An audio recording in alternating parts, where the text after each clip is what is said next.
Captain's log, stardate 57931.4. The crew is restless. After spending too many months piecing our ship back together, we're finally about to venture out on a new mission. And the crew isn't letting this unprecedented ion storm slow them down. They're ready for something different. I know I am. Perhaps more than any of them. Fortunately, nothing ever stays the same. It's entropy, the nature of the universe. Change is inevitable. And while entropy says order gives way to chaos, in this case, change is good.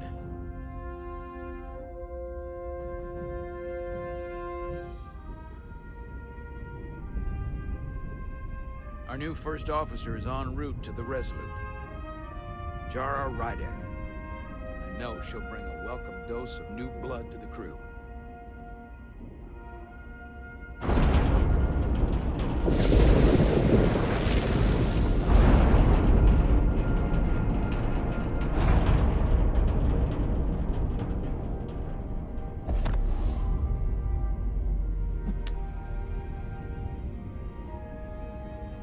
Thanks.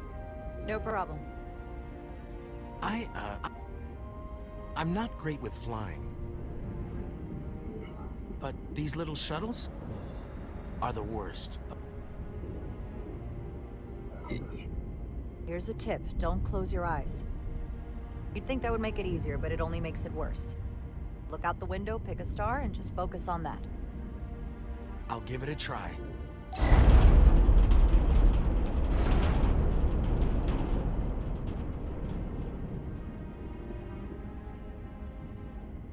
Sorry, I'm a little anxious. I hadn't noticed. I'm on my way to my first assignment. When we get to the starbase, I'm transferring on to the Resolute. So am I. It won't be easy for Jara to step in at the 11th hour like this. But if she's half the officer I knew she could become when she was a cadet at Starfleet Academy, she'll be the XO this ship needs right now.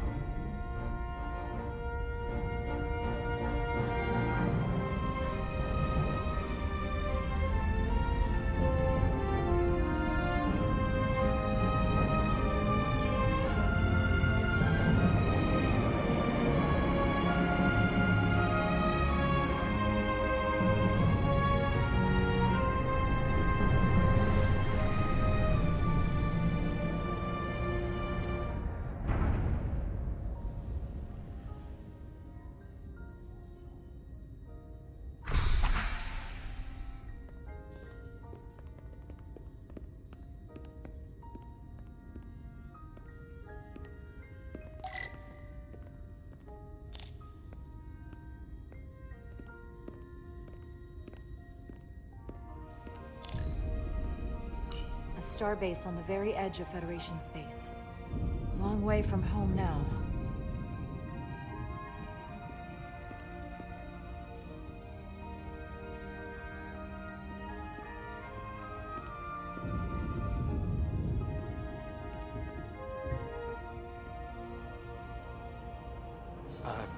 Commander? I'm not usually such a nervous wreck, by the way. I actually did well at the Academy. Oh yeah? Maybe you've heard of the Torvalin test? Sounds familiar. It's a tactical simulator that makes the Kobayashi Maru look like a picnic on Pintaris 5. Anyway, I finished in the top 20. Not just in my class. I mean, all time. In the history of the Academy. So, there's that. Simulations are great for training, but they're not quite the same as the real thing. That's fair. I guess I'm about to find out.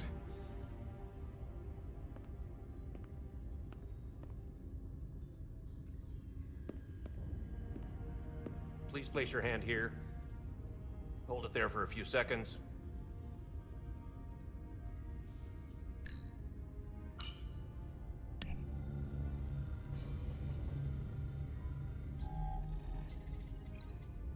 Welcome, Commander Rydek. Wait, You're Jara Rydek? You absolutely crushed the Torvalin test. You finished in what, like the top 3? That would be me. Now I'm really... It's an honor to meet you, Commander. Sorry, I didn't realize before.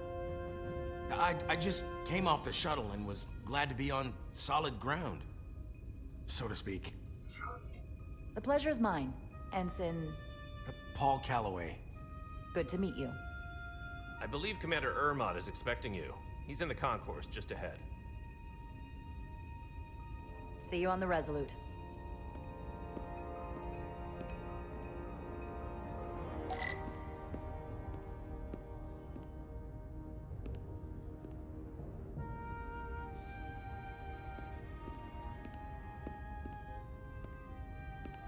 Good day, Commander.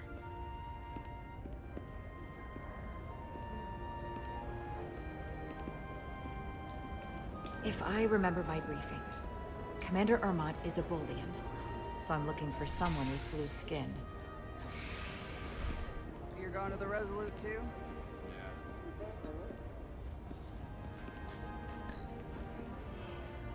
Starbase 128 has 4 docks.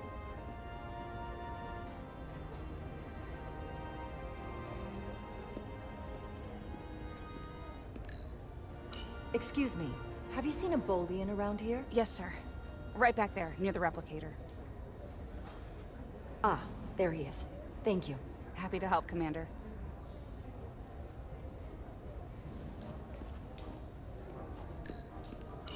I'll replicate myself a meal once I'm on board. Excuse me. Hey, you hear the Resolute's getting a new first officer? Someone from the crew got promoted? No, get this. They're from a different ship. Wonder how the crew feel about that. That makes them look desperate. Is their crew that bad? Yeah, not a good look.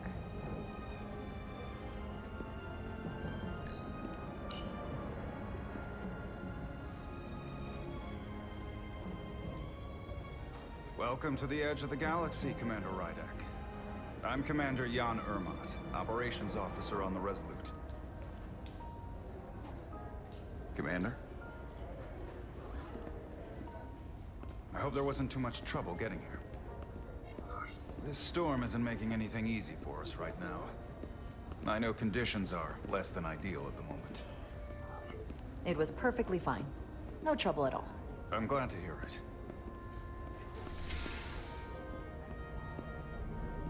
We're grateful you were able to come fill our first officer vacancy at such short notice. From everything I've read and everything I've heard, we're lucky you were available to us. Coming from a premier starship and all. To our little research vessel.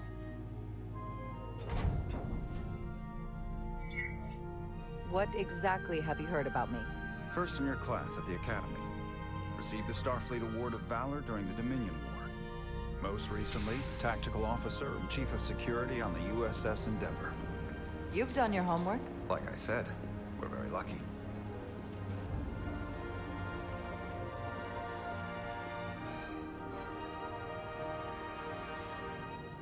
The USS Resolute. She may not look like much compared to the bigger ships, but as far as science vessels go, she can more than hold her own. And she doesn't look so bad considering 6 months ago she was nearly cracked in half, venting plasma, fighting for her life. It was an accident? Equipment malfunction. An accident suggests fault, but no one's to blame. It was a planned test, but the warp core was pushed beyond its limits. It destabilized the dilithium, there was a runaway reaction, and the warp bubble deformed. We thought we could reach a higher resonant frequency, but it was more than she could handle. Cost us our first officer and 22 of our crew. At the end of the day, we're all responsible for each other. That's what it means to be a crew. To have lost so many lives. That's a high price to pay. Too high by any estimation. But there's nothing that can be done about it now except get back to work. And make sure it never happens again. Listen, I realize you've known Captain Solano for quite some time, and I'm sure you're ready to bring your best. But I should warn you that when the captain announced you would be the new first officer, there were those who felt it was a mistake, that he should have promoted from within. So you might want to tread lightly at first. Until they come to value your contributions as much as he does.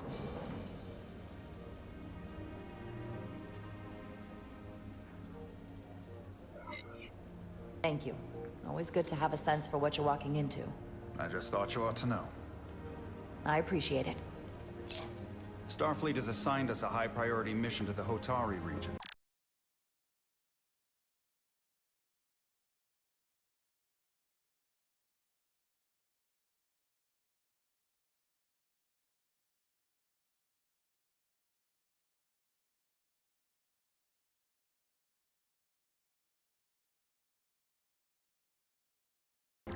I'll let the captain brief you on board. I know he's eager to see you. Will we be mission ready in time? We have every intention. The crew has been working around the clock to get the ship ready. There's still so much to do.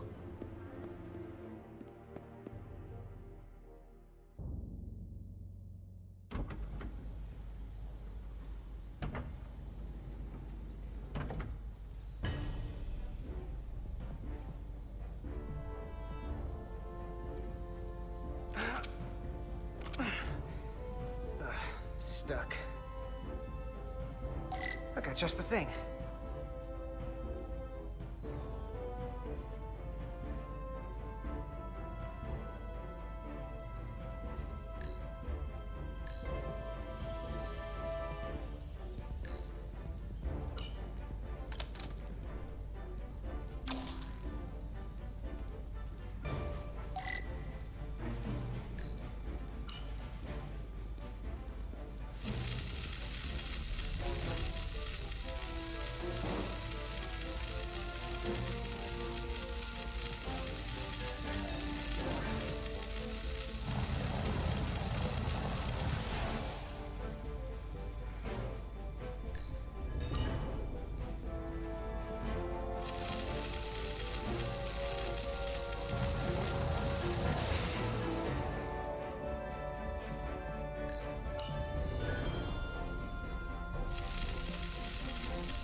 Is that.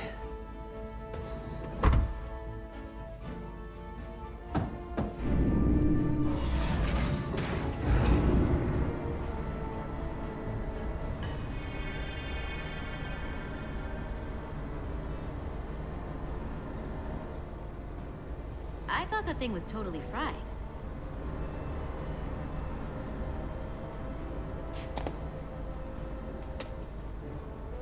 Nice work, Carter. Nothing to it, Neely. And not a moment too soon. The boss wants us down in engineering. Like, now.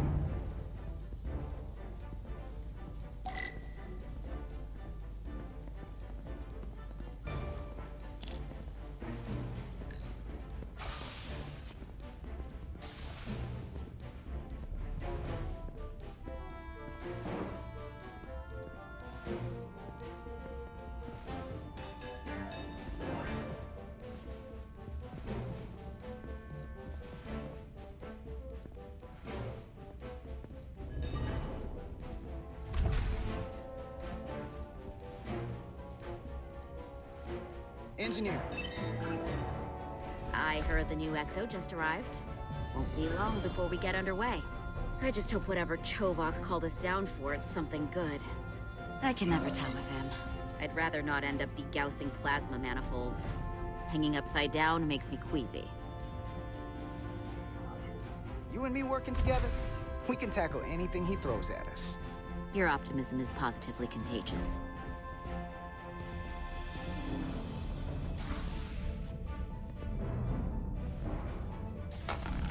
Looks like we got here before. Lieutenant Commander Chovak. We were just looking for you, Commander. Petty Officers Edselar, Diaz. I was beginning to think you would be late. We are all hands on deck right now, which means if you are not at your post at the appointed time, I do not have someone to replace you. A point I have been forced to make to Petty Officer Edselar on repeated occasions.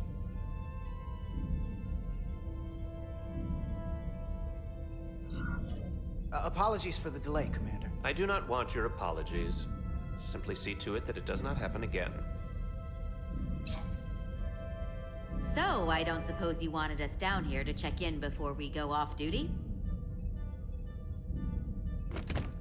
Equip yourselves in EV suits to work on the exterior of the hull. I need you to tune the structural integrity field for optimal performance. The subspace distortions and ionic interference we are experiencing are preventing the proper calibration. But this ship must be ready to depart shortly, despite the storm. The precise nature of these disturbances are not fully understood. But many systems have been affected by the wide band of emissive activity. Whatever it throws at us, we'll be ready. We've got the best chief engineer in the fleet. I am a Vulcan, Mr. Diaz. Flattery is not necessary. All that I require is that you do your job. Right now, that entails critical preparations, because long-range sensors show that these disturbances will be more severe at our destination, the Hotari system. You have your orders. Do not delay. Yes, Commander Roger that. Chovak.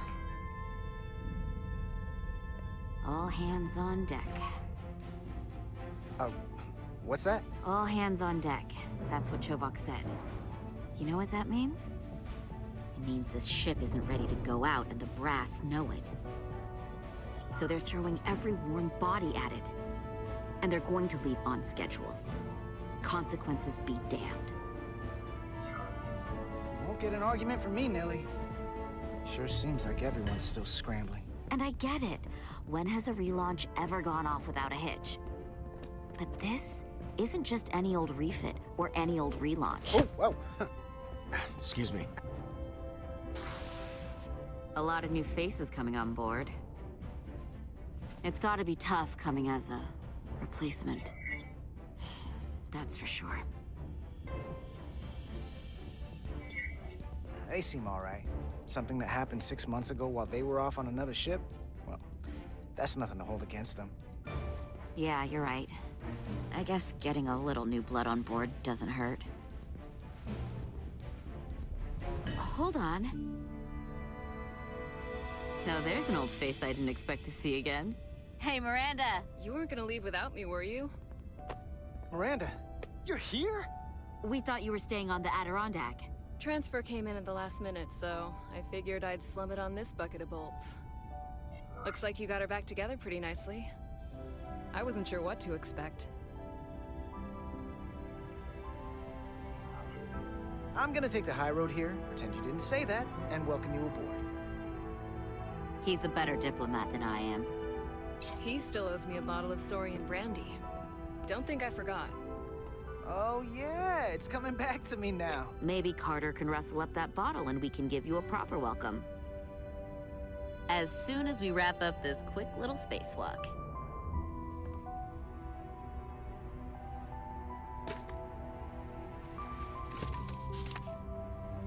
Here, let me help you. Thanks.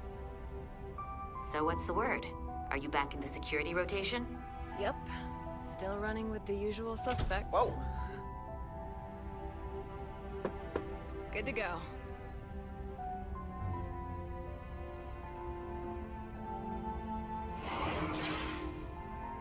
See you on the other side. Activating magnetic souls.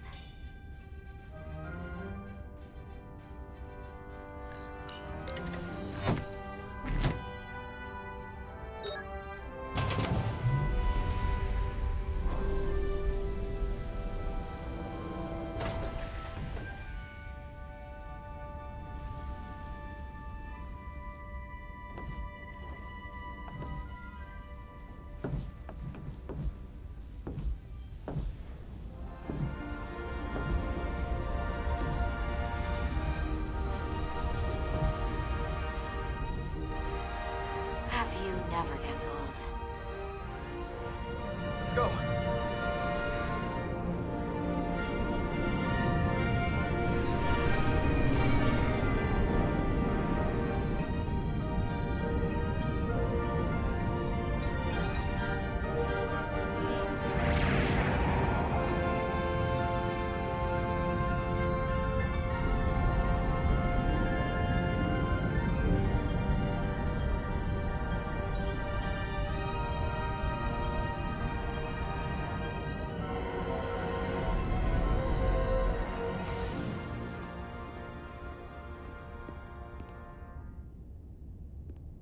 Captain Solano should be here momentarily.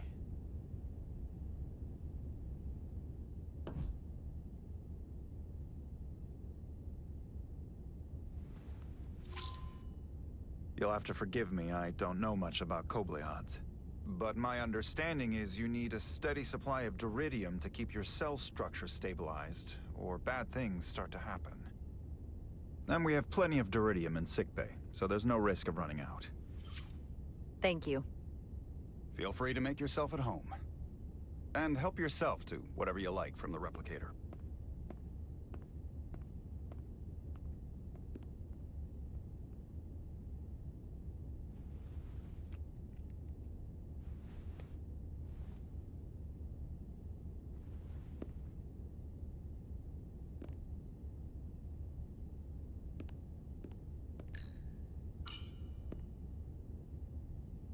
The first mineral Captain Solano ever discovered. Always was the nostalgic type.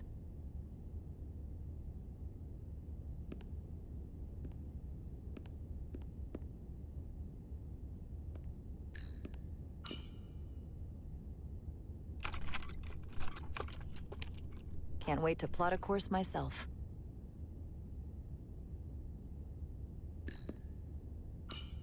Just a sip of something.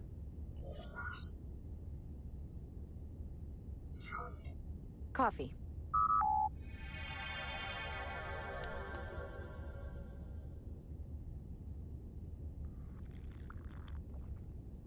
Perfect temperature. Don't know how they do it.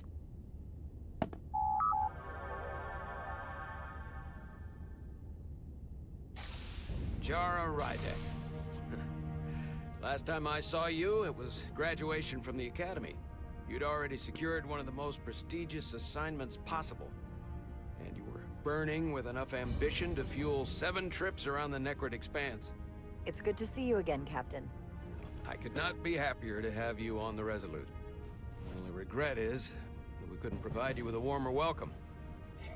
The arrival of a first officer to her new ship deserves a bit of fanfare. But, unfortunately, we've had our hands full with the refit. You can spare me the pomp and circumstance. There's plenty of work to be done without all that. You always had a work ethic like nothing I'd ever seen. That's just what this ship needs at the moment. As I'm sure you've heard, we've had a rough go of it these last 6 months. The ship suffered some damage, but not nearly as much as the crew.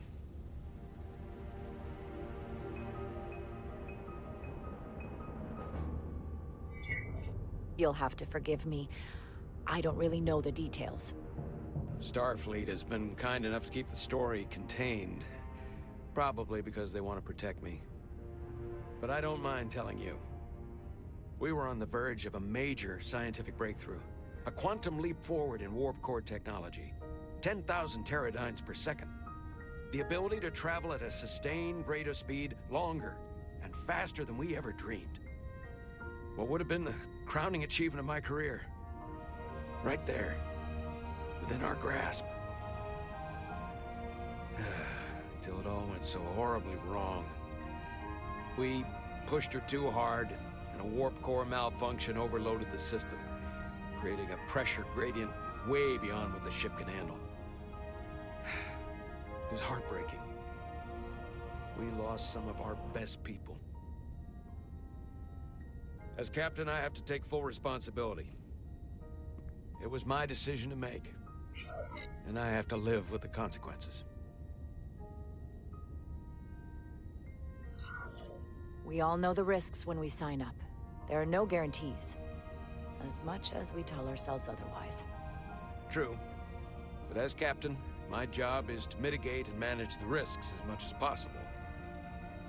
And that's where I failed. In my defense, I will say, I might have avoided the whole ordeal if my senior staff had been willing to trust me. There was a lot of pushback from my former XO, and I think that cost me his confidence. I don't want you to pull any punches. Certainly not on my account. But once we decide on a course of action, I need everyone to fully commit to the mission. Anything short of that just won't work. And that's when things start to go sideways. And what happens if they don't? There's a chain of command for a reason. And we all have our orders. That's true. Everyone on this ship should know that. Sometimes the occasional reminder doesn't hurt. Look, I'll be blunt. We can't afford another mistake. Or at least, I can't. I feel like my career is hanging in the balance here. We need a win. Something to restore the crew's confidence. I understand. On a more positive note, Starfleet has tasked us with what they're calling a mission of the highest priority. Escorting a senior diplomat to Hotari space. Two previously peaceful and otherwise non-aggressive civilizations now find themselves on the brink of all-out war. So it's a peacekeeping mission. I see it as a golden opportunity to not only prove what the Resolute and her crew are truly capable of, but also a mission for which we're uniquely qualified. This ionic storm. Our long-range sensors suggest it's several orders of magnitude stronger than anything on record. A total anomaly like nothing we've seen before. And you'll never guess where it leads. Hotari. Exactly. Very nearly in the precise location where we're headed. Where I imagine the interference will be exponentially greater. But the diplomat will brief us on the details of the rendezvous. So basically, we're being sent into the eye of a storm, more powerful than anything on record. Well, yes. But we're taking every precaution. But I don't want to get ahead of myself. I expect we'll have some rough sledding when we arrive, so I need you to prepare the crew for the worst. There's just one more thing I want to clarify up front. The metric that for me will be the ultimate measure of your success. What is it? If after serving as my first officer, you don't one day find yourself with a ship of your own, then I will consider it my personal failure. When that might happen is entirely up to you. But it goes without saying, you have my full support. It's been a dream of mine since before I can remember. So I would be honored to become a captain someday. As long as you're willing to do the work, you have my promise. I'll do everything in my power to see that it happens. Thank you. Come. Let me introduce you to the crew.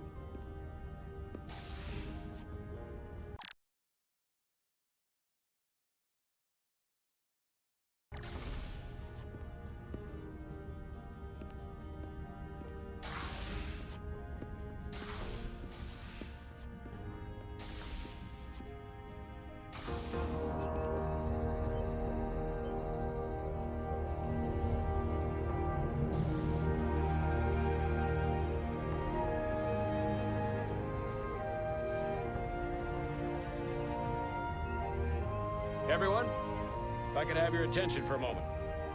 I'd like to introduce Commander Jara Rydek, our new first officer. Some quick introductions. This is Lieutenant Handar, our helmsman, one of the best in the business. One of? Well, what he lacks in humility, he more than makes up for in ability. A pleasure to meet you, Commander. Likewise. Next, we have Commander Westbrook, our Chief Science Officer. I've come to rely on his expert counsel on a regular basis. Pleasure. Commander Rydek, it is such an honor to meet you. This is our Tactical Officer, Lieutenant Bedrosian, who's been looking forward to meeting you for about as long as I can remember. I've been following your career for quite some time. And I look forward to learning as much as I can from you.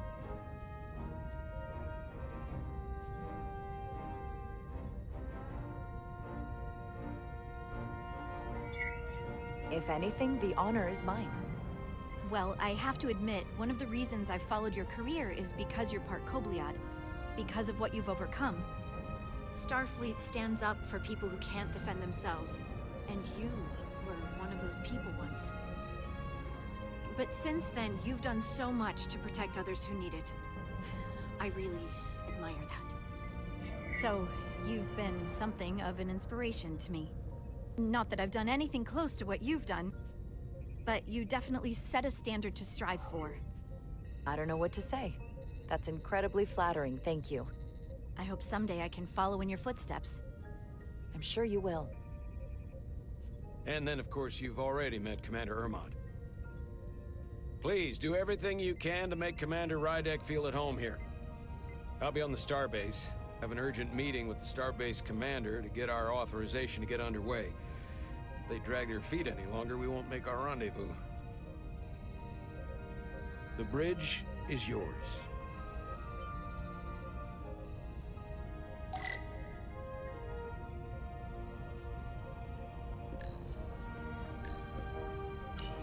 Tactical station. Hopefully a diplomatic mission won't require we use our weapons much. But if it comes to that, we'll be ready.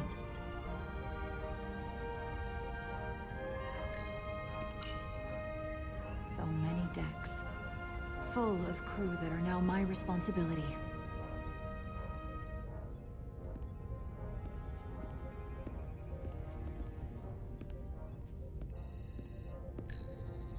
Science station. The Resolute is a science vessel, primarily. Might explain Commander Westbrook's attitude. I'll have to speak with him later.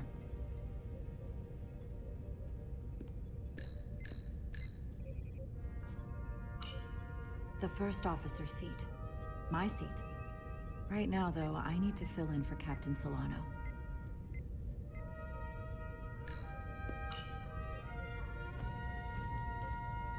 Commander, Chief Engineer Chovak needs to lower the structural integrity field. He's sent a crew out to recalibrate the emitters in response to the danger posed by the storm. We just need your go-ahead. Permission granted. Lowering structural integrity field, now. Entering maintenance mode. Condition blue.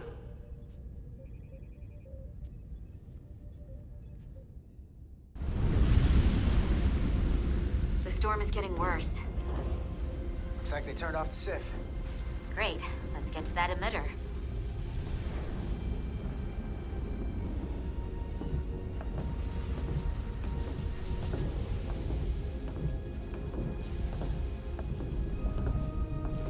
Every time we're out here, I half expect to see her in pieces again.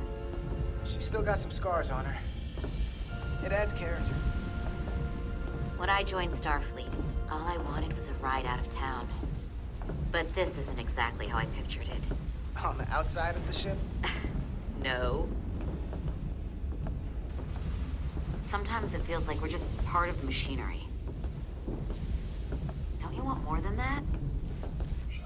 I mean, Starfleet is noble and all, but it's still a machine. A massive, massive machine. Yeah, of course I do. Starfleet's an open door. We just have to walk through it. You wanted to get away. I enlisted because I didn't want to wait years just to get out and see the galaxy. I wanted to go somewhere, see new worlds, look up at a sky no one's ever seen before. Just because I'm cranking a hyperspanner up in a Jeffries tube today doesn't mean that's all I'll ever be.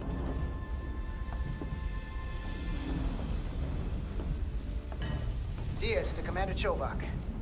We are at the SIF emitter. Acknowledged. You may proceed with the recalibration.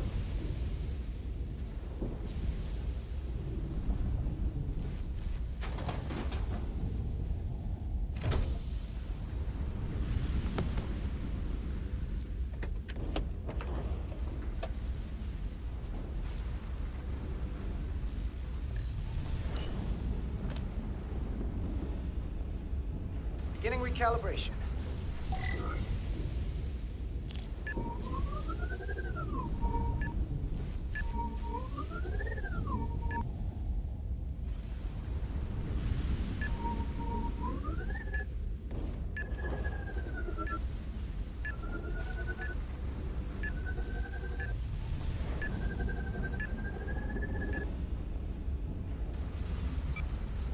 Looks good. That wasn't so hard.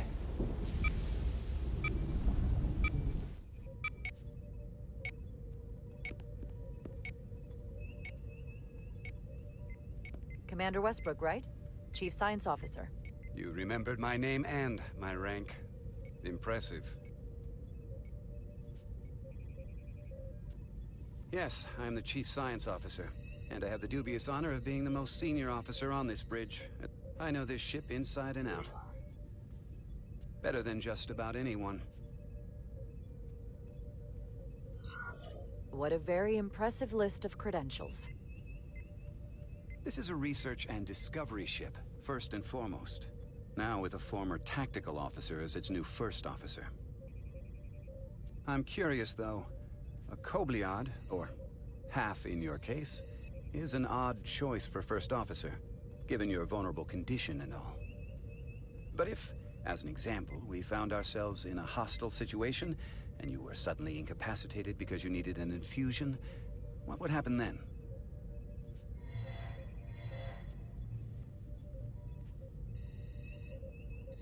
You'd leave Captain Solano without an XO. Granted, that would be a worst-case scenario, but not outside the realm of possibility. That's very kind of you to be concerned about my well-being. But you don't need to trouble yourself on my account. I'll be fine. Well, I wouldn't say I was concerned, just curious, that's all. Listen, can I be blunt, Commander? I see no reason to stop now. Commander Sutherland, your predecessor, was one of the best first officers in all of Starfleet.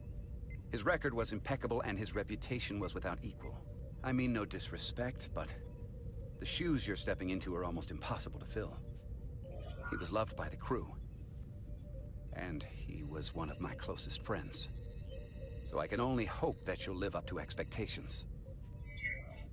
I don't think I could ever replace Commander Sutherland. And it would be a mistake to even try.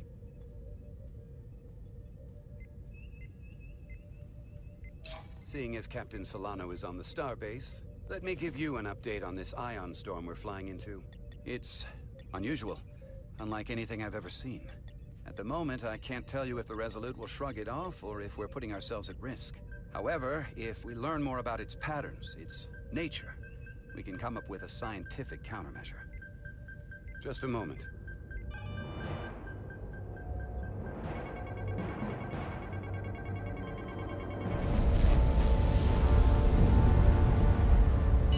We've got a massive energy wave inbound. On screen.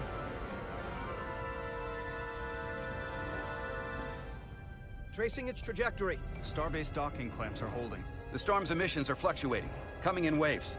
And if my projections are right, we're about to get hit by a wideband burst of ionic energy. Like a tsunami. I'm reading power abnormalities all over the ship. Estimated time to impact, 2 minutes. Red alert! Aye.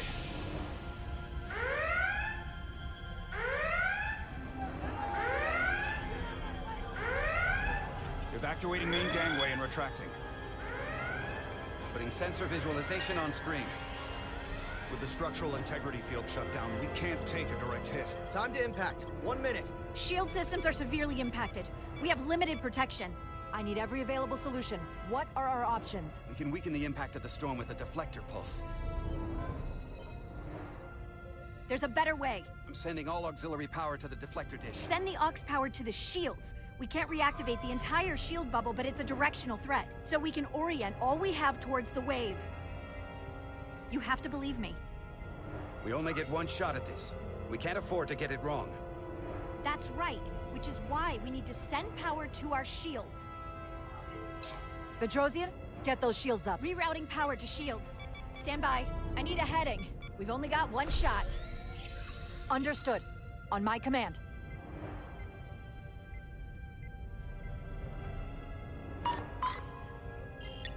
impact! Raise shields!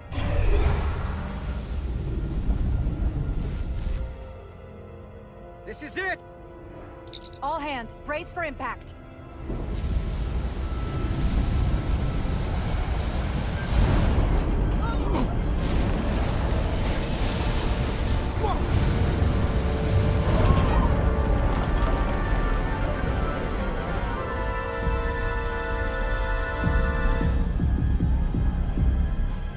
What happened? We have experienced a surge of radiation. Oh, you don't say.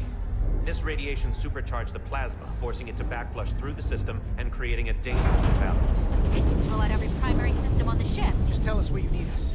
I need you to traverse the hull to the access port to recalibrate the port nacelle plasma regulator.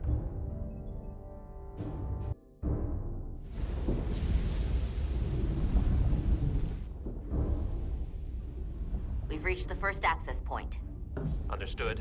Do you see the override for the level 1 failsafe circuits?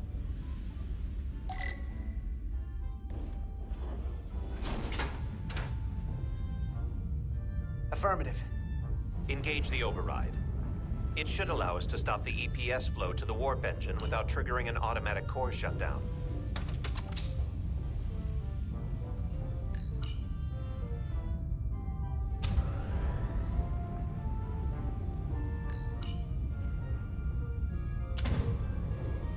Failsafe override engaged. Are you sure? I am registering some crosstalk in the bypass circuit. We need to route the signals so they don't interfere with each other.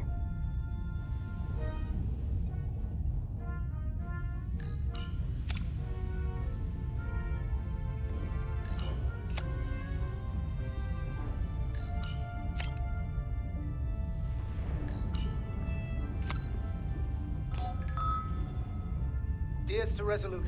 The failsafes are temporarily disabled. Moving on to the EPS regulator. Heads up, Carter. What is that? One of the discharges coalesced. It's coming right toward us. I'm gonna try to disrupt it with my phaser.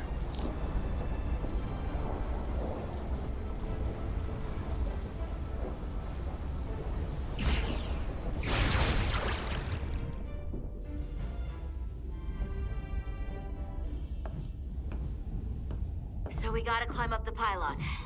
Not that there's really an up, but, you know.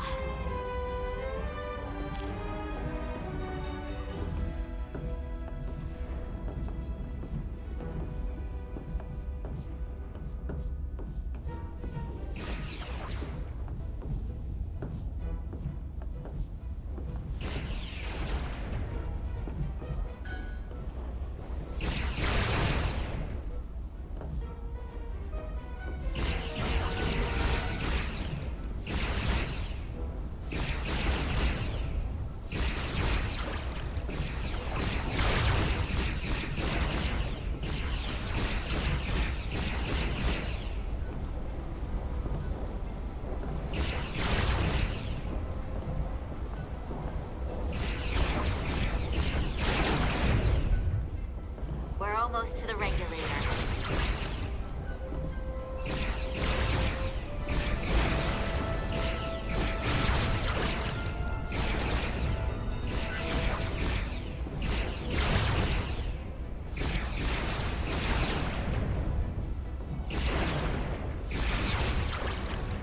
We're at the regulator.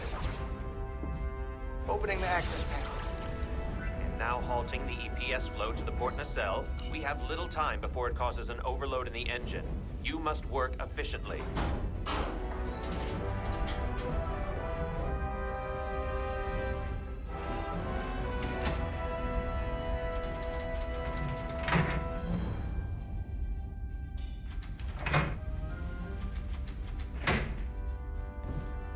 EPS manifold adjusters reset to neutral.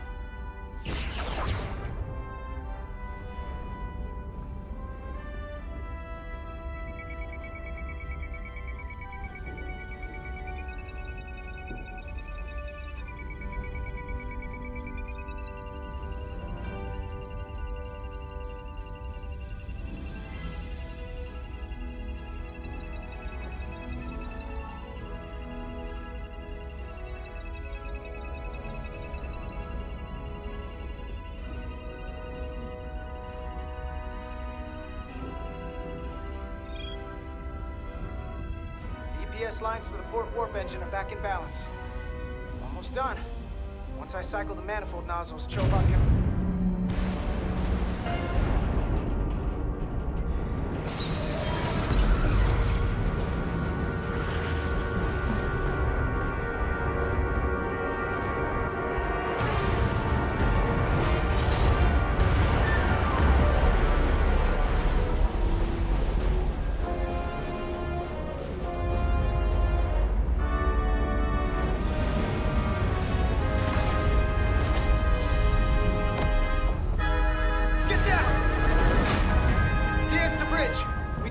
docking clamp. We've got a lot of debris coming down. All vibrations, too. We can't finish the EPS regulation in these conditions. Please advise. We have to release the ship from that other docking clamp or the hull will be ripped apart. There's a problem. The clamps are supposed to disengage automatically in an emergency, but it's not working. Not working? What are our options? The docking clamps are fitted with exploding bolts for an emergency release. We've got crew out there. That'd be like setting off a bomb next to them. Maybe there's another way. Starbase is hailing us. Put him through. Resolute, the remaining mooring arm is failing. You need to disengage from the starbase now. The damage to the station will be catastrophic. The docking clamp isn't functioning. We're exploring our options. The option is to detonate the emergency release. Commander, hear me out. Reverse the polarity of the hull, which theoretically will repel the docking clamps. And repel the engineering crew right off the hull into the storm. This is Captain Solano. Put me on screen. Go ahead. Captain, we have a situation. Commander, what are you doing? Blow the bolts on the docking clamp. The captain doesn't know the whole story. I'm giving you an order. Chara? Captain, you brought me here because you trusted me. Can you trust me now? You better be sure you make the right decision. The captain made himself quite clear. They're gonna get hammered with debris out there. Reverse the polarity. There is protocol. And there are lives. Starbase, stand by. We're gonna flip hull polarity to disengage the clamps. Yes, Commander.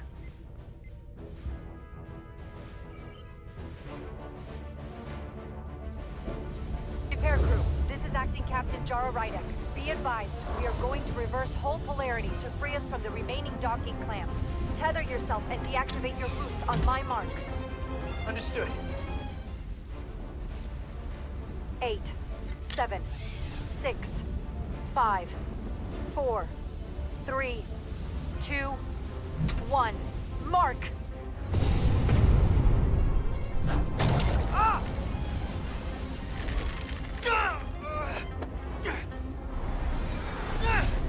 Grab my hand! I got you. Thank you. Plasma imbalance is reaching critical condition. We are moments from primary system failure. I got it.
I got you. Petty Officer Etzelar's hurt and unconscious. I'm gonna have to tow her back to the airlock. Mr. Diaz, the situation has changed. You are at risk of triggering a substantial electromagnetic arc if you approach the main hull the way you came. But Commander, The way we came is the nearest airlock. There's an auxiliary hatch near you on the far end of the pylon. You must bring Miss Edsolar there to access the interior. Roger that. Go in there now.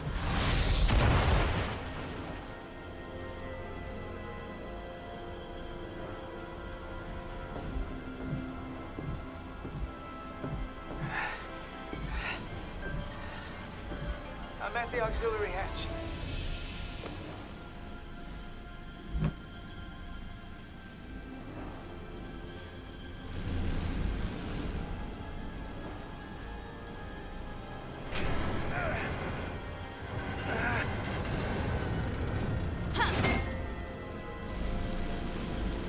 You go first. What? Let me save your neck this time. No time to fight me on this. Get in there! You better be right behind me.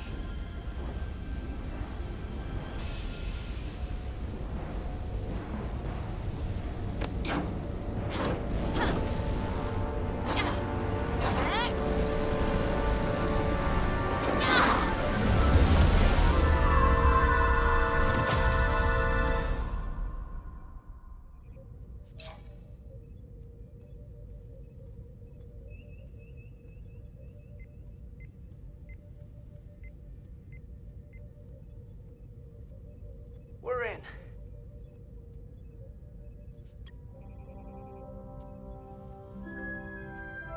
They're safe, bringing the Sif fully online. Do it.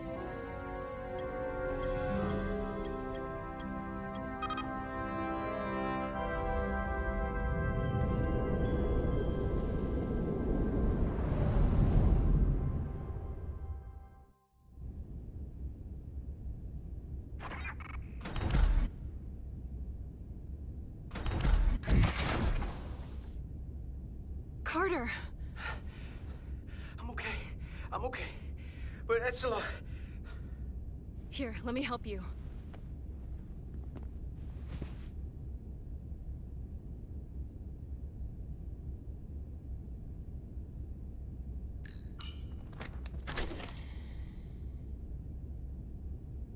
Medical. We've got one wounded at my location. Millie. Oh, man.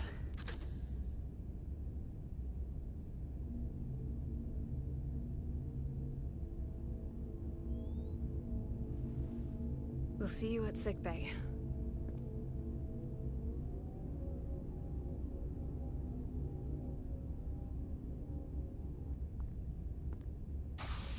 Status report.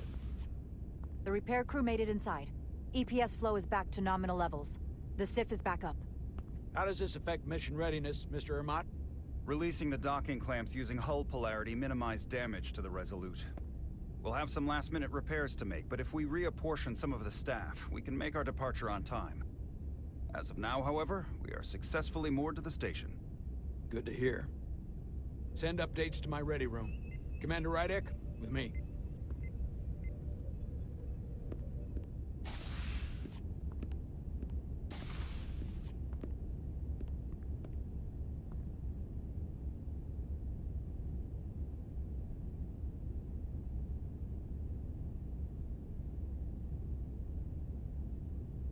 You disobeyed my orders. Well?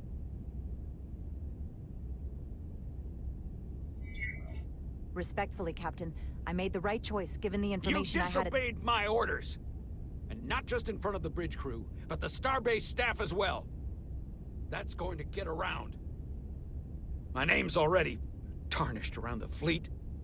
But what is it going to do to my credibility on this ship? From the top to the bottom. Bridge to lower decks. Maybe I shouldn't have disobeyed a direct order, but you were wrong. You weren't on board, and you didn't have all the information.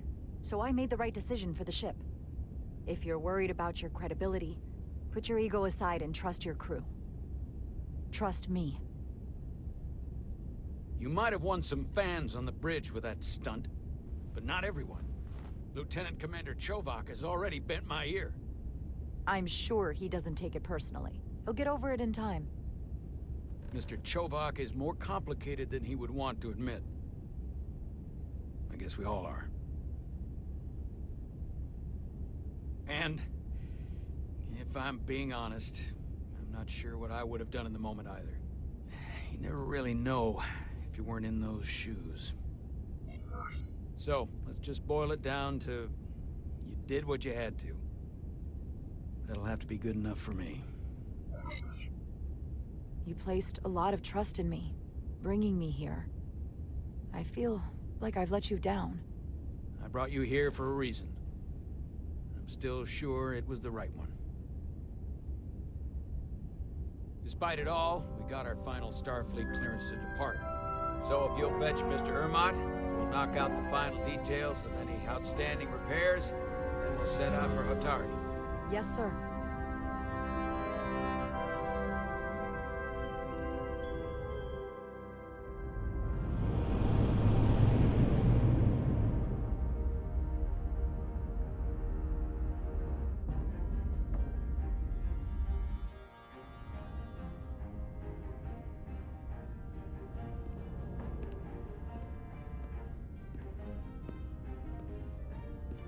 All departments reporting full mission readiness.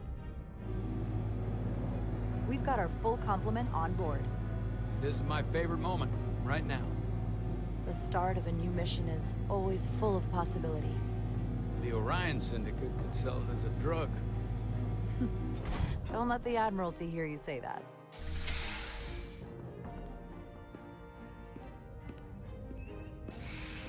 Captain on the bridge. Sit. Sit, everyone. You all know, I'm not big on speeches. We're embarking on the first mission since our refit. Let's make it a good one. Disengage docking clamps.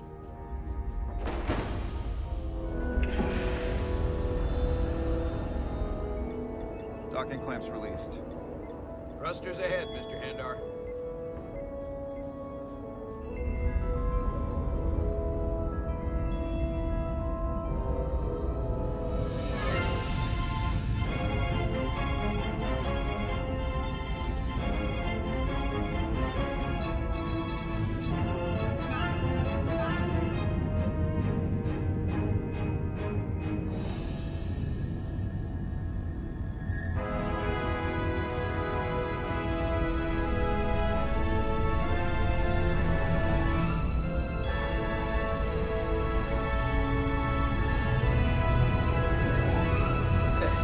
Do it. Set a course for the Hotari system. Prepare to go to Warp 8. Aye, Captain. You know what? You take this one. Me?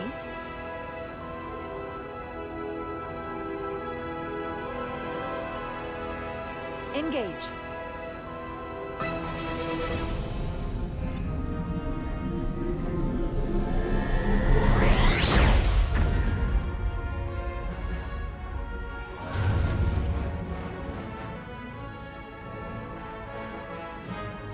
Simple, but effective.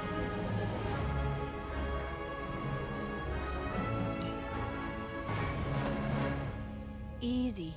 Thank you. I'm fine. Really, You don't look so good.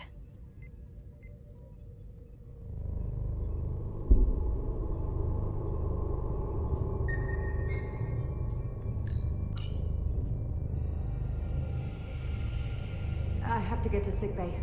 Go.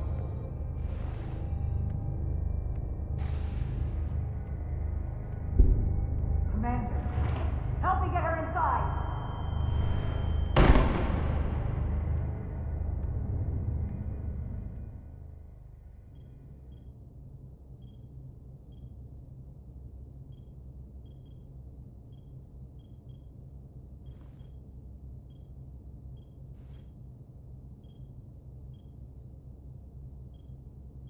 Well, that was quite a scare. A few minutes more and it would have been one of the shortest tenures on record for a first officer.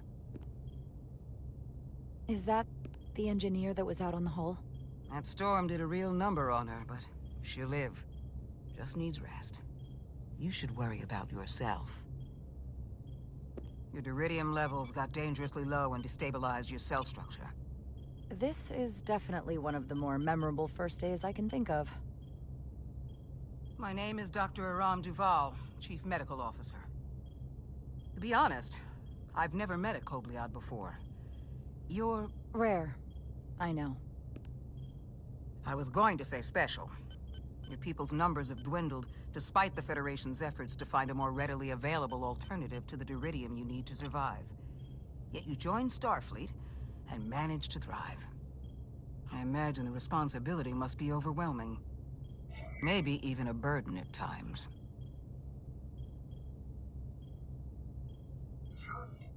It does make me unique, but it's not a burden at all. I'm honored to be Kobliad, to represent my people. As you should be. And don't worry, I won't treat you like a science experiment. I just do the science and leave the experiments to Solano. You don't agree with his methods? I don't agree with his definition of acceptable risks. Not when the lives of your crew are at stake. My professional opinion is that the accident took a toll. More than he's willing to admit. He's overstressed, operating in the pressure cooker of his own mind. Which is never a good headspace when the lives of your crew are at stake. What concerns me is that now he's even further away from the thing he's been chasing his entire career. Breakthrough discovery. The major innovation. Something he can put his name on. But the more the time passes and the further out of reach it gets, the more risk he'll be willing to take. I think after what happened, Captain Solano's learned his lesson. And whatever ambition he once had is on hold for a while. He may say that, but we'll see what happens. And I have to give you credit for what happened on the bridge. It took guts to defy a direct order. Huh. I guess word travels fast around here. It's a small ship, and everyone's curious about the new XO. Fortunately, your cell structure's almost completely stabilized. And I'll spare us both the lecture, but I do feel it's my responsibility to remind you, without regular infusions of duridium, you will not live. It's as simple as that. Understood. Then, my work here is done.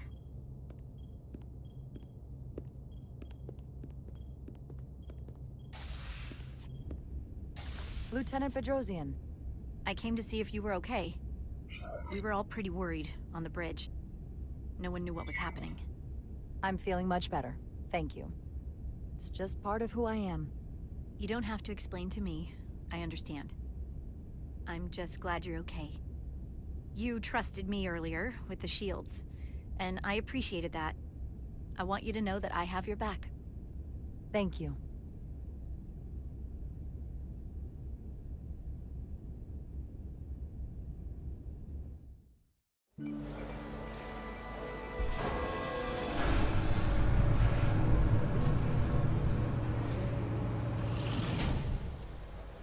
Complete the diagnostic sequence, and this shuttle will be cleared for service.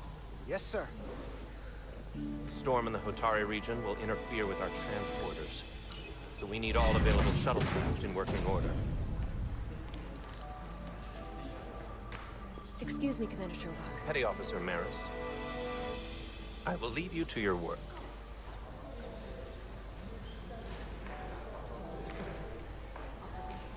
I stopped by sickbay and saw Nilly. I figured you'd want to know. Did the doc get her fixed up? She's stable. But there's something about the storm's radiation that's making it hard to heal the energy burns. That doesn't sound good. She's toughing it out. Dr. Duval said she'll be back on duty soon, though. Come on. I have to run the final diagnostic.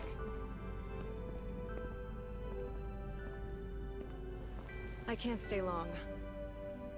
I've got a long to-do list before we get to Hotari, and things are piling on faster than I can check them off. We're making all our last-minute checks and security, too. Tactical and security are short-staffed. Now, we'll just have to take things as they come.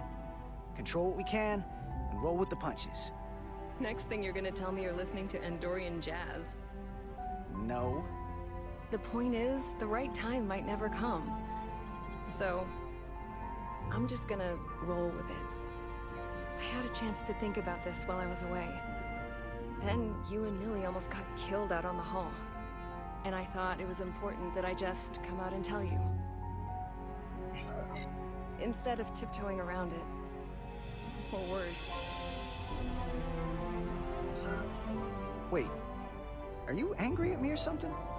Oh, no, not that. I'm sorry.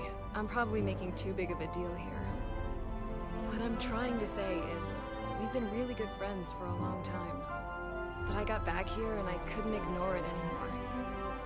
I want to see if there's more between us than just being friends.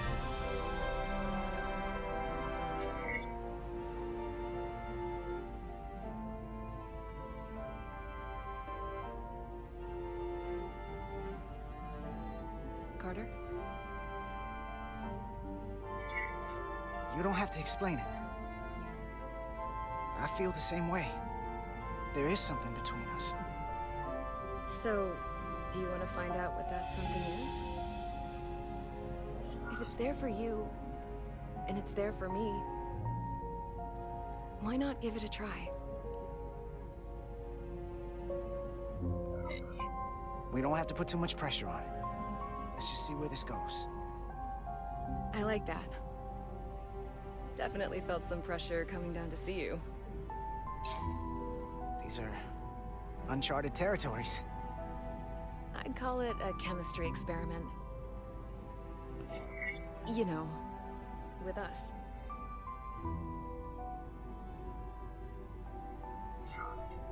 Inquiring minds are gonna want to know about this, so... Do you tell Nilly, or do I?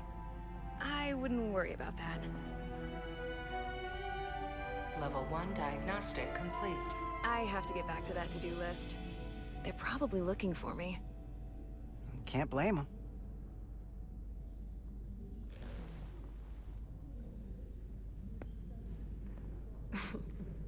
I'll be seeing you.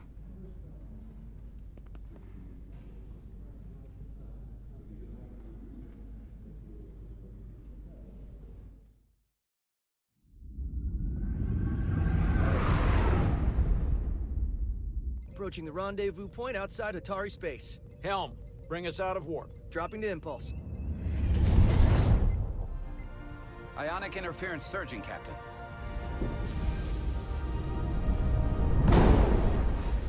Shield integrity holding.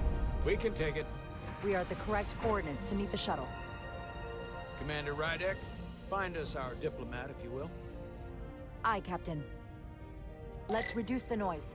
Filter out environmental signals. I can manually tune what's left for Federation signal types.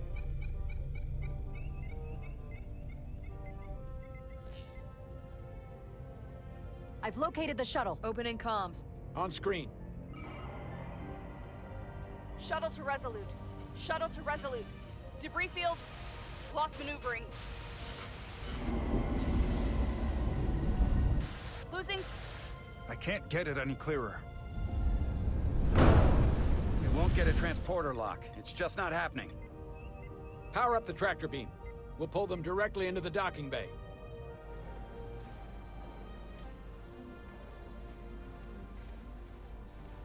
Diaz, you good to run the tractor emitter?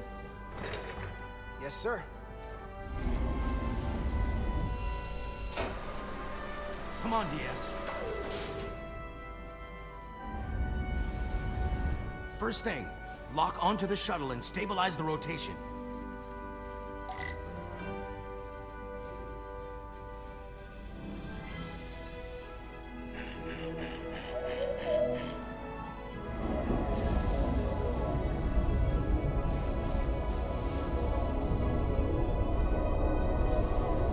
We're pulling in debris.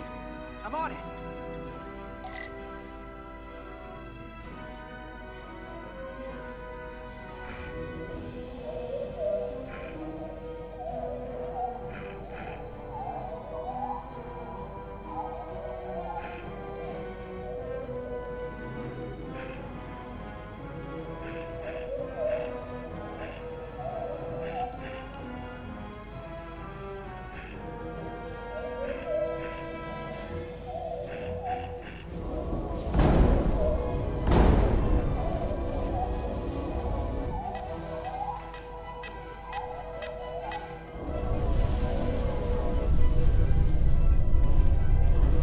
That's gonna take out the shuttle. There's the bridge. There's a large piece of debris headed for the shuttle. The tractor beam can't handle it. Can our shields take it? I believe so. Commander Rydek, plot an intercept course. On it.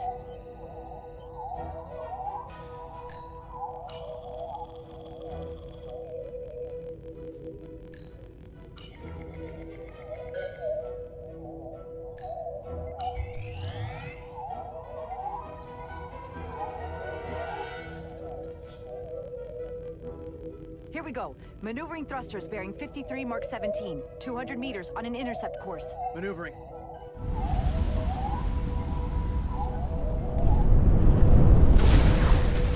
Got it.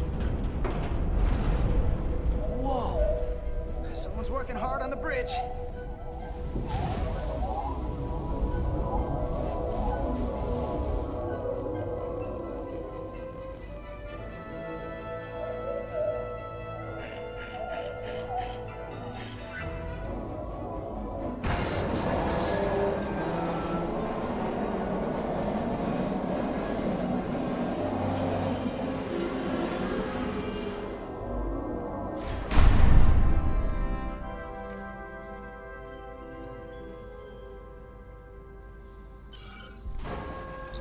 The shuttlecraft on board. Good job. We're on our way down to meet them.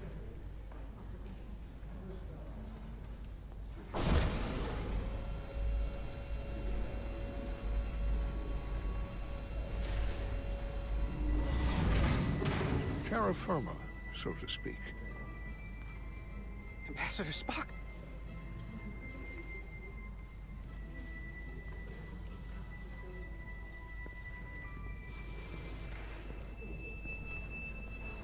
The captain will be right down to meet you, sir. In that case, I will wait for him here.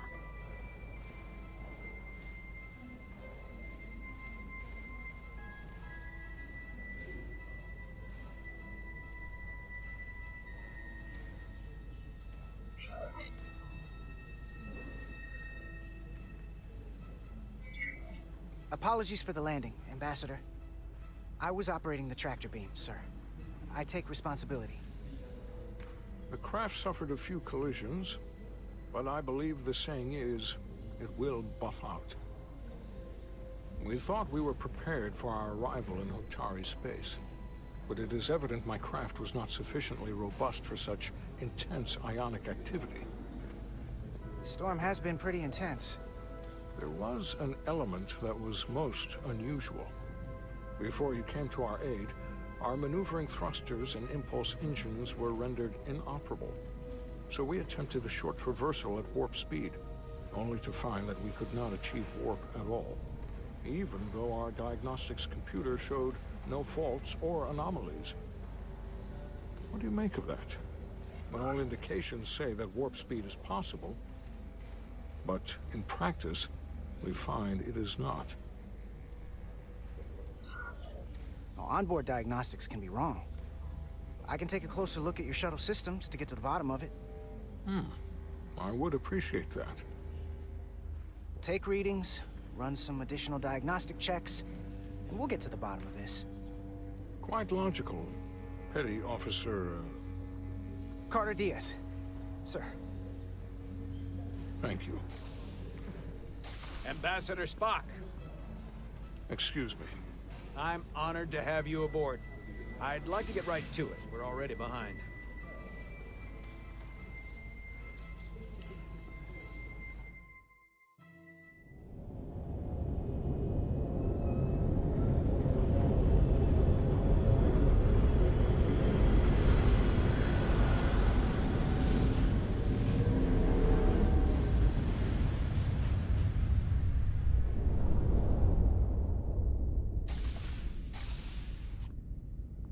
Ambassador Spock, my senior staff.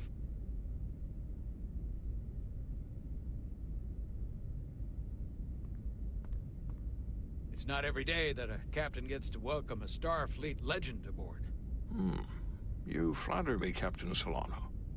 But legend implies the past tense, whereas I am very much focused on our present circumstances. I didn't mean to suggest you were stuck in the past. You're right, Ambassador. Not the most diplomatic choice of words. Your experience comes from the past. But our present situation calls for it. True enough. We were hoping you could fill us in on the details. We got the basics from Starfleet. Two formerly peaceful neighbors are now on the brink of war. Indeed, and the tension between them grows fiercer by the hour.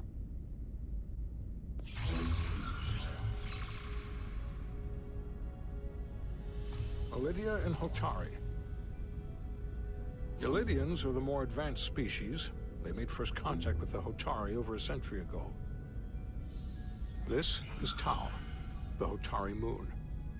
It is rich in dilithium, and for decades, the Hotari and the Elydians have shared a mining operation there. The Elydians provide the technological resources, while the Hotari have served as the labor force. The stability of that arrangement was the source of their peace, until recently. The Hotari have suddenly and forcefully seized control of the mining operations and expelled the Elydians from their system. That is the official story, as told by the Hotari when they requested Federation mediation. But the details remain scant. Communications between all parties have been limited by the ionic interference.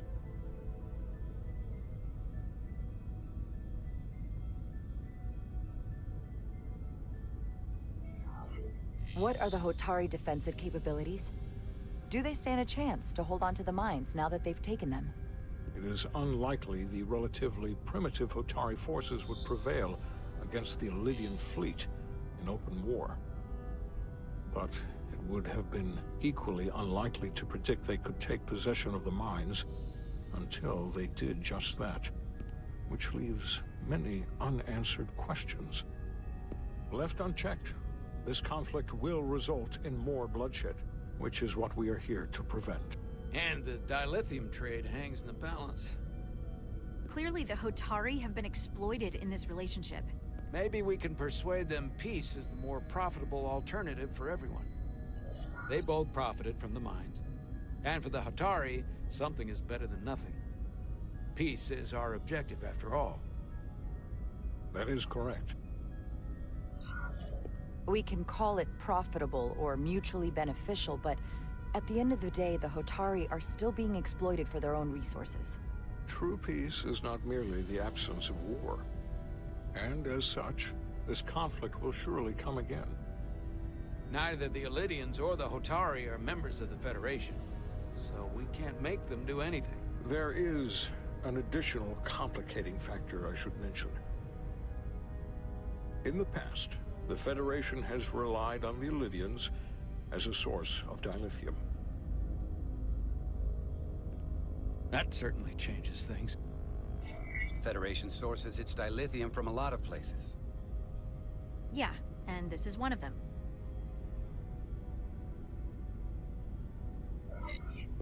That means the Hotari have no reason to trust us. I wouldn't go that far, Commander. We are completely neutral in this matter, on neither one side nor the other. Any suggestion otherwise would compromise our position. Given the Federation's involvement in the Elydium dilithium trade, Captain Solano and I must make every effort to appear neutral in these negotiations. What worries me is if this whole thing unravels, and we're at the mercy of the storm at less than full strength. We can't let it come to that. Considering what the Ion Storm has done to our ship, and the Ambassador's shuttle, we have to assume the Elydian fleet has had problems with it as well. This recent surge in the energy disturbance temporarily levels the playing field. Commander Westbrook is correct. The energy anomalies around the Hotari systems have been noted in the past. But they have never been observed on the orders of magnitude we have seen in recent weeks. That may answer why the Hotari were able to strike back after so long. They finally had an opportunity, and they took it. That would also explain the Elydians' restraint. And reason to learn as much about the energy anomaly as we can while we are here. We do not want to be caught at a disadvantage of our own. so I trust we understand our circumstances. We're operating on a strict timetable here, and we're going to be leaving for the negotiations shortly. Commander Westbrook, I want you to leverage our systems to investigate the anomaly from here while we're gone. Aye, Captain. Thank you all. Dismissed. I want to speak to both of you privately.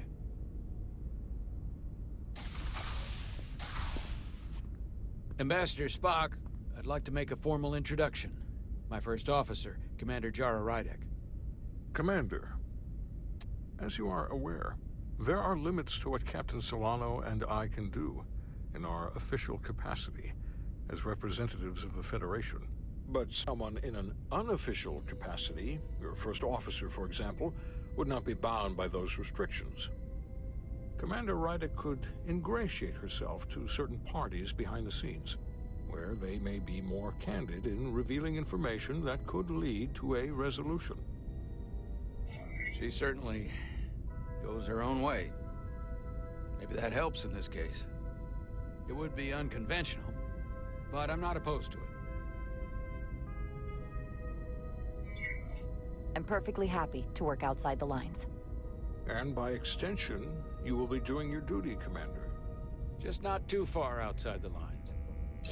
Well, I hope Commander Rydek will have more luck finding out what really happened than we will through official diplomatic channels. The fate of the negotiations, the interests of the Federation, and the prospect for peace may very well depend on it.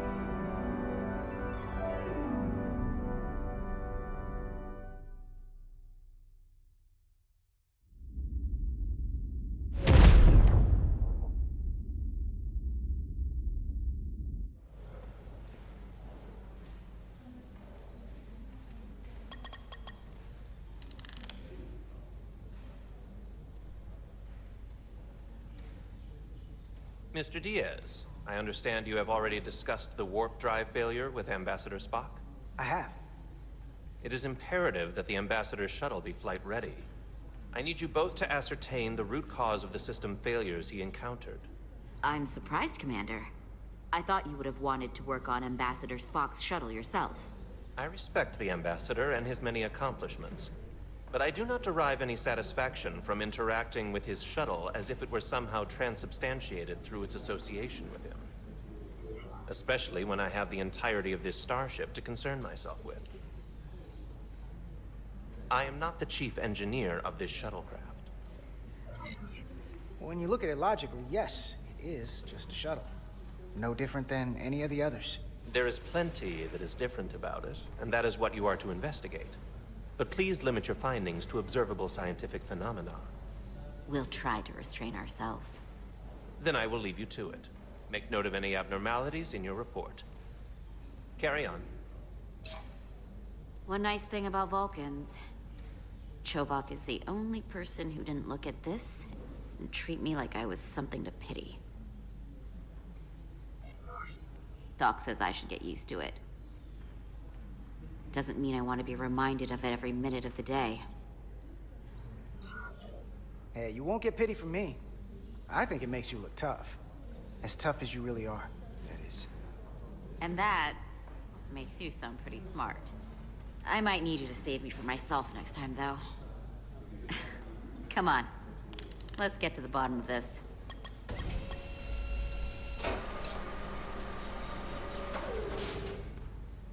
Ready to go?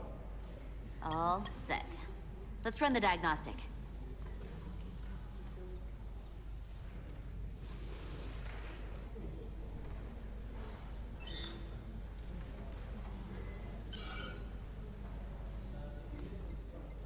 So, I know about your talk with Miranda.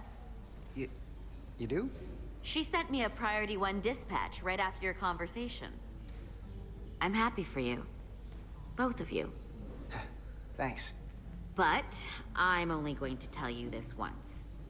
Don't screw this up. Because I would be very unhappy if you tried this out and then, I don't know, 6 weeks or 6 days later, I have to start splitting holidays between the two of you. All because things went south and you're not on speaking terms. That just isn't gonna work for me. Are you... upset? Not on your life, Diaz. But you need to be careful. I like my friends, and I like our group. I don't want to lose that. Is that thing done yet? Yeah, it's wrapping up. Let's see. The relays along the primary EPS are blown. The backup relays are all intact. An EPS overload from the warp drive could cause that. But how did the shuttle end up dead in the water? Huh. Well, maybe the ship's data recorder can tell us something.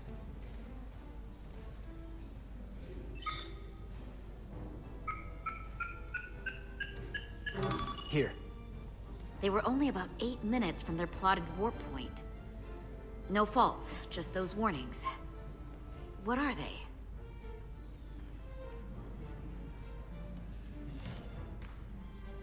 Subspace variance out of tolerance. What does that mean? It means the main navigation array lost sight of space somehow. Will the array going offline cause that? Yes, but it should have also thrown a fault code.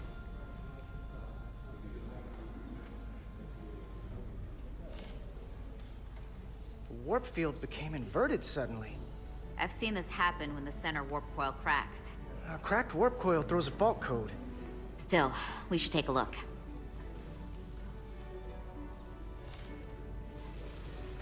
There was a complete warp cascade failure.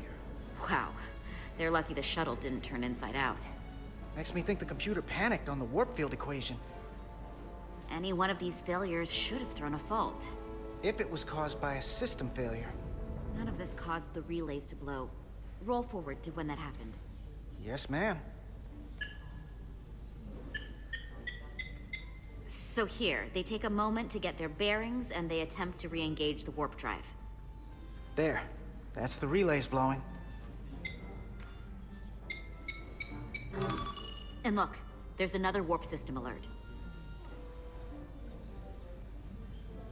They're all the same. Subspace variance out of tolerance, or warp inversions. Finally, there's a complete warp cascade failure. Then it's one of two things. Either a warp coil is cracked, or the navigation array is offline. That makes sense. Divide and conquer. You want to check the warp coils or the navigation array? I'll check the other. Let's not overcomplicate this. One of these systems is likely broken. I'll check the nacelles for a cracked coil.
I checked every coil on the port nacelle for imbalances.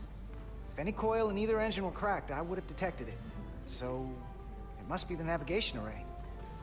Except it's not. Checked and double-checked. Well, the readings don't lie. Here comes the security detail for the way team.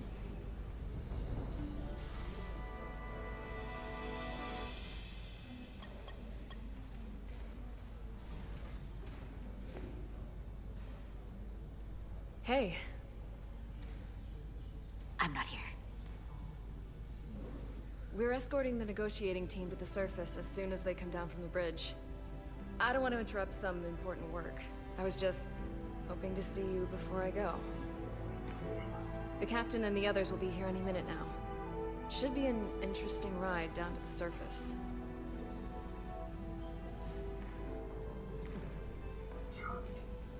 You're the one with the important job to do. Keeping the captain safe. And Ambassador Spock. It doesn't always feel that way. Baking in the hot sun, standing guard next to an empty shuttlecraft. But it has its moments. Hey, Maris. Aren't these those button pushers you're always hanging out with? And you're the phaser jockeys we always beat in Parisi squares, right? All aboard for Hotari. That another one of the captain's railroad things? Gotta be. I just usually zone out by the time he gets to the whole, steam engines were the warp drives of their day part. Catch y'all later. You don't want to miss your train. I do have to go.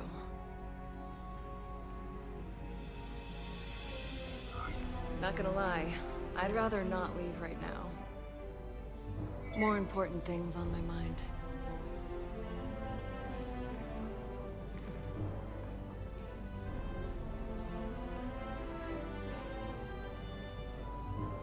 That was nice. Yeah, it was. Save some of that for when I get back. You got a deal.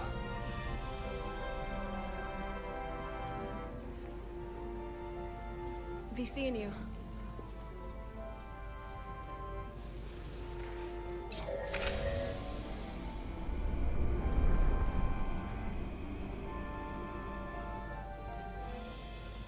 Etzelar de Diaz.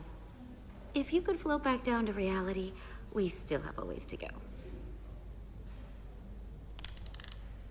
All right, where were we?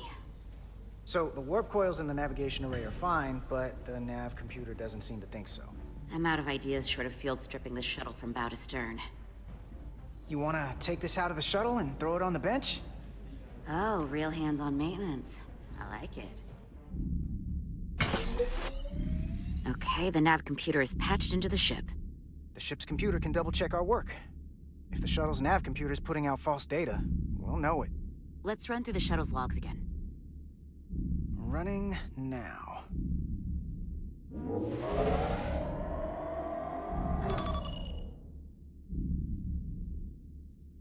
Same. Warp field inversion and a cascade failure. However, the Resolute computer doesn't show the same subspace variance. We're in the same conditions that the shuttle was in when it failed. Why wouldn't the ship's computer get a matching result? What if the subspace variance was a momentary occurrence? That's a possibility, and it would explain why the simulation under our current sensor readings failed to reproduce the issue. But a subspace anomaly strong enough to cause a warp field collapse would leave graviton ripples for days. Let's run with the momentary subspace variance theory for now. Roll forward to the shuttle's attempt to re-engage the warp drive. We need the conditions of space around the shuttle at the moment of warp failure. Resuming simulation.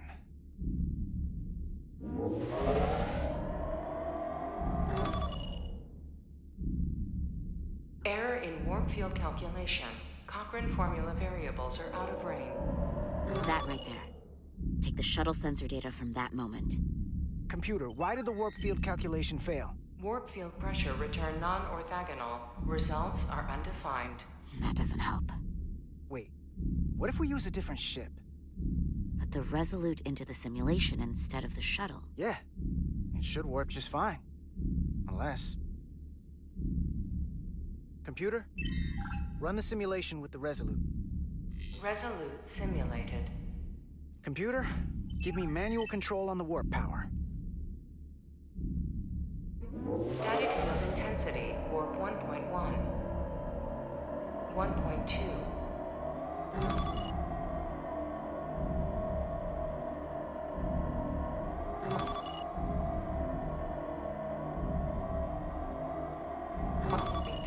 Warp pressure is destabilizing. Error in warp field calculation. The warp drive has experienced a system-wide cascade failure. Warp field collapsed. Subspace variance is out of tolerance. Cochrane formula results are undefined.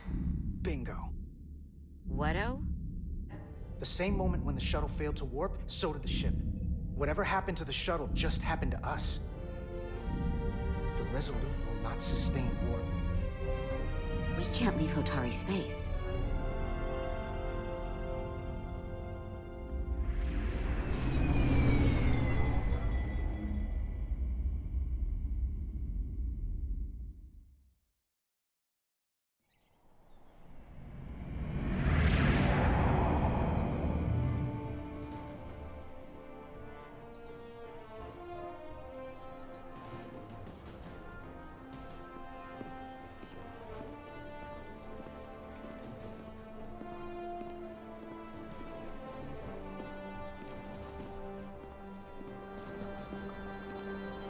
Ambassador Spock, Captain Solano, welcome to Hotari. We are honored you've come. My name is Tylos Altaris, Minister of Diplomatic Affairs. The honor is ours, and this is Commander Jara Rydek, first officer aboard the USS Resolute. You'll find she has a keen mind, and unique insight into the dynamics between the Hotari and the Lydians. We are honored to be here, as representatives of the Federation. I'm so glad. These must be the representatives of the mighty Federation. The reigning authority in the galaxy.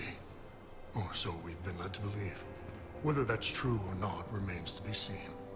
But, either way, we're grateful you've made the time to come to our little corner of the universe. And you are? This is Galvin, and this is Citron, the heroes of the revolt in the mines.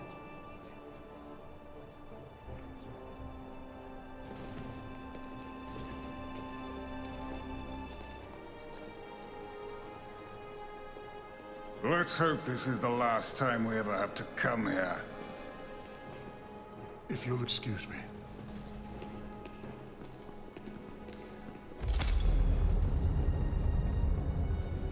I think we're about to begin. Did you hear the arrogance from that guy? I don't know what we're walking into here, but that guy was something.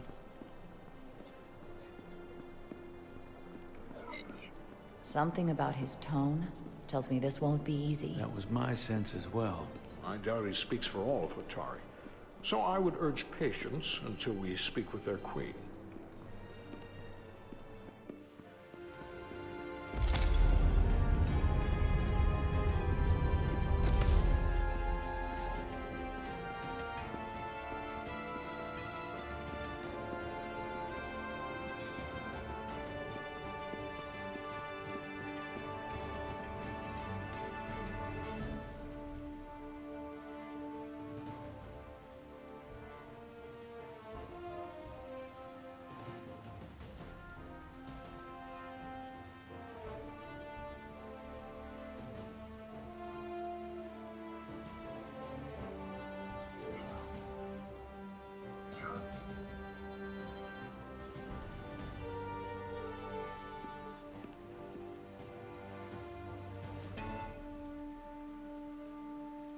Ambassador Spock, welcome to Hotari Prime. The honor is mine, Your Majesty. That the Federation would send one of their most respected representatives is not only an honor to the Hotari people and their queen, but a recognition of our stature and importance. Let's get on with it, shall we? With all due respect to the Federation and their ambassador, they have no authority here. We are not members of their alliance. We are not subject to their rule, nor yours. We demand the immediate return of all mining operations to Elydian control, as it has been for centuries and will be for centuries more. That has always been our understanding. That understanding has changed. Then you invite war! And if you cannot remain silent, you will be silenced. But his point is well taken. What is the Federation's interest in this matter? Perhaps you would have us trade one oppressor for another? The Federation remains neutral. Our only interest is the peaceful resolution of this conflict. We are here at your request, Your Majesty. For now. Saying this wouldn't be easy was an understatement. I thought they wanted us here.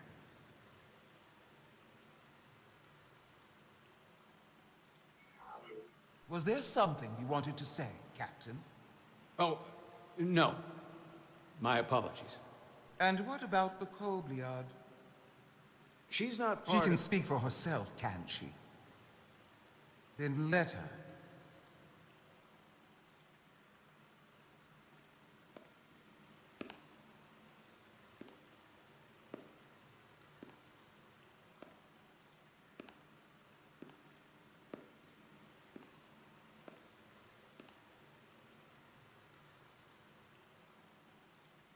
Now then, what is your name?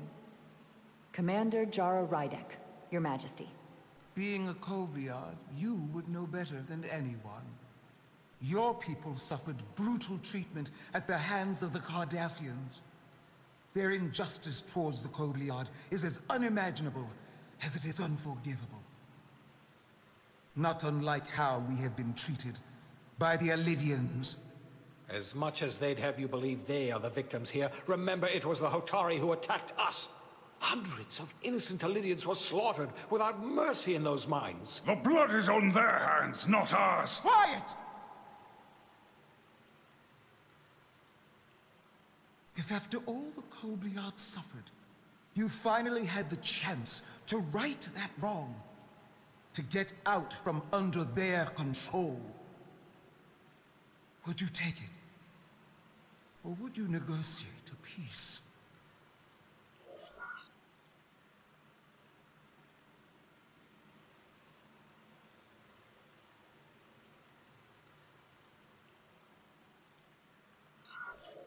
There is no remedy for what the Kobliad suffered. And I fear who we might have become in pursuit of it. There is no justice if the oppressed become the oppressor. So I would willingly accept a peaceful resolution if it were offered. That is the real opportunity. Perhaps, Commander Rydek. Perhaps. Unfortunately, that was not the case, was it? No, it was not. Peace is often elusive to those who need it most. The Federation is the most powerful, most advanced alliance in the galaxy. It's widely known we have an abundance of dilithium in our mines. And it's in your interest to secure a steady supply. Your Majesty, if I may. Ambassador Spock would have us believe you're here as a neutral party in the interest of peace. So why are you really here? I want the truth, not your Federation rhetoric.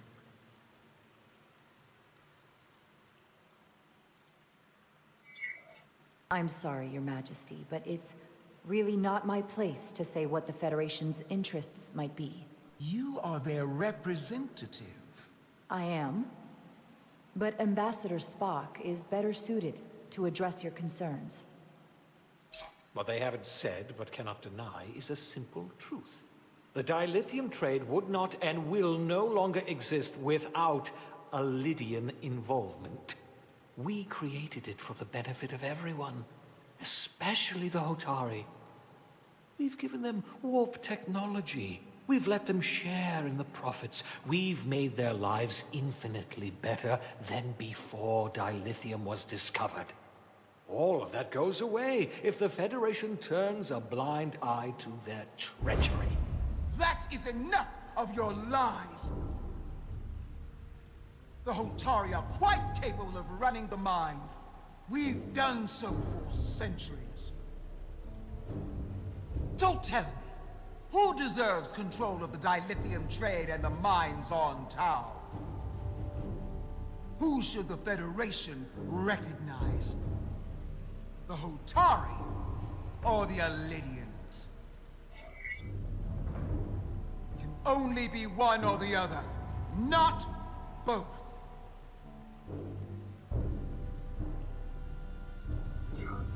If there can only be one, then it would be in the best interest of all involved if the Alidians resumed operation of the mines.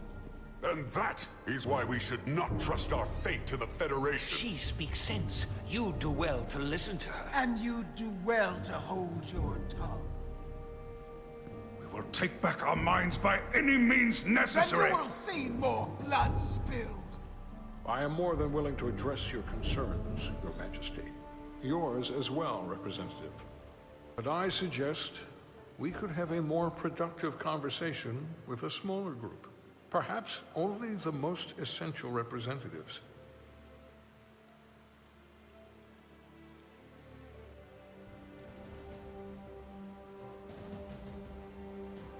I would agree, Ambassador Spock.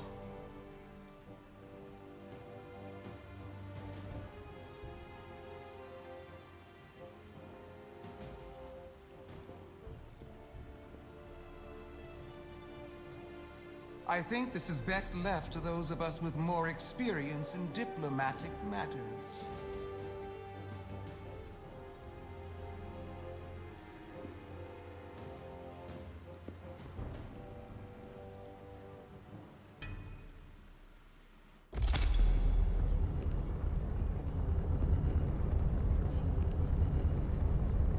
Spock and I will cover everything on the diplomatic front.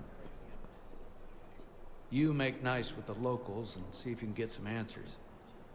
We need to find out why the Hotari are so willing to risk war. What happened in those mines?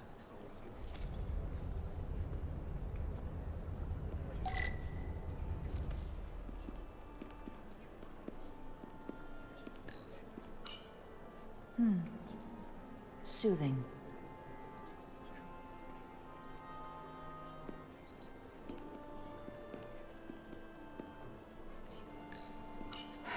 The Captain and Ambassador have it handled. I've got my own mission.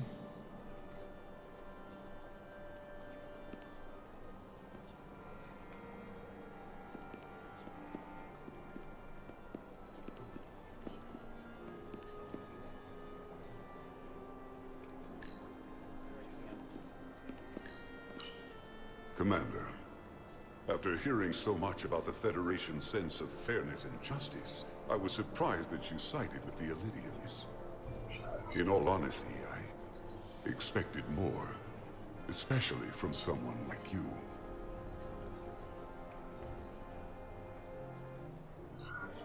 The Alidians lost not only hundreds of lives, but their very livelihood as well.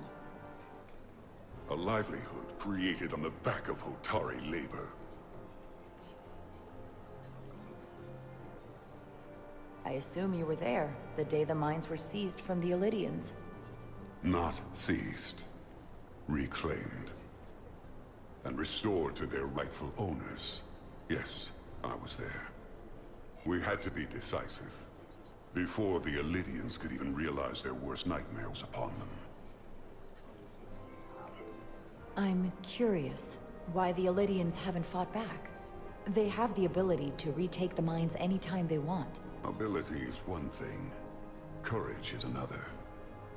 The Alidians know any hostile action on their part will not end well. They respect one thing above all else, and that is force.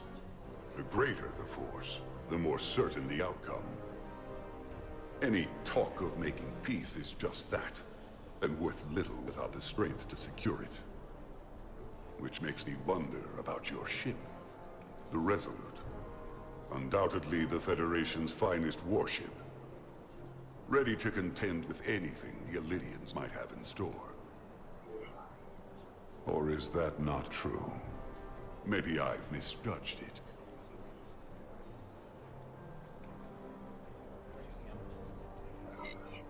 It wasn't designed as a warship. More for scientific research and exploration. But the Federation must have ships designed for war. Technically, they're Starfleet ships representing the Federation. But yes. I see. Sidron. A pleasure meeting you, Commander. I'm sure we'll cross paths again.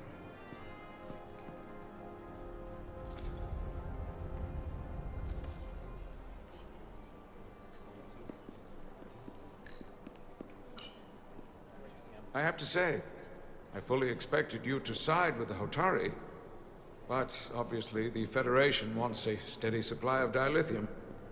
Something only we can offer. Without Lydian involvement, there is no dilithium trade. Left to the Hotari, it would be nothing short of a disaster.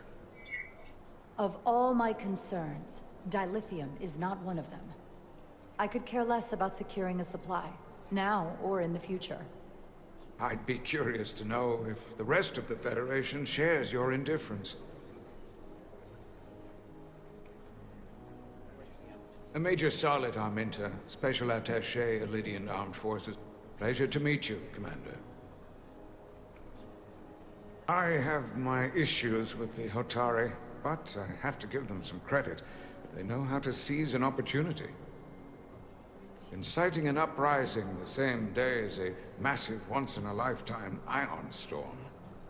Our assumption was that this storm was just an anomaly. Yes, a very convenient anomaly. At least, that was what we were told. Of course, I wasn't there. But who am I to say otherwise?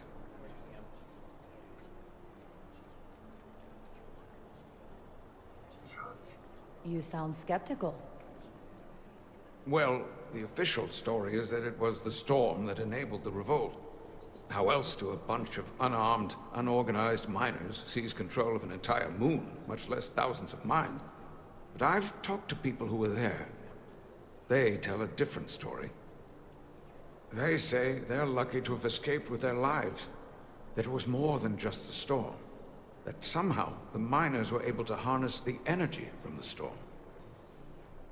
I know it sounds crazy. I'm not even sure I believe it myself. But that's what they said. You said the Hotari were primitive. Well, they are. Except for the part about weaponizing ion storms.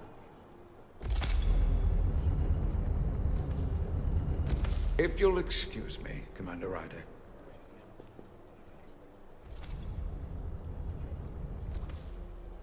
Commander, if I could have a quick word with you. Of course. Commander Rydek, I have to admit, I was surprised when you said the Illydians should control the dilithium trade.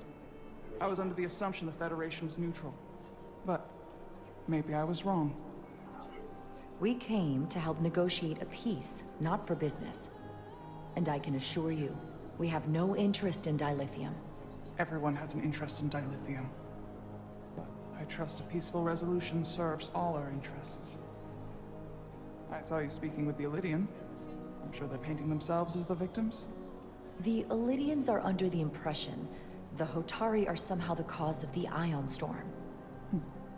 Which I'm sure they attribute to our lack of experience or sheer inferiority. But we are as much the victims of this horrific storm as they are. For the first time in our history, the Hotari have the upper hand. We see ourselves as strong instead of downtrodden.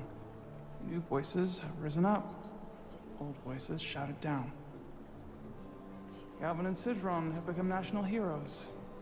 Now, they have the Queen's ear. Better or worse, depending on your perspective.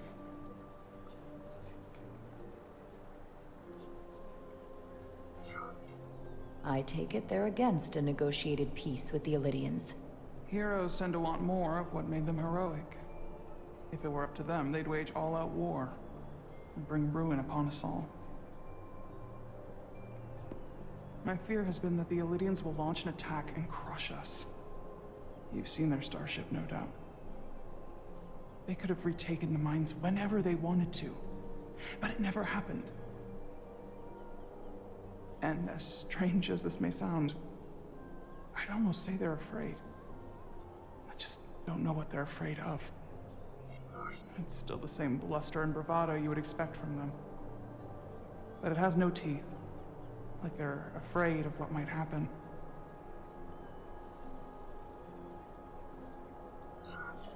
Do you think it has something to do with the ion storm? Right now, it's stronger than ever, isn't it? It's entirely possible. I'm not a scientist, but I do know the storm has knocked out all kinds of systems. So maybe the Illydians weren't willing to risk their ships, given all the interference.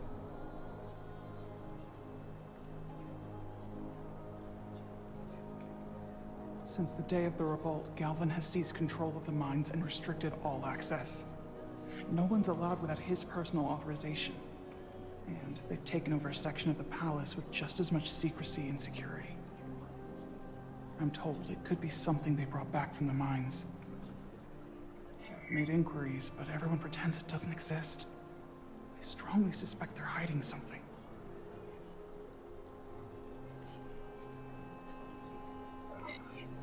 Are you sure of this? It's been the talk of the palace since the day of the revolt. How can we know?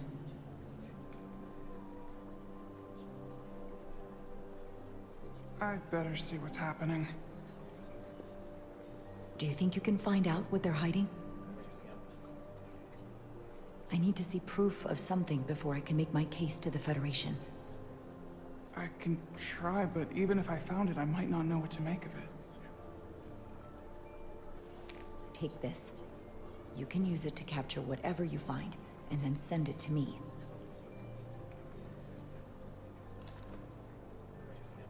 Thank you. I will let you know what I find. And I look forward to our meeting again.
Well, that was a disaster. What happened? The Hotari refused to concede anything, so the Illydians stormed out. The Hotari did not invite us here as peacekeepers. I hope your efforts were more fruitful than ours.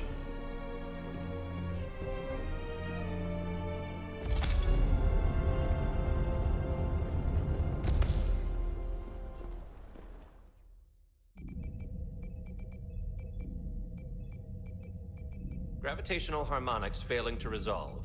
Warp bubble stability degrading. Increase output to maximum. Increasing warp output to maximum. It's happening again.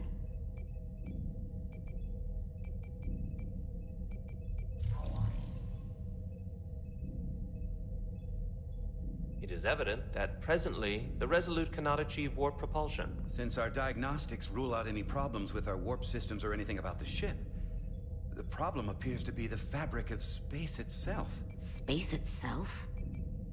You're saying something about this region of space prevents warp travel? Prevents it, or can't sustain it. However improbable, that appears to be the case. We need to know more. The storm didn't stop us from leaving space dock and traveling here. But could it still be causing this interference with warp travel? We must follow sound investigatory principles. Do not let an assumed conclusion drive your analysis. Sometimes we need a little inspired thinking, Mr. Chovak.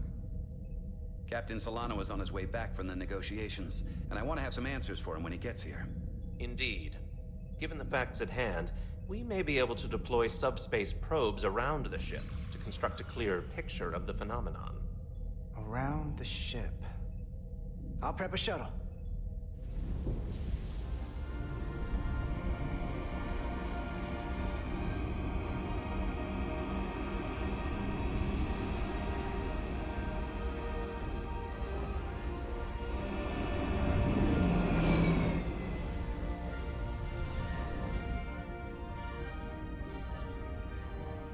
I'm setting up a waypoint at a distance roughly corresponding to the edge of our warp field. When we get there, I'll deploy the first probe.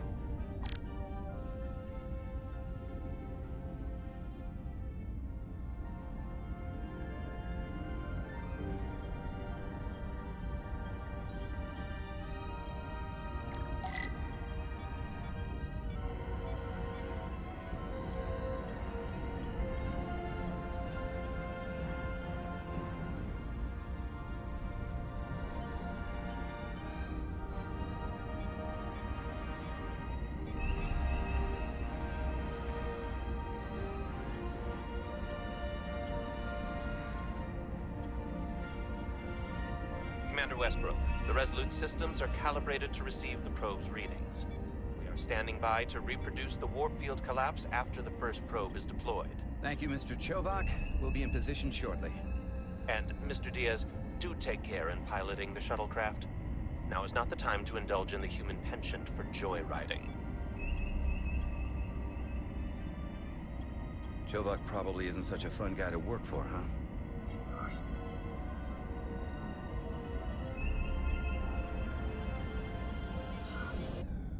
Nah, Lieutenant Commander Chovak's not so bad. You know, once you get used to him. And, I've learned a lot working under him. I have a feeling I'm going to have to work harder to be a political animal like you, with this new first officer coming aboard.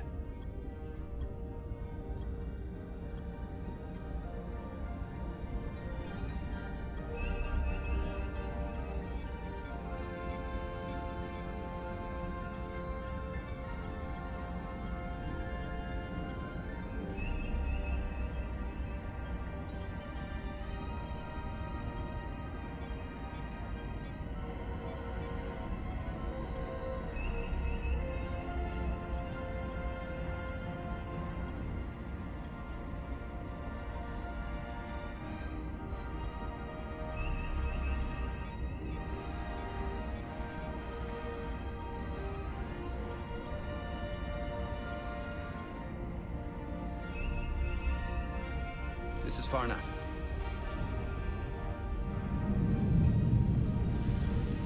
Transporting the first probe into position.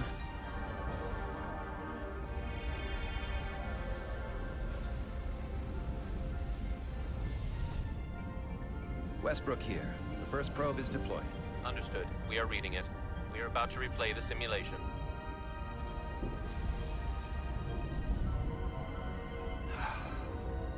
Problem?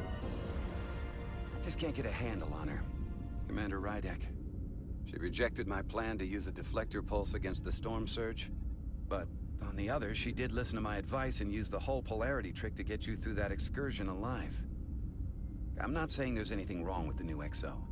I'm sure she's a fine officer, even if we don't see eye to eye.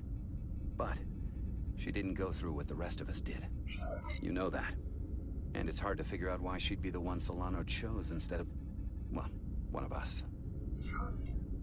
I've heard some good things. You should at least give her a chance. I'll take that under advisement. Test is running. Warp field collapse in 3, 2, 1, mark.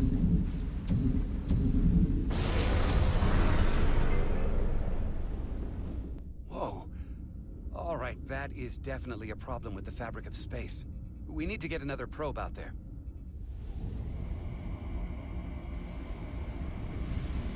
With 2 points of data, the Resolute and the probe, we've managed to get an interference pattern. I'm setting a waypoint to a particularly strong area of interference. We'll deploy the second probe there.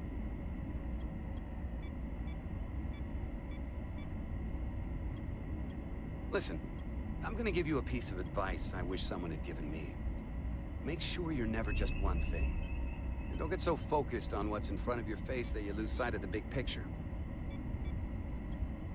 Before Rydek showed up, the captain pulled me into his ready room and told me he didn't think I had the people skills to be first officer. What a load of crap. I mean, if he'd said that about Chovak, sure. Well, if you're asking, I think you're a people person. After all, here we are. Me, an enlisted officer. You, one of the senior staff. Talking like old buddies. I should send Solano to talk to you. Bring him on. I'm sure you can handle him. You've got potential. You're a capable engineer. You're good in the field. Keep up the good work, and who knows? A solid jack of all departments like you could be Commander-in-Chief of Starfleet one day. Hell, Admiral Jellicoe started as a shuttle pilot. And there are places to go in the enlisted ranks, too. Of course, if you get an officer's commission, they'll put you on another ship. You know, I'd be the best leader Starfleet ever had. Lower decks always have to fix all the problems Command causes. Maybe I'd just save everybody some steps. Well, don't forget about us little people when you're running things. Of course not. You gotta remember where you came from.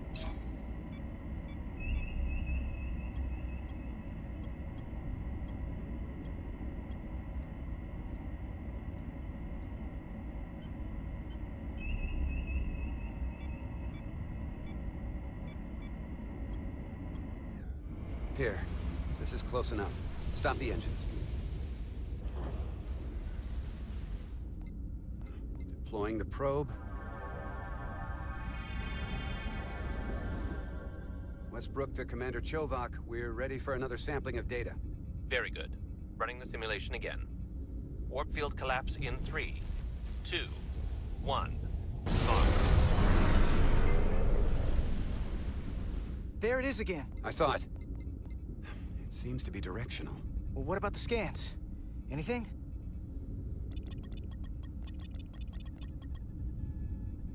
Here's the readings in relation to our local space.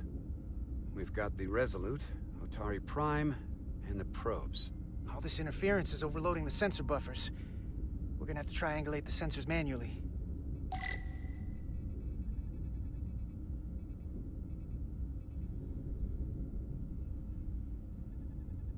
We got something. These markers indicate peaks in the gravimetric interference patterns. Let's see if I can find some more.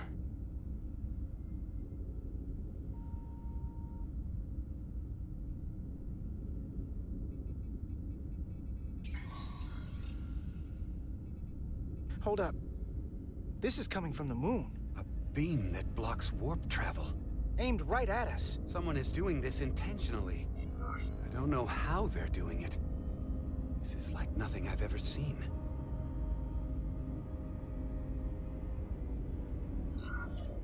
Why would they be doing this? We came here to help these people. And now we're getting hit by some warp-killing weapon? Now, look here. It's current readings of the ion storm. These concentrations. They line up with the interference pattern. The storm and this beam, they're coming from the same place. Carter, whatever petty local conflict brought us here, it's just a small part of something much bigger.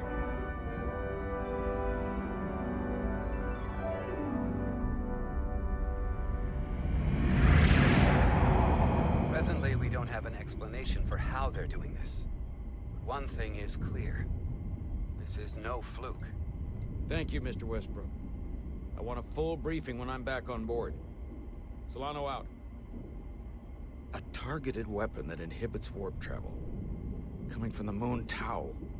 That would explain the difficulties my shuttle encountered. More importantly, the tenor of the Hotari during the negotiations. And here I thought the Elydians would be the problem. Coming to peace talks in a warship. This wasn't supposed to be so complicated.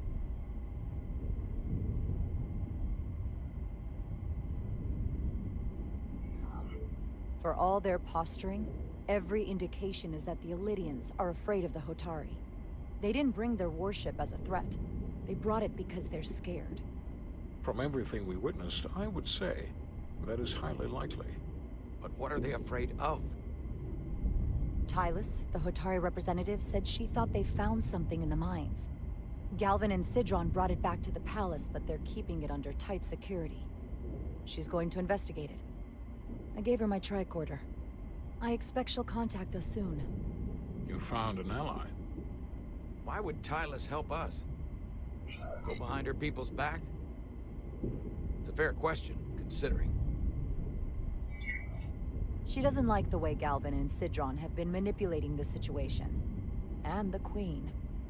Working with us to go around them isn't the same as betraying her people. That may be true. She's certainly more likely to help than the other Hotari we've met. That raises another question. Specifically, what do the other Hotari have to gain in bringing us here, only to make this hostile maneuver against us? There must be some motivation. Unless they changed their minds between when they asked and when we got here. Sidron was very curious when we spoke outside the Queen's chamber. He wanted to know all about us, our ship, the Federation. He wasn't giving any answers. He was looking for them. Well, I'm sure you didn't tell him too much. I don't think the Elydians know what's really down on that moon either. Major Armintus said the revolt defied explanation. That the Hotari miners somehow harness the energy of the storm. Harness the energy of the storm? Doing that is beyond even our capabilities. So is a weapon that disrupts warp travel. There have been civilizations and entities, both past and present, far more technologically advanced than the Federation.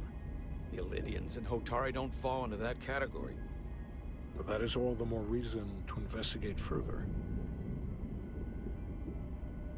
Commander Rydek, sorry to interrupt. We've received an urgent call from Hotari. The Queen's advisor, Tylus, has asked to speak with you. Put her through.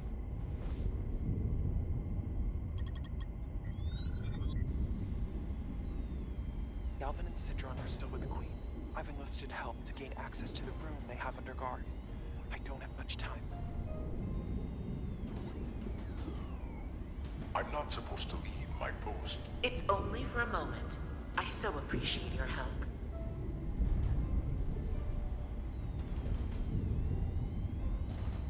I found something. I'm sending you a scan.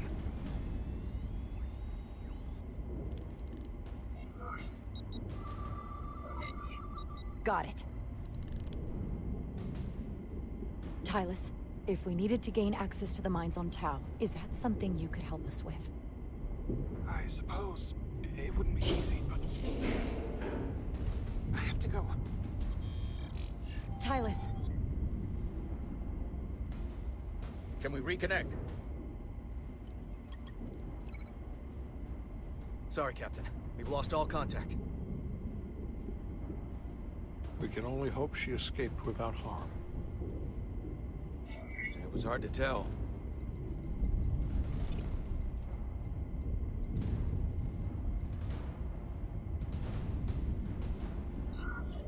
Tylus wouldn't have offered to help if she didn't know what she was doing. That's a lot of faith in someone we barely know. Let's see the scan of whatever the hell that was.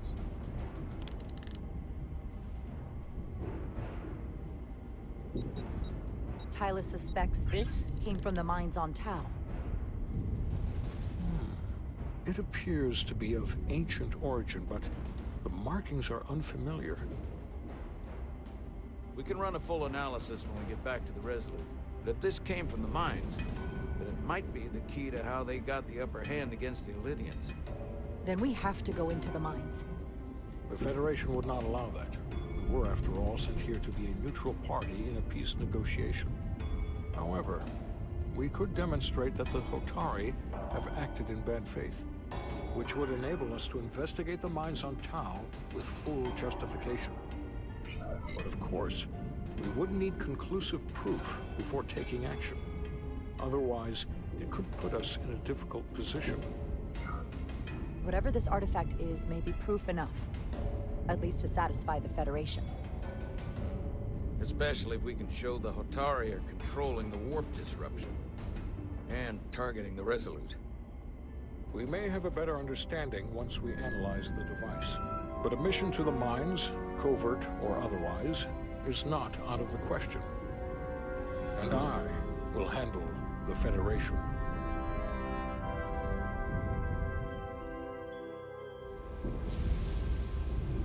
As I was telling Carter, I want all the data I can get on this warp problem. And the negotiating team's shuttle has been recording data all the way back from Hotari. Even better than our probes. So pull the sensor and engine ISOs from the Melville when it sets down. Will do. I'll join you and Chovak down in engineering to run another analysis after the briefing.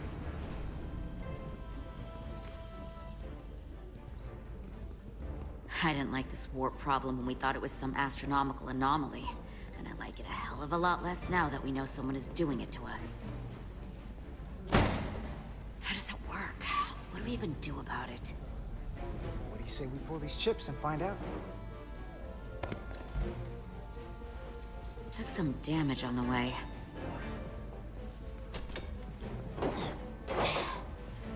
That ionic interference scored the hull plating. Might be some micro welds. Let's try pulling together. All right. 3, 2, 1. It won't budge. Gotta be the storm damage. We need to... Welcome back. Any excitement down on the surface? Excitement? No. Nothing like that. Hey, can you hand me the EJ7 interlock? From the toolbox. I don't know what that is. Not much use for one on a security detail, huh? Carter? Yeah, I'll get it.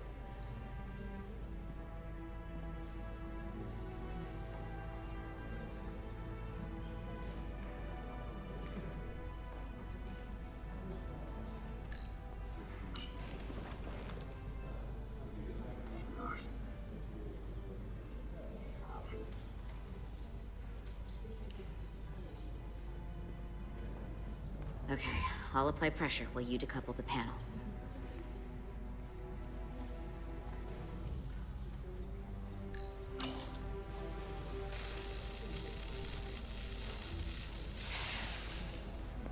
Here, I'll help.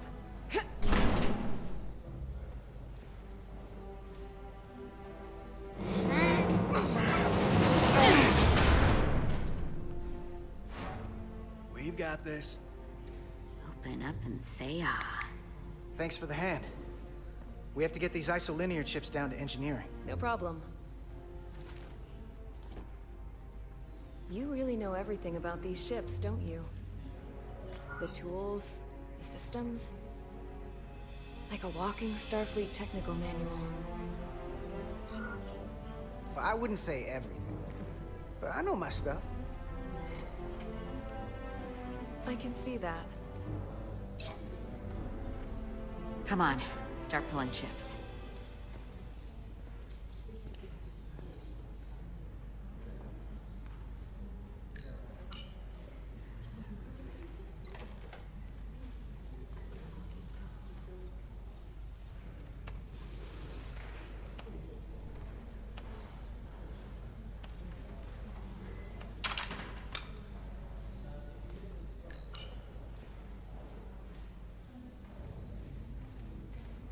What's this? Some kind of crystal formation?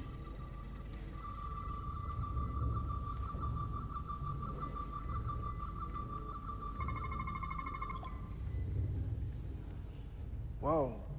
This substance is a quantized spin crystallization of hydrogen, carbon, and lithium. It's emitting tetrametric pulses at an interval of 3.8422 seconds. Quantized crystallization isn't natural. I mean, it's only theoretical as a means to engineer matter on a subatomic level.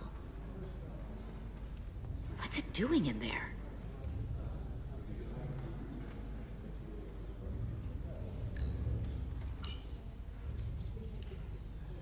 Wait. Regulation 364, subsection 9. What? Regulation 364, subsection 9 orders that in the case of an unknown foreign substance infiltrating a sealed system, it will be placed in secure confinement before further examination. Retrieve a containment module. Don't you think we're more equipped to deal with whatever this is? No. Before anything else, this is a security issue. You don't even know what this is. Which is why we need to study it. Once it's contained.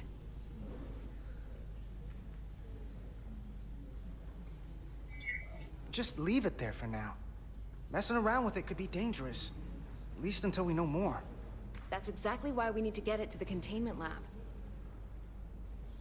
I can't make an exception just for you.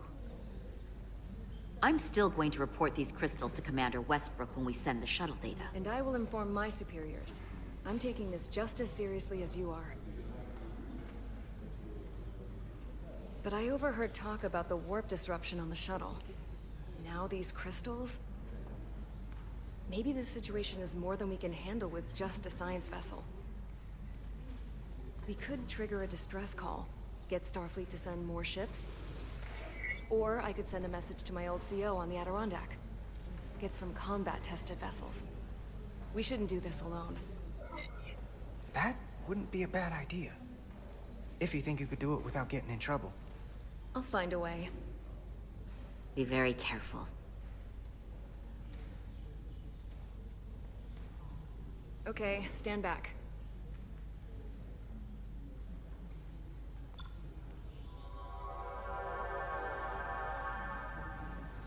Get this to the containment lab. We'll get it set up for you. I'll let you know when it's safely confined. Oh, we'll be there. Last thing you want is to study this down in main engineering and have it explode next to the warp core.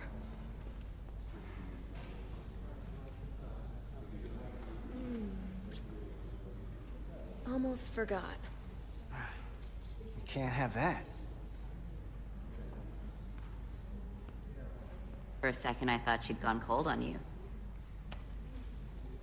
Like she might have changed her mind. But I guess this whole situation has her spooked. Maybe she knows more than us? Or it's because this is all happening so fast? But she usually doesn't scare easy. Yeah, there was something a little off about her.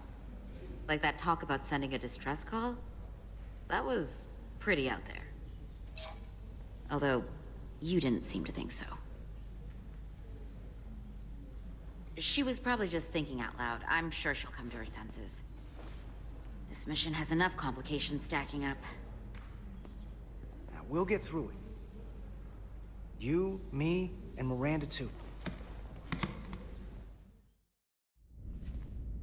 Commander Rydek was able to work behind the scenes during the negotiations and made contact with a representative from the Hotari delegation named Tylus. She mentioned an unusual artifact of unknown origin being held under tight security within the Hotari Palace, which she believes came from the mines on Tau.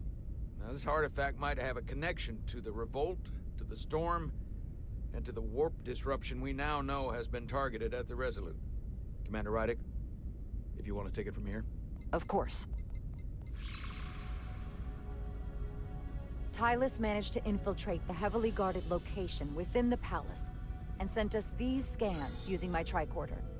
It appears to be some sort of control panel, possibly connected to the warp disruption weapon originating on Tau.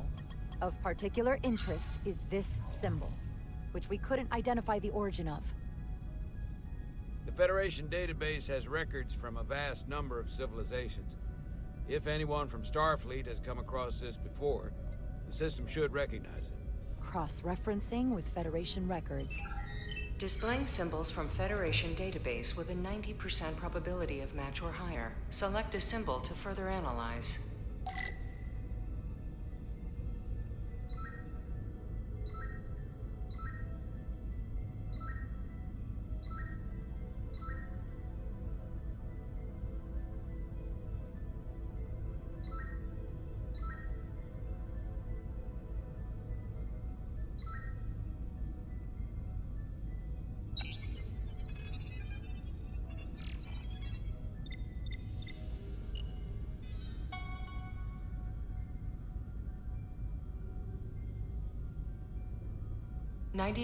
.2% match. Got it.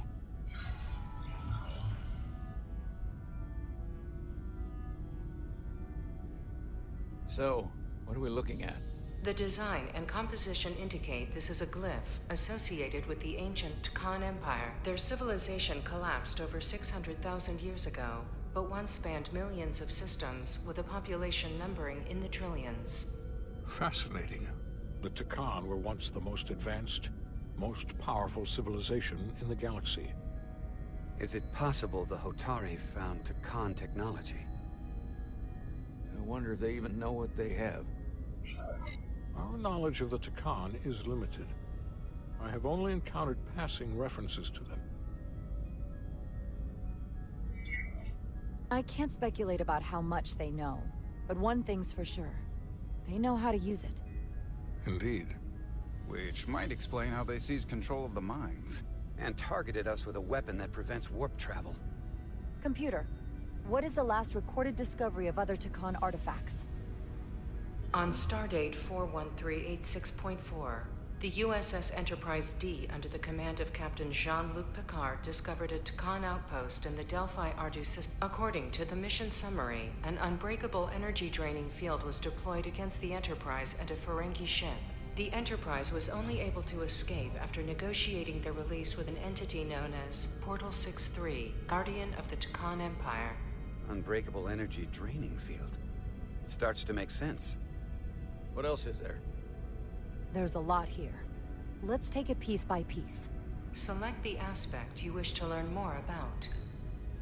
Someone from the Tkan Empire is actually still around. Or at least was, 16 years ago. Computer, what other information do you have on Portal 6-3, Guardian of the Tkan Empire? The entity known as Portal 6-3 is of an unknown nature. A biped humanoid, he was unaware that the Tkan Empire no longer existed at the time of the encounter. He was able to control the crystal-based technology of the Tkan outpost through apparent telepathic means. It was by his choice that the Enterprise was released from the energy draining field after Commander William T. Riker of the Away Team argued on behalf of both Starfleet and the Ferengi. Telepathic control of their technology. As I have said, they were the most advanced civilization in the galaxy.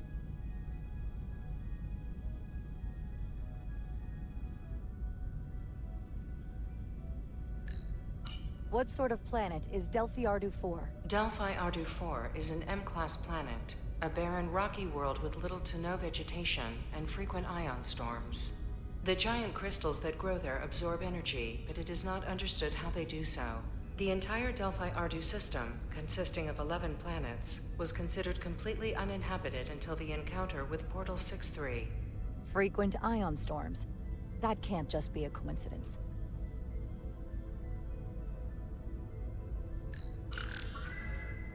There appears to be some sort of restriction order from Starfleet. Computer, explain this restriction. A Starfleet directive similar to General Order 7 forbids entering the Delphi Ardu system or attempting to make contact with Portal 6-3. Starfleet doesn't throw up a no trespassing sign for just anybody. I suppose it makes sense considering what happened to the Enterprise D.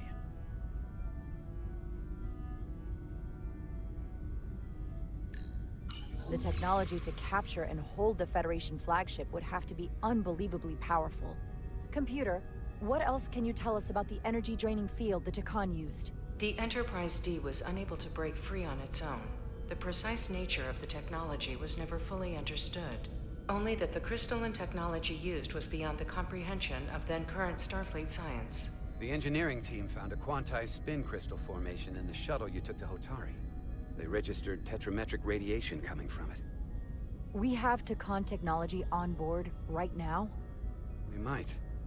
I'll run a full analysis in the containment lab. The Illidians should have crushed the revolt. But if the Hotari have Tkan technology and can control it, I see why they're willing to negotiate peace. For all we know, this could be just the beginning. And we're up against something greater than we can imagine.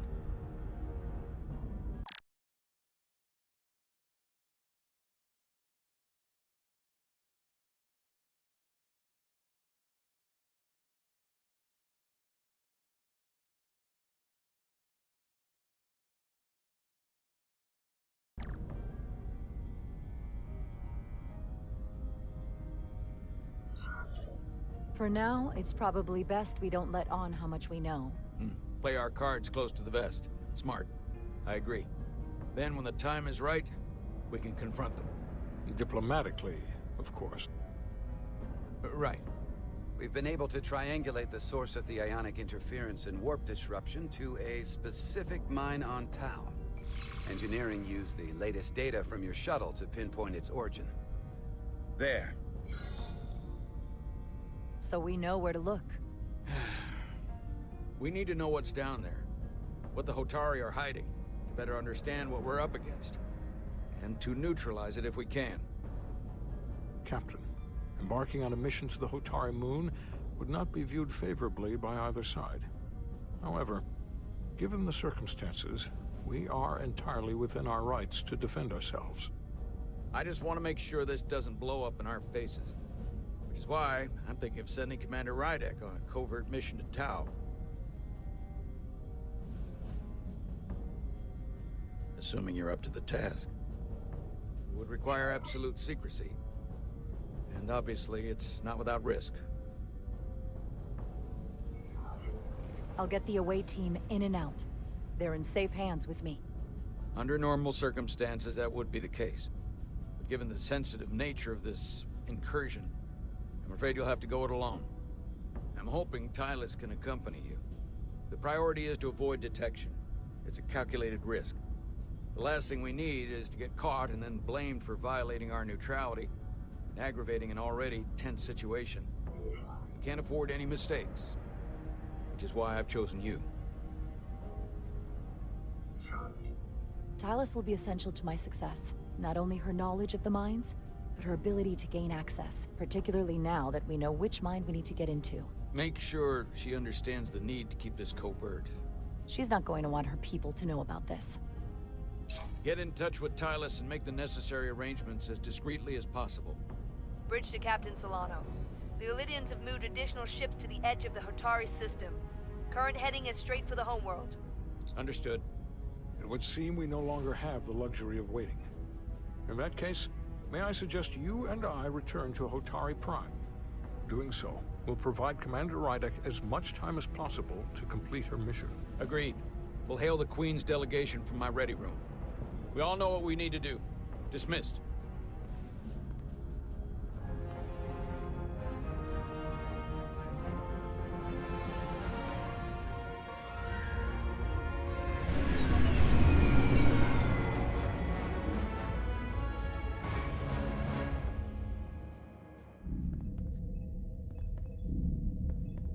Petty Officers Diaz and Edsolar, where is the crystal formation that you found in the shuttle? I have tasked Ensign Calloway with performing a full analysis of the tetrametric pulses. Security brought it to the containment lab. I was just there. They don't know anything about it. Security never checked it in. Miranda never got there? She's the one that had the crystal formation? Yeah, her and the rest of the security detail from the negotiations. Diaz, Tamaris.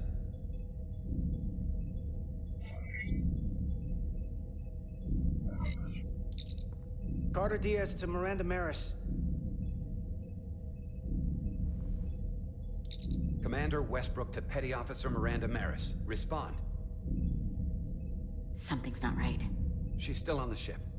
She has to be. Computer, locate Petty Officer Miranda Maris. Petty Officer Miranda Maris is in the isolinear storage array on Deck 5. I'll go find her. Good. I am sure Mr. Diaz can attend to this on his own.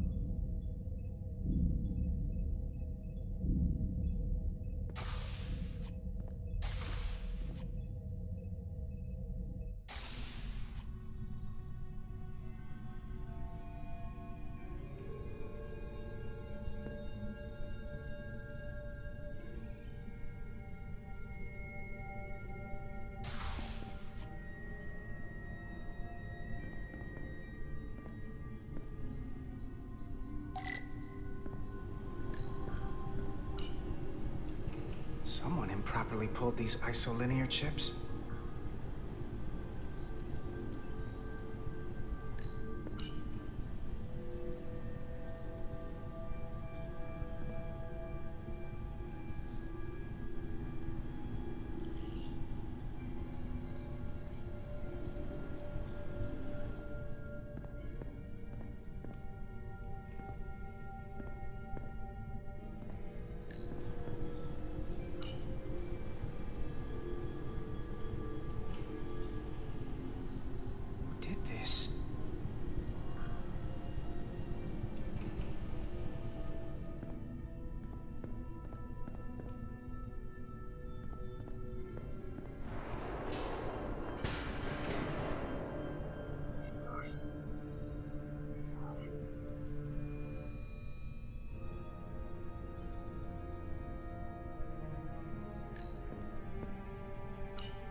What the?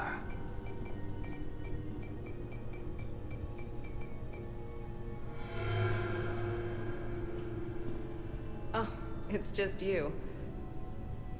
I'm busy right now. Why don't you come back later?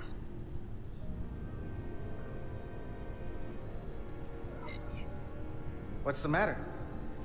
Were you worried it was gonna be someone else? No. I mean, I'm glad it's you. But I'm through here, so I can't stay and chat. I have other things to do.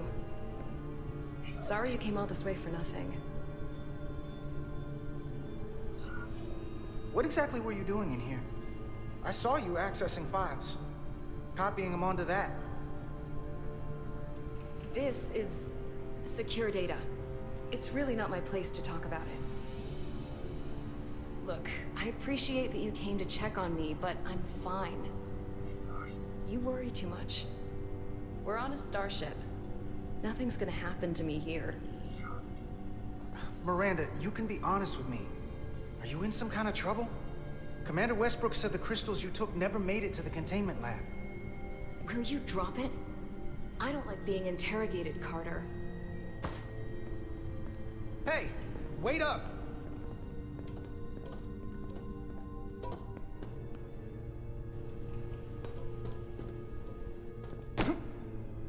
I'm getting some very mixed signals from you right now. I'm sorry. I'm under a lot of stress right now. Just tell Chovak or whoever I don't know where the crystals are, and let me go about my business. I know we have some things to figure out. I don't have time to stand around and debate with you. Not right now. If you won't give me a straight answer, you can tell them yourself. This doesn't concern you, so I'm good with that. Miranda, hold on! No. Get out of my way.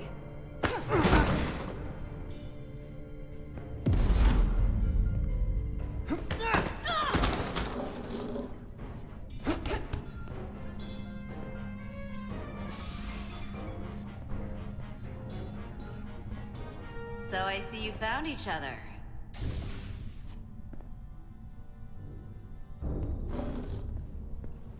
You were taking so long, the commander sent us to see what the problem was. Diaz, you were sent here with specific orders, and fighting your crewmate wasn't one of them.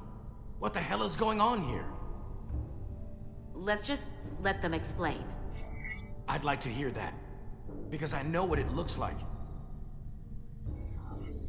Ask her! She was doing something with this. Copying all kinds of data. This drive is unauthorized. There are ISOs all over the floor. And that's why I was in here, investigating this situation. And when Carter came looking for me, we got our wires crossed. It wasn't anything more than that. Look, I wish I was wrong about this. That I was overreacting. More than anything. But I know what I saw. And it's not what she's saying. I can't believe this. I don't know what's going on here, but I think we need to call it into security. She can explain herself in the brig. Hold on a minute. We don't need to put this on anyone's permanent record. Miranda, maybe you're feeling out of sorts and we should head to sickbay so the doc can check you out? Yeah, I haven't felt right since I came back from Hotari. I think I should see the doctor. You two know her? If you really think she's not well, we can take her to sickbay first. But what I know is this is a security breach, and we should treat it as such. Please, just let me go see the doctor. She did have a bumpy ride back on the shuttle. Come on, Carter. We should get her taken care of. You better be sure about this.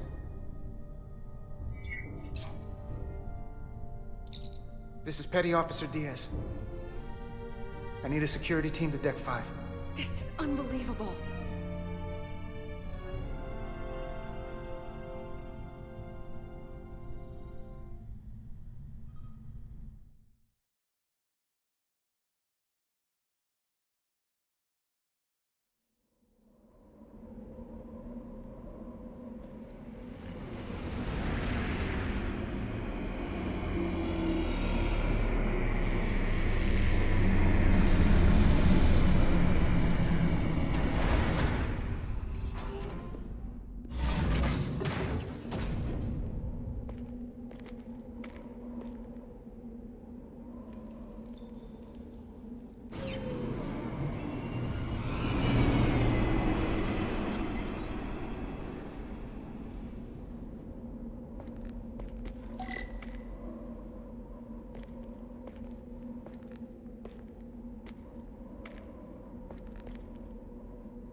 Rydick here. This is Zermatt. Any trouble getting to the surface? I'm really starting to miss transporters. As long as this storm is around, you'd better learn to like shuttles. But if you can find the cause of the interference, we might be able to get back to transporting. As if I needed another incentive. We both know there's a lot more than that riding on this. Fair enough. You'll need to get in and out of the mine undetected, so I hope Minister Tylus can help in that regard. So do I. And to keep this covert, we'll refrain from contact unless absolutely necessary. Understood. Rydick out.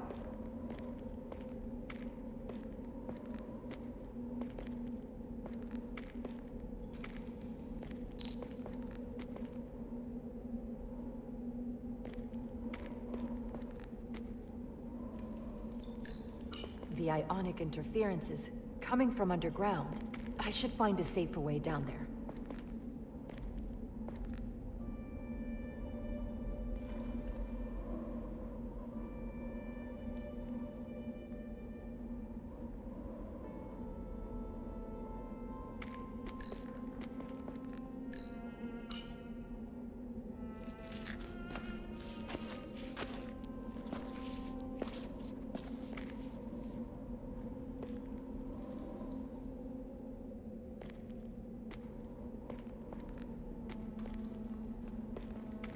I saw your shuttle take off. Hopefully no one else did. It's good to see you. Even under these unfortunate circumstances. When you called to give us a scan, it sounded like they caught you. I was worried you'd been hurt. It was nothing I couldn't handle. Lead the way. I'll fill you in on what we've learned about the situation. Follow me.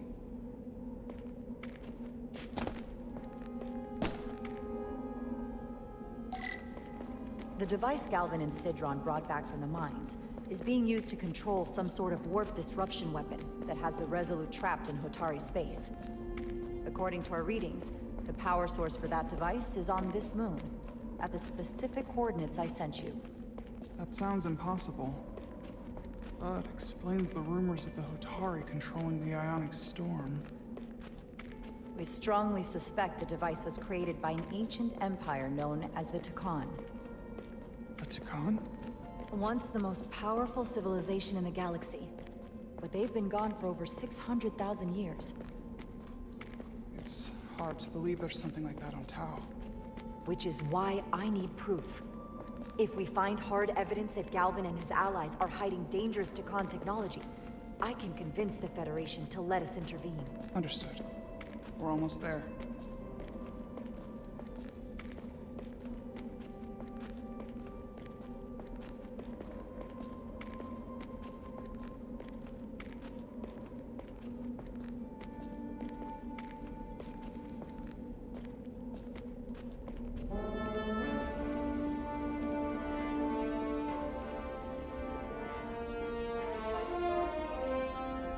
That's the mine?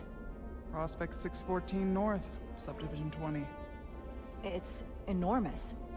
Just one of the thousands across Tau. The pride of Hotari. How do we get inside? The structure that circles the mine has entry points for transporting equipment into the lower levels. They're guarded, but nothing I can't get past using my authority. Well, that's good to hear. As long as you can avoid being seen, I should be able to talk my way past any miner. And provide a little distraction for you in the process. How do I avoid being seen? You don't use the door.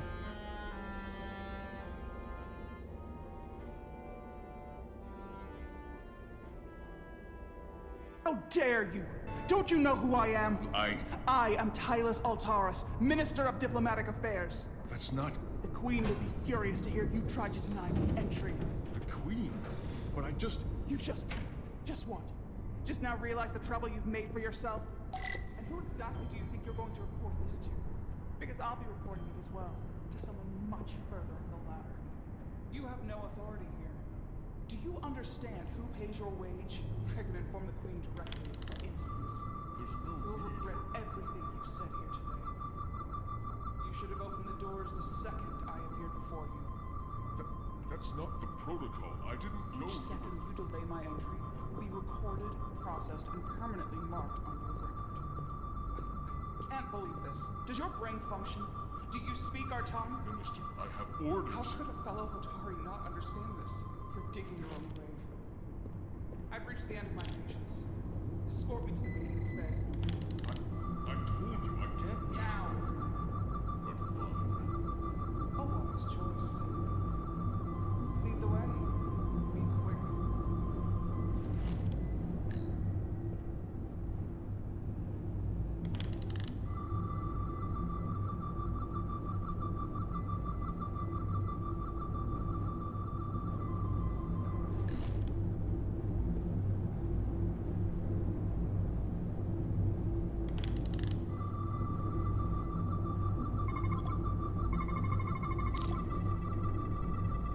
Okay.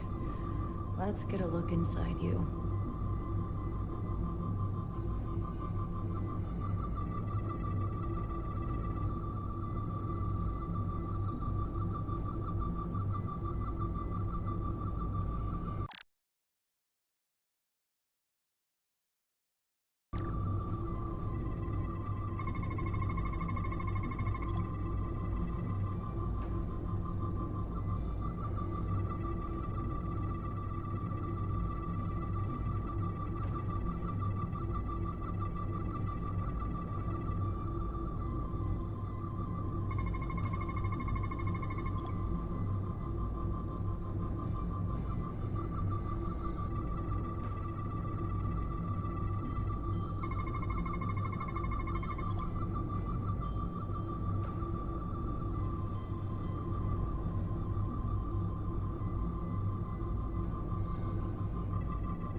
Full system access.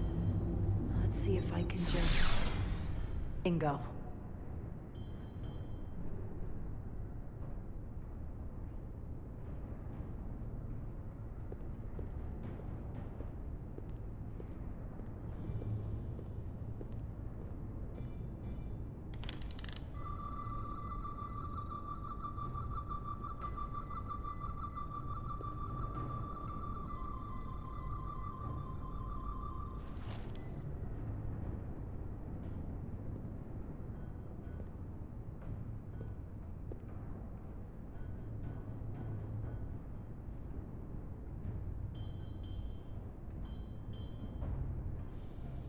Better hurry.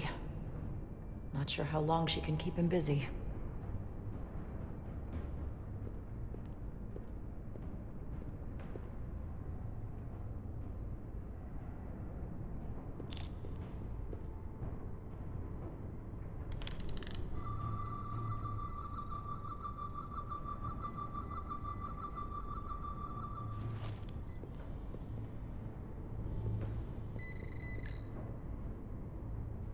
Might control the exit door.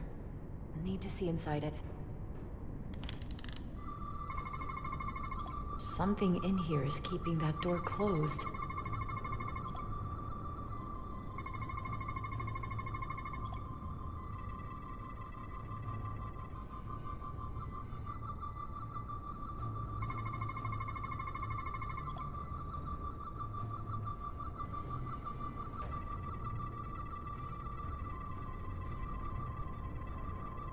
Got it.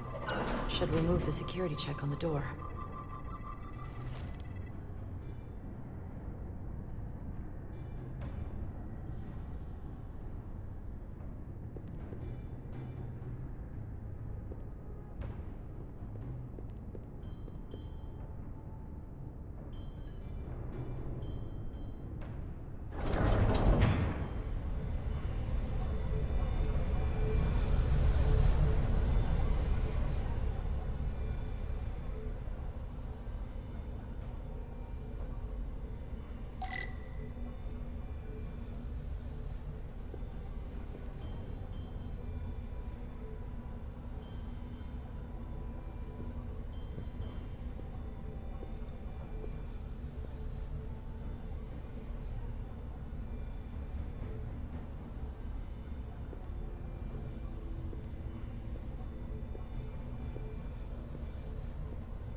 I didn't come here to educate an imbecile on royal protocol. Of course not, Minister.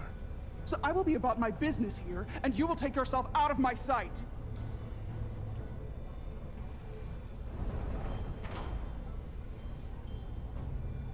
There you are. You really let that guy have it. It worked, didn't it? I'm used to having to throw my weight around. Hard to get anyone to listen to you otherwise. I'm impressed. I didn't know you had it in you. There's a lot you don't know about me. Underestimate me at your peril. The catwalks were booby-trapped. Galvin and Sidron have gone to great lengths to keep out the uninvited. Well, we're inside. Where do you want to start? The ionic interference is coming from below us. We need to go deeper. That lift goes down, at least to the changeover station. But we can't use it without DNA authorization from one of the guards. I have an idea, but we need a few samples of DNA from the miners who work here. Samples? Fingerprints, sweat, blood. Which will trick the machine and get us control of the lift. That's the theory. Let's test it.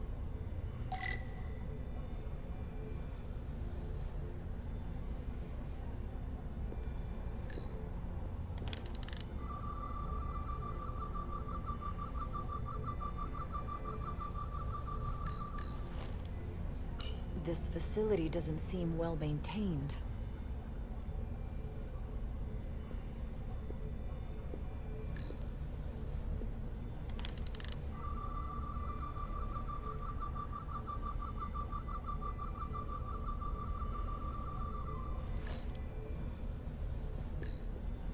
Do you think we could just find a way to climb over this? How Possibly. But the console on the lift itself is locked by the same system that locks this ramp. No shortcuts, then. I'm sure you can figure something out.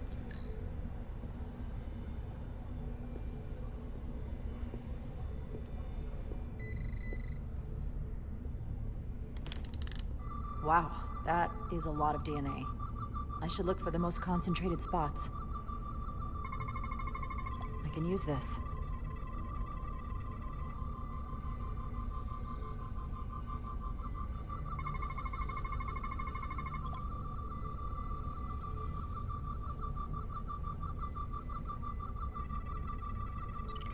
That's a stable DNA sample. It's only partial, but a few more should do it.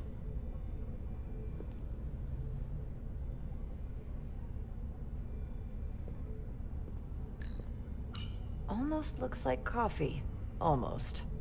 I'll have some Ractigino when I get back to the ship.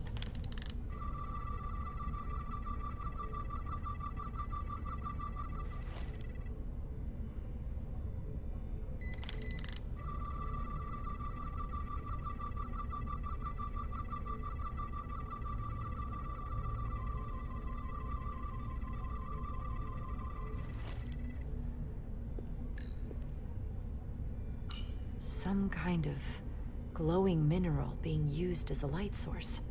Might want one of these for my cabin, actually.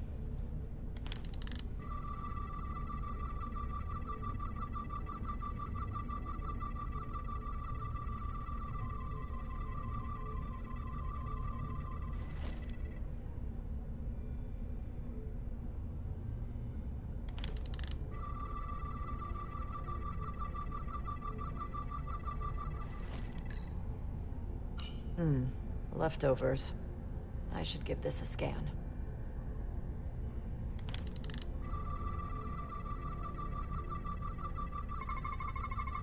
There's gotta be stable DNA here.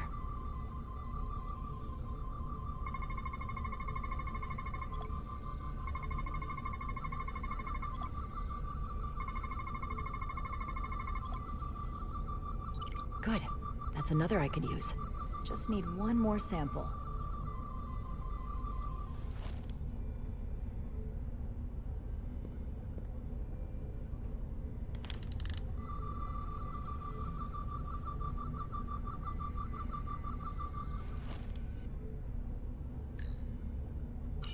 If they eat in here, it's likely there's some DNA in the room. Hotari must be tough on the inside, too.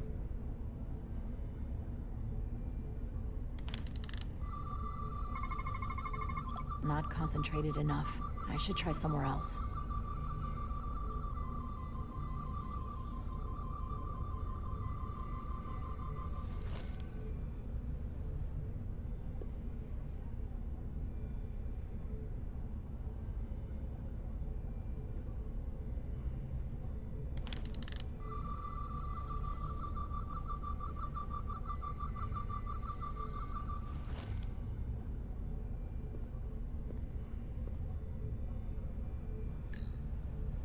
Hygiene clearly isn't a priority down here.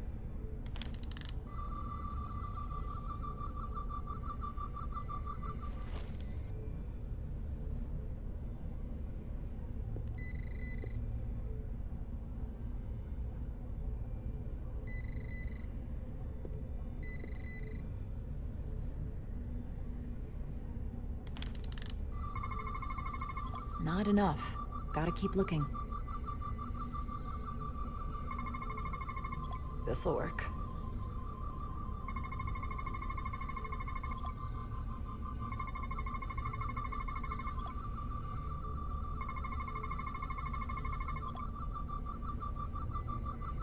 Perfect. That's enough to make the DNA profile. Time to go back to the lift.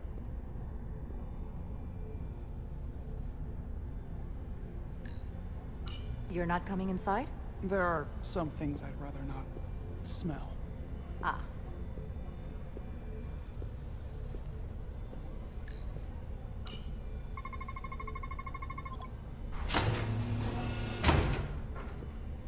It worked. Theory proven. I'll get it started.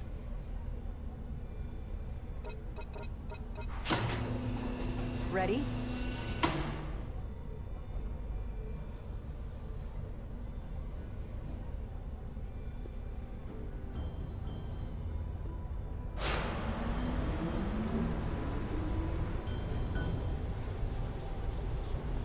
I'm a little afraid of what we might find down there. We'll be okay. I've survived worse than this. Well, I haven't. But I'll put my faith in you. For now.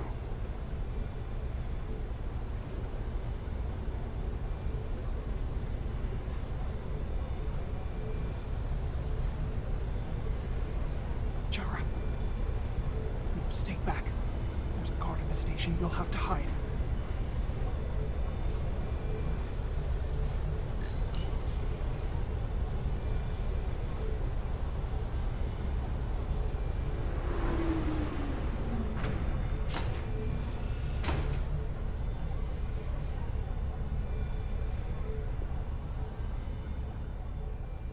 Who are you? What are you doing here? You watch your tone with me.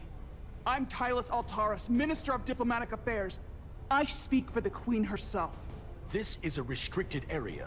No one gains access without the approval of Galvin or Sidron. Wait. Jues Gawad Abowincha.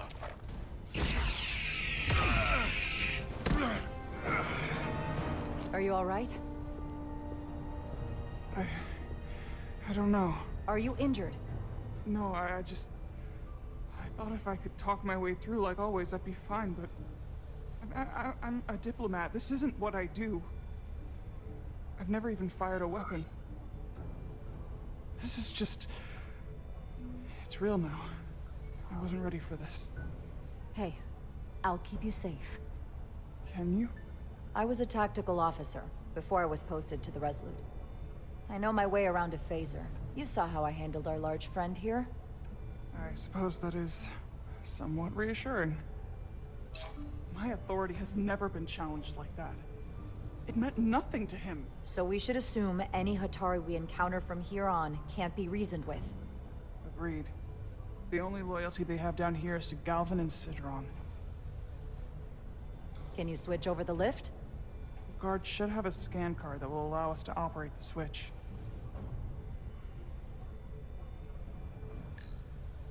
That's some serious armor. Conditions in the mines are harsh, even for Hotari. An Illydian disruptor. I assume the miners took weapons from the Illydians before they fled the mines. That explains some of how the uprising happened, but not enough. Should we take it with us? No. My phaser is more efficient. Unless you want it. Oh no. Weapons aren't my thing.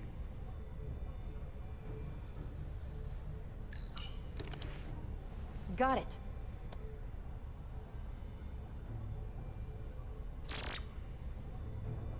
He's not dead, is he? He's still one of my people, and I didn't come here to take Hotari lives. My phaser's set to stun. He'll be perfectly fine, just unconscious for a while. I see. We don't have that sort of technology on our weapons. Good to know.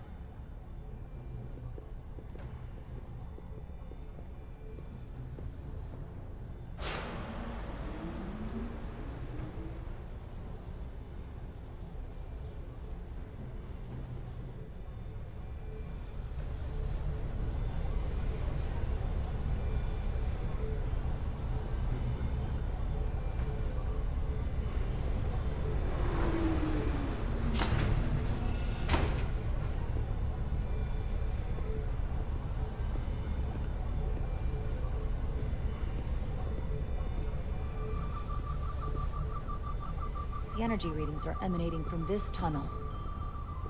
It's sure to be guarded in there. Stay low and follow my lead.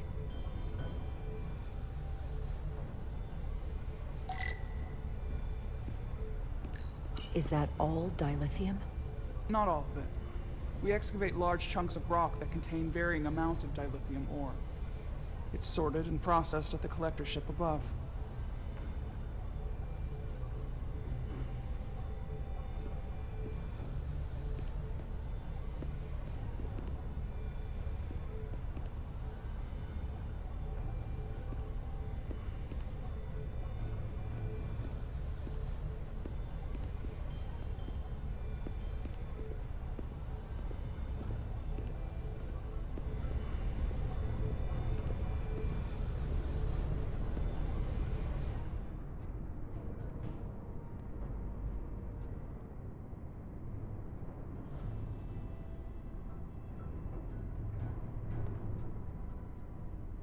More guards.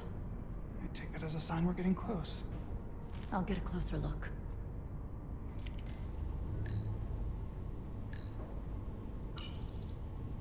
Looks like they've improvised a barrier. Yes, we must be getting closer.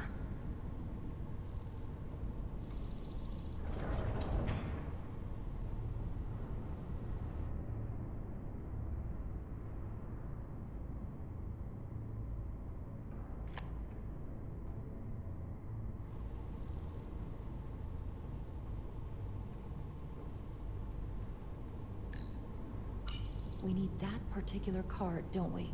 I'm afraid so.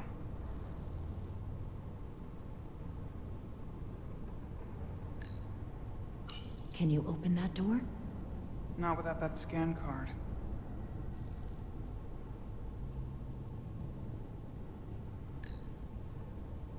We don't have time to wait for them to finish whatever they're doing. We'll have to try to keep low and sneak past them. I'm starting to see the utility of a phaser. I wouldn't stand a chance against all three of them. I don't like our options here. I have to get us that card so we can open the door. How? If they detect you, Galvin and Sidron's followers are clearly willing to kill to protect whatever's in this mine. Hey, I'm trained for this. I'll be fine. What should I do? Avoid being seen. Stick to the edge of the room, and meet me at the door.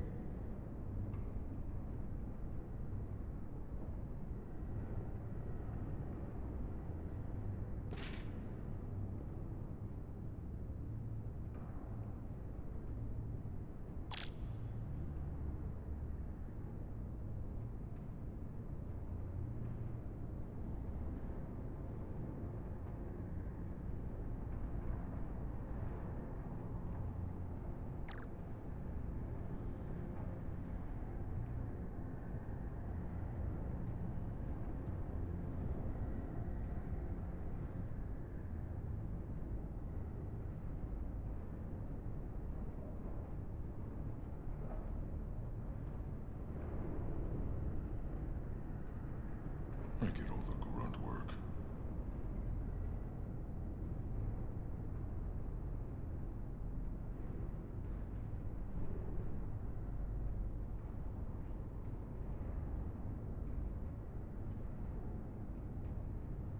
Those arrogant Illyrians have no idea what's coming. I wish the Illyrians would try something else. They saw our power, our resolve. They're terrified of us. Until the plan is complete, we're vulnerable. Then get back to work, and we'll complete the plan more quickly. Processing.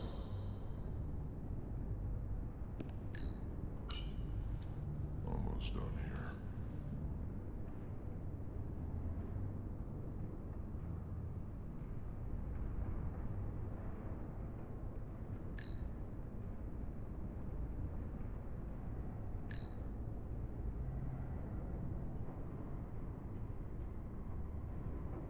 Good.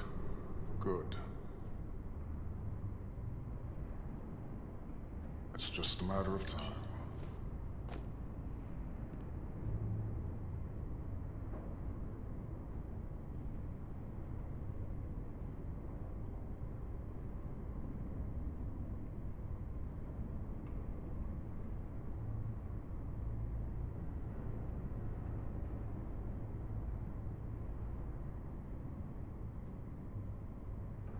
Arrogant Illyrians. This requires too many inputs.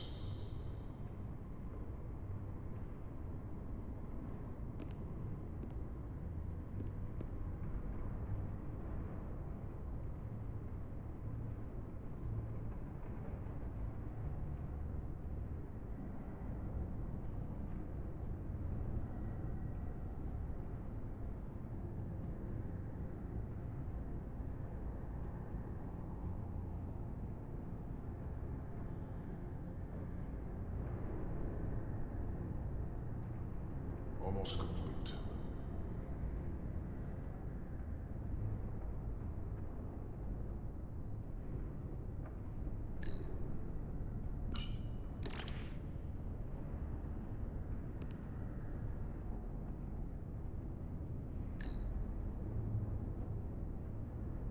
Is that...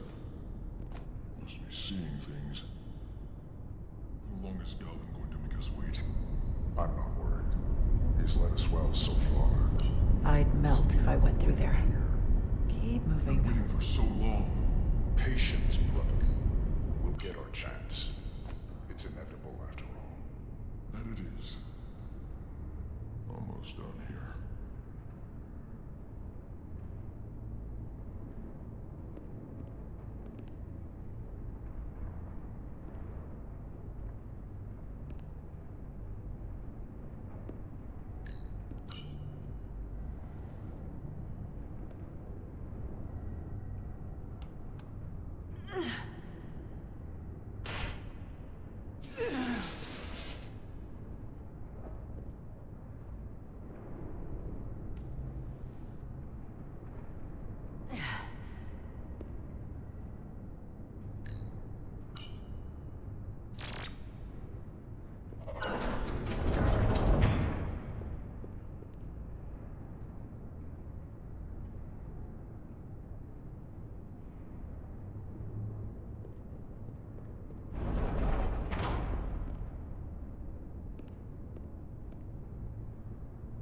Stay close.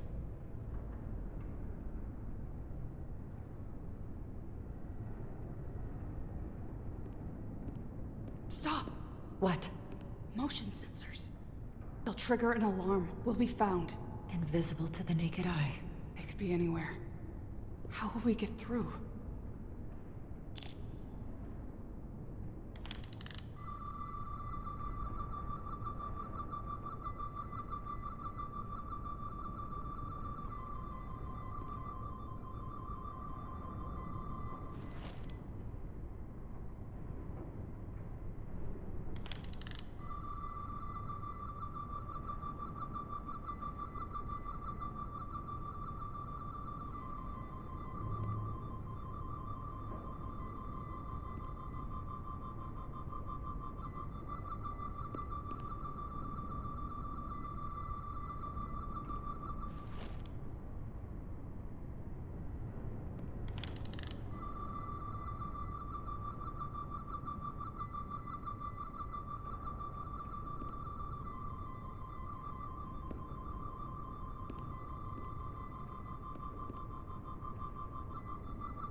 This?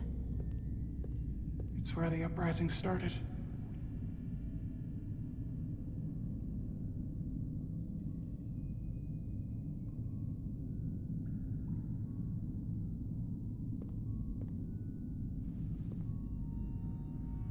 Hotari don't do this. We defend ourselves, but we don't kill on this scale, this level of savagery. There's no such thing as a bloodless rebellion. I don't know if we should keep going. So much death. I don't want to end up like them. We'll make sure they didn't die for nothing. What we learn here could save the rest of your people. Okay. Okay. Whatever happened here, it made the Elydians abandon the mines. Let's find out what they're so scared of. Hotari and Elydian. Both sides took a beating.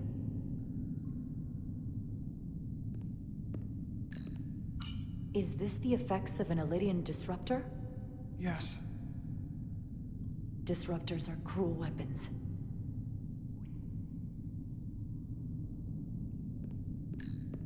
These crystalline particles, they're not dilithium. Are they common in the mines? Not that I've ever seen.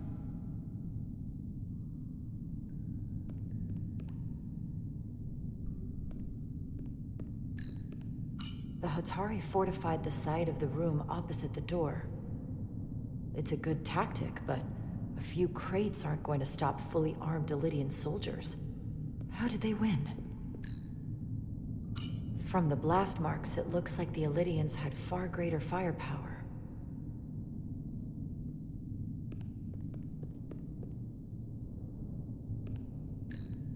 Footprints.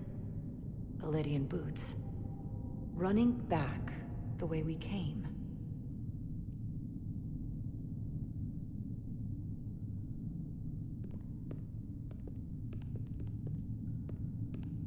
Tylus. What? What kind of weapon did this? This is like nothing I've ever seen or heard of. My people don't have a weapon that does this. What else can you tell me?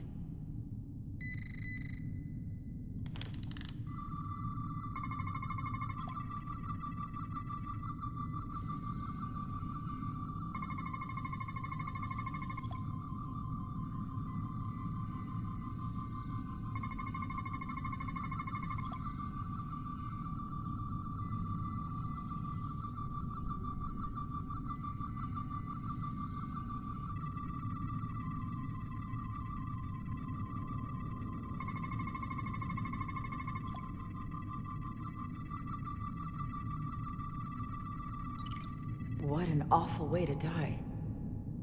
This must be why the Elydians are so afraid. Technology that surpasses their own, in the hands of the Hotari that they've lorded over for centuries. Where did this weapon come from? Well, the crystals are giving off tetrametric pulses. If I set my tricorder to search for that frequency, it'll lead us right to the source.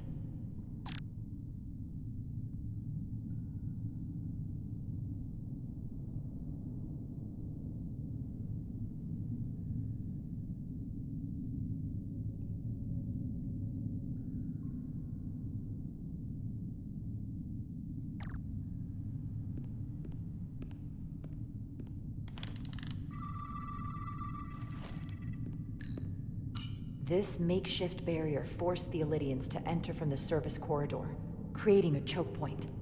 Quite the advanced tactic for a species that's never waged war. Killed by the same crystallization as the Elydian. Whose side was the killer on?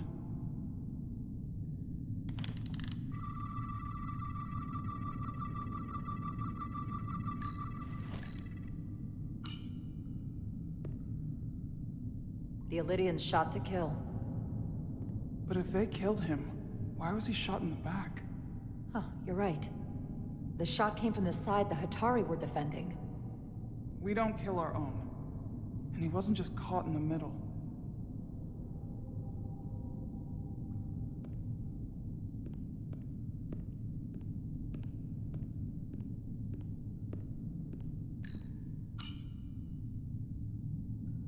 Tylus, you may not want to look down there. I've come too far to... What is this? They've been dumping bodies down here.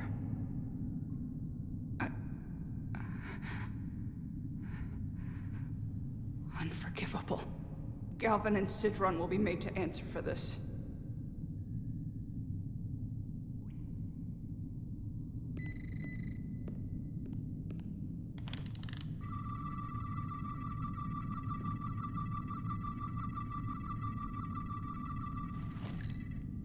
More of these crystals.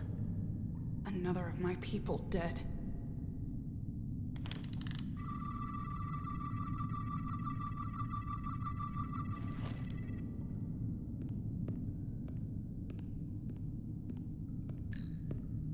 Tylus, what is this machine?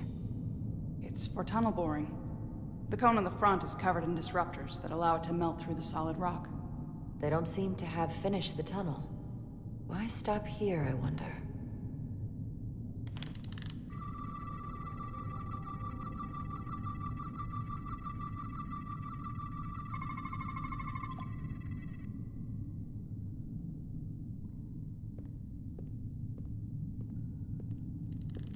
Think they parked this here on purpose? One way to find out. Need any help?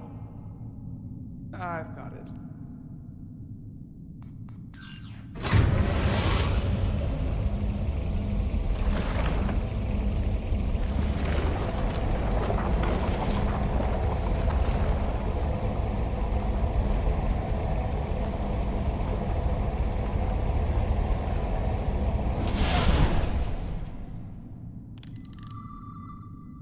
This concentration of tetrametric radiation has never been recorded. Whatever they're hiding, it's right through here.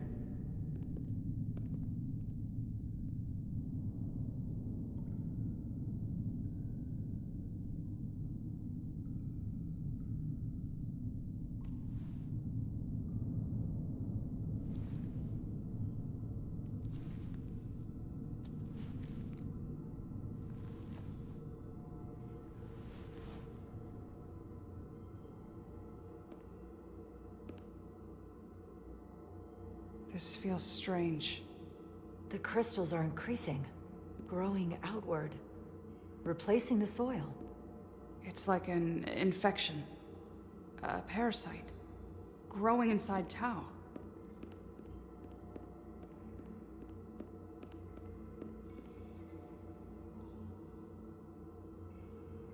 Incredible. This is definitely not Hotari.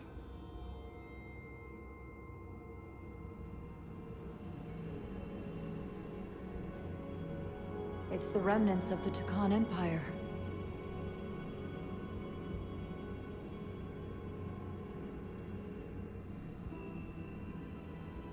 I don't think we should be here. This is exactly where we should be.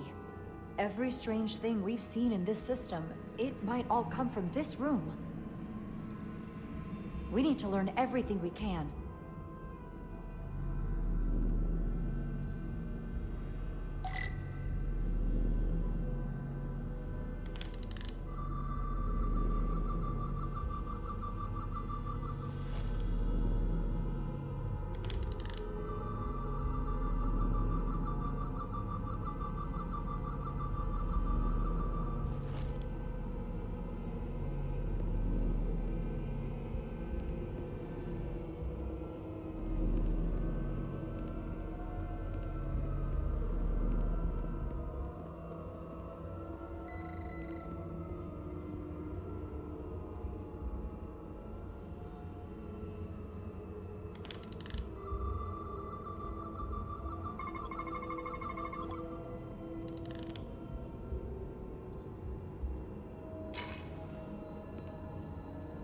Crystallized lithium compound. Its internal structure is extremely ordered. In fact, The states of these crystals on a subatomic level suggests a storage device of some kind. Energy levels are both stable and ordered, like information. Some of them appear to be depleted. What kind of information would you deplete?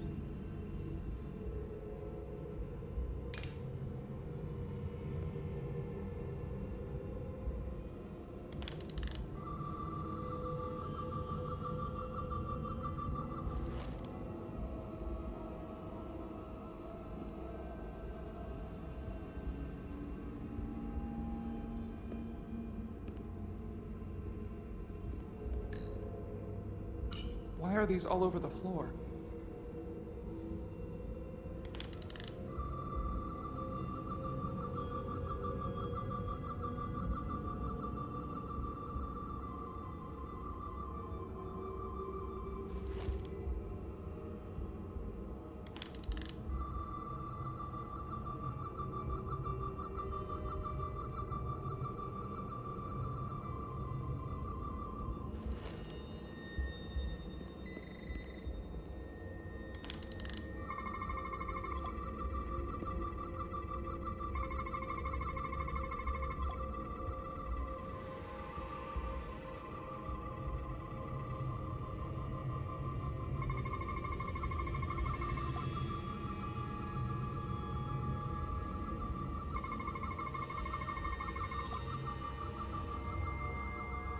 This suggests there's some type of complex life form contained within each crystal.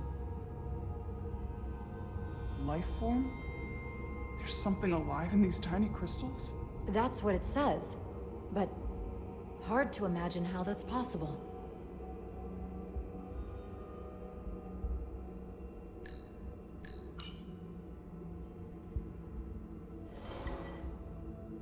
Our science division will have a field day with this. We need to study it on the ship.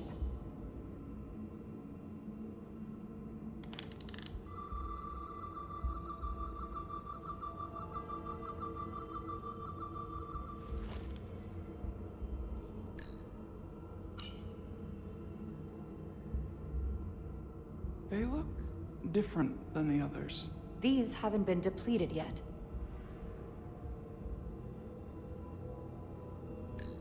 How are you holding up? I knew Galvin and Sidron were dangerous. Now I know they're more powerful than I could have imagined. But the worst of it is knowing they got there by turning our people against their own. This place feels wrong. I'll get what I need, and we can get out of here. Thank you. Is it too, convenient that we found this place unguarded? There's an old Earth saying about never looking a gift horse in the mouth. What's a horse? Never mind.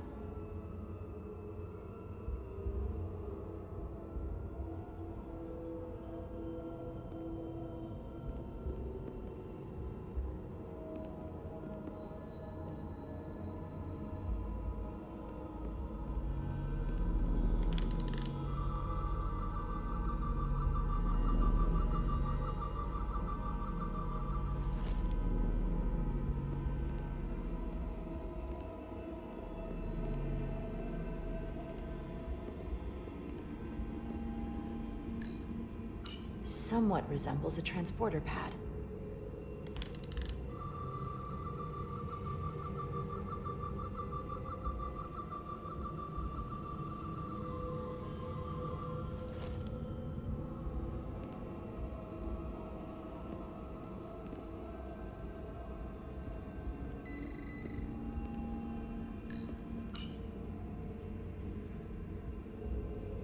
Look familiar? It's almost identical to the console Galvin has hidden in the palace.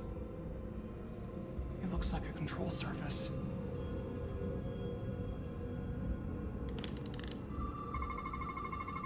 What are we looking at? It's made of the same crystalline material as the rest of this place, but I can't tell much else. Might be some kind of sleep mode. I can't analyze this further unless it starts working normally. Maybe we can turn it on from somewhere else. Hopefully. Let's keep looking around.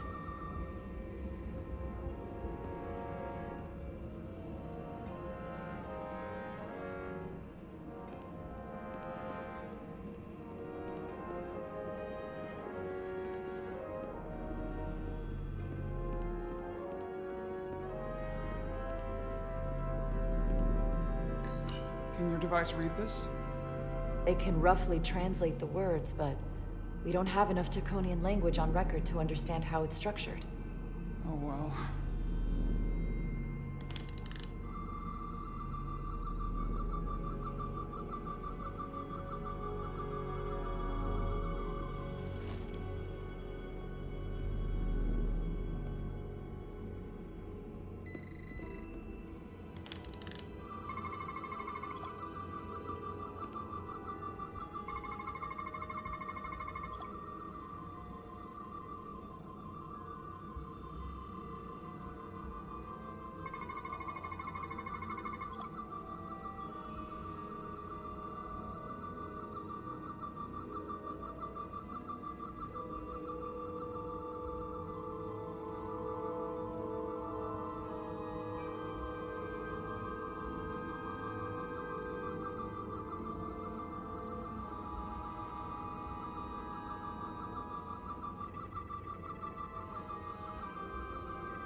What is it? The device's primary function is to transmute lithium into this quantized crystalline compound.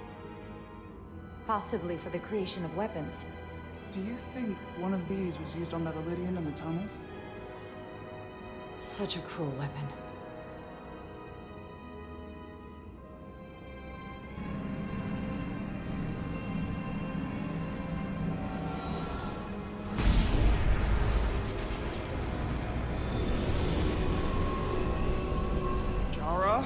I see it. What's happening?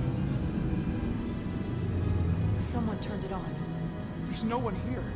Then maybe the device I saw in the palace can send a signal? If that's the case, we may not be alone for long. Let's hurry.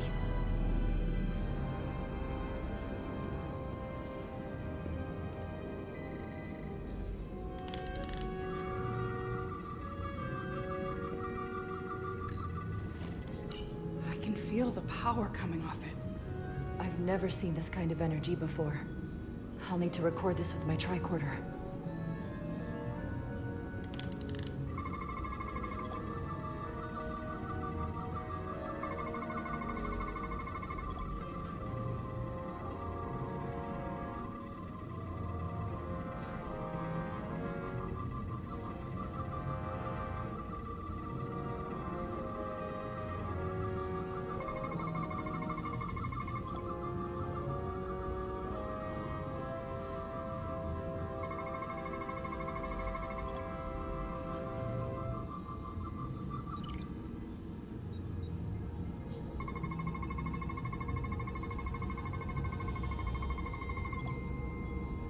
This can't be right.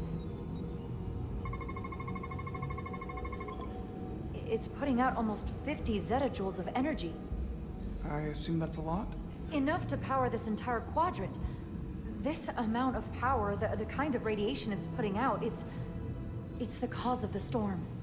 The warp disrupting beam, all of it.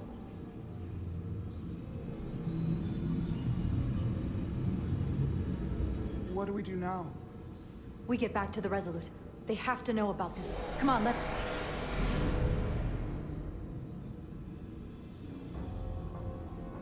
Quickly. We have to hide.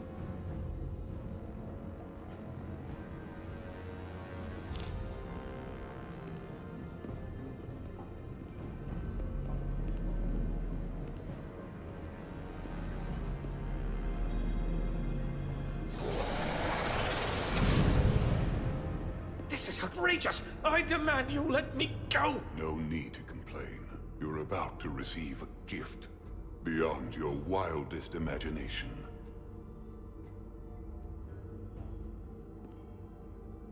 If anything, I consider it an honor.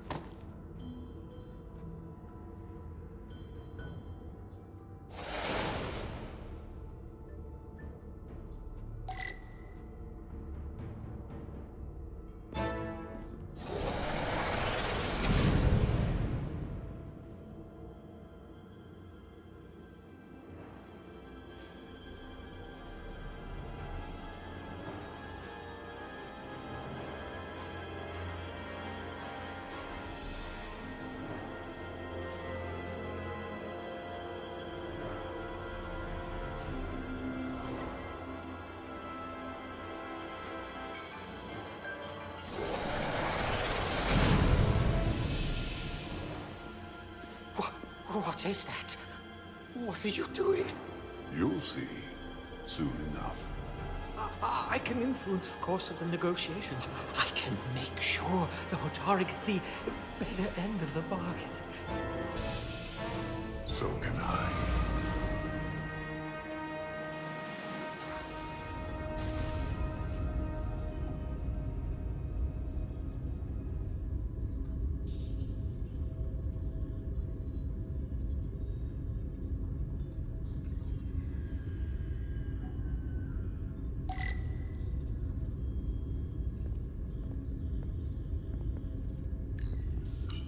She said anything?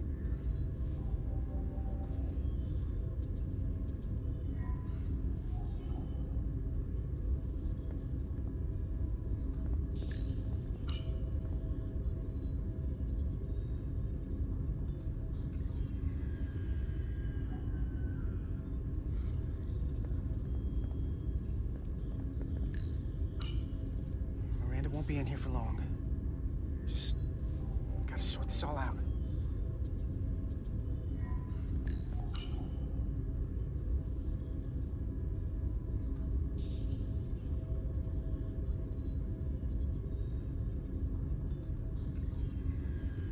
If there was a chance between you two, I think you've blown it out the airlock. Hope you're happy. Miranda doesn't deserve this. We're supposed to be her friends. What did you want me to do? I wanted to bring her to sick bay. You weren't there until the very end.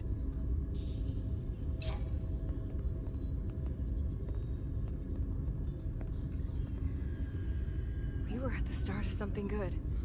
And you throw it away like that. I never thought you'd turn on me like this.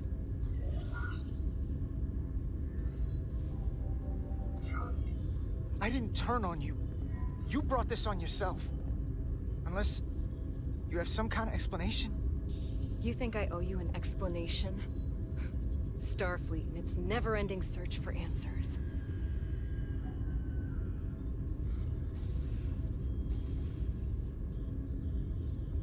Tried to find the other members of the security team that went to Hotari, but they're missing. We found their comm badges stashed in a Jeffries tube. You better hurry up and find them. There's not much time left.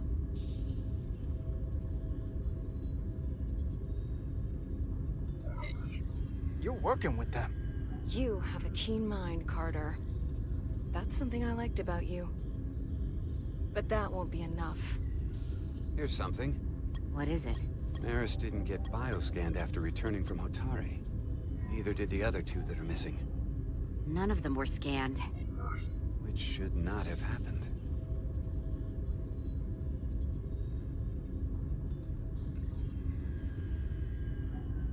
I knew something was wrong with her. She started acting strange when she got back from Hotari. That would explain a lot. We need to get more specific than that. I'll scan Petty Officer Maris and get some data to cut through all this speculation. I think it's better if I do it.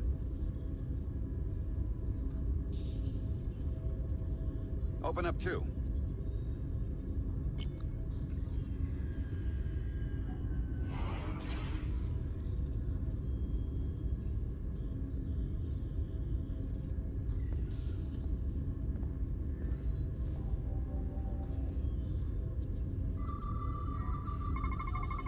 I can't believe this.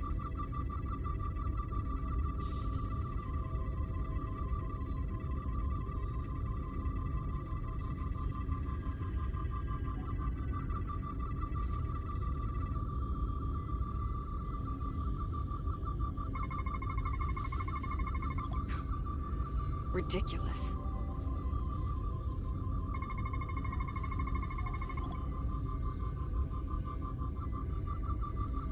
Data coming in.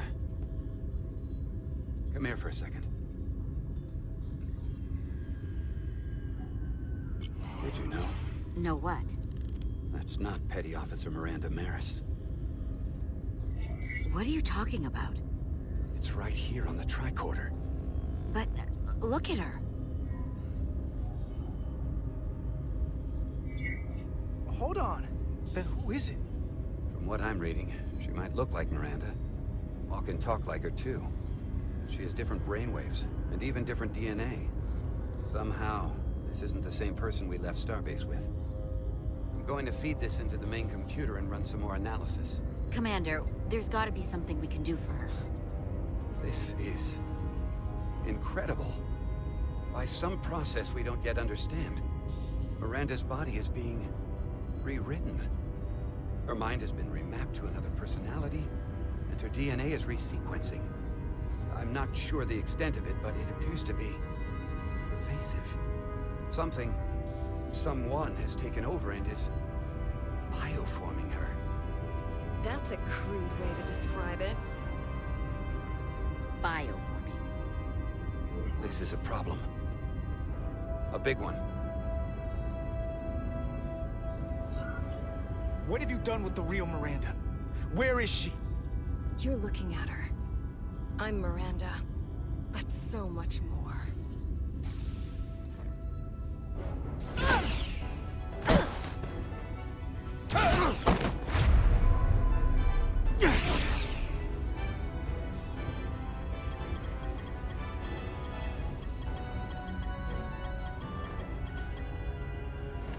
Don't let them get the storage drive!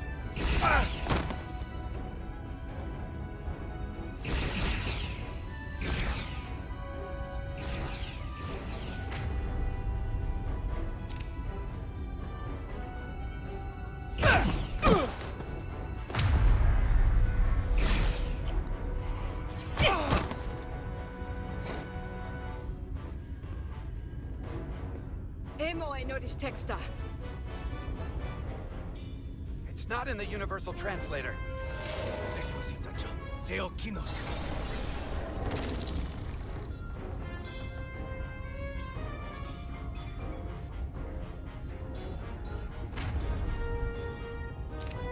Who the hell are you? We are the Scions of the Flame. Stop her! They're getting away! Shoot her!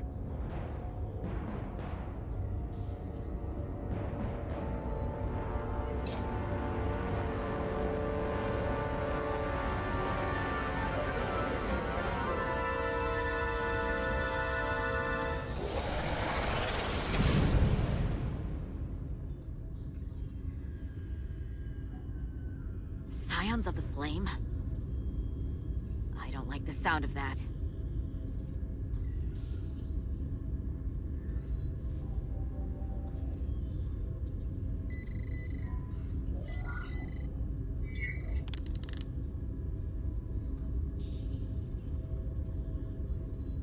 You're never gonna believe this. The reason the Universal Translator didn't recognize that language is because it's only ever been read.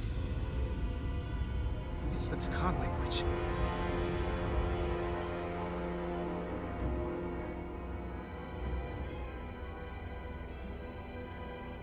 Get your filthy Hotari hands off me!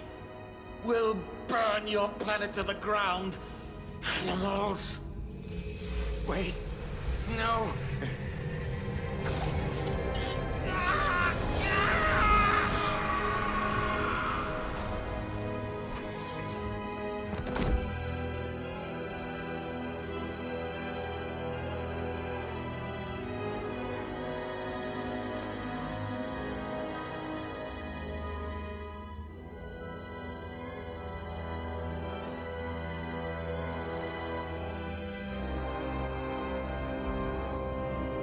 Rise, brother.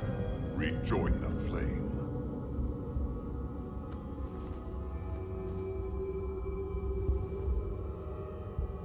This can only mean our time has come. I'm only sorry I couldn't find a more suitable host for you. All in good time. This is only the beginning.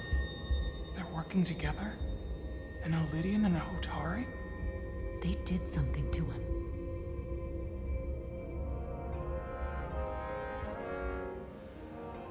Secure the Cartabula. Cartabula? It's the energy source.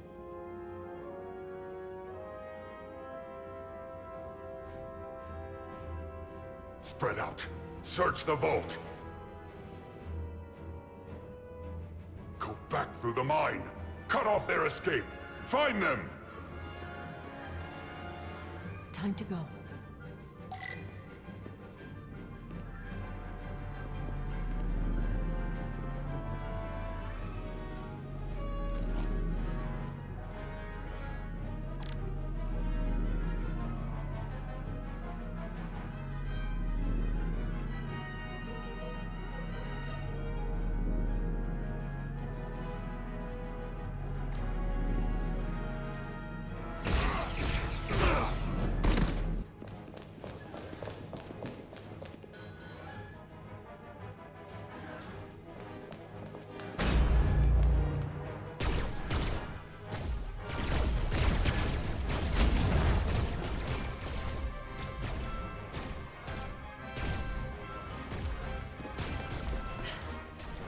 We're trapped.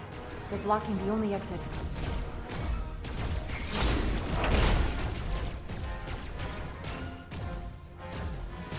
Maybe not. Can you buy me some time? For what? This vehicle looks a lot tougher than that barrier.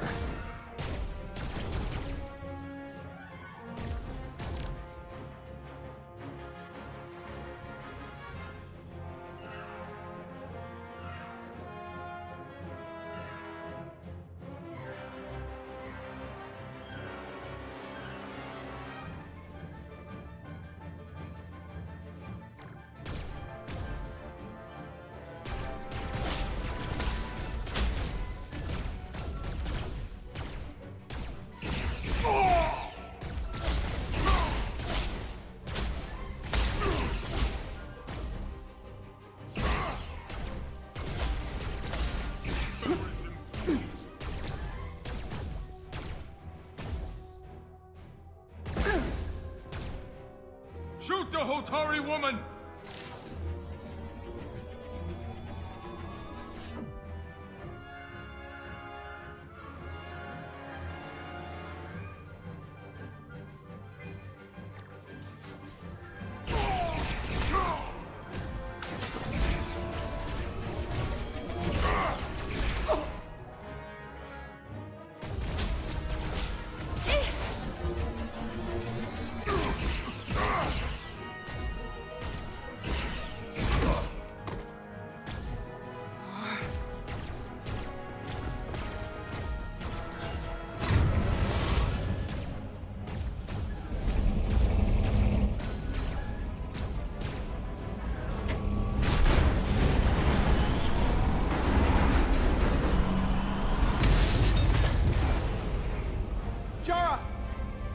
Get on!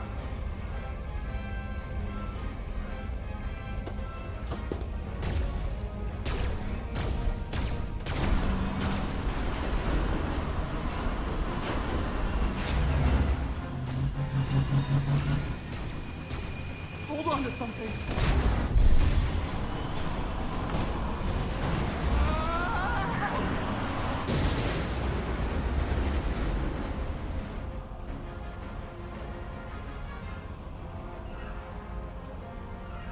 Oh no. Don't stop. I'll handle them.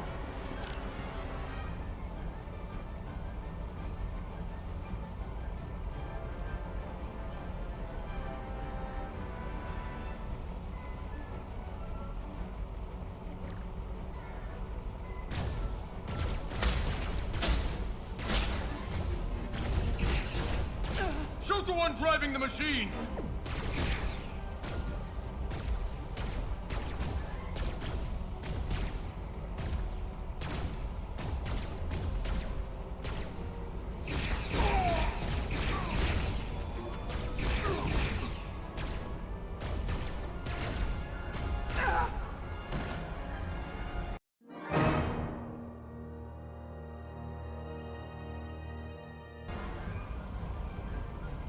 Oh no. Don't stop. I'll handle them.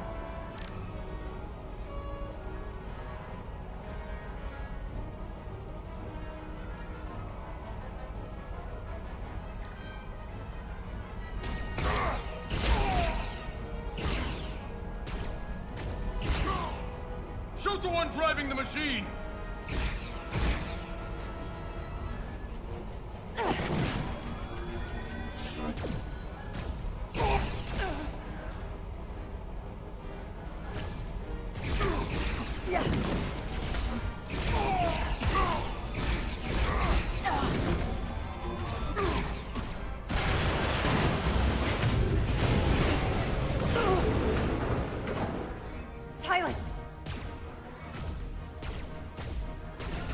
surrounded. I'll get it working. I just need some time.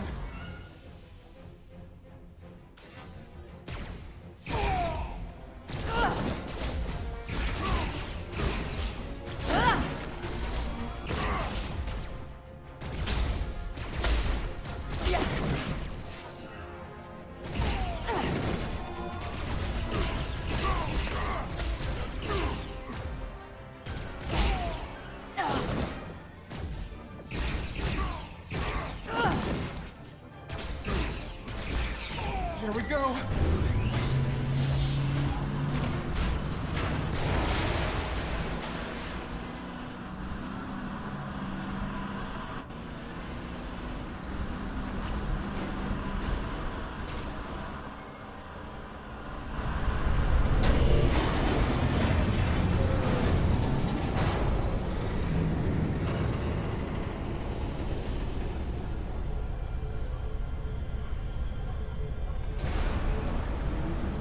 Lift.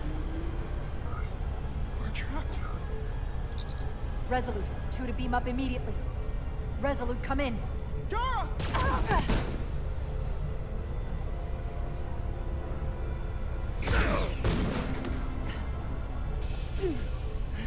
Are you all right? I think so. It hurts.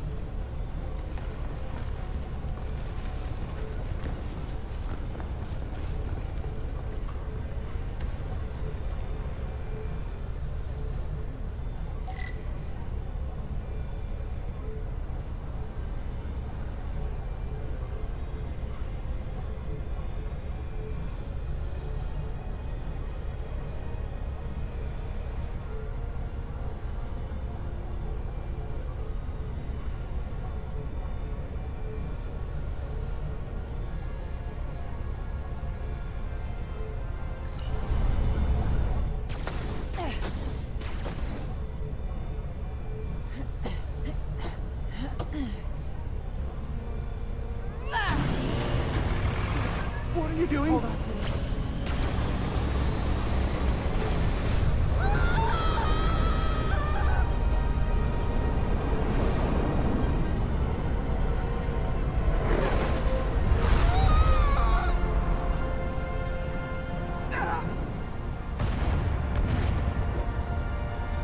Commander, we read you, but there's too much interference. Transporters still can't get a lock.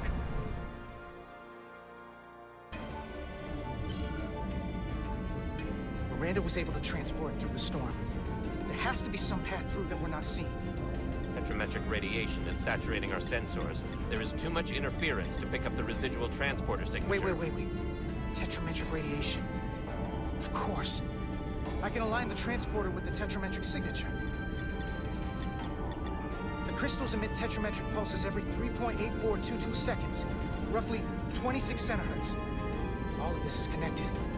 The storm, the warp-killing field, the crystals, Miranda's alien transporter tech.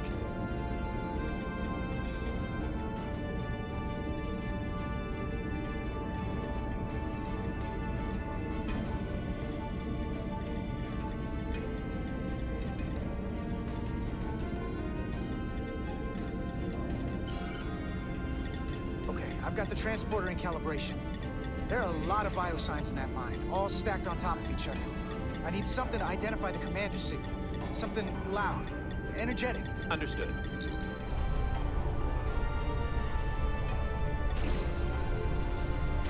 Commander Rydek, we have penetrated the storm's interference, but we are unable to pinpoint your signature. We need you to generate a high-energy event to help us... High-energy event. Got it. Tylus, are you still with me? I am. Good. I'm going to shoot my phaser at some dilithium to cause a piezoelectric rupture. What? Why? Signal flare.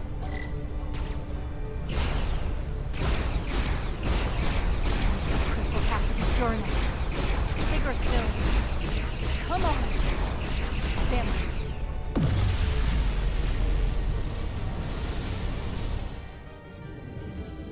Whoa! Dilithium explosion. Is that energetic enough? More than enough. I can lock onto their biosigns now.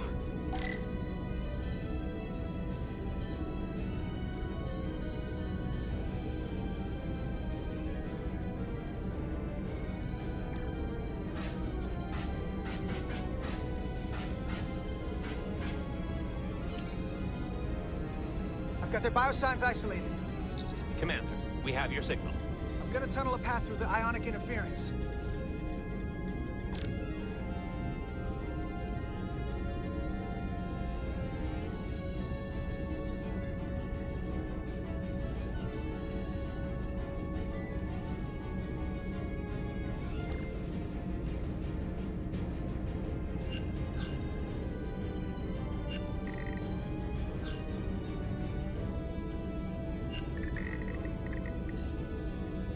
Got a path. Just gotta calibrate the signal.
Got a lock. Energize.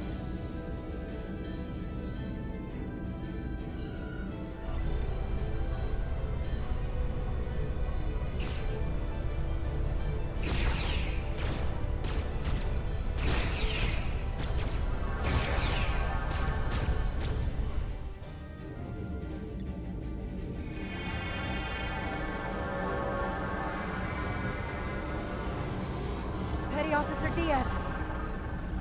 We're losing her. The pattern is degrading. Can you hold the signal? I'm trying.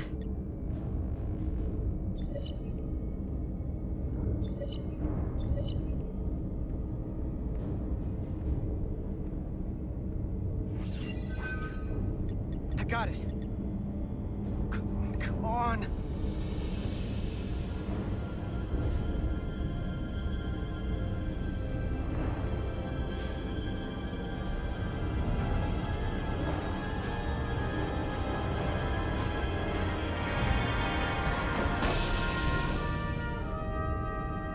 Yes! Get her to sickbay. Captain Solano and Ambassador Spock have just returned from Hotari. Take a look at that. Rydick, I need you on the bridge, now.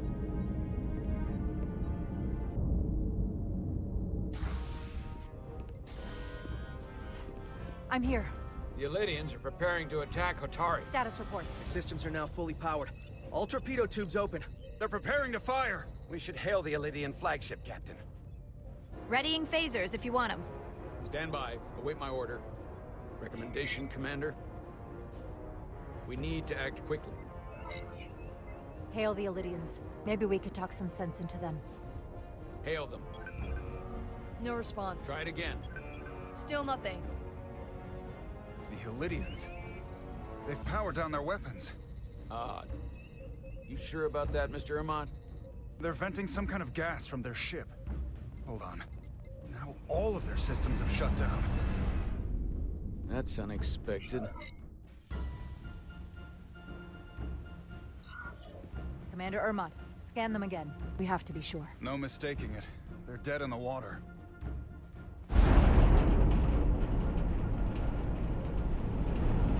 What's happening? There's an energy dampening field coming from Tau. Take us out of range. Aye, Captain.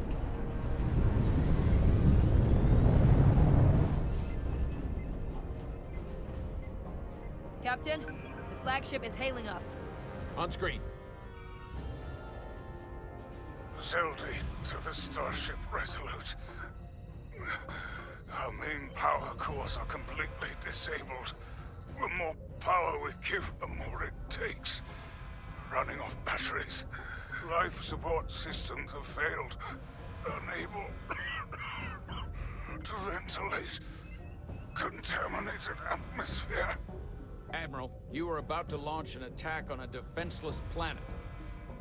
Kobliot, you supported us in the negotiations. We need your help again now. Please, I beg of you. You must render assistance. System failures are compounding around my ship.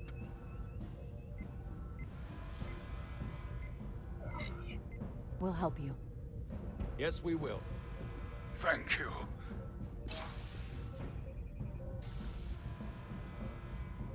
Admiral, excuse us while we devise a rescue plan.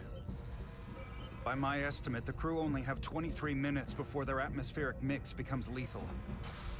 While we may not be able to transport the Elydians directly, if we were to transport them from their ship to a nearby shuttlecraft, it should be possible to amplify the transporter signal there and reroute it to the Resolute. The Ambassador's plan is incomplete. An away team will have to beam aboard the Zeldy and set up pattern enhancers for a stable enough signal out of the dampening field. Thank you for identifying my deficiency, Commander Chovak. Jara, I need a senior officer in command of this. Take Chovak and Bedrosian in the shuttle, and get it done. Petty Officers Diaz and Edselar, you will be part of the rescue mission. As will I. We will bring the shuttle within transporter range of the Zeldy, then beam you both aboard. Beam us on board. Why? The pattern enhancers must be placed on the Zeldy to make it possible to beam the Elydians back to the Resolute. Gather the pattern enhancers, and get to the docking bay.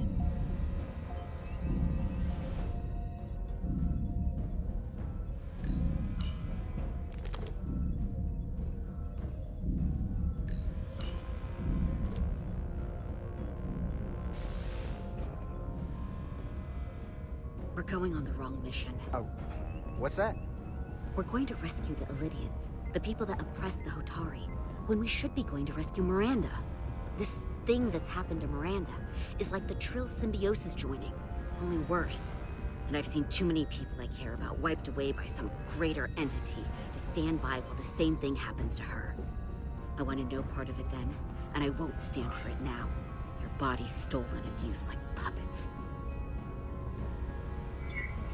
I'm not giving up on her either. We'll get her back. Whatever it takes. Right now, we've got other lives to save. Yeah.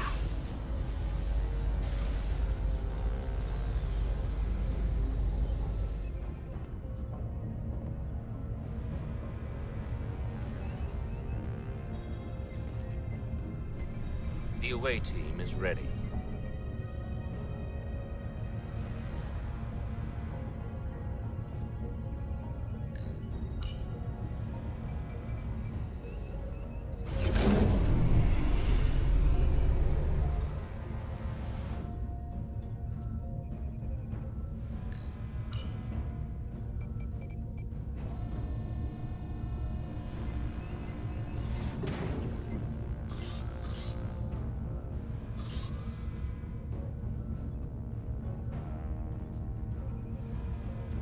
Resolute to Shuttlecraft Melville.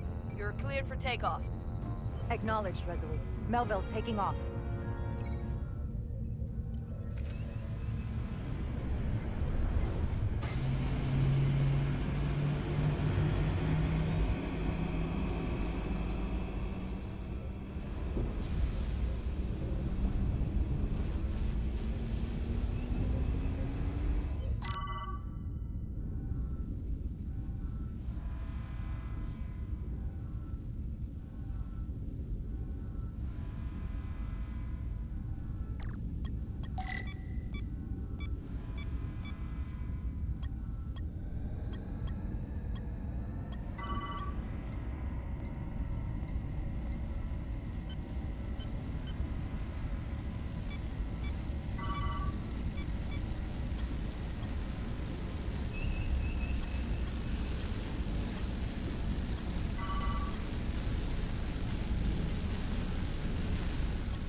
We are within range. Any closer will put the shuttlecraft at risk.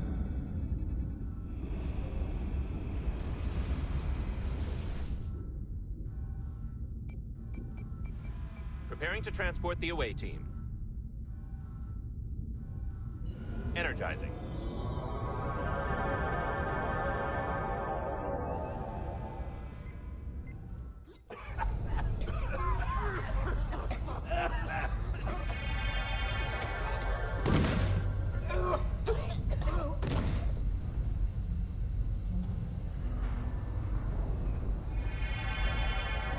The ship's life support. It's almost completely drained. And the other systems, too. Oh no. We gotta get to their transporter room.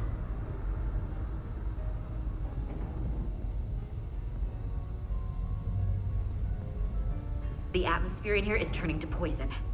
All of these Elydians are going to die if we don't get them out of here.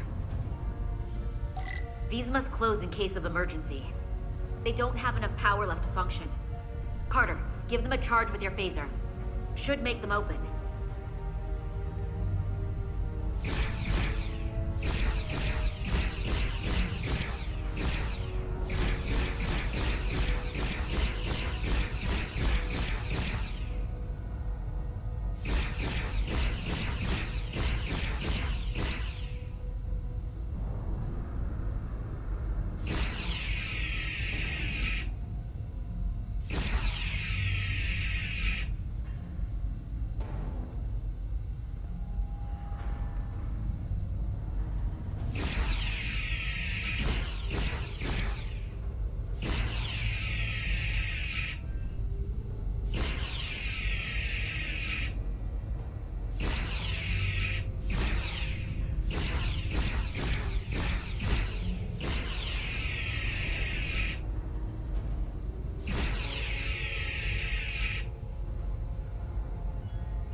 It's not working.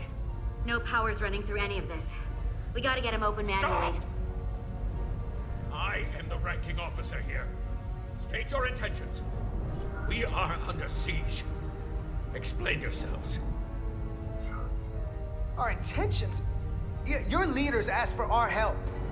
And they sent you? Whoa there.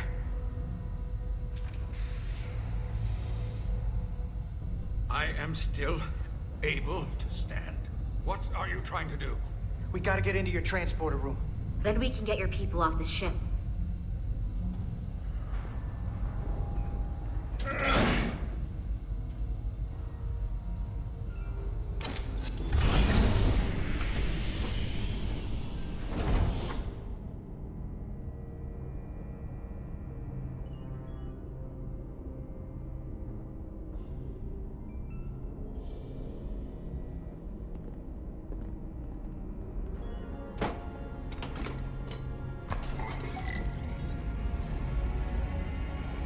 Make sure they're evenly spaced.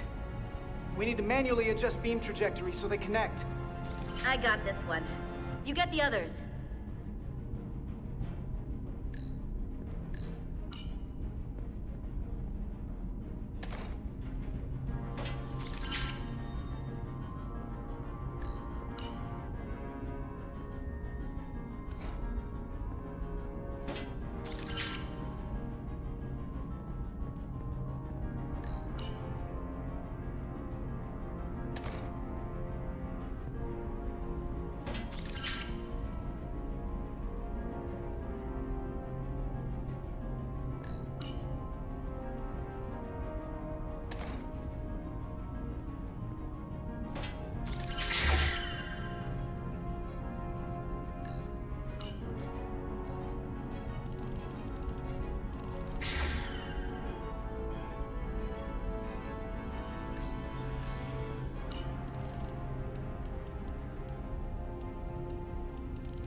Pattern enhancers are aligned and ready to go.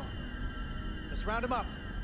These will boost the signal so we can transport through the storm. We have a shuttle outside this ship that will route the signal to the Resolute. All crew to Transporter Room 2. We are evacuating.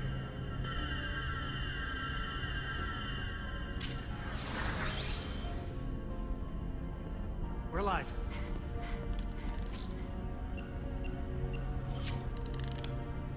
Here they come.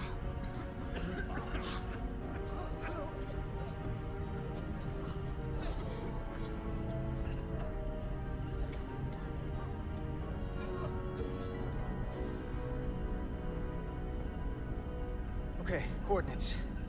Beam status. Energizing controls. Please step on the platform so we can evacuate you, Admiral. The crew goes first, Arminta. Sir. I mean it. You! Get on the platform already! Okay, the interface is in Ilidian, but the layout is the same as a Starfleet transporter. I just gotta do what I did before. Select the people to transport.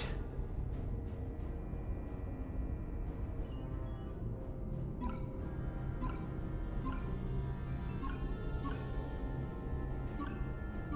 need to select all of them.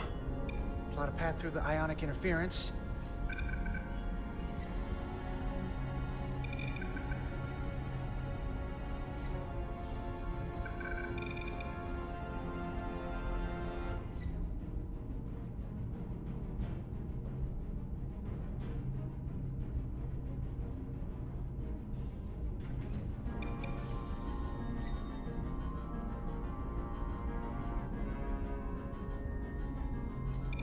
path goes through too much interference, it won't work. Okay, just have to calibrate the signal gain to get the highest possible output.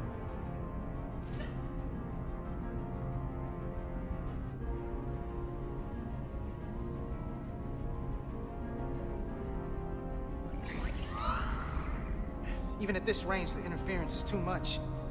The system is suggesting better transport coordinates. D, it's the shuttle. You're sitting right in the thick of it. I'm sending you specific coordinates for a clear signal path.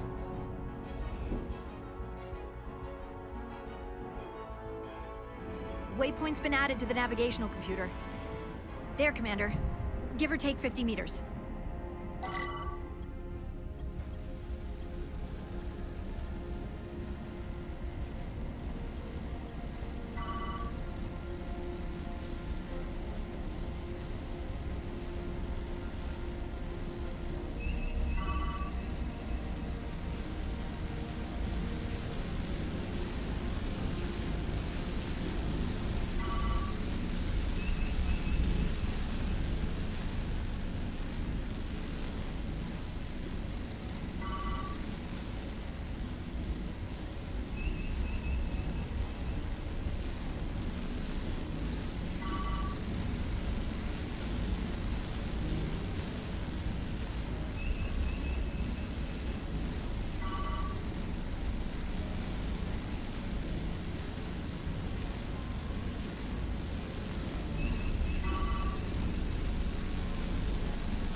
Melville to away team. Energize.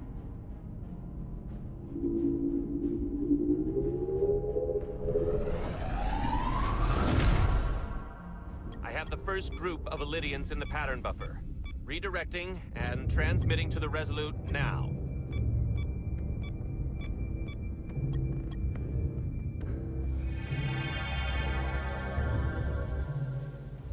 This is Resolute. We have the Illydians safely aboard. We did it! I was so worried this wouldn't work. We got this. Don't celebrate yet, Lieutenant. We've got a lot of people left to save. Right. Sorry. This is Commander Rydek. We're holding steady. Signal is good. Keep them coming.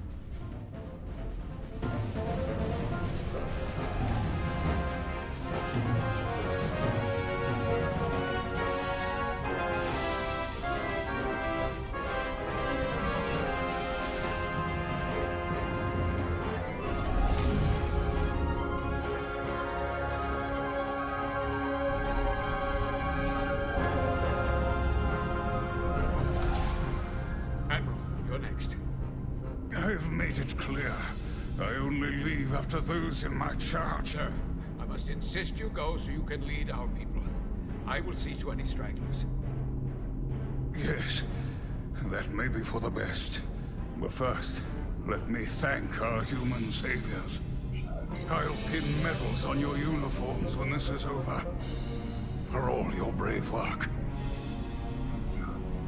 You're very welcome, Admiral. Does Starfleet let you wear another fleet's medal? We will find out. We're ready for transport. Get the Admiral to safety. Energize.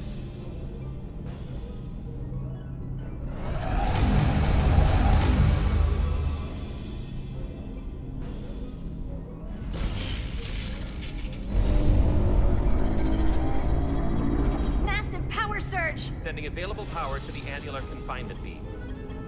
I have the Illydians in the pattern buffer, but I cannot resolve their signal to send them through to the Resolute. Nor can I materialize them here. We need a better position with the Resolute.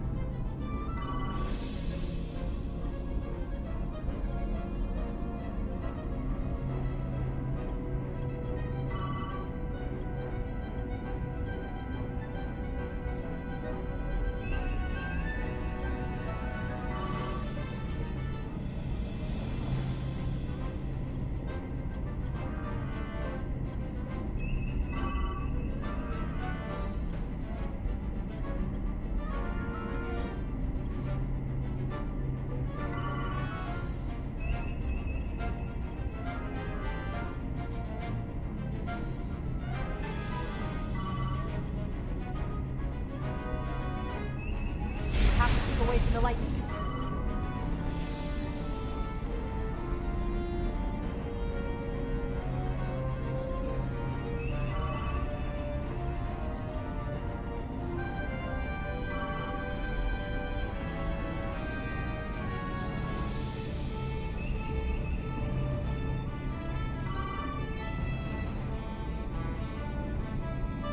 I am losing their patterns. I need more power, but internal relays are not functioning. I'll do it manually. Do it! I am trying. I will lose the transport if I do not have more time. The signal is resolving. Please!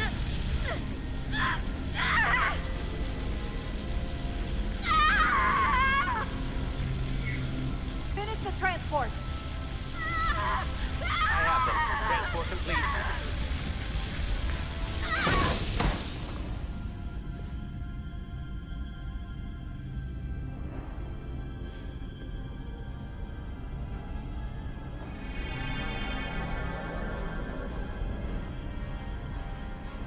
She is injured.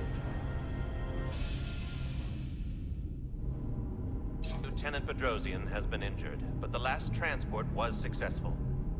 Thanks, B.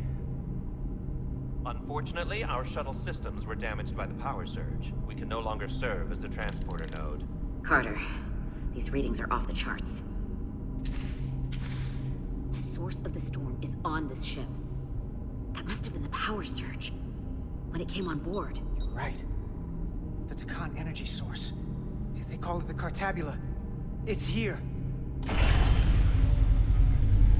Is that? The intruders are preparing to bring the Zeldi to war. And we're about to be stuck on it. There is an old Illidian saying about leaping off the hot skillet and falling to the flame below. Yeah, we got that one too. This is an opportunity for us. We're on this ship. We can stay in the shadows, see where they're taking the Cartabula, and do something to stop them. You always wanted the chance to do something big. That's all well and good, but if we're not getting off this ship, we're really backed into a corner here. We can't get off this ship. But maybe I could target somewhere on the ship. We are reading the warp engines powering up. Yeah, we picked up on that. We do not have a way to evacuate you from the Zeldi. The shuttlecraft is too heavily damaged.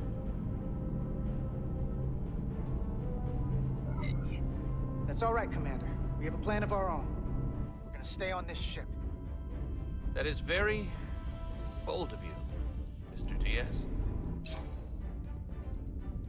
Live long and prosper. I hear voices down the corridor. He will be here soon. I'll guard the door. You just get us out of here, Diaz. Hey, Stretch. Help us with this map. Find somewhere as remote as you can. They're almost here.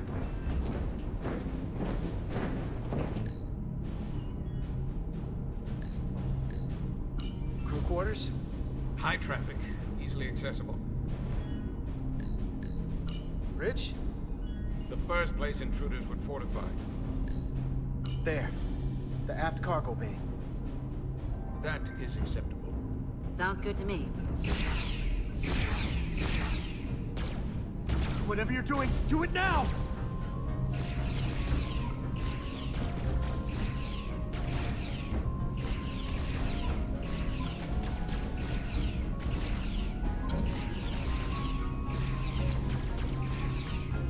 We're locked in. Board to transport. Come on, Val! Val!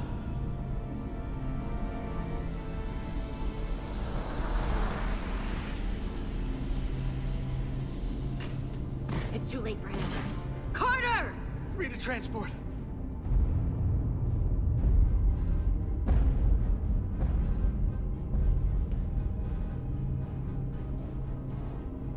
Energize.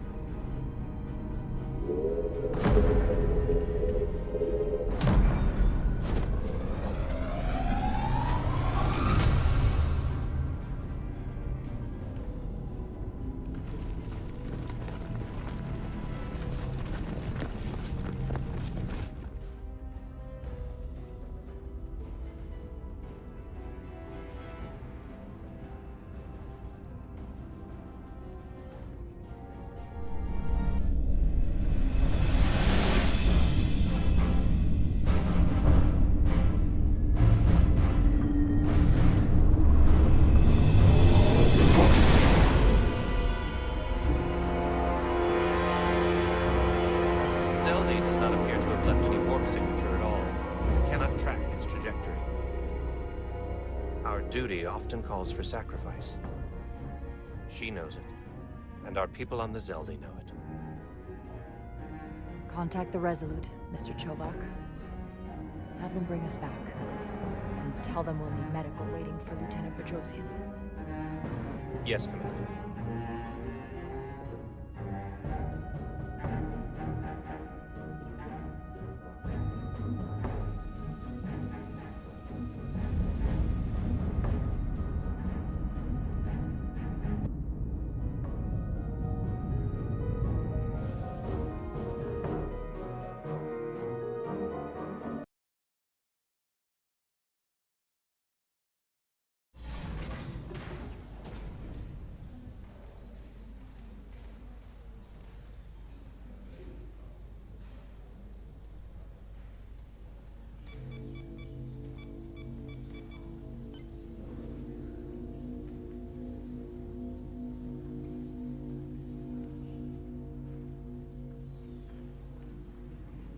Through your efforts, we were able to save almost 100 Elydians from certain death.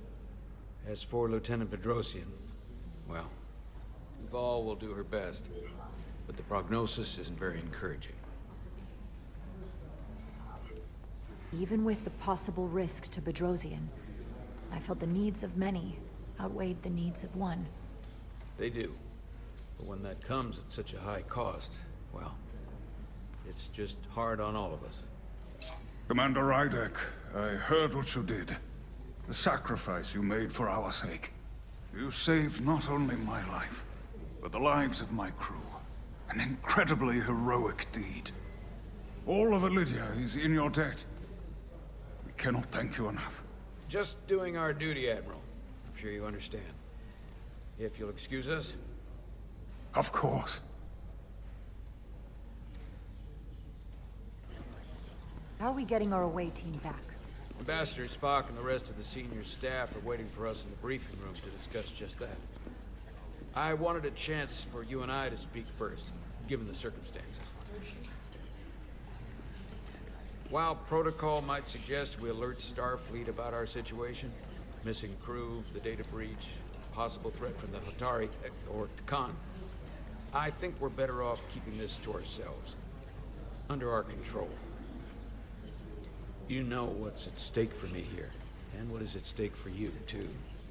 I can't afford another mission gone wrong, and I'm really counting on your support. I don't want to raise a false alarm just yet. But I have every confidence we can wrap this up before it gets any worse than it already is. I'm sorry, Captain, but this isn't about you. The lives of everyone who wears a uniform are at stake. I don't see it that way. We're ready in the briefing room, Captain. On our way. Is there any update on our efforts to trace the Zelda's warp signature? Unfortunately, no. Somehow they were able to mask the signature and block our ability to track their trajectory. I'm also concerned about what went with them. A Taconian energy source. Sidron referred to it as the Cartabula. Yes, I've been analyzing your tricorder scans. This Cartabula is more powerful than any energy source on record. It disabled our ability to warp and likely created the ion storm. We have to find that ship. It could be anywhere by now. Literally anywhere. I have faith in our away team. They won't give up easily, and if they can somehow manage to stay alive, then maybe they could get word to us about their location. That'd be a hell of a lucky break. Right now, we need all the luck we can get. The Tkan also compromised our systems when Petty Officer Maris stole data from our computer core. We're assessing what was lost as we speak. It's just too soon to say exactly what they had access to. Starfleet needs to know about this. We're not contacting Starfleet until we fully understand the situation. There are too many unknowns. They stole our data. That's reason enough to warn Starfleet. But the captain does have a point. It might be better to wait until we know more. We shouldn't take any chances. We should at least alert Starfleet that our system was compromised. I agree with Commander Rydek. We should let Starfleet decide how they want to handle it. And essentially tell them this mission was a failure before it's even over? No. That's not how we're gonna do it. Not on my ship. I want to speak with the Hatari and get to the bottom of this before we get Starfleet involved. I expect we'll meet resistance. The Hotari think we violated our neutrality by entering their minds. Assuming the negotiations are off, we no longer have an official role here. We still have a responsibility to the Hotari and the Ilidians. The Tkan are a threat to both their civilizations. No. They're a threat to us all. The device Commander Rydek found in the Taconian Vault is an advanced delivery mechanism for a complex biogenetic transformation process. Meaning what, exactly? Not only are they bioforming innocent hosts, transforming them into Tkan, they're taking the DNA and engrammatic data of a specific Taconian and displacing that of its host. It's a hostile takeover on a cellular level, bringing individual Tkan back to life, one by one.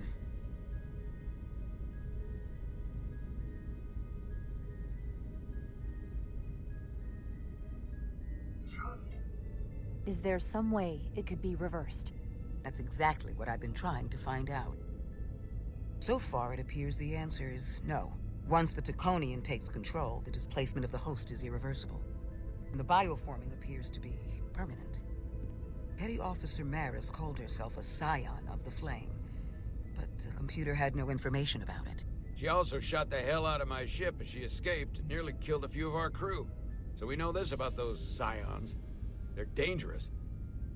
The Tkan have crossed a line. That much is certain. However, meeting with the Hotari could offer insight into their true intentions, under the pretense of an apology for betraying their trust and trespassing on their territory. If we go to Hotari, we go expecting a fight. Phasers armed, transporters locked to all our comm badges, security officers on standby. Of course, we'll take every precaution. Come in ready for whatever they might try to do. With the Cartabula gun, I can confirm we have regained warp capability, and the use of our transporters. Excellent. Commander Ermot, see if we can arrange a meeting on Hotari as soon as possible. As Ambassador Spock suggested, under the pretense of an apology. Aye, Captain. Nice work, everyone.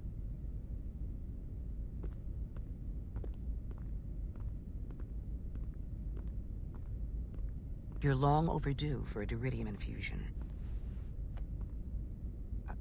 It looks like I am.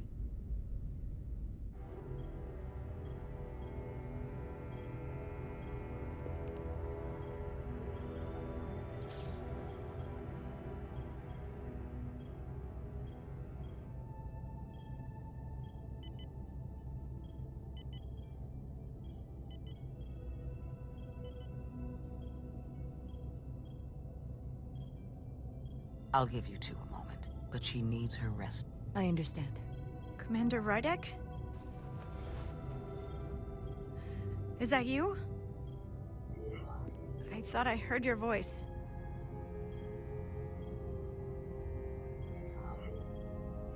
I'm right here. Where? Before you say anything, I just want you to know, I don't blame you for what happened. I heard that last transport made it through. That was our mission, to save lives. So, I'm glad it was a success. And Dr. Duvall tells me she can get me my sight back. Eventually. I just hope this isn't the end of my career. Can't be much of a tactical officer if you can't see what's coming. But this is all I've ever wanted to do. The latest advancements in vision enhancement are truly remarkable. I wouldn't be surprised if you came back better than you ever were. I just want to be able to see again. That's all I'm asking. All right, you two. Lieutenant Bedrosian needs her rest, and you have an infusion waiting for you. I will check in on you soon. I promise. I'm gonna hold you to it.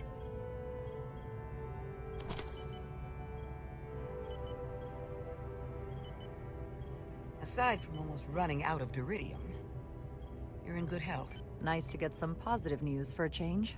You, I don't worry about. The captain, however... Go on. You see it, don't you? He's desperate. Withholding intel from Starfleet just to save his reputation. That's not normal behavior for a captain. I was relieved you called him out on it. You've spent enough time with him now. Seen enough of how he runs the ship. If there's something wrong, as the ship's doctor, I need to know. Don't sugarcoat it. You know I wouldn't.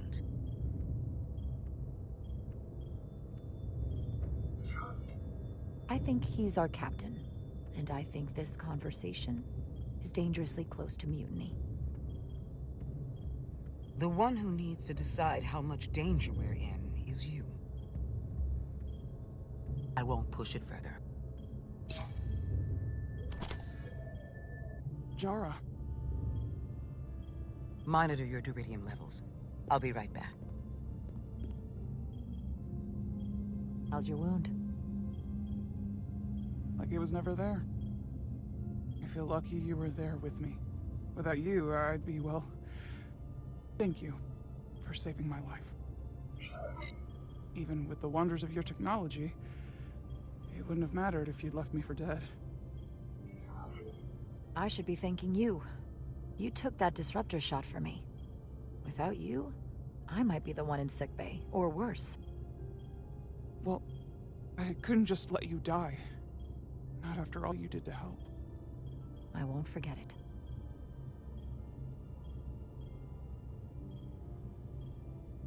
We saw the truth down in those mines. What Sidron and Galvin really are. Who they've become. The lengths they're willing to go to. What they did to that Lydian. It's hard to accept. That everything I thought I knew, so much was a lie. The horror of that underneath our feet the entire time. What we learned down there will help us win this fight. Truth is power, and we'll use that to stop Galvin and Sidron. If you're right, then it was worth it. I truly hope you're right. Commander Rydick, you're needed on the bridge at once. What is it? The Hotari have agreed to meet.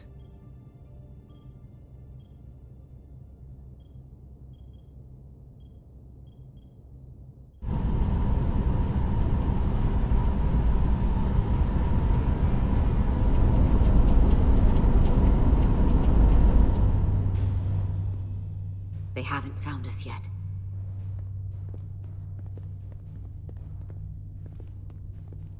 We can't just wait to be rescued.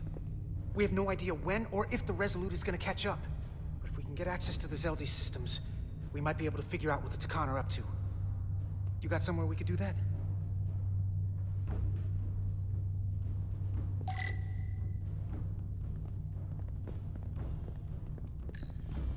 For how uptight the Elydians are, that cargo bay is kind of a mess. Come on, Carter. We need to stick with the tall guy. Up there?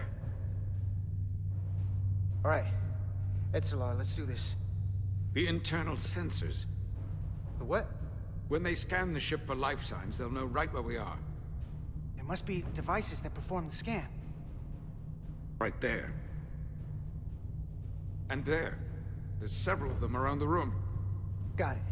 We'll disable them. How? They're too high to reach, even for me. Not too high for our phasers. Low power, Nelly. Let's not set off any fire alarms. I got the ones over here.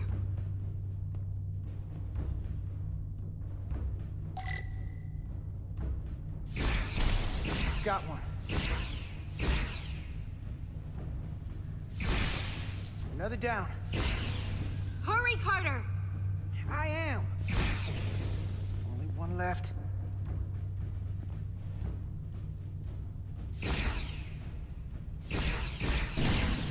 Here it comes.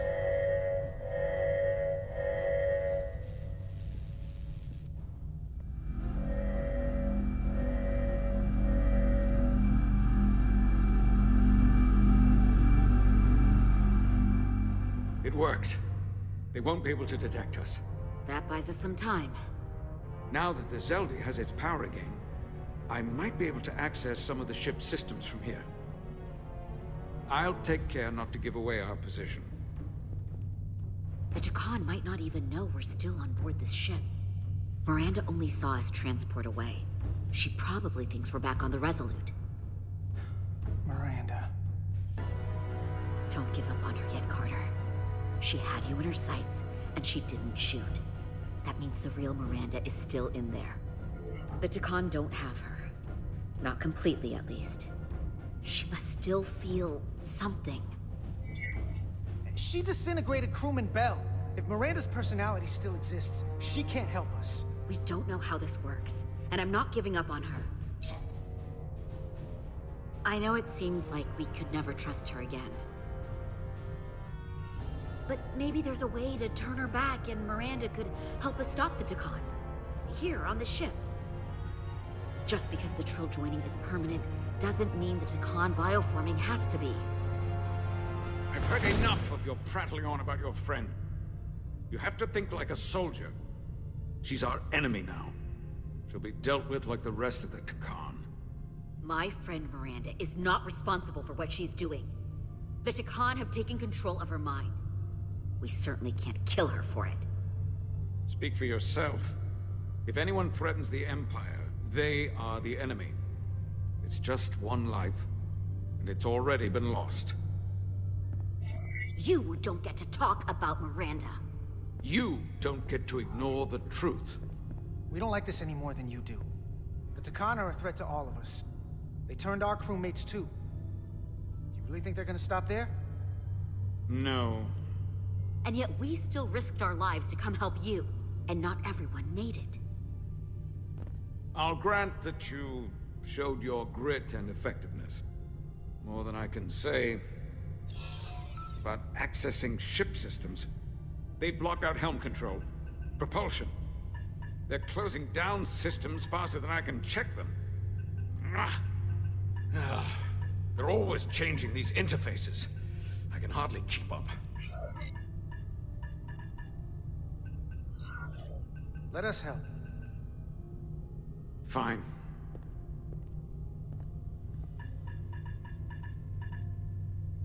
They're using a senior officer's access code to lock down our systems from the bridge. The Tkan must have turned someone in command.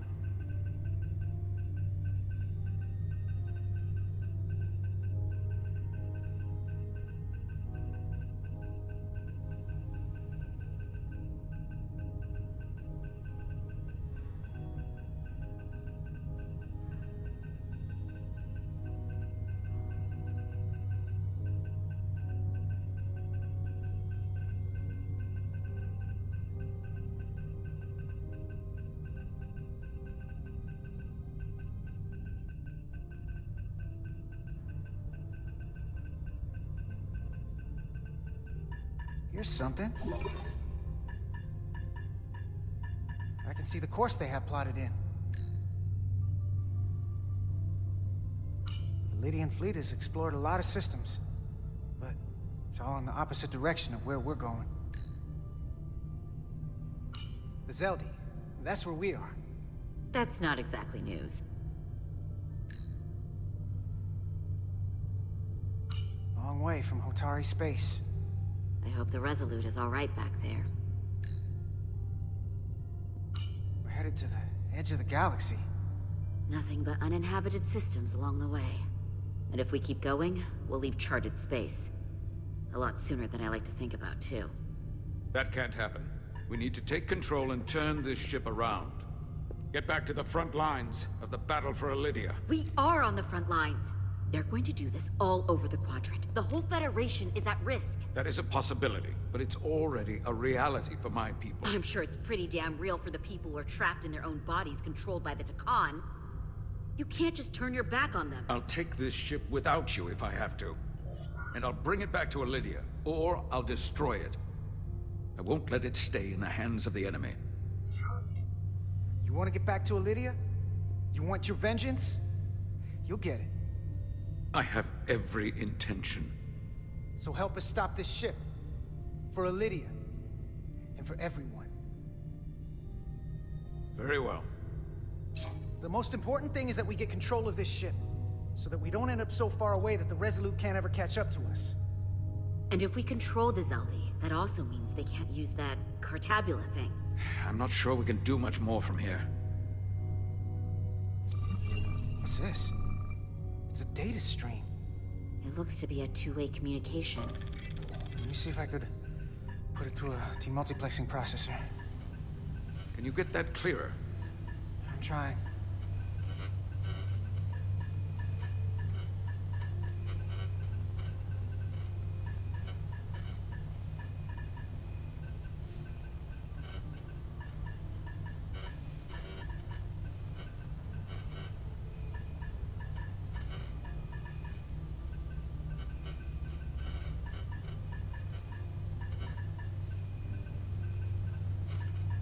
Okay. That should do it. Hello? Can you read me? Itasca, is that you? Major! It's my lieutenant. Where are you? I'm here with some of the others. We're trapped in the ATP. Our artillery targeting platform. The bulkheads are sealed, and ruptured power conduits on the other side are discharging at high voltage. Major, we've seen Sidron and the other Hatari, and if we can get free, I think we'll be able to overpower them and take back the ship. Itasca, are you still there? Itasca, are you still there?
You shouldn't trust anyone else you meet.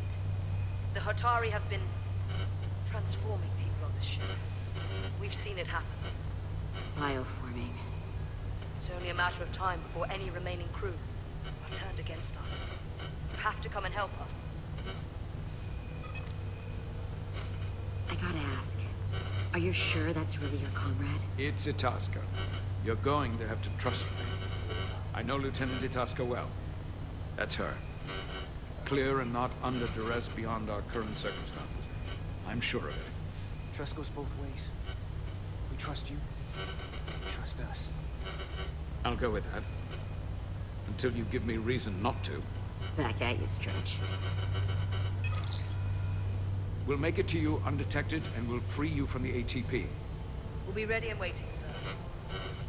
I may not know the computers very well, but I know every inch of this ship. I can get us there, safely, through the back routes.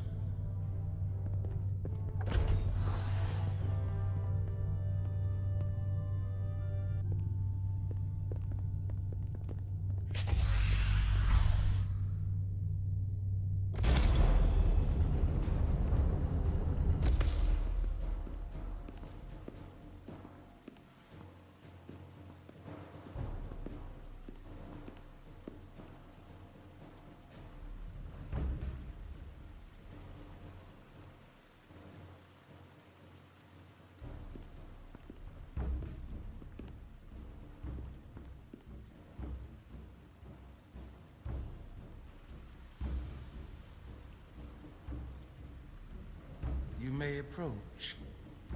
Your Majesty, an apology is in order. The Federation... Spare us your apologies, your excuses, your pathetic explanations. You said you were here under the pretense of peace, yet you trespassed into our minds. I should have known you were lying when you said the Hotari should have control of the mines. Just a ruse, to conceal your true intentions. I take full responsibility for my actions, which were entirely my own, not the Federation's. How noble. Your Majesty, if I may. Her actions nearly caused a war. I was addressing the Queen. Galvin speaks for the Hotari now. Fortunately, we were able to resolve this ourselves despite your interference. The Illidians have agreed the mines will remain under Hotari control. We now recognize the Hotari as the sole authority in this region. Your presence here is no longer necessary. So you can consider the matter resolved. They never wanted the Federation involved. This was all just a ploy from the start. We never needed the Federation involved. But we're so thankful that you've come. That being said, the sooner you leave, the better. The hell we will. What about my crew trapped aboard that ship? Or what you did to my security team? The data you stole? I want to make one thing clear. No one is to leave Hotari space without Federation approval. No one. You think you have that power, when in fact you have none. You came here under the presumption you would be the ultimate authority. That you would show up and render judgment in this petty dispute over precious resources between lesser people. But instead, your arrogance and self-interest was your undoing. Blinding you to the real power at work here. Something far beyond your feeble imagination. The Federation's only interest was the peaceful resolution of this conflict. We believe everyone has the fundamental right to live their lives as they choose. Spare me your primitive altruism. The Federation involves itself because it has the power to do so.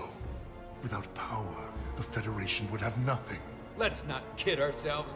Peace is the last thing they want. Commander Rydek saw what you did in those mines. How you bioformed innocent people against their will and turned them into Tkan.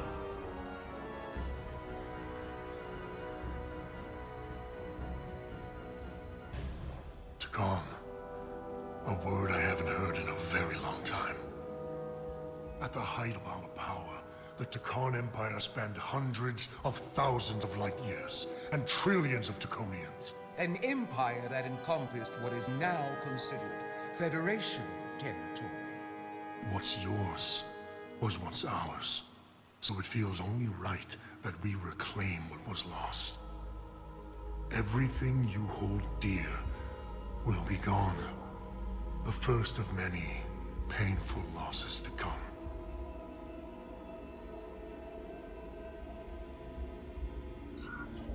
You do realize this will never work. The Federation will stop you no matter what it takes. Will they? From what I can tell, the Federation is little more than a loose assemblage of the weak and the misguided. But I certainly invite them to try. You might be surprised how many want to be part of the most advanced civilization the galaxy has ever seen. We will not stop until we've reclaimed what is rightfully ours. Imagine what a queen, a starship captain, or even a Federation ambassador could accomplish if their power was wielded by a truly superior entity. In the face of such impossible odds, against an adversary so clearly more advanced in every way, the only logical choice is to submit. Never.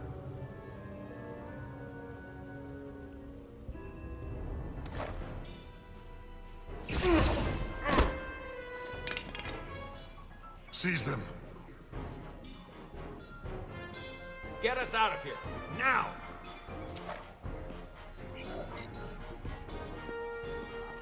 Rydek to Resolute. Beam us out.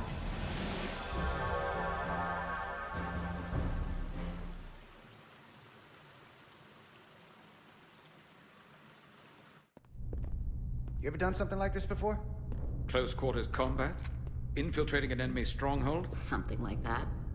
I once spent 6 days crawling through sewers during the siege of Tofar Ket to retake the citadel there.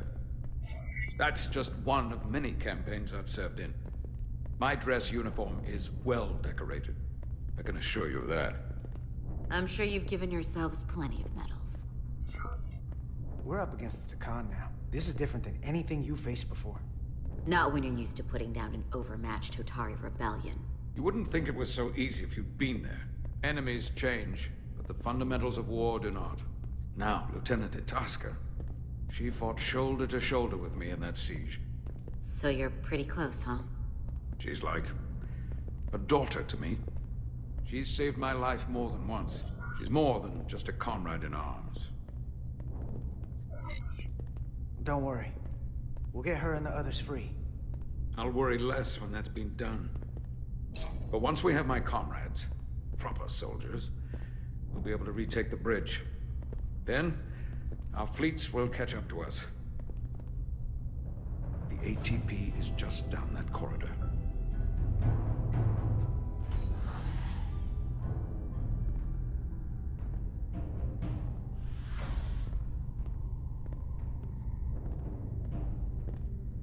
Is this the artillery platform?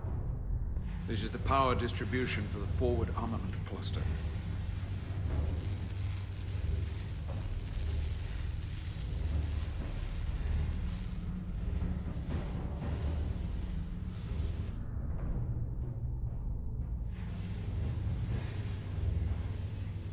There was combat here. Disruptor burns on the walls. Signs of a grenade detonation. I can see why they're trapped in there.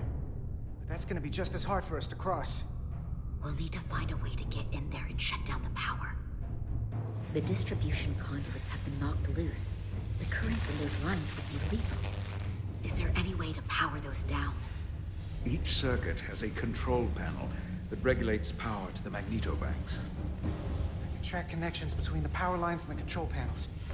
I should be able to clear a safe path to your crew. We'll get the door open here.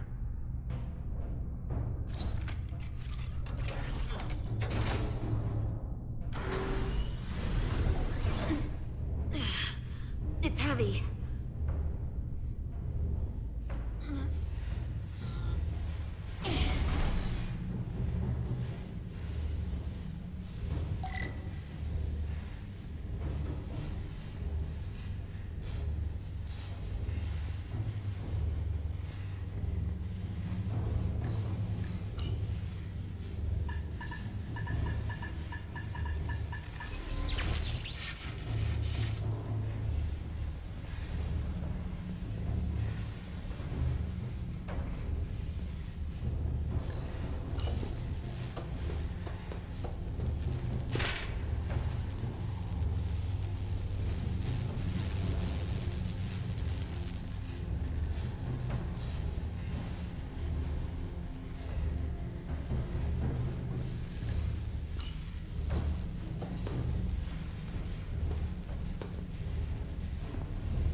surrender!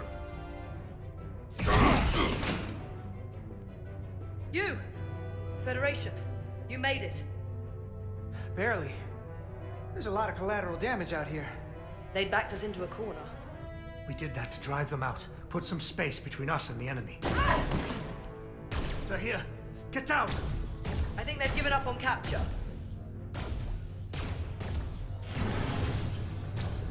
We'll never make it if we go back that way. You, give me a hand with this!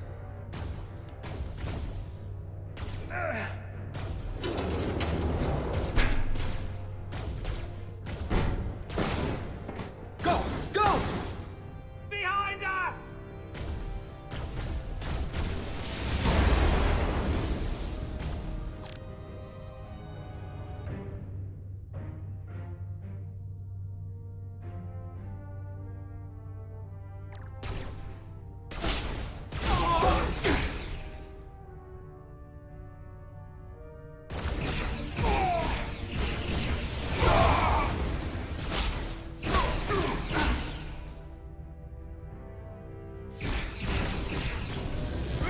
Federation! You take the lead. We'll keep them busy.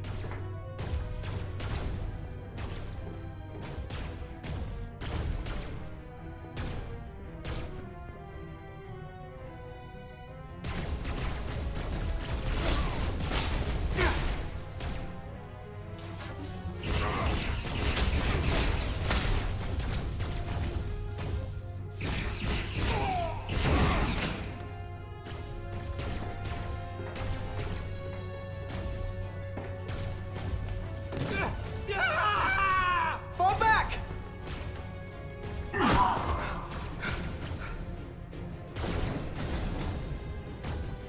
Hold them back! We can't let them reach the stairs!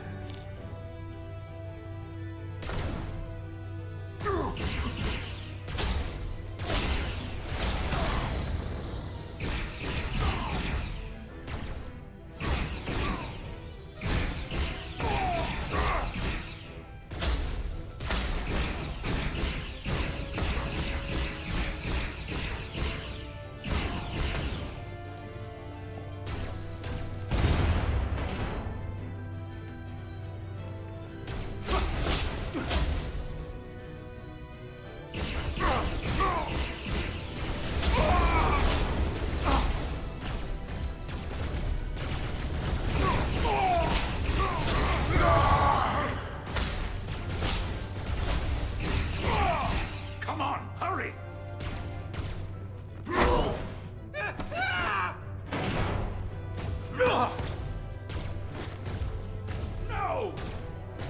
No! You can't just run in there. Must live to fight.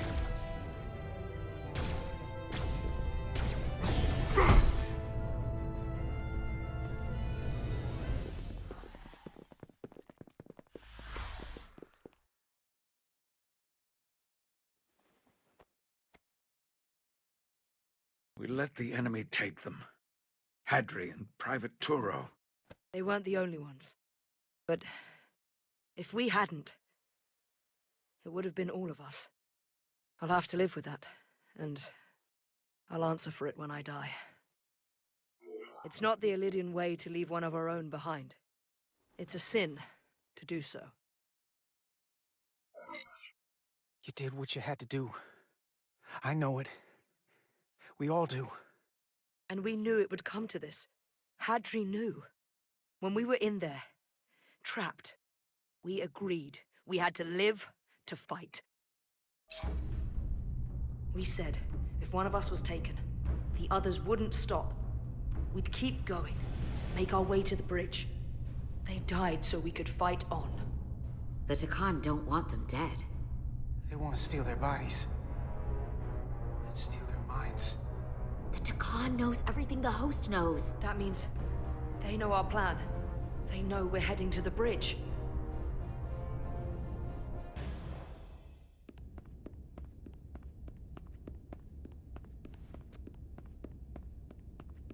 Tylus, you should be in sickbay. I'll finish this. I couldn't just lie there knowing the entire fate of Hotari hangs in the balance. How did it go? You look exhausted.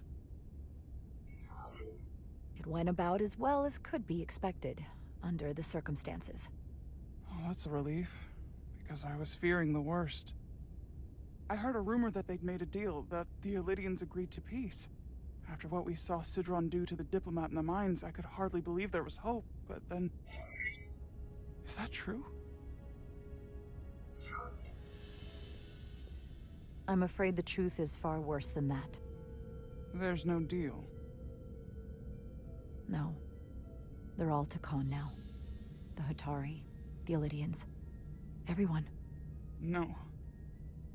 That can't be true. I'm sorry.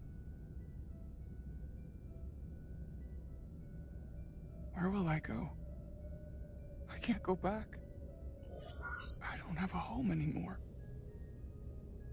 Everything I've ever known is gone. Hatari isn't lost yet. This is far from over. It will be your home again, I promise. Thank you. The Federation stands with the Hatari. You don't have to doubt it for a second. Yellow alert. Commander Rydick, we need you on the bridge immediately.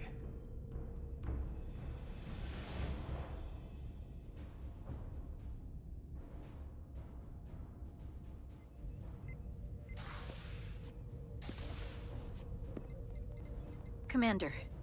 Good to have you back. You didn't opt for the ocular implants. Maybe someday. The visor was the best the doc could do on short notice. We've got an Elydian ship, the Veskar, rapidly bearing down on our position. Or what was the Veskar. Now I'm not so sure. Bring it up on the view screen. 600 kilometers in closing. Still coming straight for us.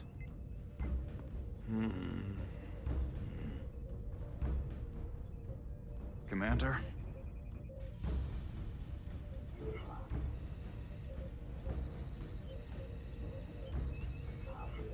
Have you tried hailing them? Try it. Hailing the Elydian ship now. No response. 400 kilometers in closing. Shields up. Ready phasers. Shields up. Phasers ready. Incoming. Lock phasers and open fire. Heavy damage. But deflectors still at full power? That bypassed our shields entirely. That's impossible. God damn it, return fire. Everything we've got. Rydick, modulate the shield frequencies. See if we can get us any cover. Commander, I've got this. Just keep firing.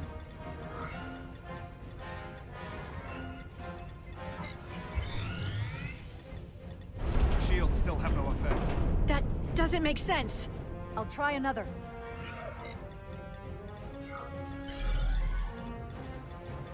There! We've got incoming! How do they keep matching our shield frequency? They couldn't. Unless... They've compromised our shield algorithms. They can bypass our shields at will. What? Ah! Captain! He's out cold!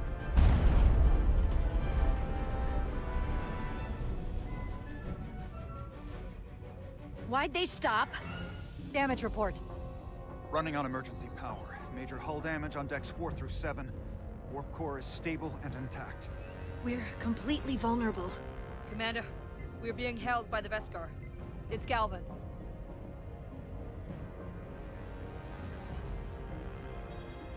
On screen.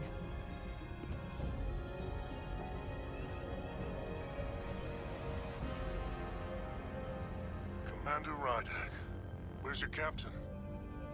Not dead, I hope. At least, not yet. You're dealing with me. Is that a problem? One inferior life form is as good as another. I have to give you credit, Commander. You survived longer than I thought you would. But make no mistake, your shields are useless, your weapons ineffective, and there's nothing you can do. I could destroy you at any moment. But I'd rather hear your pleas for mercy first. Your existence is entirely in my hands, and I'm not in a forgiving mood. If you want to destroy us, then I invite you to do your worst. We'd rather die with honor than beg for your mercy. You may just get your wish. I've been thinking about what you said, Commander. That the Federation would stop me no matter what.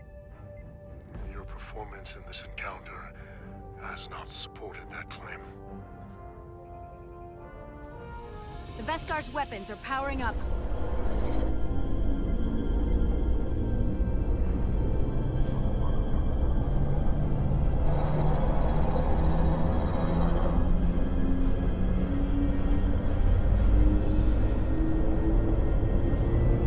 But the Tkan are not mere savages.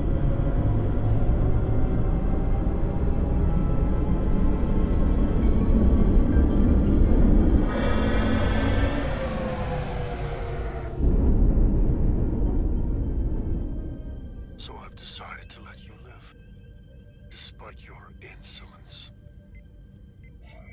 Tell your Federation the Tkan are as merciful as they are powerful, that you were fortunate to escape with your lives.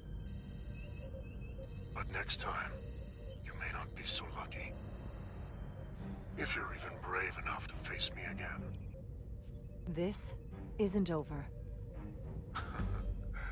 I assure you, we've only just begun.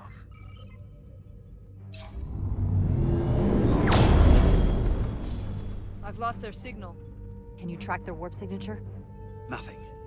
It's untraceable, just like before. Notify Ambassador Spock. I want everyone in the briefing room to discuss our options. What's the status of the repairs? Hull breach should be patched up in a matter of hours. Impulse power is at 67%.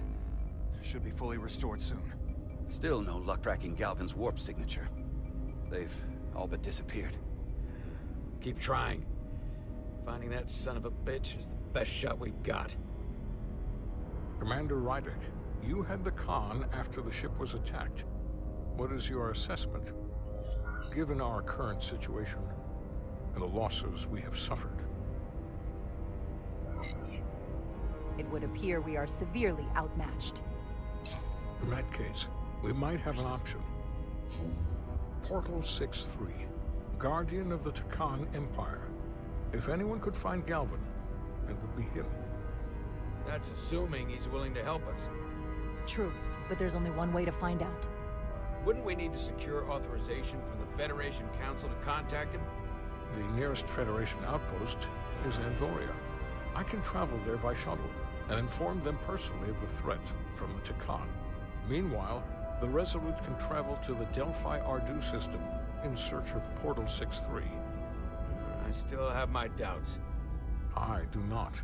Captain William T. Riker has first-hand experience with the area and with Portal 6-3. His guidance will prove invaluable and should alleviate your concerns. Delphi Ardu 4 is a restricted zone for good reason. For all we know, we could be walking into a trap. Not to mention the high likelihood Portal 6-3's allegiance will be with the Tkan. It's just too much of a risk. A waste of time. Time we can't afford to lose.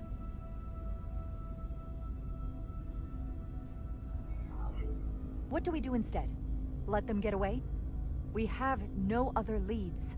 Well, Every second we don't act, Galvin and our chances of stopping the Tkan get farther and farther away. I am inclined to agree with Commander Rydick. Her logic is sound.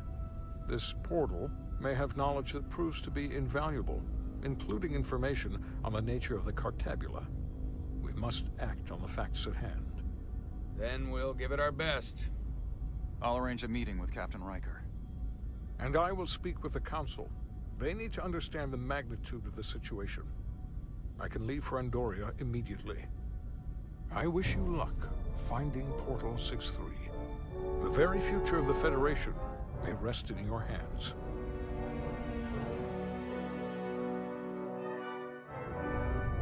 It takes a minimum of 8 crew on the bridge to run the ship, so we can expect at least that many hostiles. If they bioformed Hadri, they know we're coming. Which means everyone needs to be ready for... Take cover!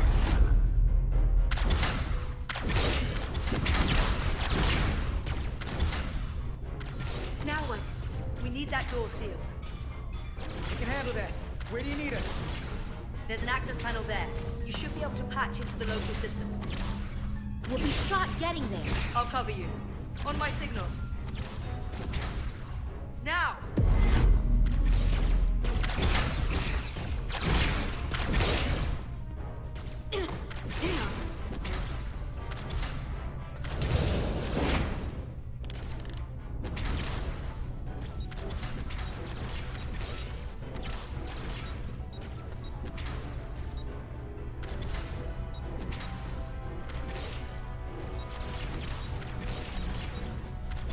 Looking for the bridge doors.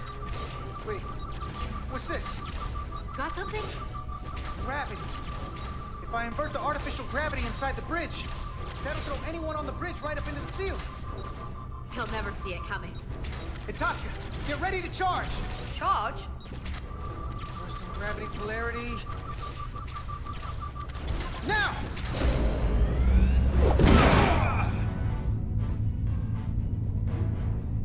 Amazing. Close it! How do we get them down?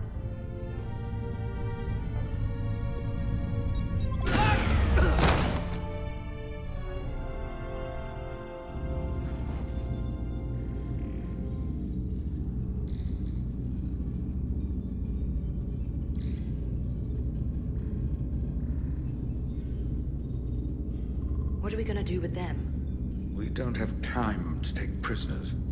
So you're just gonna shoot him? I haven't decided yet. That's not just up to you. I'm the ranking officer. And we're not in your army. These prisoners can be useful to us. But if you kill them, we'll never know. I can live with that. Well, I can't. You're an engineer, not a soldier. This is clearly my territory. You think you have enemy combatants here? This is a hostage situation. Each one of them has an innocent life inside. I'll keep watch on them. As will I. We can't let our guard down around the enemy. Petty Officer Diaz and I will figure out how to stop the ship. Let's hurry. The rest of the Tkan could show up any minute. Crystals. They're all over this place.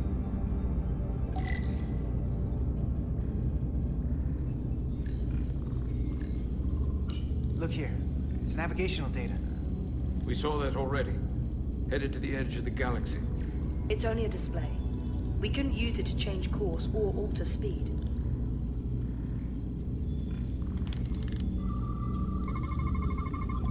We're gonna be there in less than an hour. We can't let that happen. Hold on, it would take days to go this distance with our fastest ship. We're traveling at a warp factor many times greater than this ship should even be capable of. What are the engines doing to produce this kind of speed?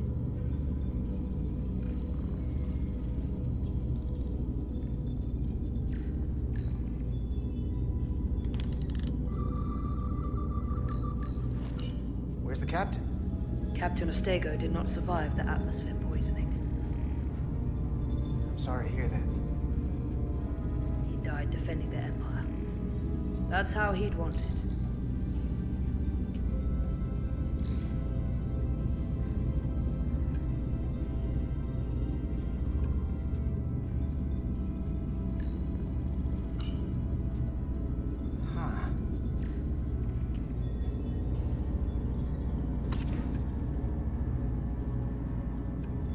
Careful where you point that thing. It's not active. I can't see any way this would work as a weapon. It's dead. Out of ammo? Not sure.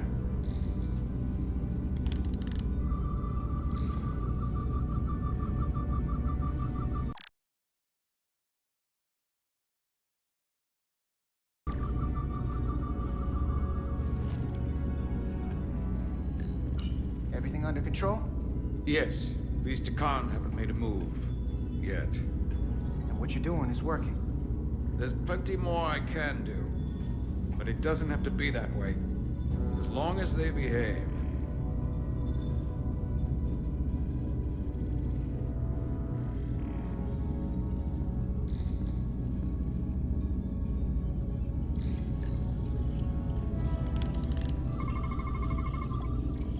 It's the Tkan language. From what I can tell, the ship's systems are actively responding to input. Which is the opposite of how most bridges work.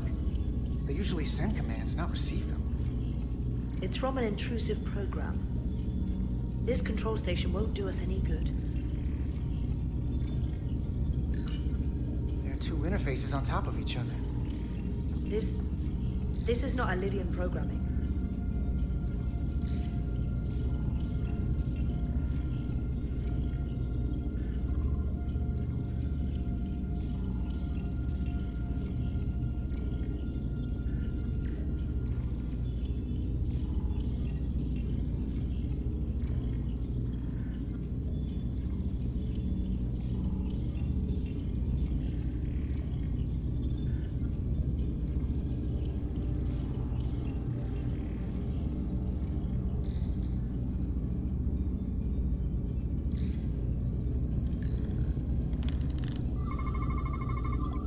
Crystals are Tkan technology. They seem to be active, just like the rest of their tech. Tetrametric pulses. Tetrametric? It's the energy signature of Tkan technology. Everything they make gives off this type of radiation. They're blocking the inputs. It's not responding at all. Everything I try, it just ignores me.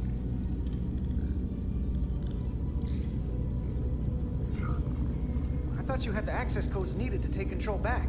I should, but I can't actually get to the surface, so I can't enter them here. The overriding code is blocking me at the other station. What have they done to this bridge? Consoles running themselves, some clogged up with crystals that are sending off tetrametric pulses. But none of this is sending signals outward. It's receiving. They're flying the ship from somewhere else. That should be impossible. But it explains why there's less than a full bridge crew. If they aren't flying the ship from the bridge, where are they controlling it from?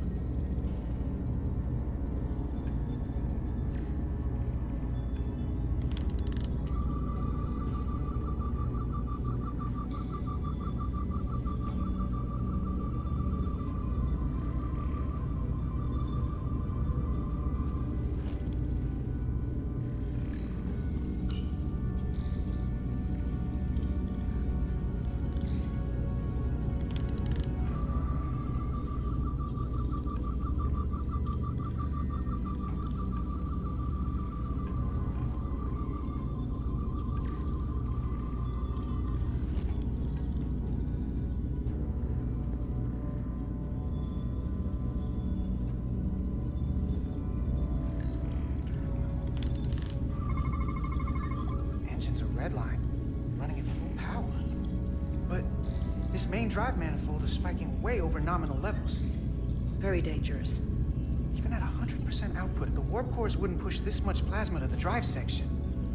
The reactor output matches the high speed, doesn't it?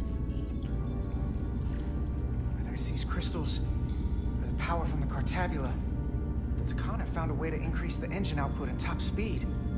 We have to find a way to hit the brakes before we outrun anyone who could help us.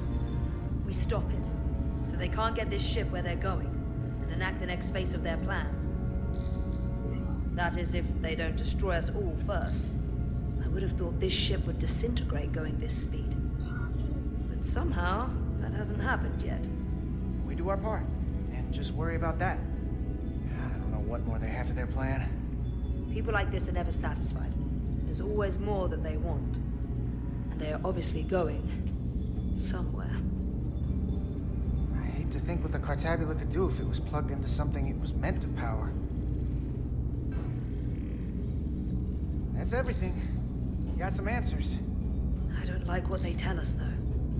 If we can learn nothing else, then what's left is to make these Tkan talk. And if they don't, we'll dispose of them. Hey, that's not how we do this. That is enough from you.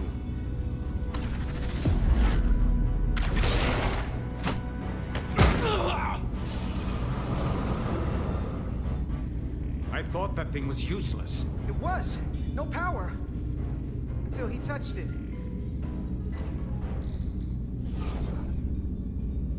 Weapons must be bio-coded. Our technology will only work for one of our kind. I can assure you, this weapon works just fine for me. Slow down, Arminta. You can't control this ship with a disruptor. But I can use it to control you. Ah!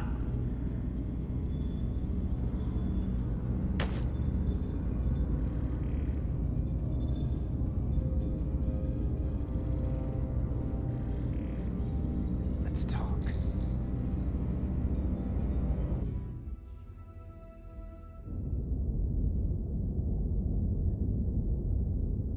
The Titan's communications officer says Captain Riker will be ready in just a moment.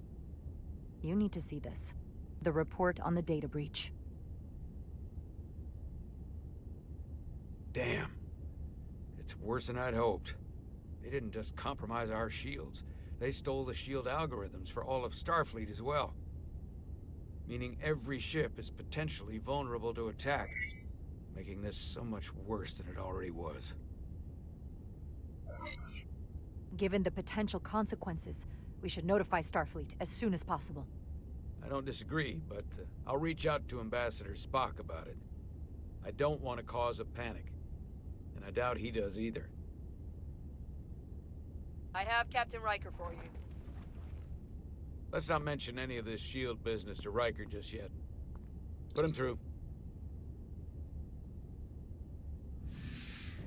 Captain Riker, this is my first officer, Commander Jara Rydek. My pleasure. Sir. I wish we were all meeting under better circumstances. So do I, although you and I have actually met before. We have? I was a young lieutenant on the Potemkin. You were first officer on the Tuckerman. I piloted you and our science officer in a shuttle to survey quantum resonance in the planetary rings of Residius 6. Ah, yes. Now I remember. You know, he gave me some good advice that day about a very difficult job. Yours. Well, I'm not one to turn down some words of wisdom, sir. Then let me ask, as first officer on a starship, where does your responsibility lie, first and foremost? To the captain, the crew, or the ship itself? Oh, this old chestnut. I am curious to hear what she says, though.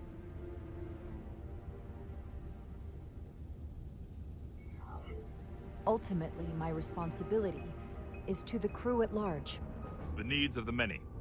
You have been hanging around Ambassador Spock. But the truth is, it's a trick question. Every situation is different, and there are no easy answers. And in some cases, it might not be any of those three. It could be the prime directive, or the mission. Yes, so perhaps we should get to the matter at hand. When you were with the Enterprise, you encountered a Tkan entity known as Portal 6-3. The Enterprise was held captive in orbit until you were able to convince him to let the ship go. All of which is detailed in the mission report. What we want from you is what we can't get from the report. What can we use to get Portal 6-3 to help us? I've often thought about that over the years. How a small difference in the encounter could have led to disaster. The most important thing is, don't let him push you around. He can appear as a man, or as a godlike projection. He'll test you, but don't be overwhelmed by the pageantry and theatrics. Are you sure about that? I don't want to anger him. No, you certainly do not. With a wave of his hand, he could clip your wings and cripple the Resolute. Portal is full of bluster and bravado, but he can be reasoned with. And that's my other piece of advice. You want to appeal to him rationally. You don't want him thinking you're acting out of fear. But we are afraid of the Tkan, and with good reason. He's not the sort to suffer fools. And he'll lose interest if he feels his time is being wasted. I suppose that's one thing we have in common.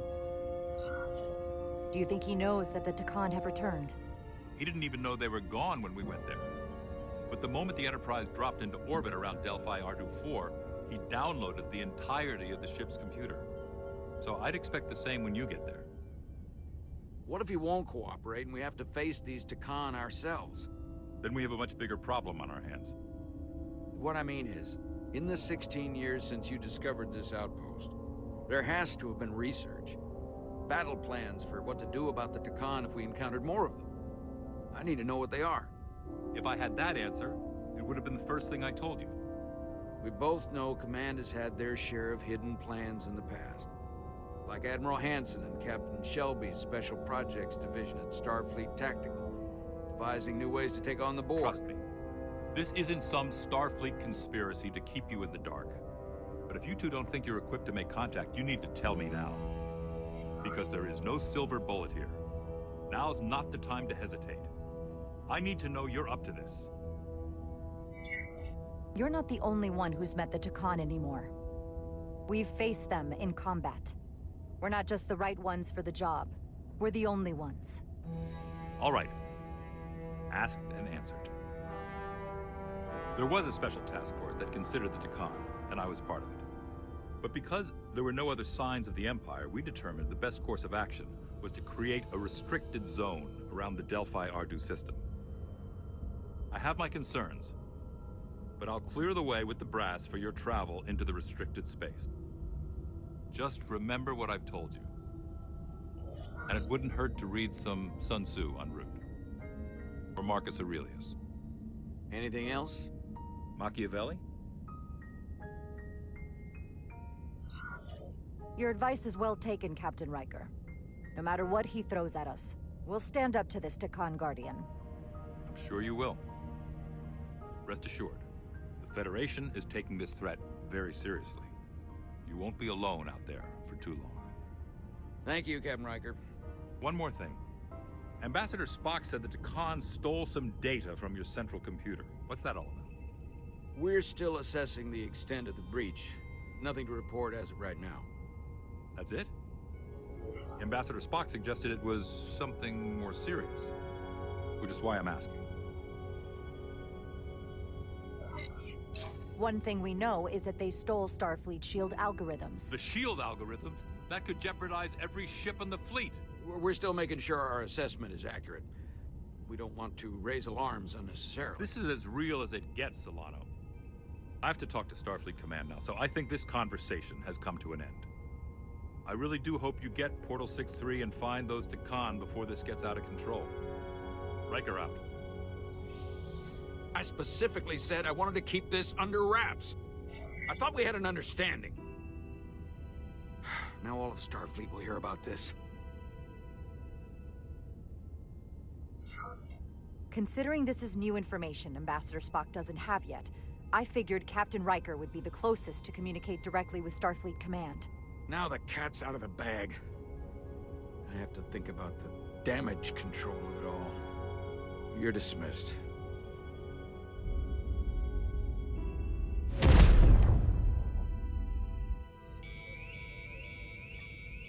It's the automated Federation warning buoy. Transmitting the disable code Captain Riker provided.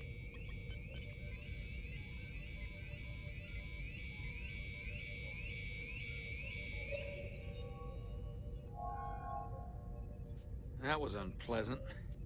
Commander Ermont, what are the conditions of our systems? All internal systems operational. Commander Westbrook, what are your scans of the planet? Nothing out of the ordinary. No sign of this outrageously powerful Tkan being? I'm running a magneton scan now, but so far, nothing. Where are you? Prep your way, team. We don't know if Portal 6-3 will cooperate. He's not an asset. He's an enemy. So be ready for anything.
prove you're worth keeping alive for a little while longer. I cannot stop this ship any more than you could stop the tides. Not good enough. The impotent threats of a lower life form do not sway me. I will not bend to you. I was born 600,000 years ago. But a new age dawns today. Are you the scion of the flame? My name is Zan Utlosa. I was born in the final days of the Age of Makta. And we are all scions of the flame.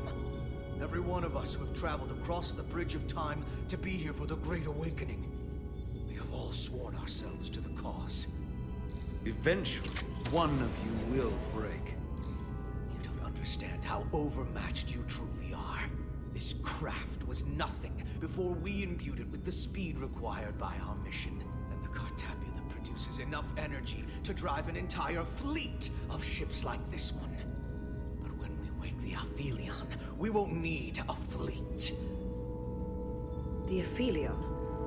Only then will you understand the might of the Tkan Empire. Reborn in this time. This is just a drop in an ocean of power you cannot even imagine. And when you wake the Aphelion, what are you going to do with it? Anything we want. Come on! This goes from bad to worse unless you do what they say.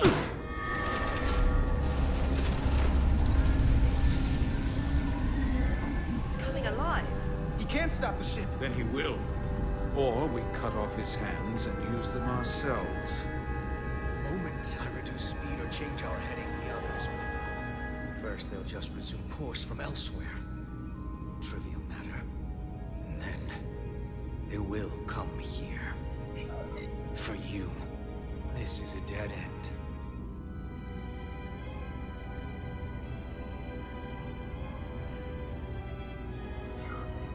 That's a risk I'm willing to take. Not if they're just going to start it again. So you believe him? I'm not sure. Why would you tell us all this? I tell you, because I value my own life. When my fellow scions come, and they will come, I expect you'll all act like the savages you are, and a battle wounds. You've all died once. I don't intend to do so again. I won't touch those controls. If you want to get us killed, do it yourselves. You fear death. There's a way to stop this ship for good, and he knows how. He just needs more pressure. What kind of pressure? We hurt him, he'll talk. Trust me. That's against Starfleet protocol. You're not on a Starfleet ship. Your protocol does not apply. We take the action that will lead to our victory. Don't assume your moral code takes precedence above all others. I'm not gonna torture them. Not like this. But there's gotta be something we can work with here.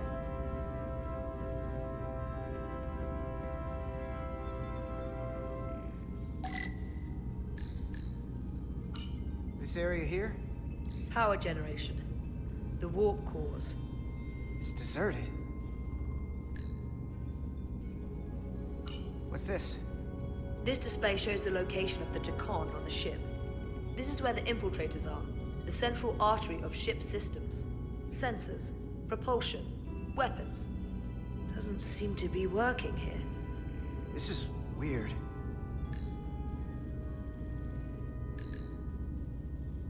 Engine status. Right. The warp cores are still practically redlined. Going this fast, it would be too dangerous to force a warp collapse by cracking one of the propulsion coils. It could rupture the hull, end up damaging the Cartabula in the process. That risks tearing a hole in space. We can't have that. However they've supercharged the Zeldi, it still relies on existing systems. They just amplify the output? But the Tkan have already interfaced with those systems. The controls will be no use. So we'd have to find a way to manually shut down the warp cores. Might not be a manual shutdown as much as it'll be sabotage. No one appears to be guarding it. I think I can get us there. But once we're in, do you really think you can cripple my ship? Not something I'd normally ask, but I'm coming around to it. Well, usually I'm the guy fixing the things that go wrong on a starship. I'm sure I could figure out a way to break it. You may even find you like destroying things. This plan of yours has one problem. It strands us. Left out of the fight when there is a war going on. Our fight is here, now. This is how we do the most good. For the Empire. For the Empire. So, Carter, you didn't beam out after all. I thought you'd escaped when we boarded. I'd almost hoped you'd made it off. And Nilly's there with you too, right? It's good you two are together.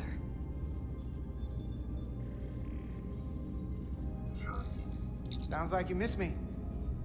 Miranda might have. She was so hopeful about you. But that's not why I called. You're not a fighter. I know it. You know it.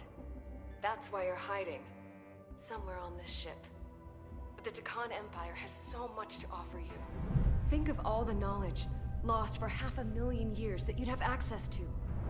I know you want more from life, and I want to show you what you could be a part of. Not just the wonders you've already seen from us. In our time, we had the power to move stars. Carter, you have a thirst for discovery. And a part of you would remain to experience the things I can show you. But if you try to fight it... In case you forgot, we were a part of something. I still am. The Federation may not be perfect, but it stands for ideals that your people clearly do not believe in. We have our own ideals. And we have our own strength. Every one of us on this crusade has fought wars more brutal and consuming than you could fathom. But I want to reach a peaceful resolution to this. Carter, we have a plan for you. And for the others, too. We don't want to have to destroy you.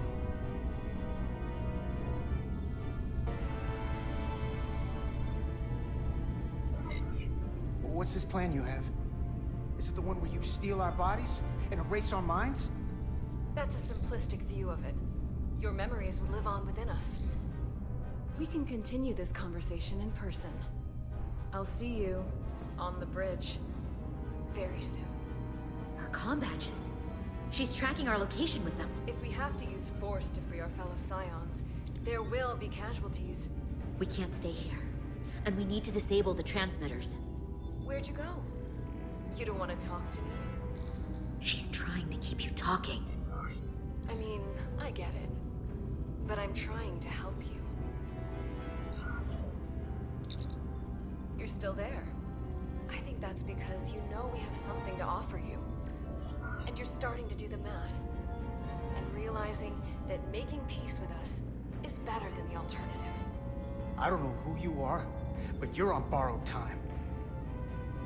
Miranda, if you're in there, I will find a way to get you back. Keep fighting.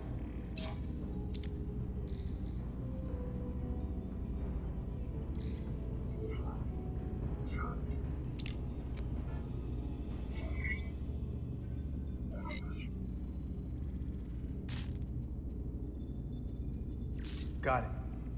Mine's done too. Time to hit the road. You've forgotten something. They know where we're going.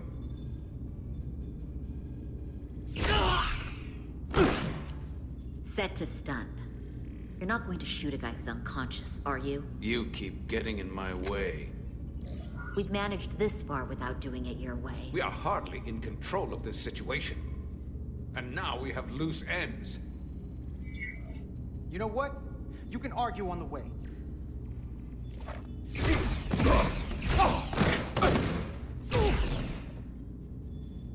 Now let's move it.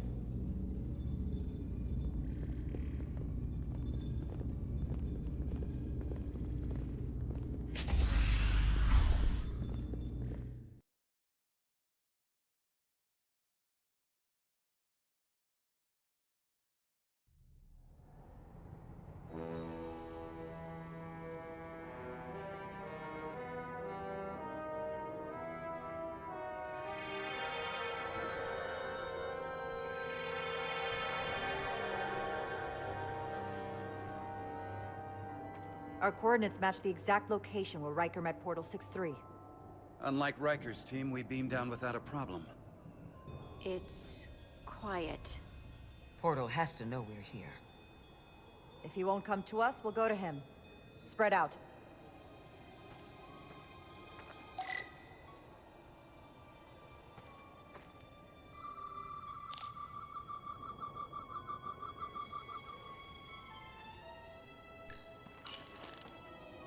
Already gave it a scan.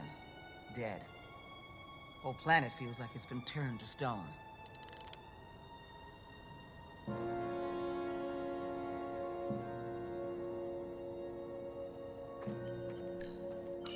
Doctor?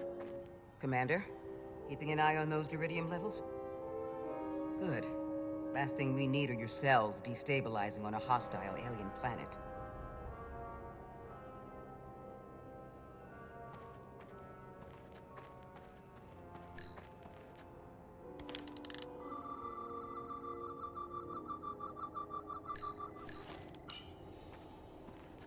Burn marks. The report mentioned phaser fire being redirected toward these strange crystals. It also mentioned Portal calling down lightning bolts. Better keep our guards up.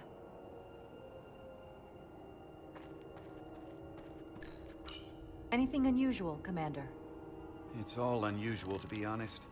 We've precious little data on this planet, so brief was Captain Riker's visit. Anything he didn't see himself is a total unknown. We deal with unknowns all the time. Part of the job. I'm accustomed to dealing with the unknown from my station on the bridge.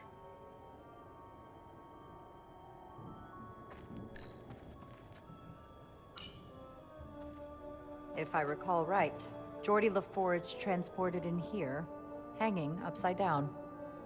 I guess we're lucky we were spared the indignity.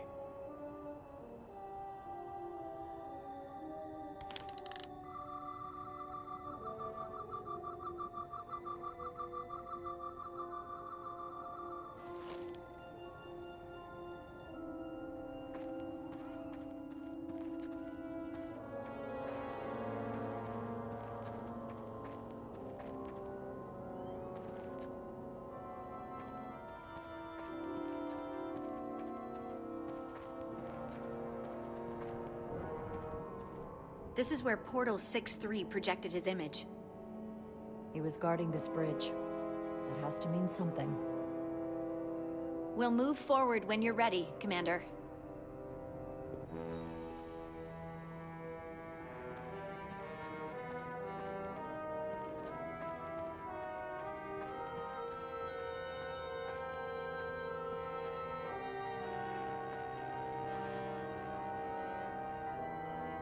Portal 6-3! Anybody!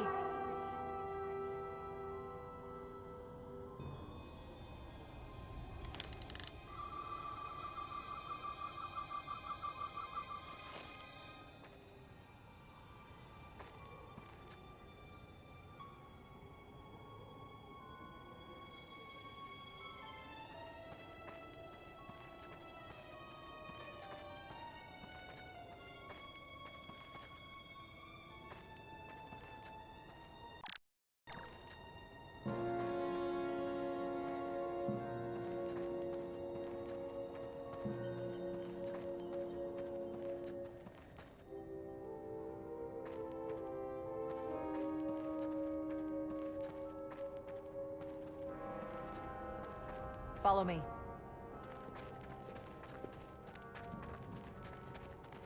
Ends here.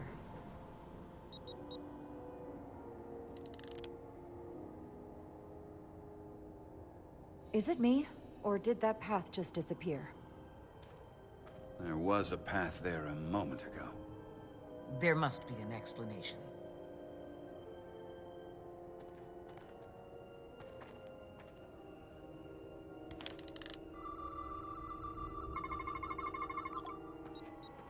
Tetrametric pulses.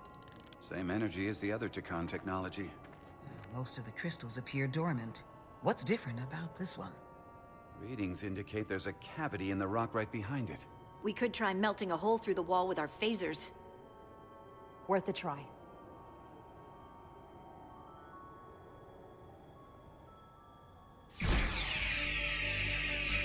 Nothing. There's gotta be a weakness. Somewhere it isn't totally solid.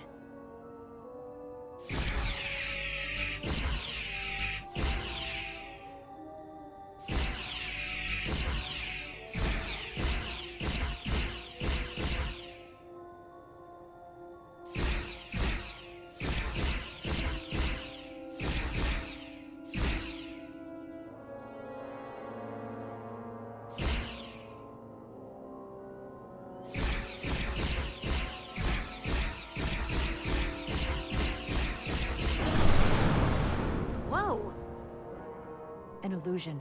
I'm sure that wall was as real as the rest of them. I felt it. It's almost like our holodeck technology, but far more advanced. The crystals must be absorbing the energy from our phasers. I'm picking up something. A biosignature. It's faint, but it's there. With me.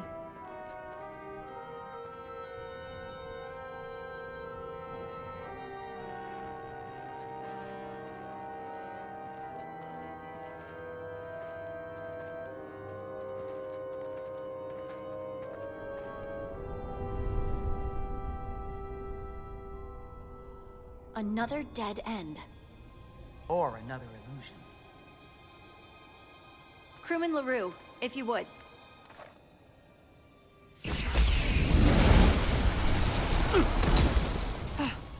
Duval to Resolute. Beam Crewman LaRue directly to medical. Is he okay? He'll live. Not all crystals work the same, it seems.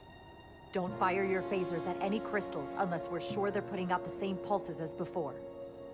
Commander, I may be able to speed up the process. I can now detect many different wavelengths of radiation simply by looking.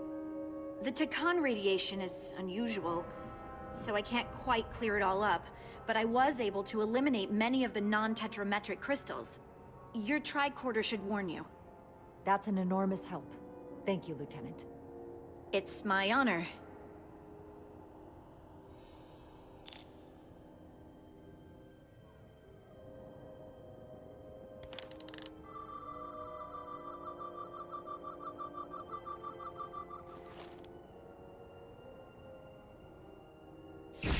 Commander! Look at that. Trust, but verify. Indeed.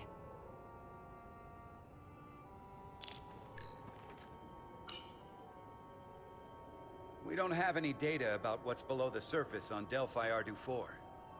And I don't feel a particularly strong urge to find out. Then that makes two of us.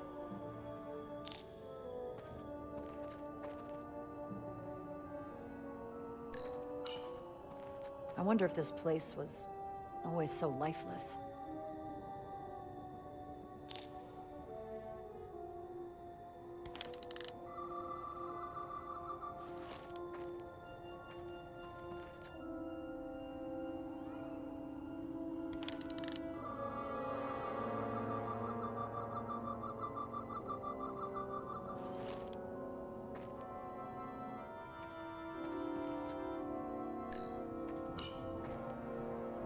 Aside from the breathable atmosphere, this is a remarkably inhospitable planet. Traces indicate there was once living flora, but it's been dead so long it's practically turned to stone. From what Portal told Riker, it was an outpost to defend the far edge of the Tkan Empire. Well, it's not that now. Now, it's a grave.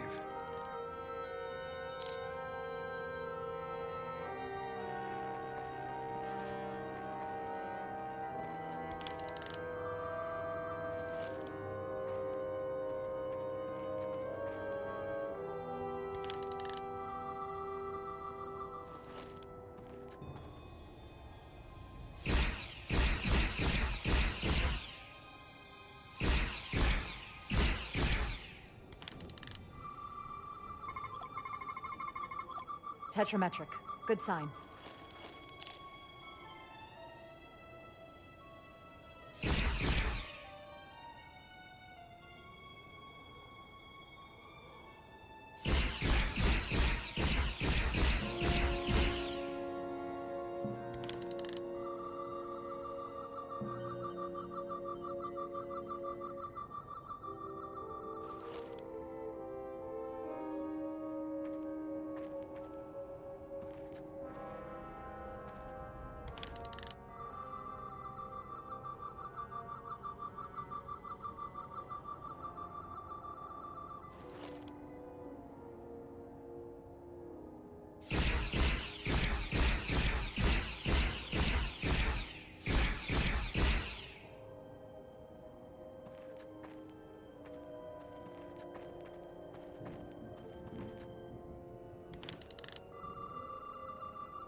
I assume you've noticed the bridge we crossed to get here is no longer tangible. Ah, bit of a problem. If logic prevails, there's a way to get it back by finding the right crystal to phaser. I'm getting some faint tetrametric readings from inside that mountain. Then I'll head over there. And I'll stay here, in case the bridge decides to come back.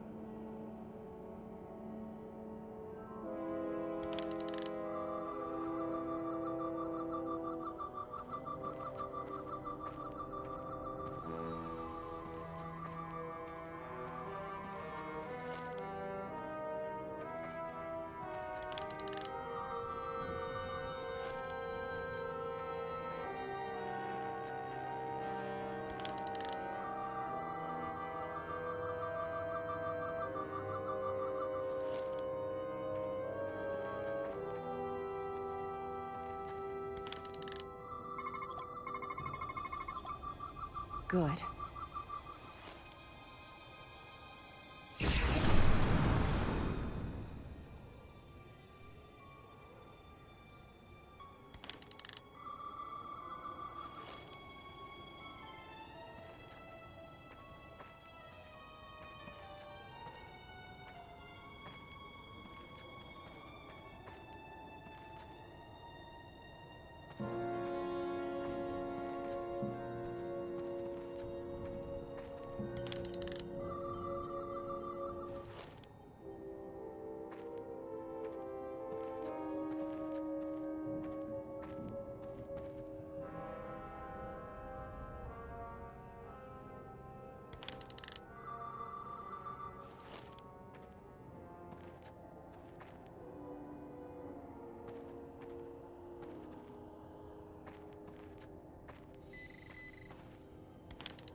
Tetrametric.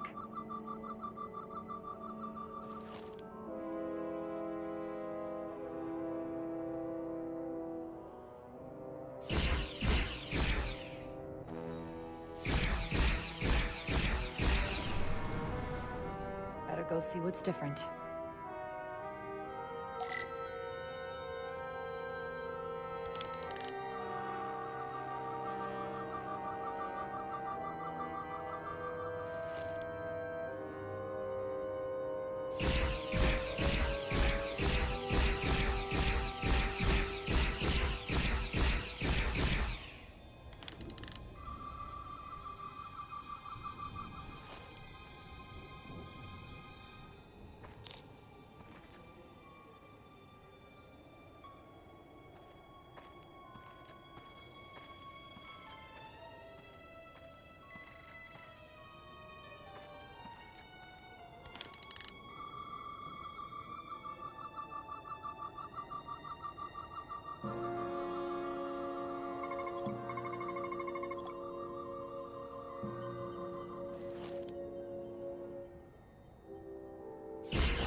The way's clear. Good work, Commander. We'll make sure it's safe.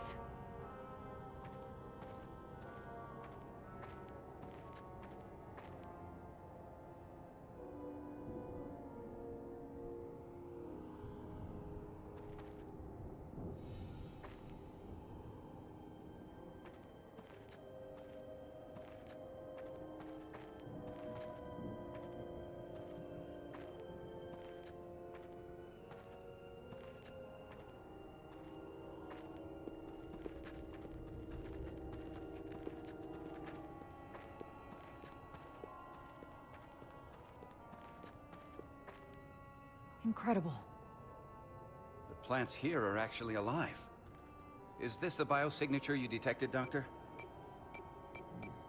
No, not a match.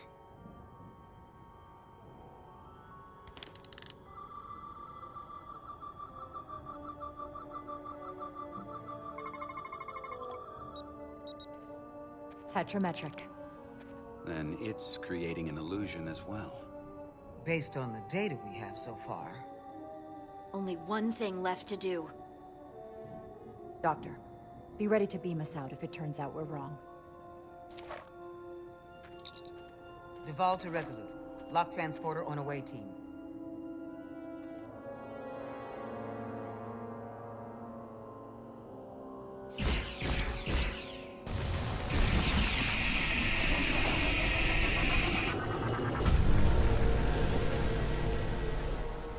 Amazing.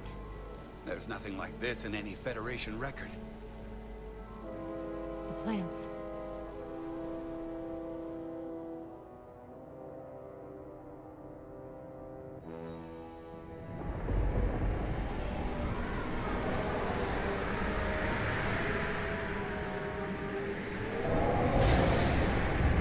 Barbarians.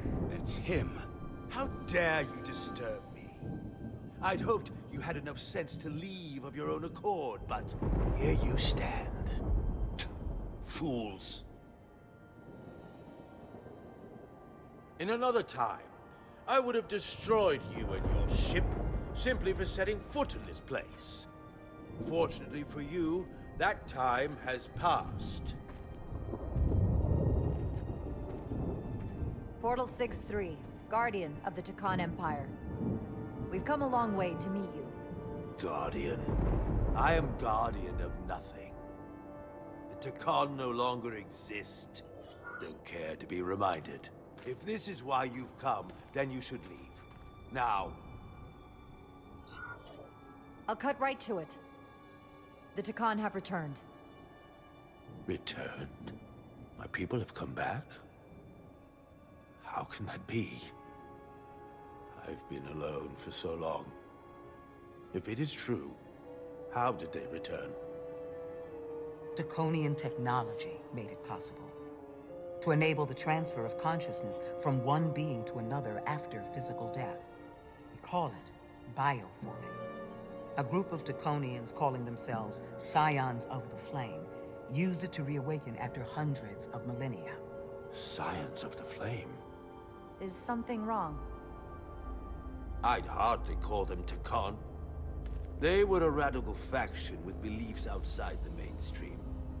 Beliefs that lesser life forms should serve as vessels to ensure Tkan immortality. You want me to help you destroy them.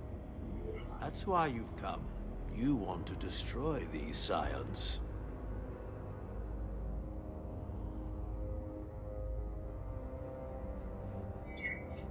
You don't have to do anything except help us find them. If that's all you want to do. I don't believe that. They have an incredibly powerful energy source they call the Cartabula. These Scions have the Cartabula. And they've used it as a weapon against us. I will speak with you alone. What are you...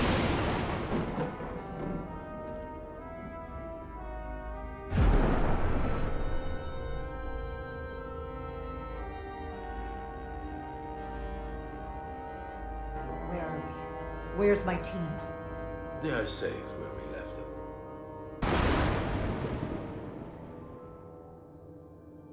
That the Scions have stolen the Cartabula is deeply concerning. And to be honest, I'd rather speak with you alone, John Rydick.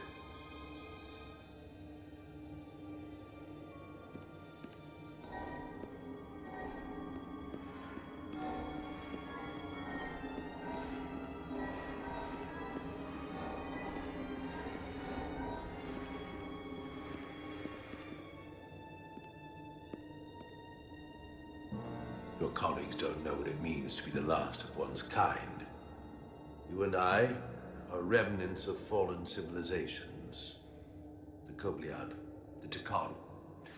One dying, one dead, Our species could not be more different, but we both know the meaning of loss. The others wouldn't understand. It's beyond their ability to comprehend.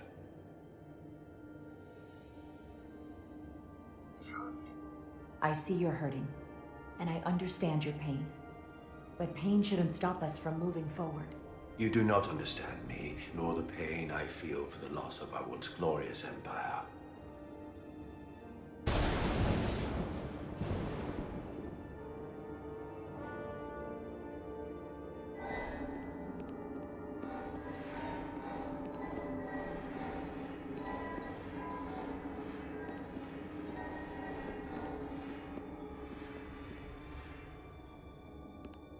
Tell me, why spend your days away from your own people when so few of them are left?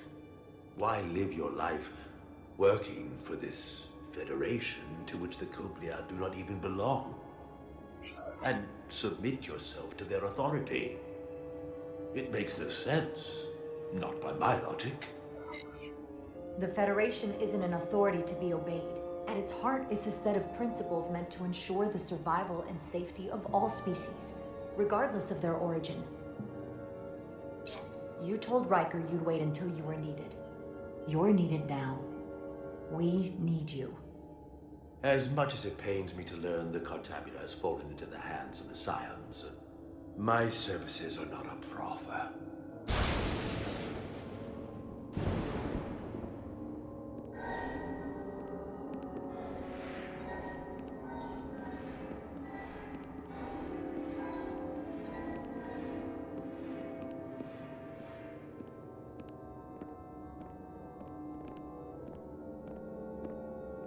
To be chosen as a portal was to give one's entire self to the cause of protecting the Tkan Empire.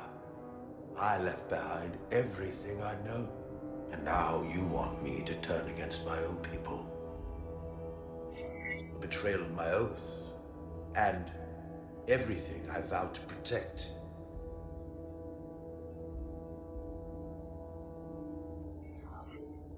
Every Tkan that comes back does so by stealing someone's body. They are killing to come back. What you call bioforming, we thought of as a marginal science. But if these reborn Tkan plan to restore the Empire, is that a disaster to be avoided?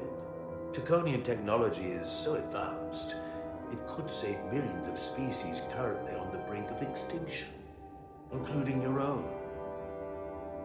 And at the price of a small few, think of how the many could benefit. Instead, it sounds as if you are reacting out of fear before you have a full understanding of what's at stake. I don't think you've given this full consideration. You may have more to gain than to lose. The Tkan Empire is gone. It had its opportunity and proved unable to survive. There must have been a reason the Tkan have faded to a distant memory. It ran its course.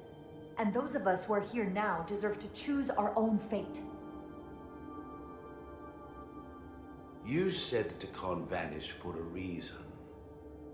I cannot claim our empire was without sin.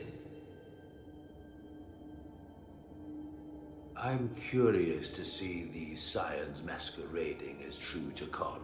So I will go with you, and we shall find them. But when we do, I will judge them myself as a guardian of the Tkan, to understand their true intentions, for better or worse. It's certainly your right to make your own decisions. I won't tell you otherwise. Very well. I'll return.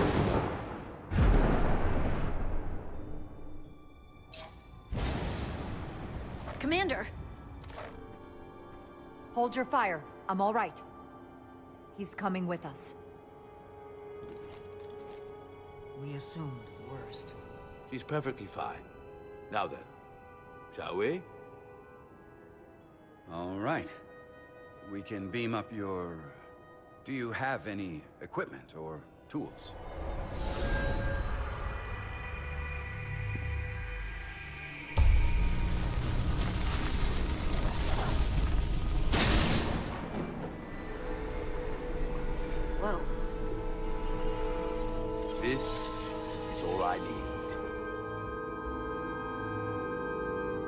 Away team +1, ready to beam up.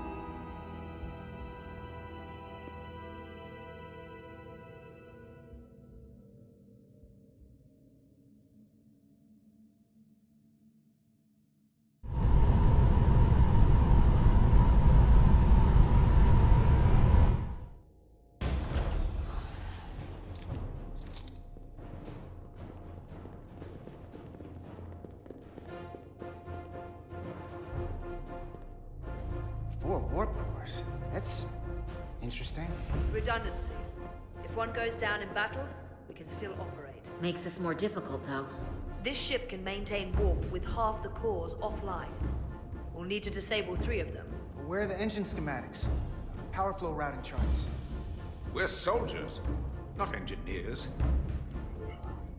I thought you would know what to do. We understand how to operate it under normal conditions, but not the intricacies. You're in good hands. We can do this.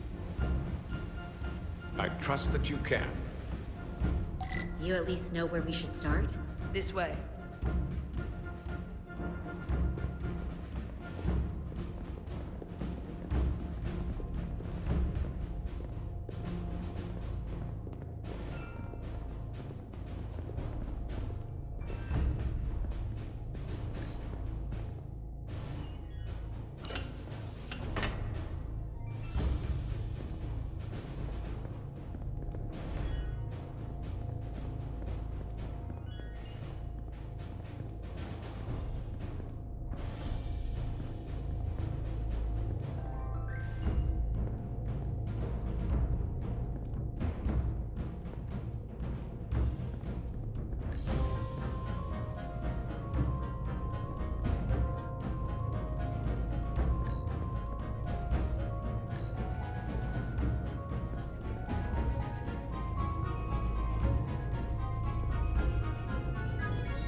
What are we dealing with?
reactors are running really hot. Makes sense, since they've been producing at max output since we left Hotari space. No ship can run for very long like that. Not before a catastrophic failure hits. It's right on the edge. We just need to figure out a way to give it a push. Bet that console down there could tell us a few things.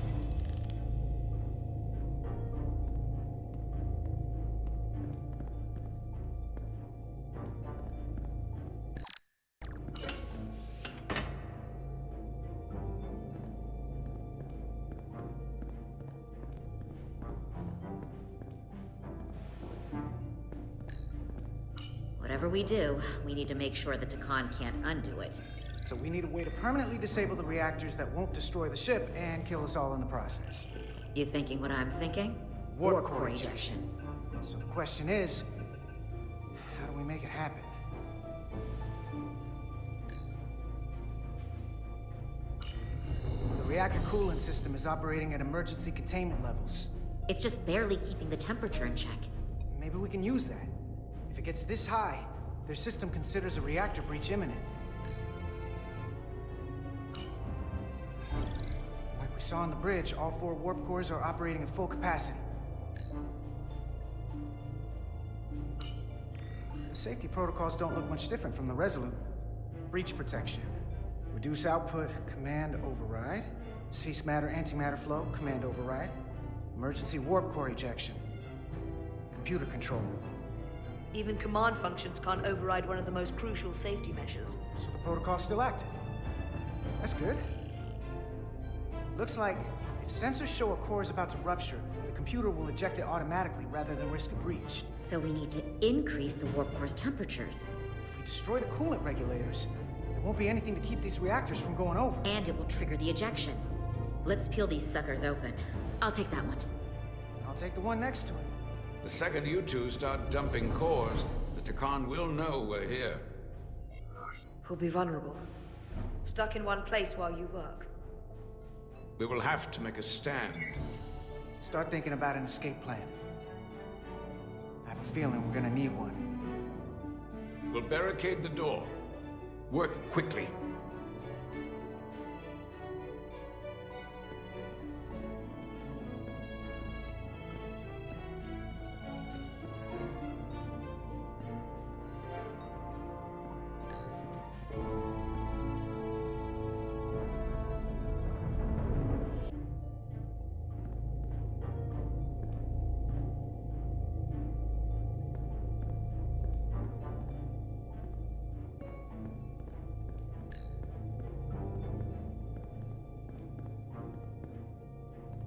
We might not have our tools, but our phasers can do this in a pinch.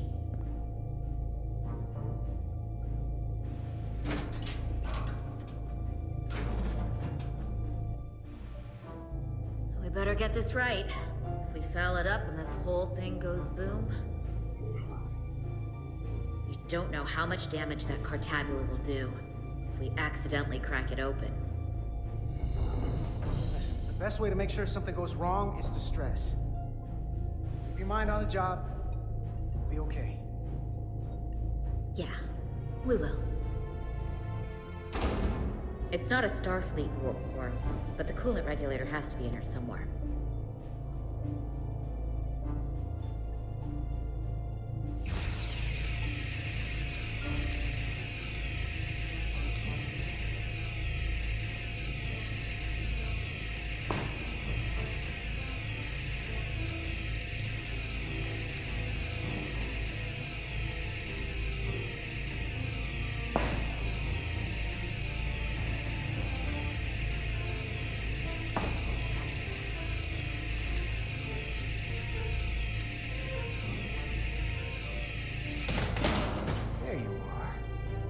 Things up.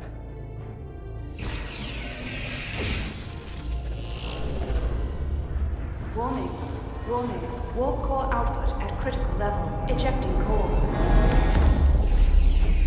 Okay, now they're definitely gonna know we're down here. Warp core output at critical level. Ejecting core. Just one more to go. They're here. They're cutting through the door. We don't have much time.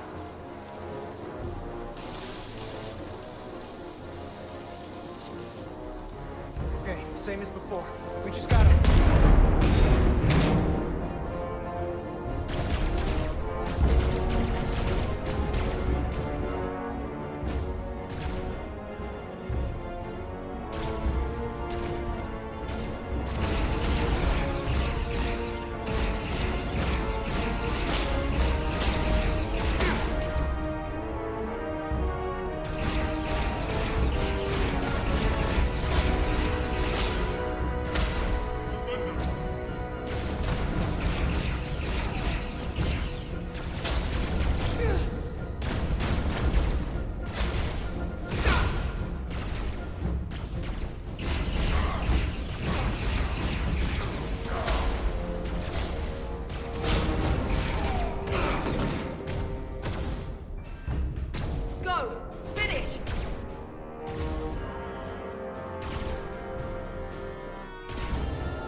I'll cover you.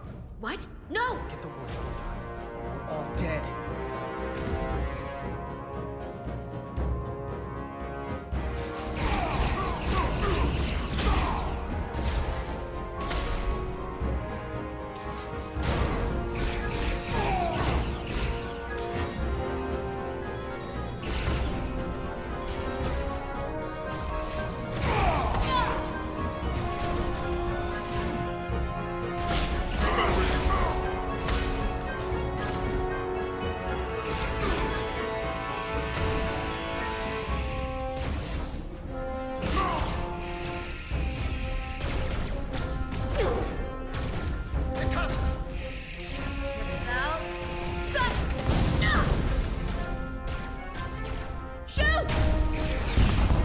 Warp core output at critical level. Ejecting core. Warp drive disengaged.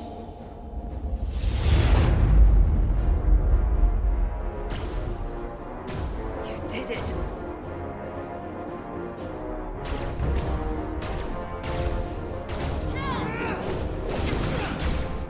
You got another way out of here? I think so.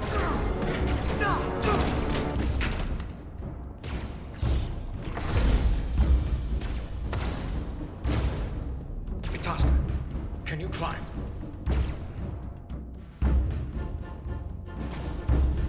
I'll see you on the parade grounds of Cirella, my friend.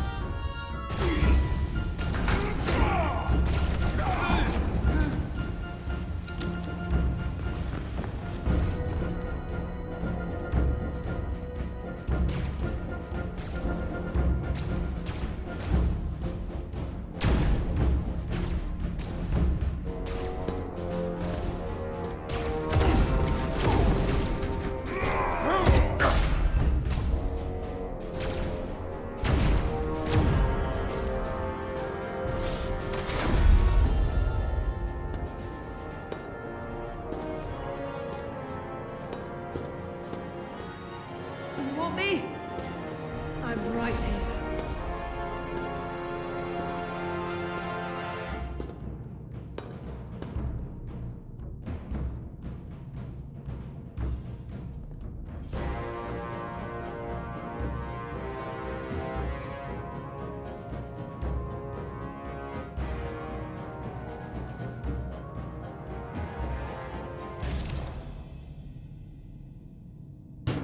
Not you too. Calm yourself, child.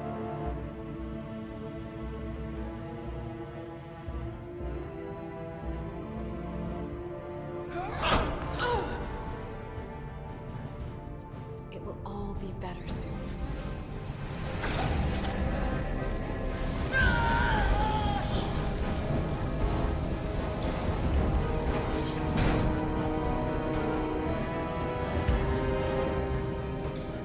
Wake up, Manka Umet.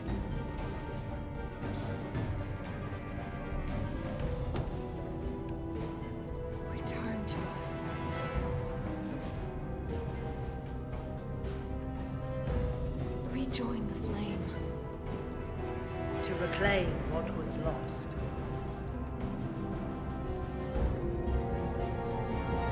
We don't need to watch this. I do.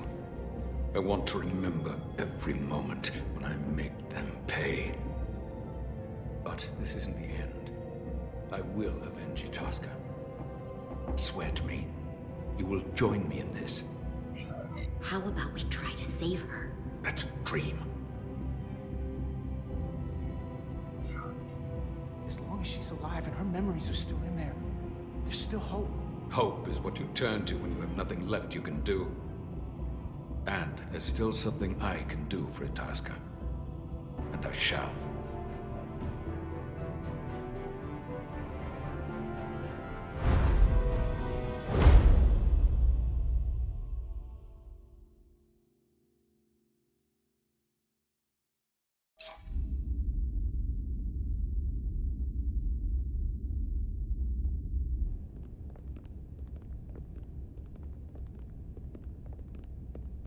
There's so much I want to ask you.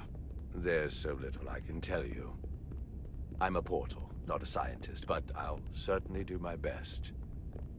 I can only assume this is one of your older starships. One would think, given the importance of your mission, they might send a ship of a more recent vintage. But, apparently not. The Resolute is primarily a research vessel, if that's what you mean. Not a warship. Although she has been known to hold her own in a fight. Against what?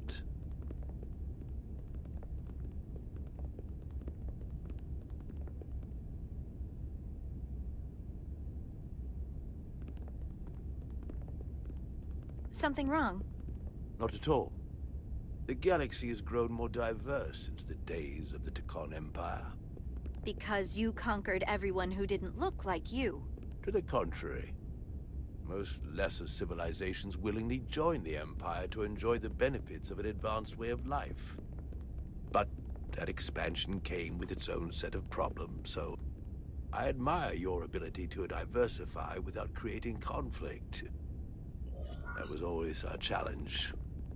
And perhaps, ultimately, our downfall. The Federation prides itself on its inclusiveness. I'd say it's one of our greatest strengths. As the Vulcans say, infinite diversity in infinite combinations. Interesting. I'd be curious to meet one of these Vulcans.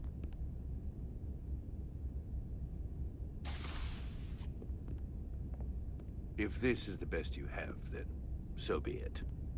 To locate this scion, Galvan, I'll need full access to your ship's systems. Full access? Huh. You must be out of your mind. No, I'm right here, completely in my mind. Given this is merely a research ship, I won't be able to find him without it. Perhaps I should have made that clear up front. I'll need to make certain modifications. I can't promise anything, but let me see what I can do. Just know, without it, I won't be able to help you. This isn't gonna fly. I'll see you on the bridge. Captain Solano, I'd like to introduce you to Portal 6-3, Guardian of the Tkan Empire. Pleasure to meet you, Captain. Likewise. I can't say I've ever met a portal before. There is no modern equivalent. Not within the Federation, at least.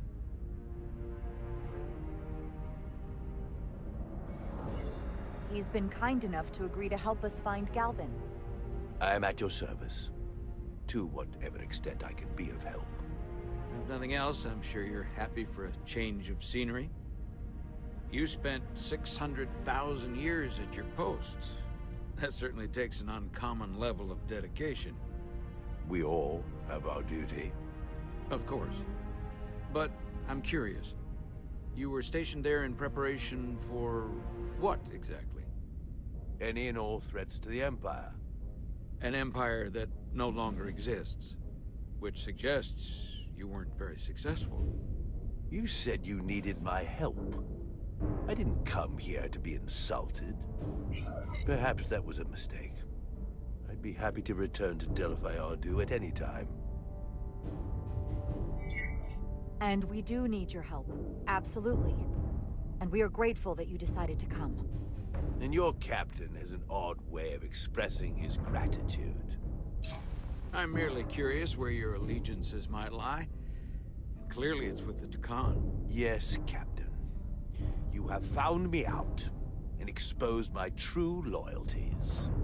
To the Tkan, not to the Scions of the Flame, who do nothing more than tarnish us in name and reputation and don't deserve to be called Tkan. That's why I'm here. And if you'd be so kind as to give me access to your ship's systems, we can get on with it. And you can stop wasting my time. Access to our systems? That's completely out of the question. Tell me that's not what you promised. We're vulnerable enough as it is. And now we're supposed to give him access to everything? Ridiculous.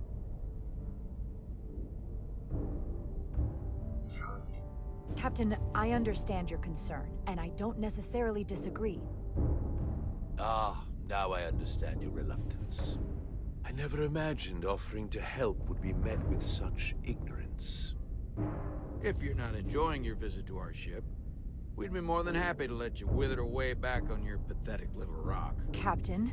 You clearly do not appreciate the magnitude of the threat the Scions pose. So myopic is your focus on your own ego. I will not be leaving until they have been found. Commander Rydek, a word.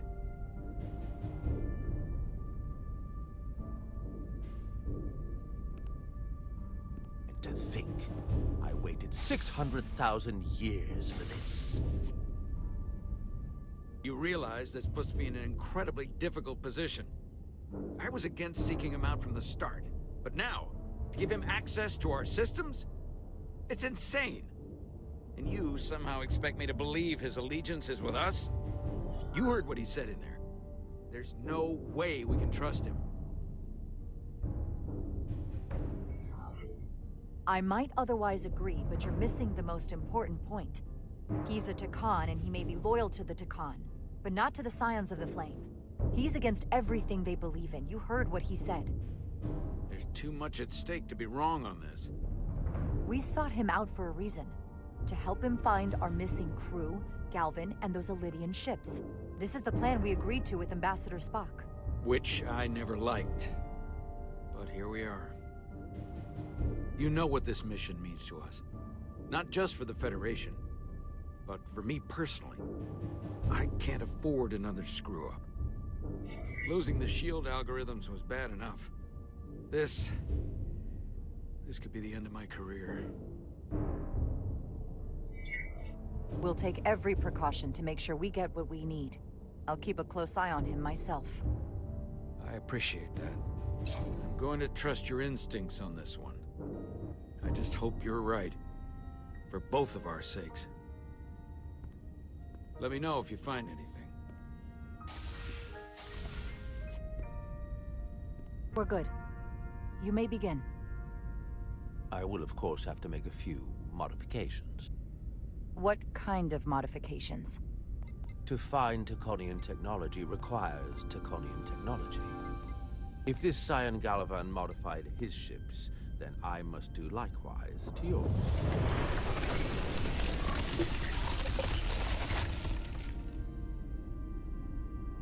The galaxy is nearly infinite in size and complexity.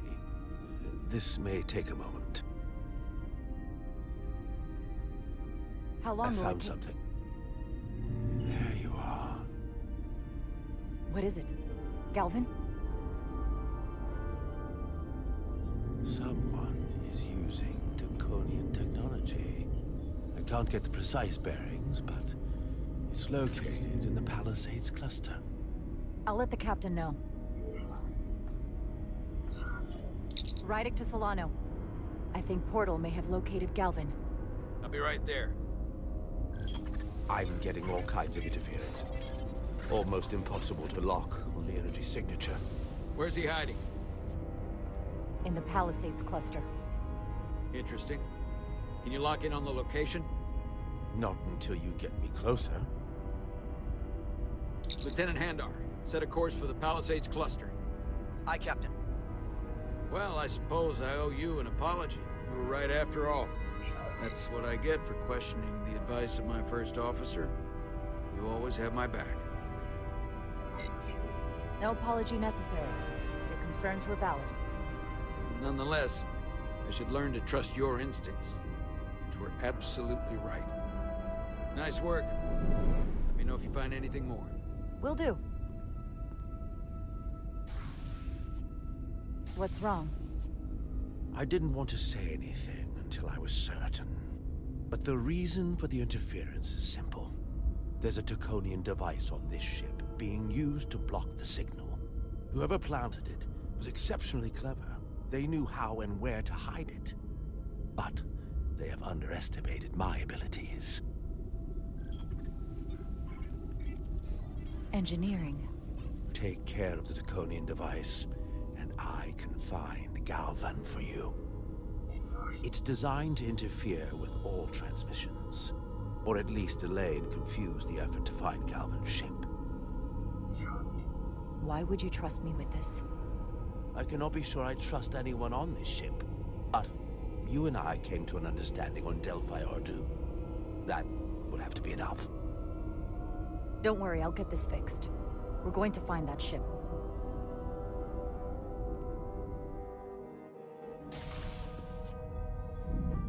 Engineers would have found this device already if it wasn't well hidden. Better to rely on my tricorder.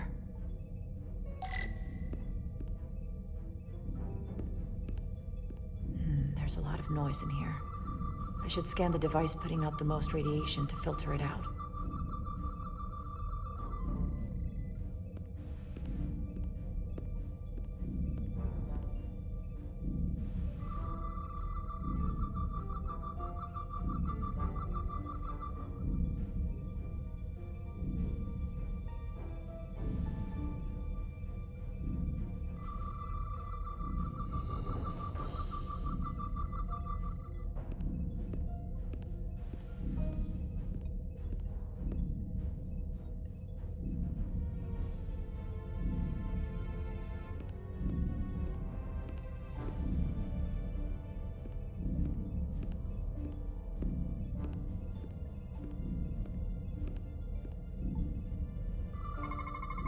That's better.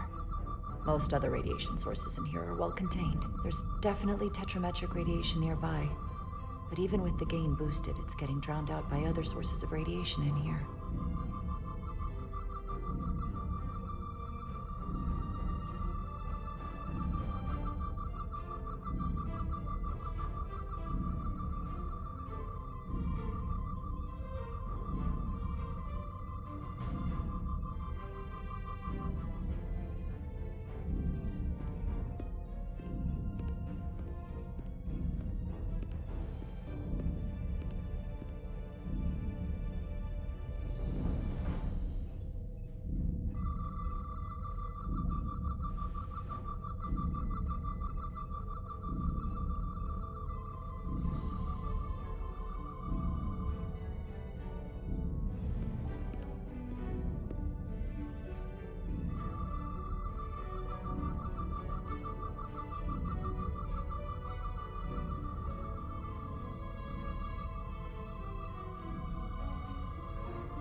Jeffrey's tubes thump harmonics from all over the ship. I'll filter that out. There's still something drowning out the tetrametric radiation. I need to find it so I could filter it out as well.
A little bit of harmless radiation leakage here, but enough to mask the tetrametric pulses.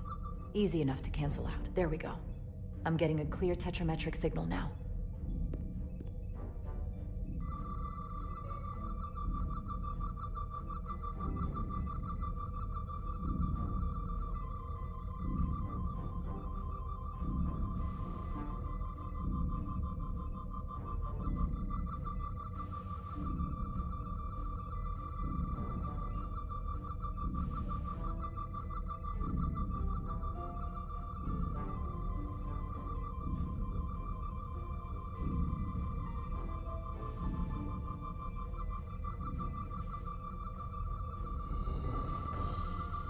Found it.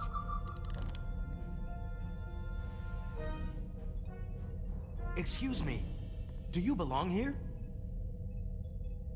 Commander Rydek. I'm sorry, I didn't know it was you. Paul. Calloway, right? Yes, You know, it means a lot that you remembered. What, are you doing back here? I don't mean to pry, but first officers don't usually go digging around engineering compartments. Just a routine systems check. We've been having problems with our comms lately. Oh, that's news to me. I haven't heard anything about it. Probably because the comm system isn't working. Have you seen anyone else in here recently that might seem out of the ordinary? Maybe someone who doesn't work in engineering. Not that I can think of, but I can ask around. I'm here almost all the time, but maybe someone else noticed something? That would be great. Just be discreet about it. I don't want anyone to be alarmed. Discretion is my specialty. Well, I'll leave you alone already. Oh, come to think of it, that Hotari woman was down here earlier with Dr. Duvall finishing the last of the bioscans. Tylus? That would be out of the ordinary, right? Thank you.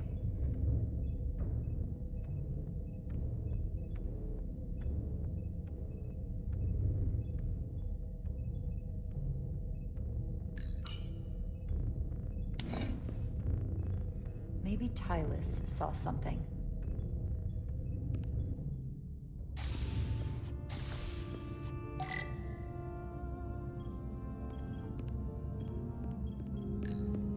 Tylus, can I speak to you for a moment? Of course. Is something wrong? There's something happening. I may need your help. This is important. How can I help? When you were in engineering with Dr. Duvall, did you notice anything out of the ordinary? Or anyone? Not particularly. Why? I found this, hidden in a compartment down there. That's Tconian technology. Does that mean there's a scion on board? But Dr. Duvall bioscanned everyone.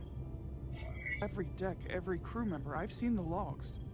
She couldn't have been more thorough. Someone evaded detection and planted that device. Which would mean they've been with us this whole time. Watching, listening. All the more reason why we have to find them. It could be anyone. That includes both of us. You want me to get scanned? Better to know for sure, right? I'll admit, I was around the Scions as much as anybody.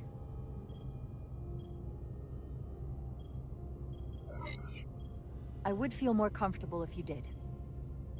I understand.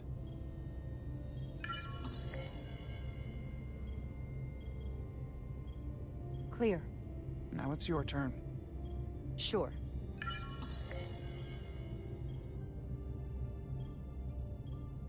Clear. Don't sound so surprised. You spend plenty of time with the Scions as well. You never know. Let's get to it. The search starts in engineering. Whoever planted the device most likely did it within the last few hours. So I'll start by running a scan, tracking everyone who came through engineering over the last day, in reverse order. This could take forever to sort through the number of people that were in engineering.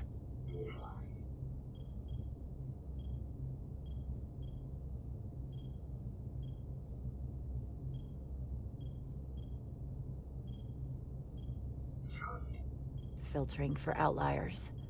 People who don't work in engineering. That helps.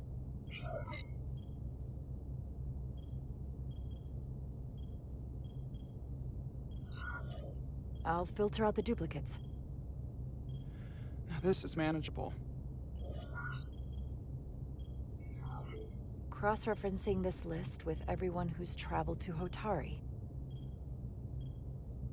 Let's see who's left.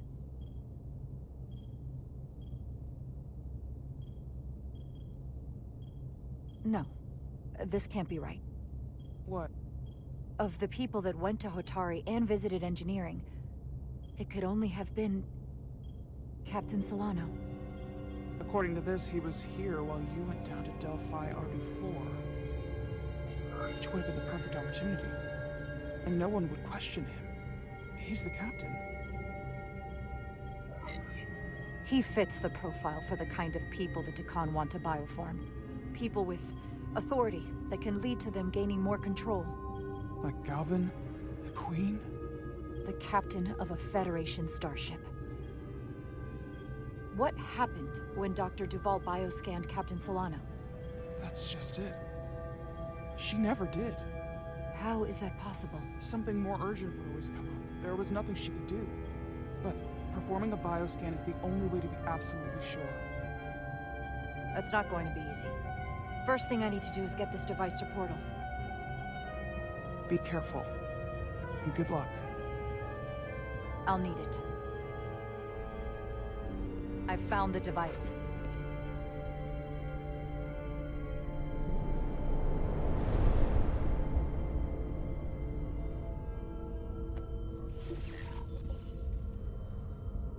Interference is gone. I have located Galvin's ship more precisely. He's in the Usonia system. So then it worked. This whole region was one of the most sacred for the ancient Tkan. What many consider the birthplace of our civilization. See these comets and planetoids in the outer orbits? Based on their current trajectory, that's Galvin's destination. And legend tells us it's the location of what was once our largest arsenal. Not that we needed it in the late stages of the Empire, but it was there as a precaution nonetheless. What kind of weapons are in this arsenal? It's difficult to know what would have survived from the time of the Empire, but be assured that the damage they have done so far by altering your current technology will be minuscule compared to proper Taconian firepower. If Galvin and the other Scions secure the arsenal, they will become extremely dangerous. My people had such power at the height of the Empire. The Tkan were as gods, keeping absolute control over countless worlds. I must speak with them directly. However, the presence of this device is worrying. It's highly likely it was placed here by a scion hidden among your crew, and it is unlikely this interference device was the scion saboteur's only trap. If we reach Galvan and the saboteur cripples your ship, we will be at their mercy. Even my powers will not be able to protect us. Do you know who it is? They may well do more damage if left alone. Time is not on your side. I'm fairly convinced they bioformed Captain Solano. I knew there was a reason I didn't like him. That explains it. Bioforming was so rare in the time of the Empire that I am not able to detect if it has taken place. Proof of your claim is something you will have to produce yourself. Then we have to bioscan him. I'll talk to Dr. Duvall. It's quite the claim. Last time we spoke, you called this kind of talk mutiny. I wouldn't be asking you if there was any other possibility. That would explain why Solano has been too busy for a bioscan lately. As the ship's doctor, you have the authority to declare him unfit to serve. If you're right, this is the worst-case scenario. Challenging your own captain is a tall order. Are you sure you're prepared for this? If you fail, that's it. The end of your career. Maybe your life. I don't know if I would be on my own. But with your support, I'm sure we can do it. That smooth talking may come in handy. I'm in. We can't pull this off with just the two of us. I technically have the authority to make Solano undergo a scan, but in reality, he can and will refuse to do it. We need at least another member of the senior staff to support your claim, or this could all blow up in our faces. You better think long and hard about who you can trust.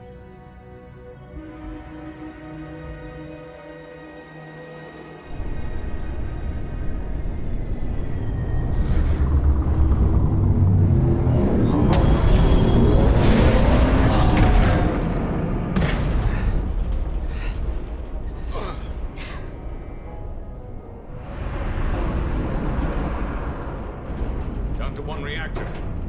Thought we'd be stopped dead. At least stuck at impulse power.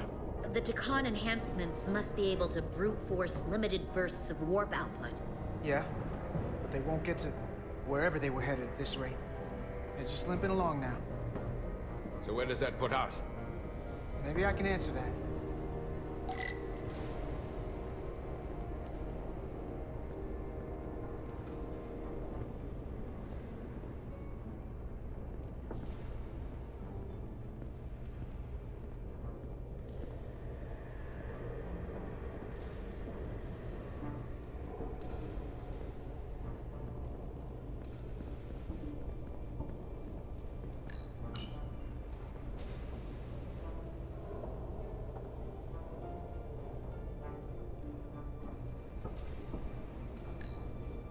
I got the ship's heading.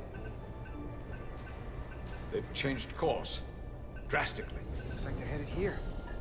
Usonia system. They might stop there. Can we use the Zeldi's comms to signal your fleet? Comm systems are locked. Grab hold!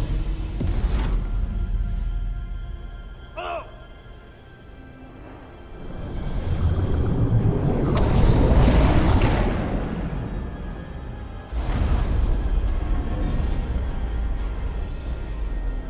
The inertial dampeners can barely keep up. If they keep forcing this ship to make these short warp jumps, they're going to tear it apart. Zeldi is still made by Lydian hands, despite all this Tkan corruption. Oh. We just gotta stay safe until Starfleet can find us.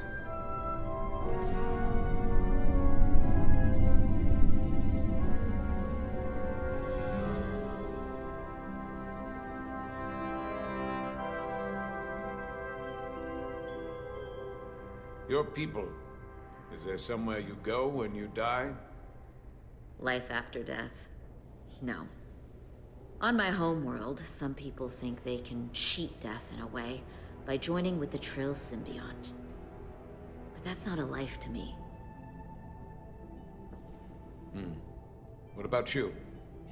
Is there another plane of existence for you? with every passing battle. I believe there's an afterlife. You do? Yeah. Then you should understand this. My people have a special journey. When Illydians die, we rejoin our comrades, family, and ancestors. On the parade grounds of Cirella? That is just one part of it, but yes. Death is not the end for us. So, even if some part of Itasca remains, by letting the Tkan use her body, at best we are delaying the inevitable next step for her. At worst, we are leaving her as a prisoner in her own mind. You want to save the transformed. So do I. Now that I've seen it happen, does it make me a hypocrite to say he has a point? What if we can't get them back? We can't leave them like that, right? I think Itasca would want to be released. To think of what she could be going through right now. I know it's awful to think about, but if they're still alive, we can still try to help them. We lose that option once they're dead. I had a sister, a twin. It's very rare among the Trill. You never told me that. She was one of the youngest hosts to ever join with the symbiont. A sentient creature that lives in our body. It's considered a great honor. The symbiont can bring centuries of knowledge and wisdom to the host. But sometimes, the symbiont personality suppresses the host entirely. My sister was the closest person in the world to me. I knew she would be different after joining. But she drew more and more distant. The room we shared growing up was foreign to the both of us. And eventually she, or whoever she'd become, cut me out entirely. So I left for Starfleet and swore I'd never go back. I couldn't stand the thought of seeing her. Someone who looked like my sister. Sounded like her. But wasn't. You should try to see her again. When all this is over. Maybe things have changed for her after you've been away for years. I couldn't go back. Not now. You remind me of Itasca. I do? Bonds are not made by what runs through your veins, but the blood you spilled together. Itasca was my family in that way. I want you to know there is nothing I won't sacrifice to win this fight. But if we're lucky enough to survive, I'd be honored if you'd count me as one of your tribe. As Itasca was. Even a couple of engineers like us? You are many things. I don't need to wait that long. We've bled together. No one else will know what we've been through. That makes us a tribe. Right here. I'll take that. Will they not cease this madness?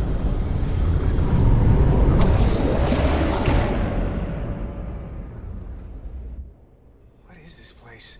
Is that the Veskar? Another one of yours? Not anymore. They've corrupted it. Just like the Zeldi. Now there are 2 ships. Did this just get better? Or worse? It certainly doesn't bode well for the crew of the Veskar. So many lives stolen. It's worse. This is definitely worse. Thanks. That really helps. This doesn't look like the Ophelia. What are they doing here? You don't think they're just meeting their buddies? Maybe, but then why are their buddies here? Prepare for transfer. The storm! It's back!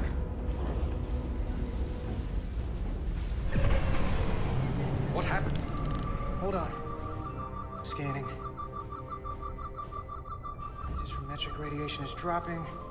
Zeldi's dropped to minimal power levels. It's running off just the one warp core now. That means... They've sent the Cartabula to that other ship.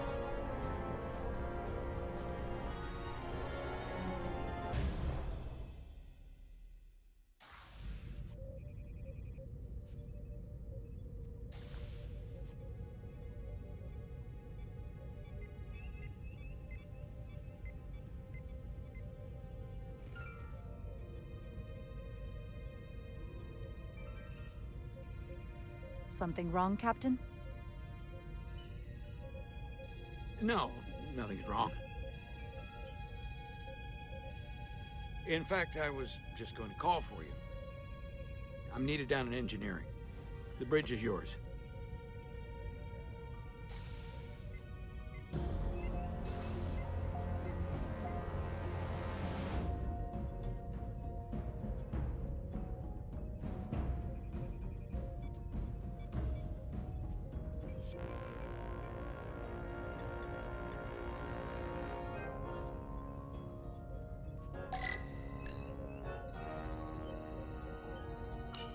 Commander Irma, a word, please. Of course, Commander.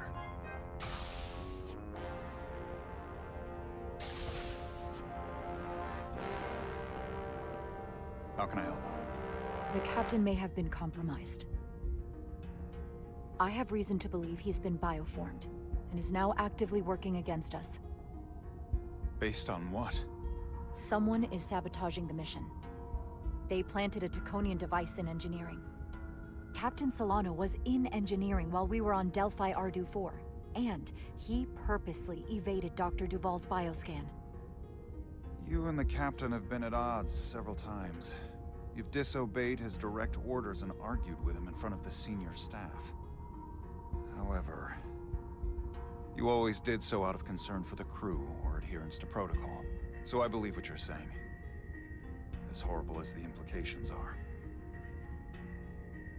Why trust me with this? There were others you could have confided in. I may not have been the best choice. In our every interaction, you've been level-headed and kind. Something this sensitive? There was no one else I could turn to. I would be flattered, were the situation not so dire. When we first met on the starbase, I told you about the accident that took so many of our crew. You said we paid a high price. We did pay, and still we came back. I'm not sure we will from losing our captain to the Tkan, though. We will survive this. I have Dr. Duval's support for relieving him of command. Once we get a bioscan of Captain Solano, we'll have the proof to make that happen. He'll never agree to it. He'll have to, if we confront him publicly. On the bridge. I need you to back me when he tries to refuse it. You realize this will make you captain, don't you? Are you prepared for that? Especially under these circumstances. In this way. With your support, I think I can manage it. That's placing a lot on me. You can handle it. You have my support. When do we act? Now. Dr. Duval is already on the bridge. She'll ask Solano to undergo a bioscan. Then we confront him when he refuses. Into battle we go.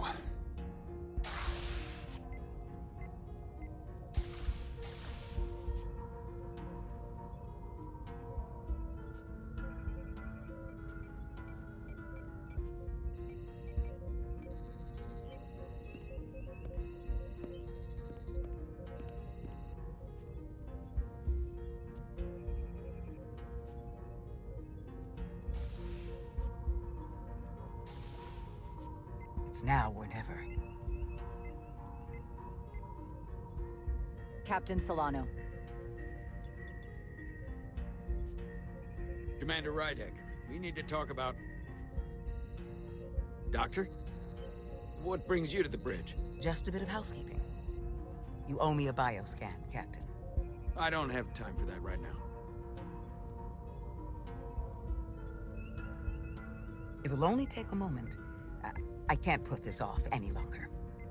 You can, and you will. All you'll find is that I'm quite reasonably under stress given the circumstances, and you aren't making it better. I'll find you in sickbay when I'm good and ready. Or, if you're gonna stand in the way of the mission, I can find you in the brig instead. It's merely protocol, Captain. All officers that touch alien soil have to be bioscanned. I know the protocol. It's not more important than chasing down these Taconian marauders. Commander Rydek is right, Captain. The safety of the ship is of paramount importance. What is this? We need you to comply with the scan, Captain. That's enough. Drop this. All of you. I'm giving you a direct order, Commander Rydek. Stand down and go back to your post. Now. Do not make me tell you again. I've been a starship captain since before you were in the Academy. I won't stand for this. I'd follow that order, if you were actually Captain Solano.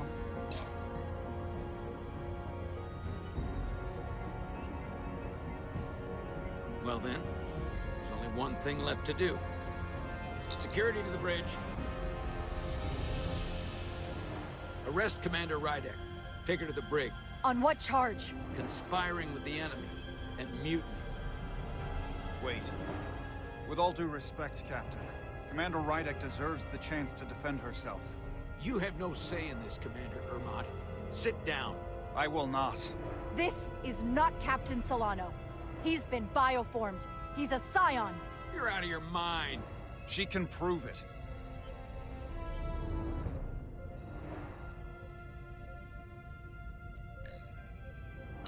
He sabotaged our efforts to track Galvin with this.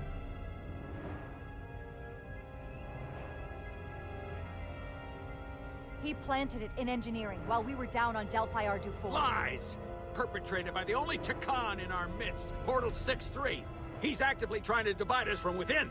Captain Solano has refused to be bioscanned because he knows it will reveal he's a scion. Take her to the brig, or I'll do it myself. Oh!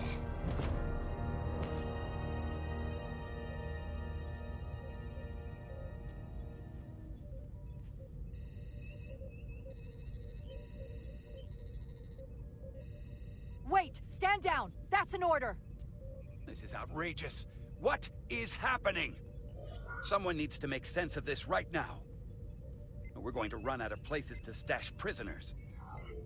I can prove I'm right if you just give me a chance. If I'm wrong, then I will face the consequences. I can't believe this is happening. I'm going to settle this once and for all.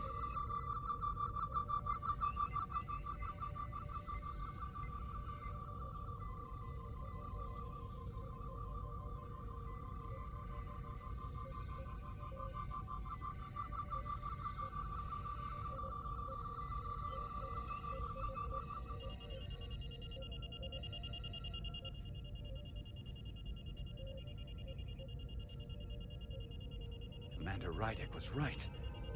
Captain Solano has been compromised. He's been bioformed into a Tkan.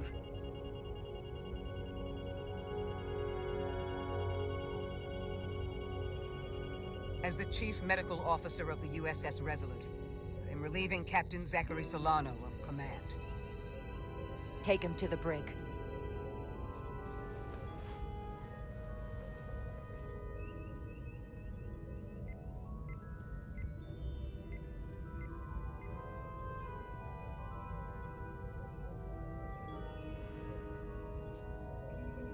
That could have been so much worse.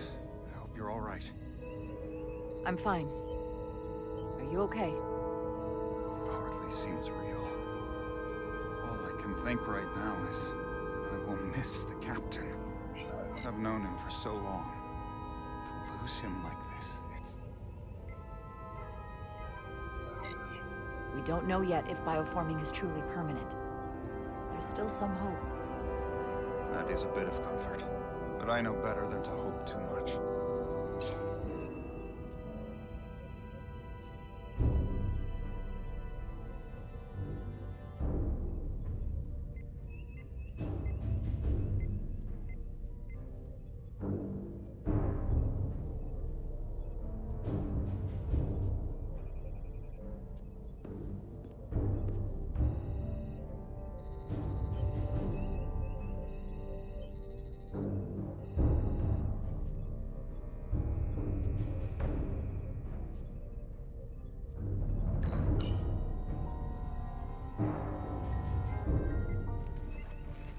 Set course for the Usonia system. Maximum warp. It's time to face Galvin. Yes, Commander. Sorry. Captain. On your command. Engage.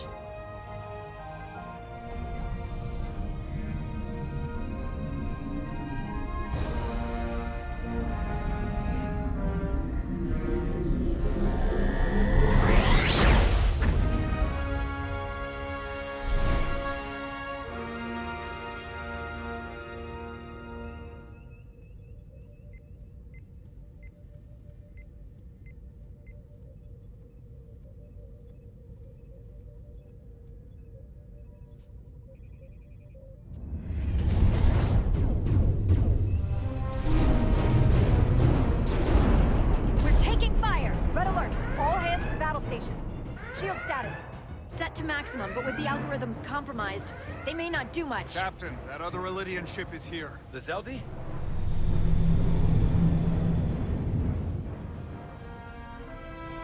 We're outnumbered. Captain, your orders.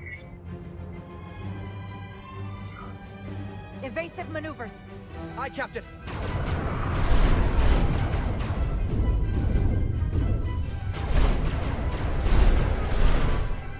The Veskar's warp engines are powering up.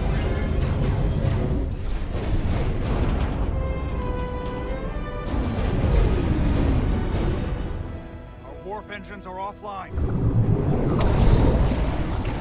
That must have been their goal. They didn't want us to chase the Veskar. According to my readings, they also took the Cartabula with them.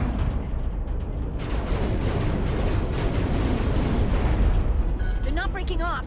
We have to destroy the Zeldi before it destroys us. Diaz and Edsalar still over there? They'll need to evacuate.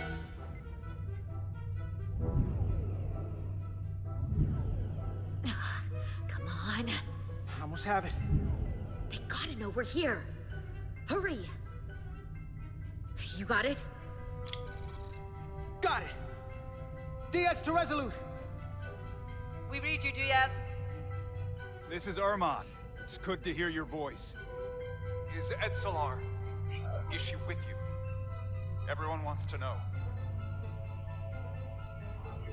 She's right here. She can tell you herself. I'm not dead yet. Very good, Petty Officer. Can you get us out of here? I can't transport you out while the Zeldi's shields are up. Our phaser fire won't even get through. Is there another way off that ship? We'll find a way. Whatever you do, you'll have to be quick about it. Because we can't give you much more time. We can't evade the Zeldi forever. Understood. Diaz out. We're gonna have to get out of here the old-fashioned way. Elydian ships have no escape pods. We can leave out that cargo bay we transported to before. But then there's the vacuum of space to contend with. Those freight containers. Maybe we could use those to make an escape pod? Is that even possible? We're gonna make it possible. Unless you have a better idea. Let's go. I've polarized the hull plating. That should allow us to take a few more hits. Enemy phaser impact dissipated. Heading, Captain? Attack pattern Delta. Target ventral power couplings. Aye, Captain.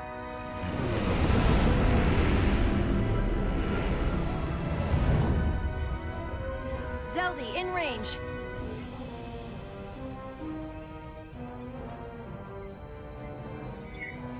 Fire!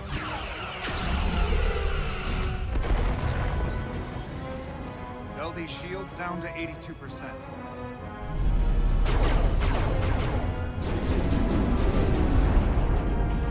We're doing damage, but they're hitting us right back.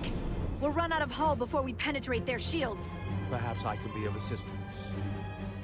I can modify your impulse engines to amplify their meager output and avoid more of their attacks. But I will need full access to your propulsion systems. That goes against dozens of Starfleet regulations. Not a security risk if the alternative is destruction. To me, it's simple. You can take this beating and hope you can weather it. Or will you put your trust in me?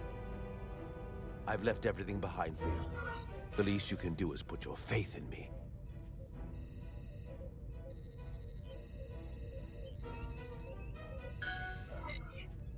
not about trust. Keep up the fire on the Zeldi. Helm, come about for another pass. Coming about! Phaser banks at full.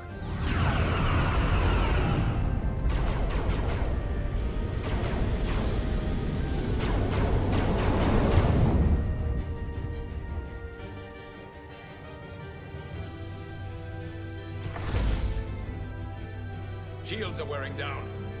That's good. Not if we're still on here. All right. One of these freight containers should do the trick. Be quick. We need one big enough for all of us to fit inside. Something we can make airtight. Damn it, not this one.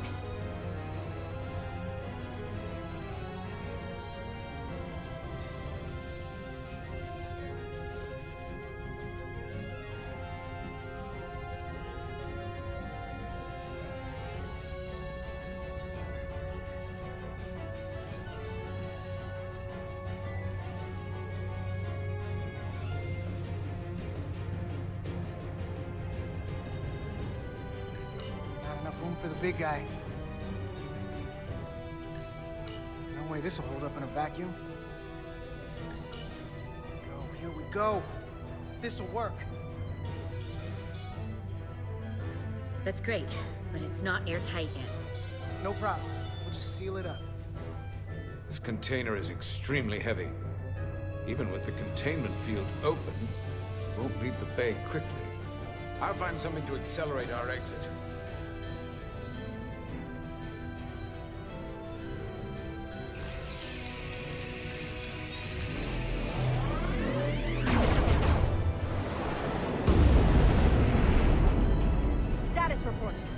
Casualties on decks 12 and 13.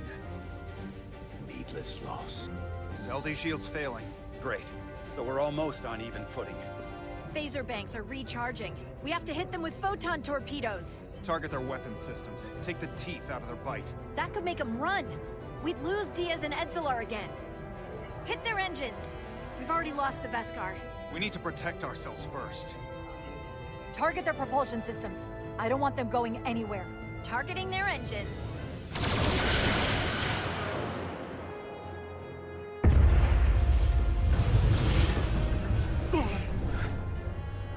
Whoa. We gotta move it now. These will give us the push we need. Those are explosives. We'll ride the blast right out of here. All set.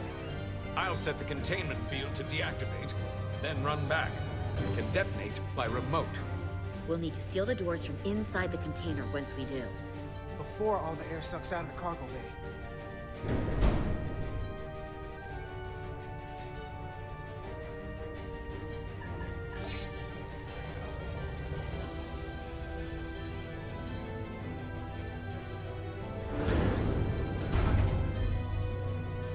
Just a few more moments. Hurry! What are they doing in there?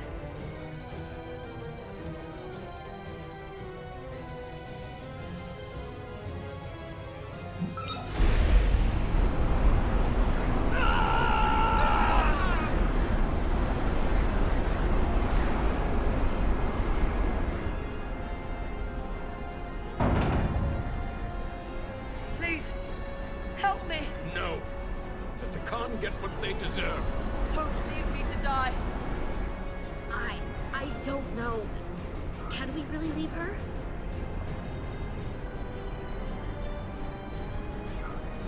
Look at her, she's not a threat. It's now or never. This ship can't fly. Sidron set it to self-destruct. Please, Amenta. Oh, It's not her. no. I know it's not. Carter, we have to seal the doors. Don't leave me! Get this life off the ship before Sidron blows it all to hell! Come on! Hurry!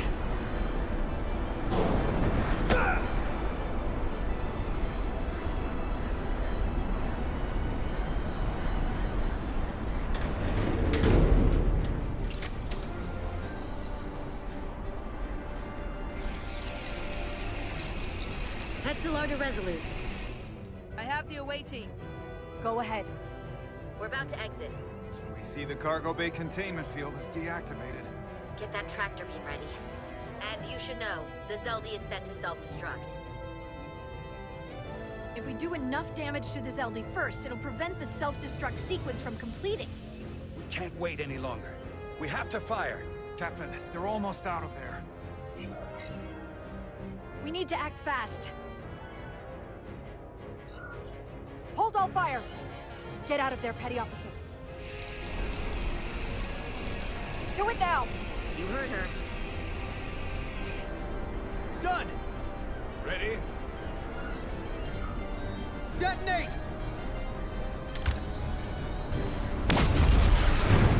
Oh!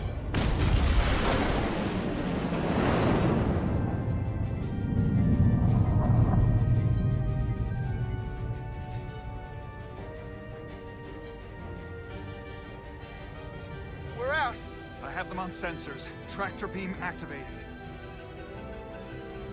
Locked on and ready to fire. Fire!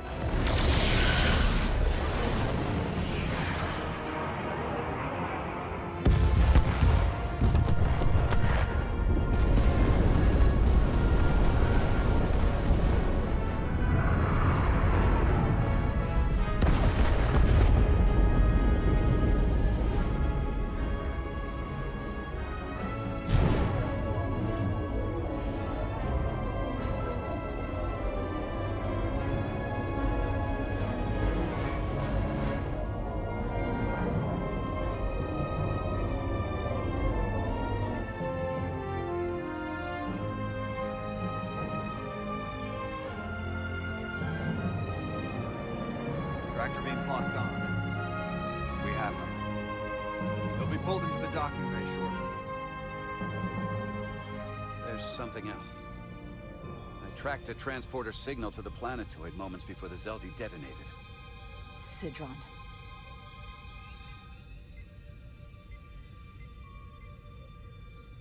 There's a Tkan structure there. It's the reason they were here. It's the reason we are here. Now.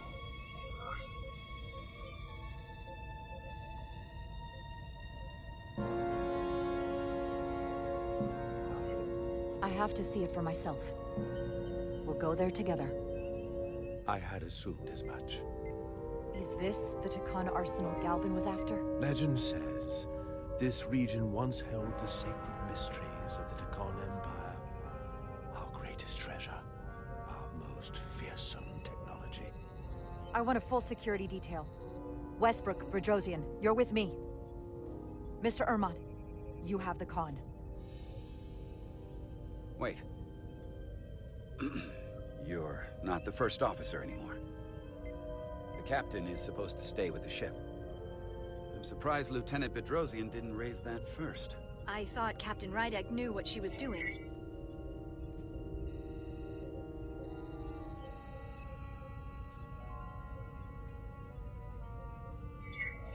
That's the protocol. But it's also a captain's prerogative to break that protocol. I suppose it is. We'll deal with the first officer vacancy when we return. Until then, Mr. Ermont? Yes, Captain.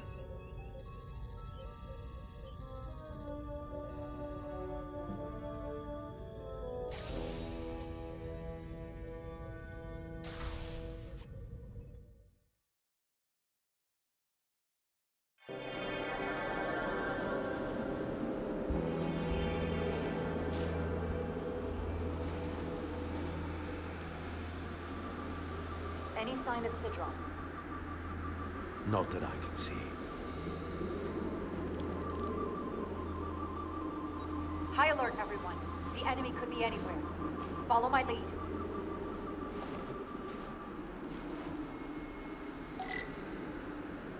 Let's make this a short mission, all right? That's the plan.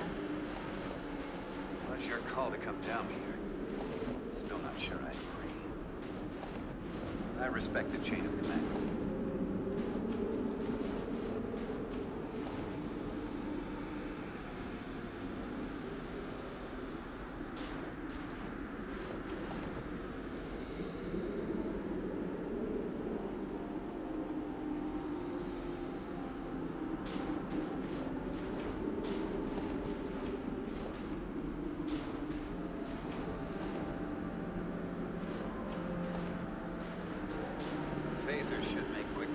Nice.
Is this another Tkan vault?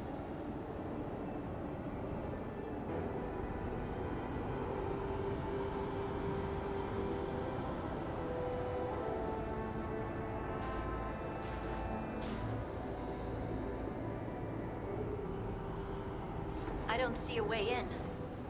Vault in the mines was already open. There must be some way to activate it.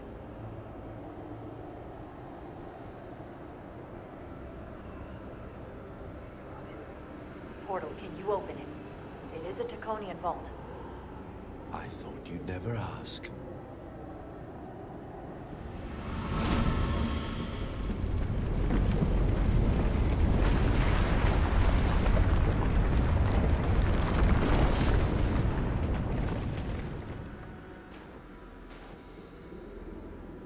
You're welcome.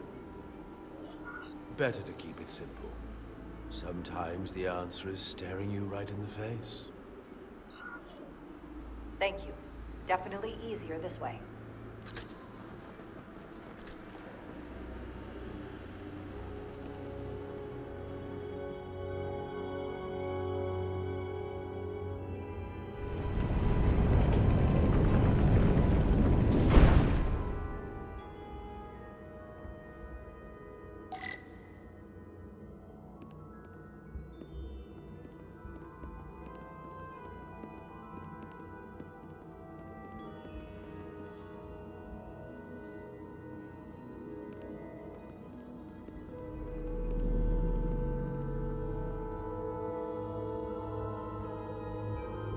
Spread out. Let's see what we can find. And stay on high alert. We don't know where the Tkan that beamed down here could be.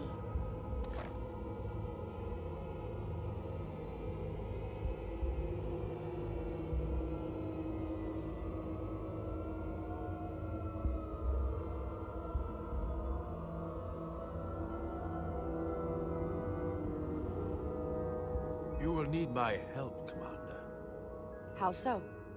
Traversal here is trivial for a Tkan, but only a Tkan. When you come across a device you cannot use, merely call my name. Will do. Thank you.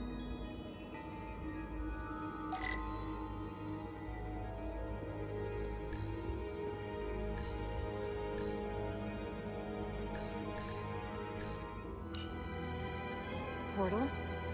What is that void down there? Space, folded upon itself. A fairly simple concept. For a Tkan, perhaps? I advise against falling in.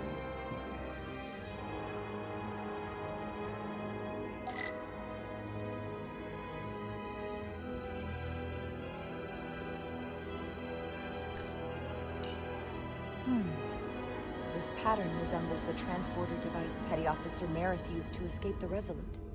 Portal 6-3? You wish to make use of this device? It's a transporter of some kind? It allows Tkan to move through space instantly a short distance. Very convenient. I will activate the system for you.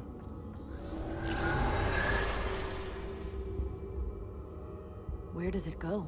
I'm not sure. The markings here must be from after my time. Well, only one way to find out.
Soil. Just soil. It's not from this planet, nor any planet in the Federation database.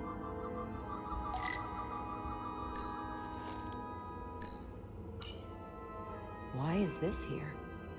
This is soil from the homeworld. Our capital system. This isn't an arsenal. It's a temple of the ancients. Sacred ground to the Tkan. I took my oath as a guardian of the Empire in a place just like this.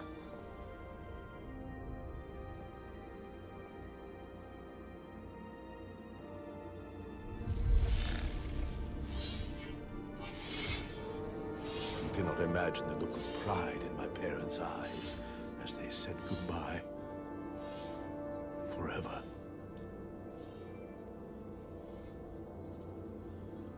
Sorry.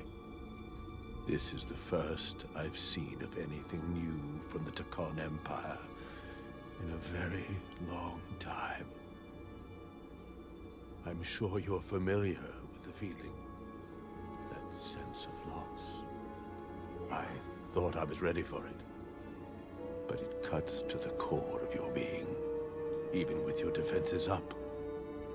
I totally understand that feeling. It's unavoidable and inescapable no matter what you do. Yes, it's that distant but familiar feeling that's forever just out of reach. Can you use this to find out more about what Galvin is after?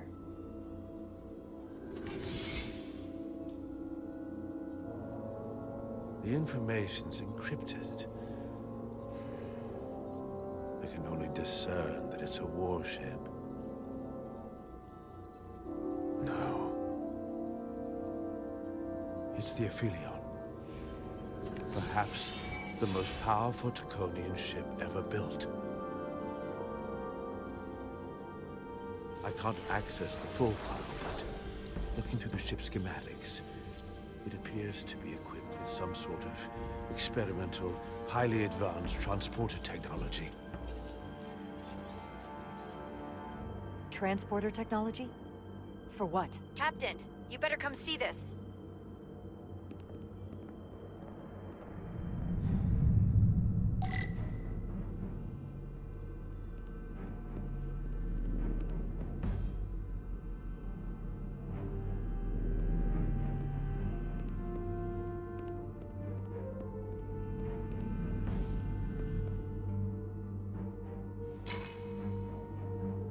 There are more up ahead. From the looks of it, I'd say someone left in a hurry. Probably right around the time we showed up.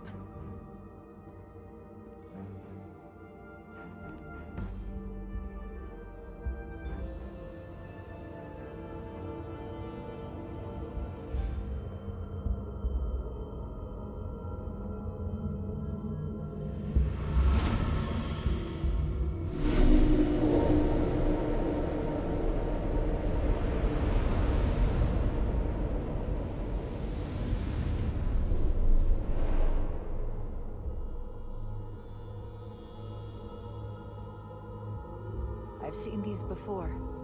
In the other vault. And if all of those are the same as this, then there must be... Hundreds of millions, if not billions.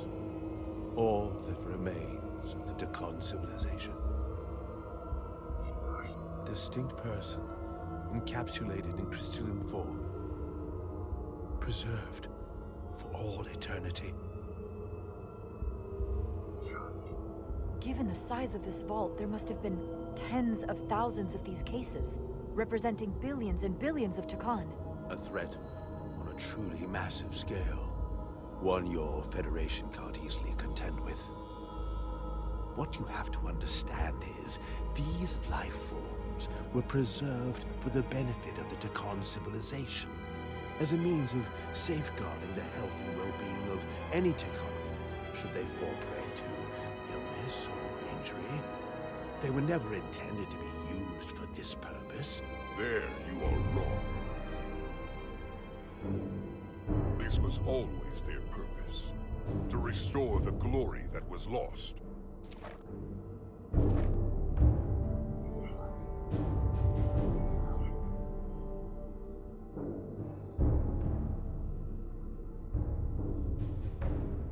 Congratulations on your first victory in battle, Captain Rydek.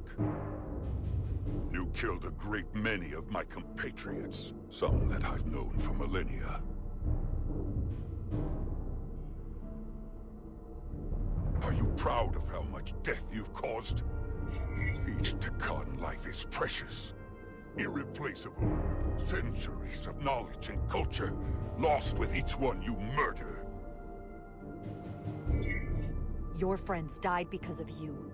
If you hadn't attacked us, there could have been a peaceful solution. I've seen the kind of results diplomacy gets in this era.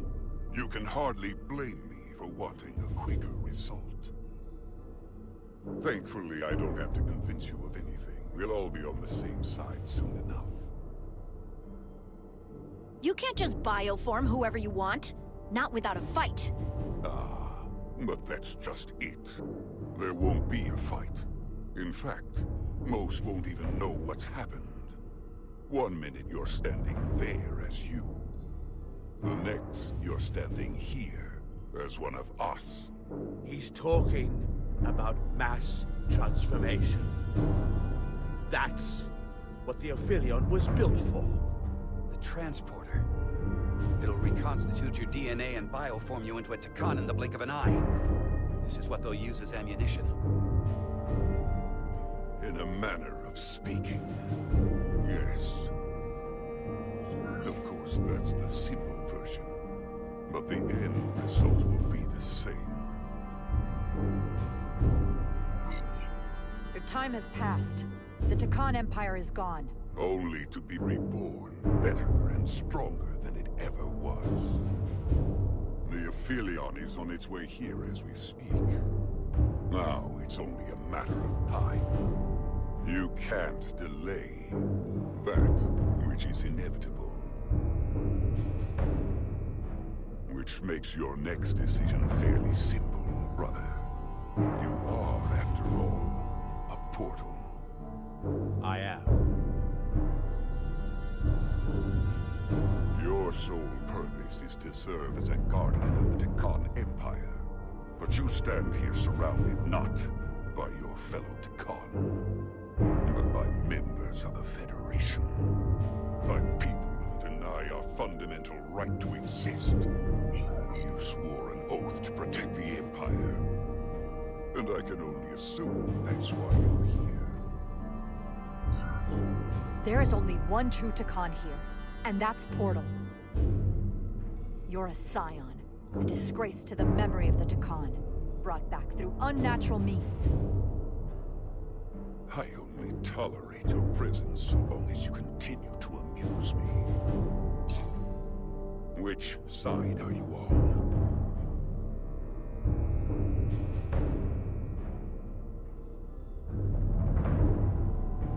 Captain Rydek, long-range sensors suggest a massive spacecraft approaching in the distance. The time has come. I hope we speak again, brother.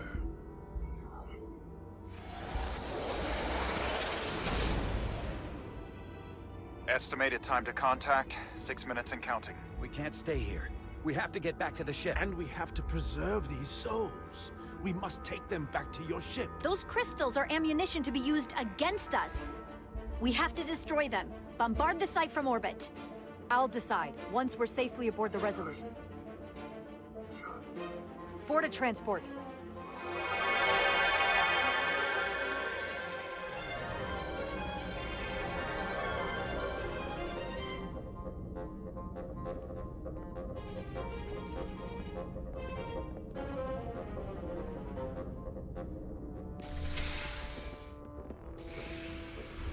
You have to hear me out, Captain.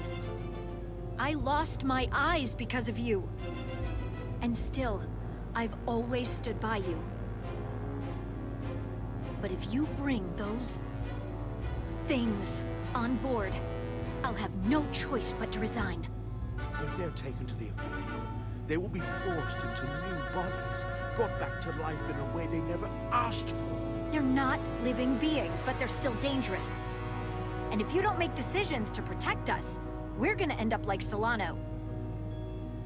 You, me, the entire crew. We're all next.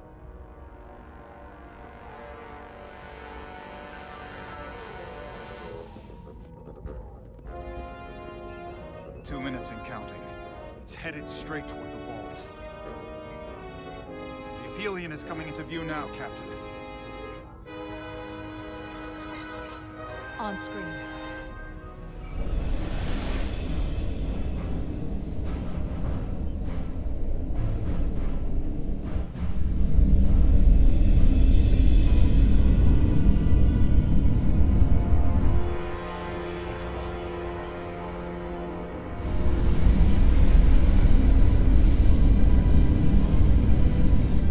Arrival at the second vault in less than a minute.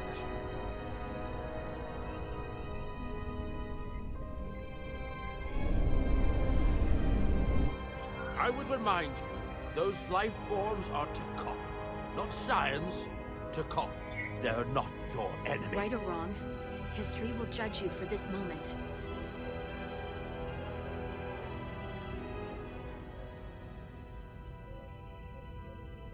Transport the storage crystals aboard the Resolute. Did I hear that right? That's an order.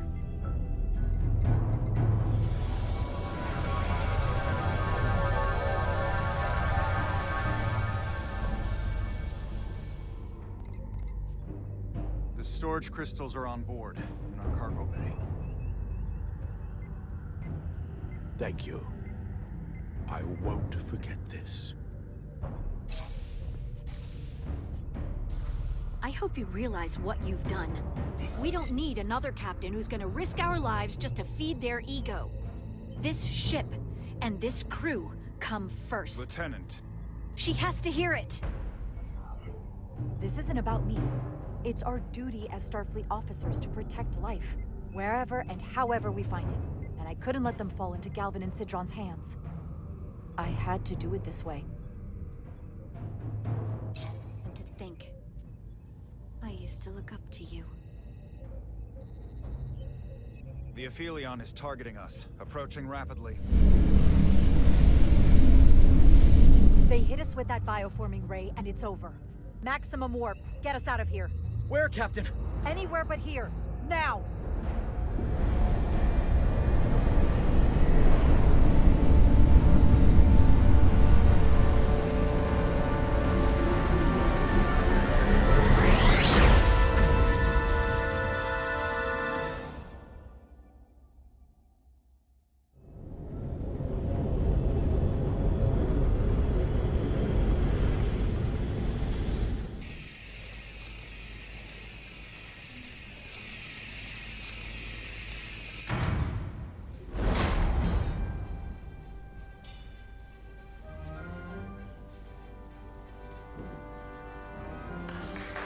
There they are!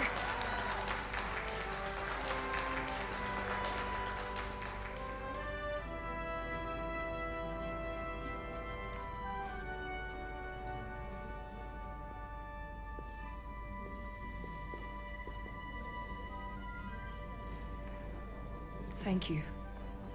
I'm not sure one of my kind would have done for you what you did for me. I did not expect a show of mercy. I hoped, but you could have just as easily left me to my fate. I didn't do it for you. I did it because it was the right thing to do. I don't understand it, but I'm glad you did.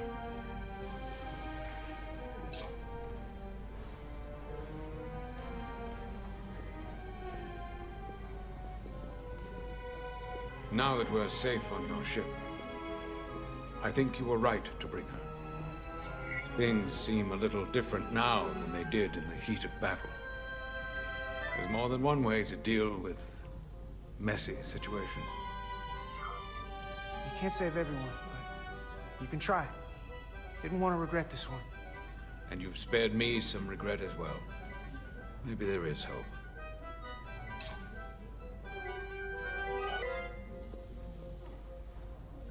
Oh, no surprises here.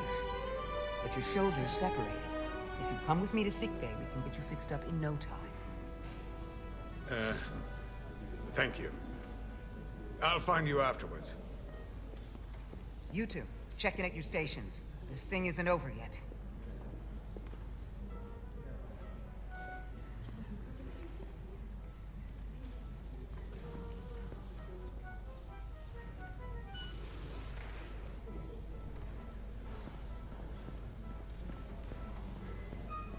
I can't believe it, but I'm actually looking forward to seeing Chovak. Not that I'd expect this kind of welcome from him, but I can just imagine the look on his face. You know what? I want to see him too. It'll be nice to get one piece of normalcy. I'm sure we can count on him for that.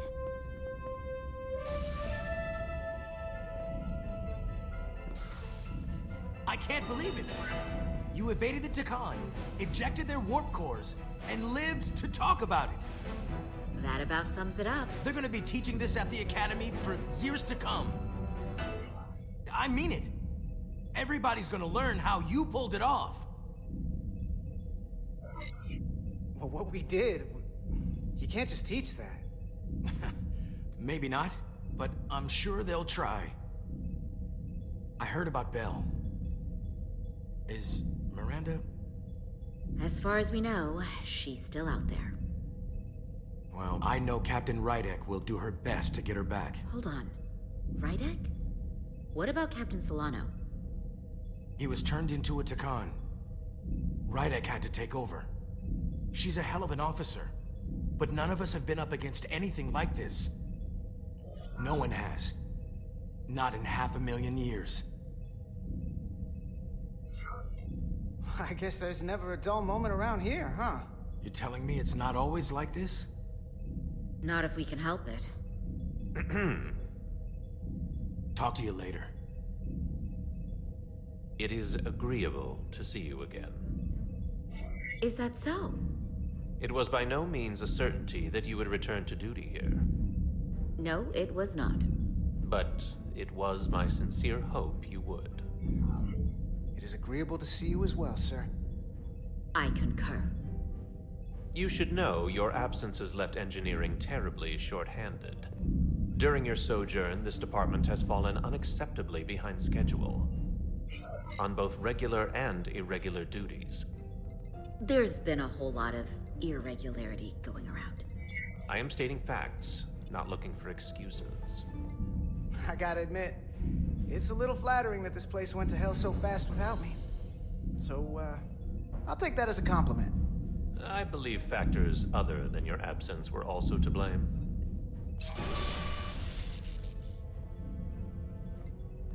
Normally, I would assign you to one of the many pressing repair tasks.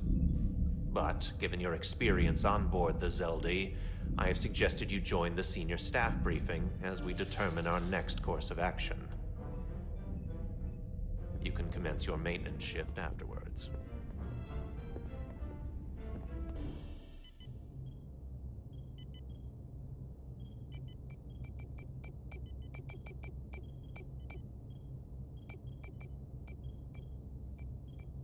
I tended to an Elydian earlier. Major Sarlet Arminta. Ah, yes. I met him at the negotiations. I never would have imagined I'd be here, on the same ship, working together with our oppressors. But now that I am, I can imagine a future where the Hotari and Elidians are no longer enemies. I always hoped for peace, but it seems so far away. There's still a lot of bad blood. Well, if there's any way I can help, let me know. I'll take you up on that. It's good to have the support of a Starfleet captain, I'm sure. It's coming along nicely. Thank you, Tylus. I'll take it from here.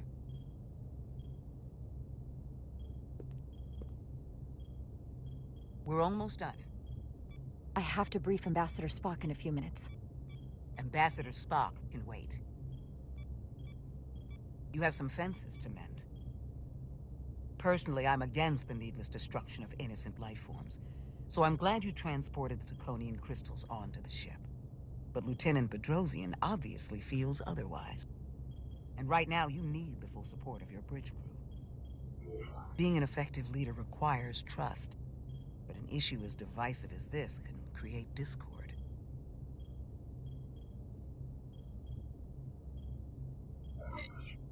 I still need and value contrary opinions.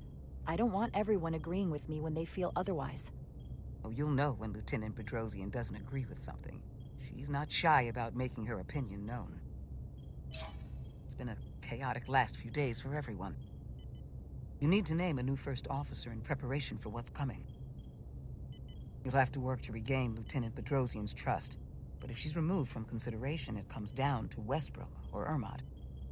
Obviously, there are pros and cons with each, but ultimately, the decision is yours. Commander Westbrook has seniority and was hoping to be Captain Solano's first officer. Ermot has the knowledge and experience that makes him more than qualified. You really couldn't go wrong with either of them. At the moment, I'm leaning toward selecting Commander Westbrook as the new first officer. That would be an excellent choice, considering your history. The crew would respect the fact you chose someone likely to challenge your opinions and present a different point of view. You're as good as new. Thank you, Dr. Duvall. Always nice to have a captive audience. You really shouldn't keep Ambassador Spock waiting.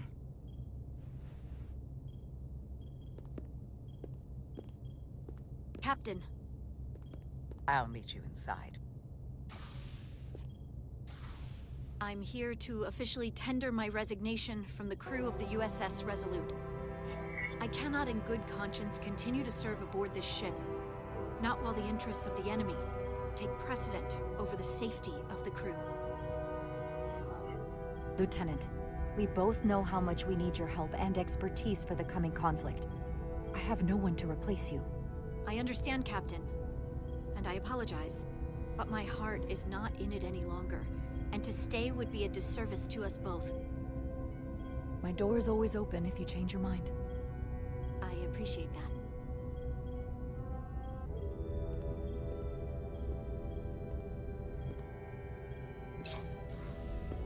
We'll have Ambassador Spock via subspace shortly. Thank you, Mr. Ermot. I'll notify Lieutenant Bedrosian we're about to begin. That won't be necessary.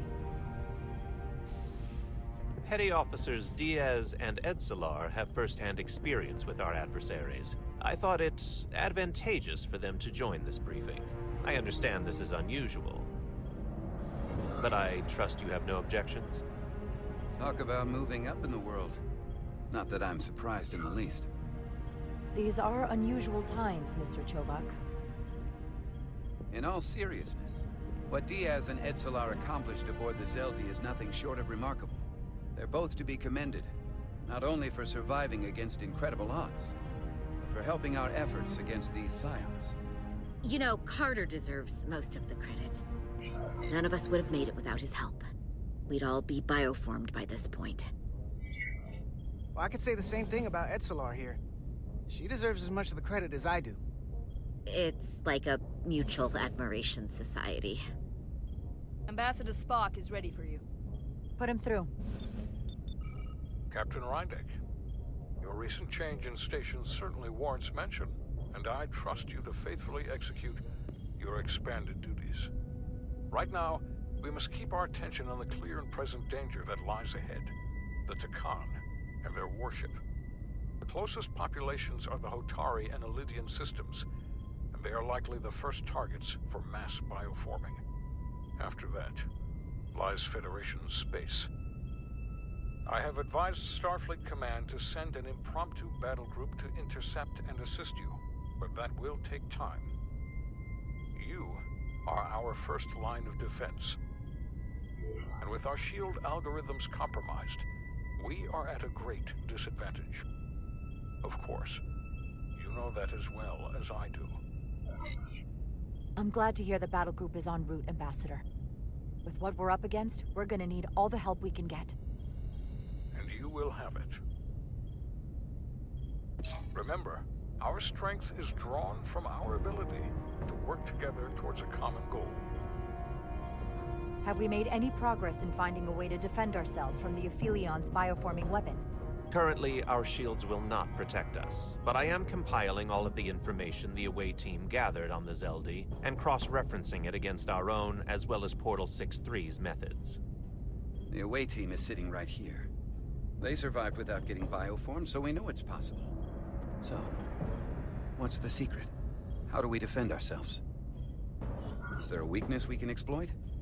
Something we can do to avoid getting bioformed?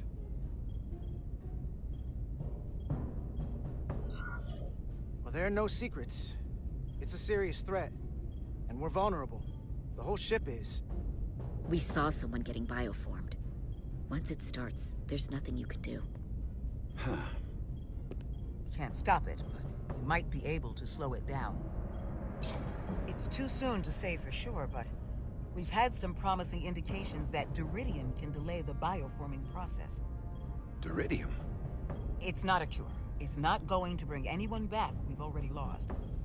But Duridium is a cell stabilizer, so it has the potential to slow down the onset of physical and mental changes, if not entirely prevent them. And it might be the only ship in the fleet with this much Duridium on hand. In fact, a lot of ships wouldn't have any. Doctor, you just gave me an infusion and didn't think to mention it? I am the chief medical officer, and it was my determination that we need our captain. Now more than ever. You should have told me. That's beside the point. The amount needed to slow bioforming dwarfs the amount needed for your treatment. We don't have enough Duridium on board to protect the whole crew. We barely have enough to protect everyone in this room. Sounds like it won't do us much good then. The use case I'd suggest is that it could buy a little time for an officer or a small group to complete a task or mission. But it has to be taken at the moment of exposure to the bioforming mechanism. Prepare a delivery method for this remedy. That raises the question. What is the mission? Assuming the Aphelion uses shields of some kind, I don't expect it will be easy to bypass their defenses. We may not be able to block the Aphelions' attack either. But if they do strike, we know their weapon uses transporter technology. We might be able to backtrack their signal path. Like we did to evacuate Captain Rydek from Tau. Exactly. We could send an away team onto the Aphelion. So we could destroy it from the inside. I'm not exactly sure how, but that's the idea.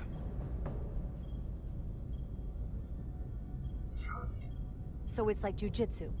We use their attack and turn it against them. That's the idea. We'll keep thinking on it. I'd rather not have to take a direct hit to punch back. There might be some other way we can turn their strength into a weakness. We'll need to prepare a boarding party, if it comes to that. Petty Officers Edsalar and Diaz are the logical choices to lead any away mission to the Aphelion. They have already crippled one enemy ship. If anyone can do so again, it is them. This isn't like the engineering mission that took you to the Zeldi. Do you really have some special insights that a tactical team wouldn't? Doesn't the fact that we're here speak for itself? Just surviving won't be enough this time.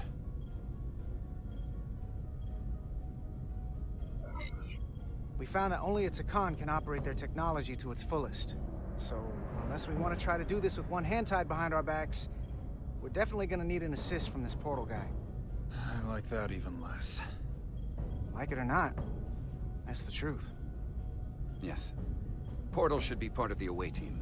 There's no question in my mind. If this is the necessary course of action, I support it. I will compile all the latest data on the tricorders, just in case.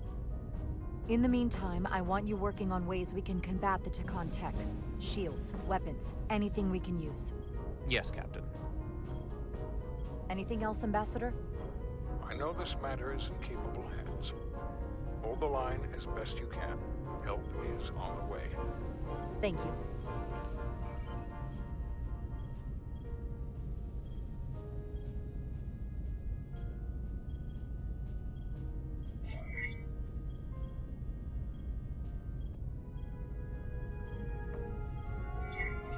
We're at our best when our backs are against the wall. Now's our time to show what we're made of.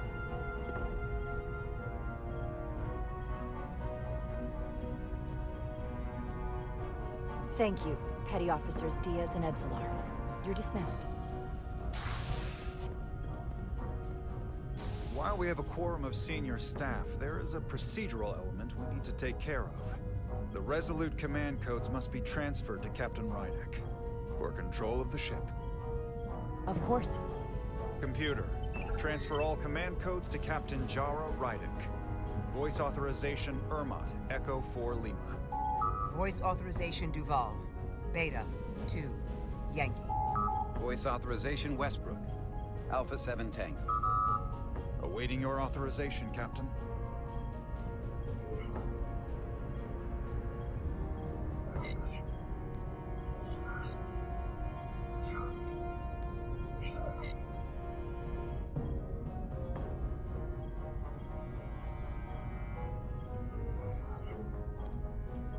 Voice authorization, Rydek. Alpha 7. X-ray. Captain's codes transfer. The updated command structure is incomplete. Please designate a new first officer. Who is the new first officer? Please designate a new first officer.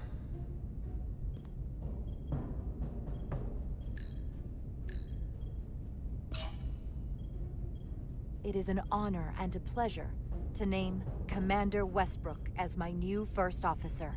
Thank you, Captain. You made the right choice. Congratulations, Commander. It's long overdue. I know we've had our differences, but I can't tell you how much I appreciate this. Computer, Commander Westbrook is the new first officer of the USS Resolute. Awaiting voice authorization. Voice authorization Westbrook. Alpha 7 Tango. Authorization is now complete. Now, if you'll excuse me, there's work to be done. Nicely done. I think that went well. Captain, could I have a word with you? Give me a minute. Look, I respect your decision, Captain. Commander Westbrook has seniority, and I can understand why you might have felt pressure to promote him. But what I can't understand is why you would choose someone so clearly unsuited for the position. It's the very reason why Captain Solano chose you over him. Because he knew Westbrook as first officer would be disastrous. The answer is simple, Commander Ermont. I need Westbrook's support, especially now. If I chose you, after everything that's happened and him being passed over before, I'd lose him forever. So please, don't take it personally. It's hard not to when I'm the one who earned it. Maybe I've had it wrong this whole time. But I thought we've had an excellent working relationship almost from the moment you first arrived. You trusted me with the information about Captain Solano being compromised, and I trusted you in return. In fact, I've always supported you, which is certainly more than you can say about Westbrook. I was always against you, especially with regard to Captain Solano. But I guess loyalty counts for nothing with you. Listen, I value your opinion more than just about anyone's. I rely on it. And if we're going to beat Galvin, I'll need your help now more than ever. So please, don't be discouraged. I'll be fine. Just give me some time.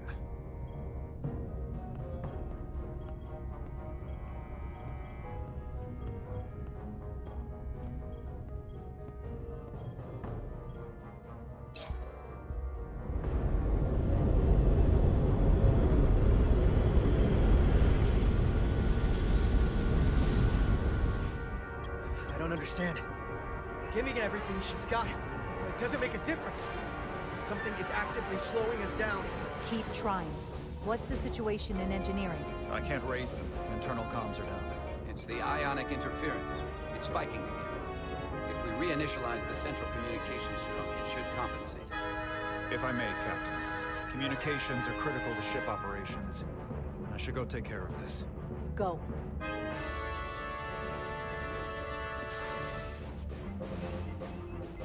I was hoping we could buy enough time until Starfleet could send more ships. It looks like we might have to face off against the Aphelion sooner than we might want.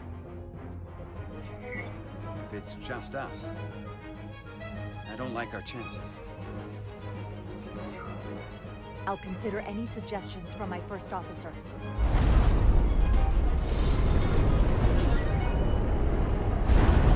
We're being pulled out of warp!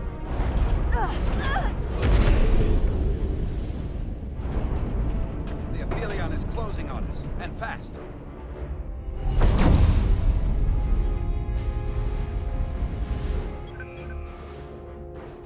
We're being hailed by the Aphelion. Galvin demands to be heard. On screen.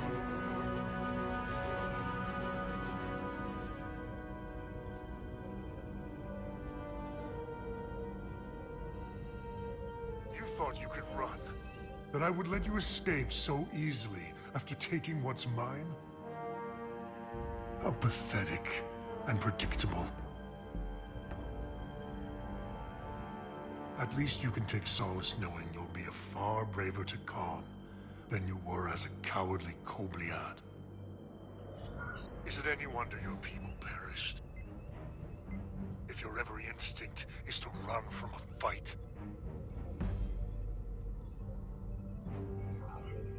You underestimate the lengths I'm willing to go to ensure you don't succeed. Sadly, this is as far as you'll get. We both know I hold your fate in the palm of my hand. That I could crush you in an instant if I so desired.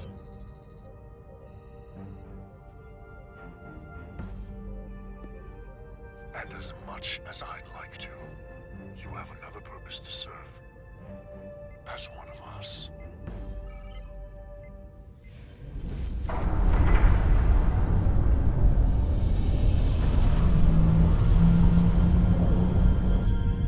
Red alert! Handar, get us out of here!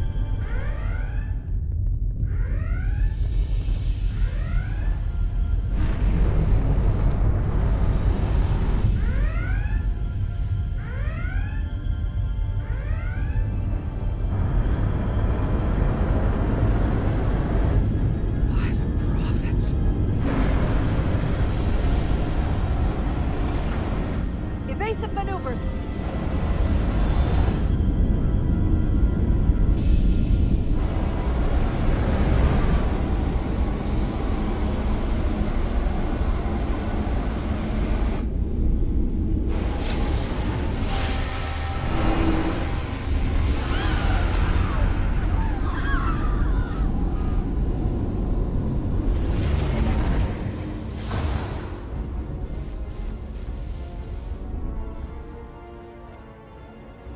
They've hit the engineering section.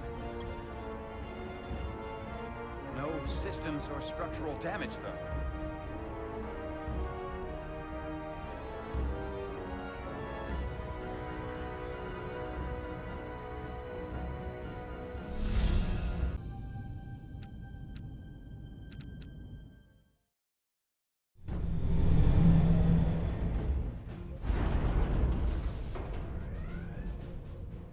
I can't reach anyone.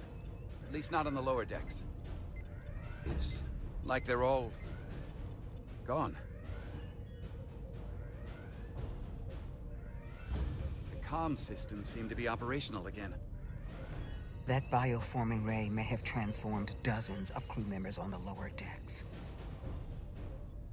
This ship could be swarming with resurrected Tkan. It's only a matter of time before they come to their senses and take action.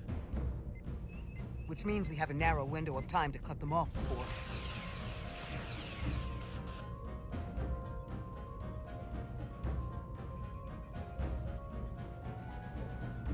Captain! We're holding them off as best we can on Deck 9, but...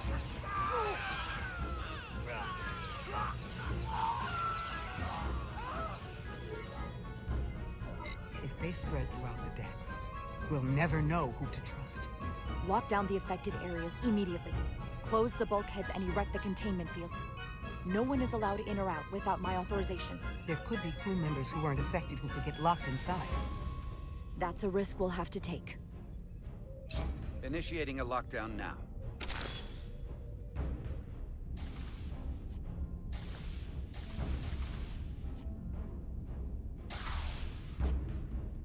And what happens if some of the bioformed manage to escape? How should the crew engage them? Or should they? We should be cautious. If a situation arises, I want phasers set to stun. Of course. I'll let the crew know to proceed with caution. Have we heard anything from Commander Ermot? No. And he's been gone for quite some time. The comm system he went to investigate. It's near the affected area.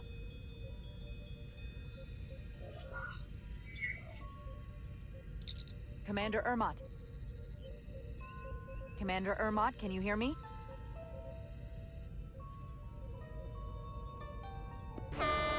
Computer shutdown initiated.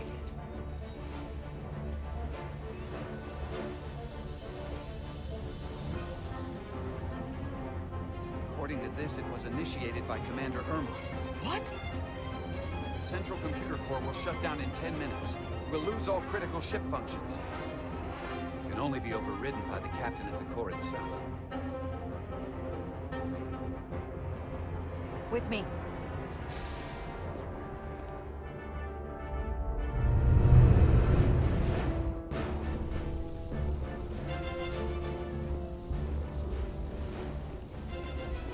Stop! Identify yourselves! We're just trying to figure out what's happening. To hell with it.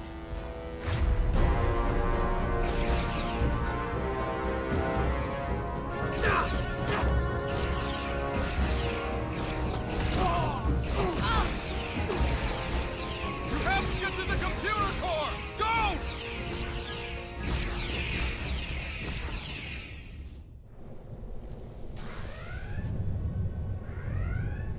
The master console is up there. I don't have much time.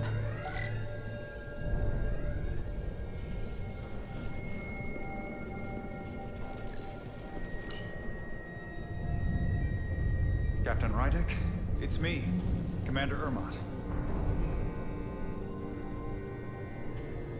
First Officer Westbrook insisted I find you immediately. Let me get this door open. I think I remember the code. I hope you haven't been hurt, Captain. It's not safe here. I'll get you somewhere more secure. Tell me, where were you when the bioforming ray hit the ship? Where was I? I was on my way to help resolve the problem with the comm system. On Deck 9. Now, Captain. Still getting used to these Federation weapons.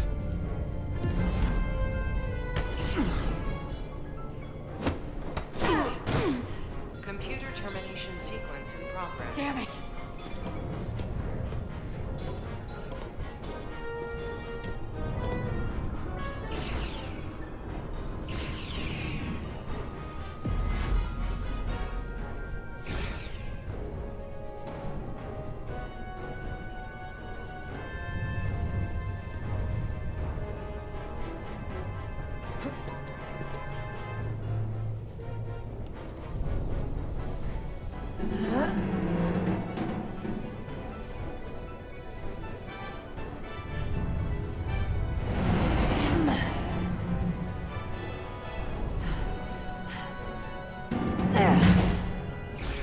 reasonable, Captain.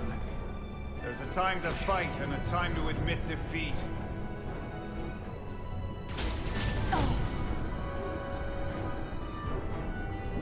Computer termination sequence in progress. Awaiting Captain's authorization.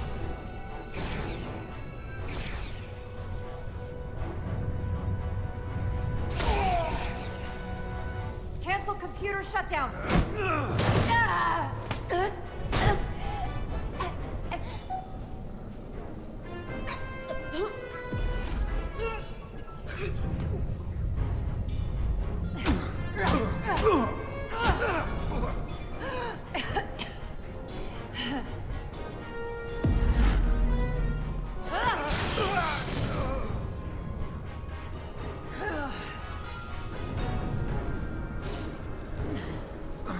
Okay, wait. Just hear me out. Listen to reason. There's no need to do anything impulsive. You just tried to kill me. I was only acting on orders. I didn't mean any harm. You know we'd rather have you with us. We can make a deal, right? Come to terms.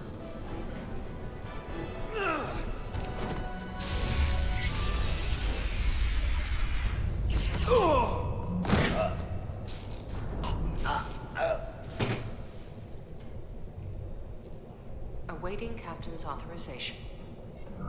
Awaiting Captain's authorization. Cancel computer shutdown. Voice authorization, Rydick. Alpha 7. X-ray. Termination sequence cancelled.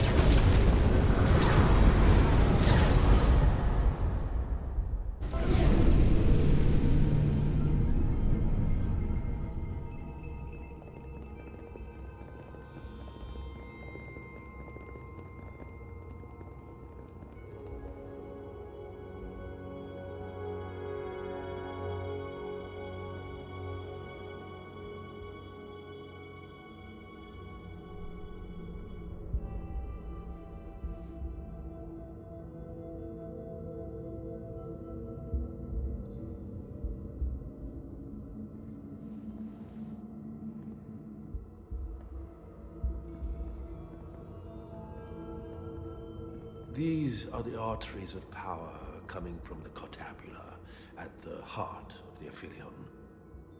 I can feel it coursing through my own body. Look there.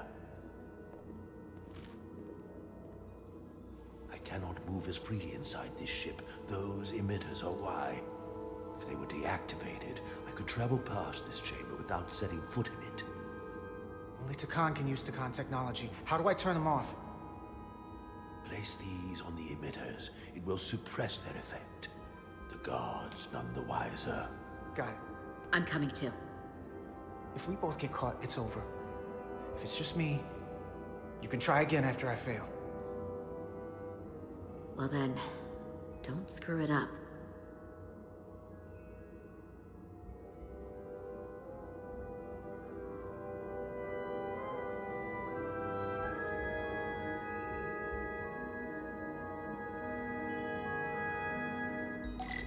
Face or any of the guards. It'll alert every Tkan in here. Almost got it.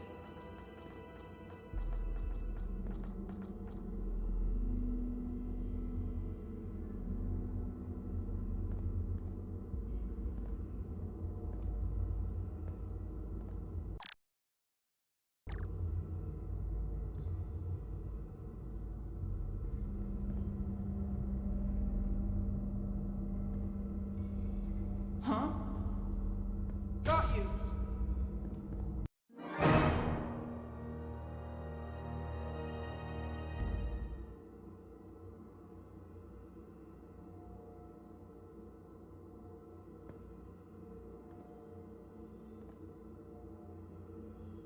I can't face or any of the guards. It'll alert every Tkan in here.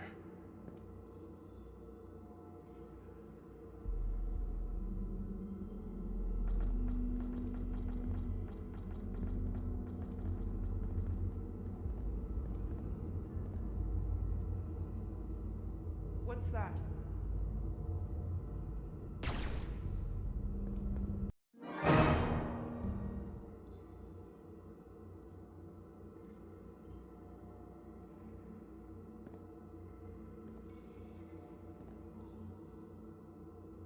I can't phaser any of the guards. It'll alert every Tkan in here.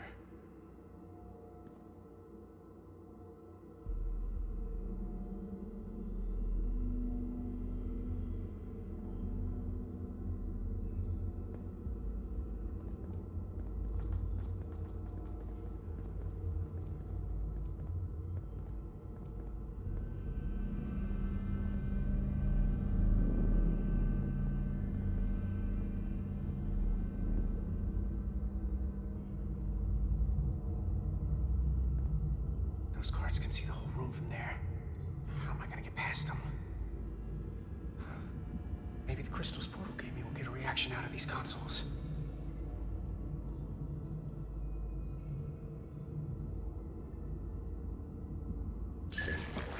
Worked!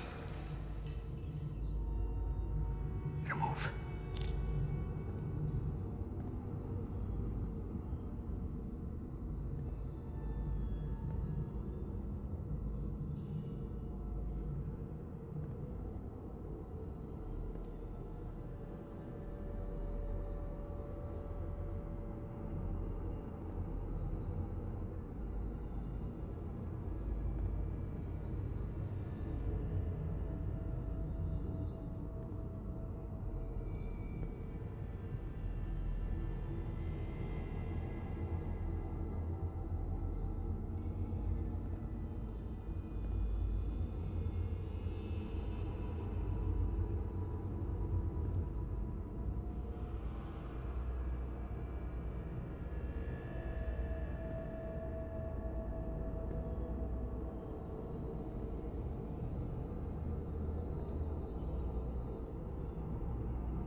What the? I must be seeing things.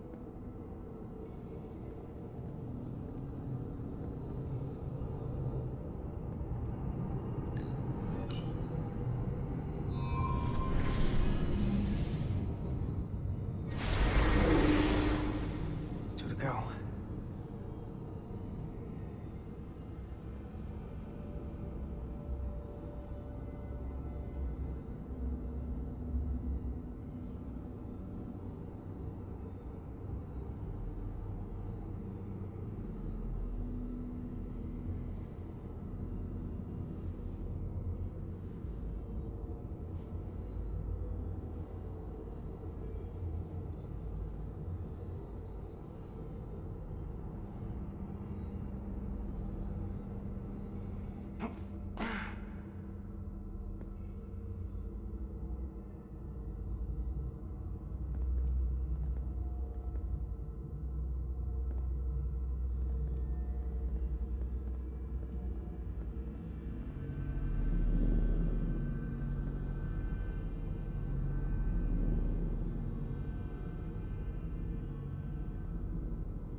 get out of here.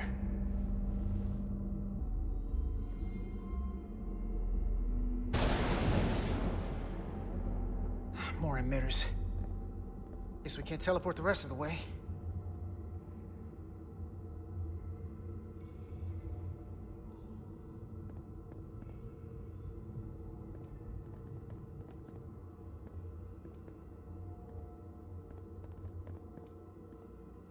That craft can take us to the main power chamber. No way we can make that jump. When I was younger, maybe.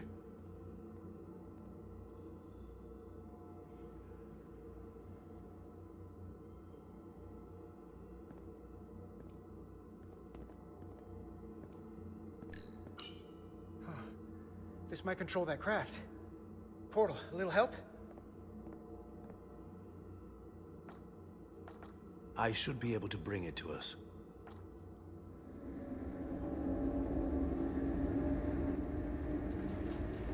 There!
Got this thing set to maximum stun.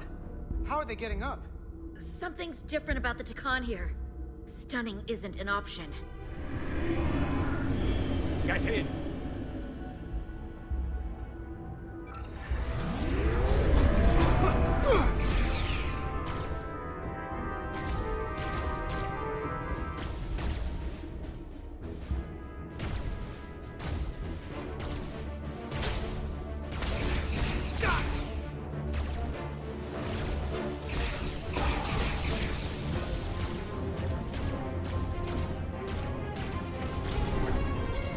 Would go faster if you did something about them.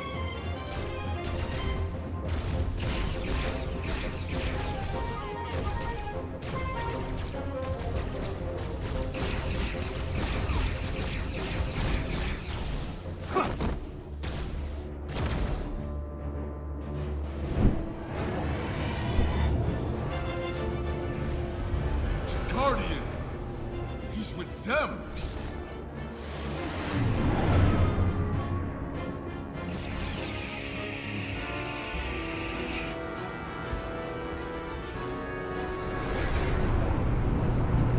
Have to sink that other ship. Shoot the pilot!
You saw what they did to our ancestors! How do you stand with them?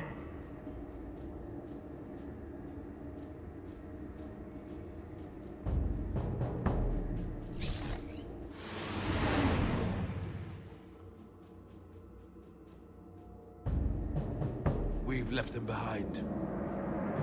I've seen it with my own eyes. They're not real Tkan. We were conquerors, not parasites.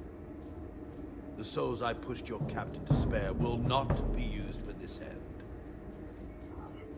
You are the last real Tkan. Don't let them tarnish that with what they're doing. Because if we don't stop the Scions of the Flame, they will be the legacy of your people. Never. That's the attitude.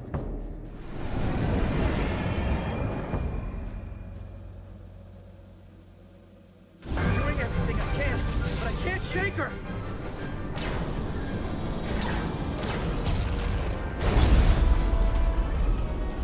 I figured without me, you didn't stand a chance.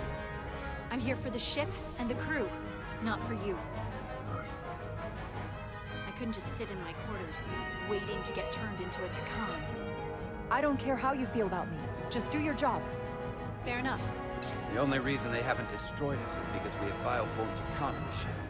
That's why they're targeting our engines. If we lose the engines, we can't avoid the bioforming ray.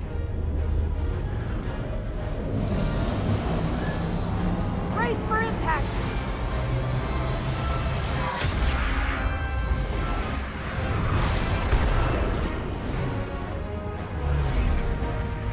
They're here!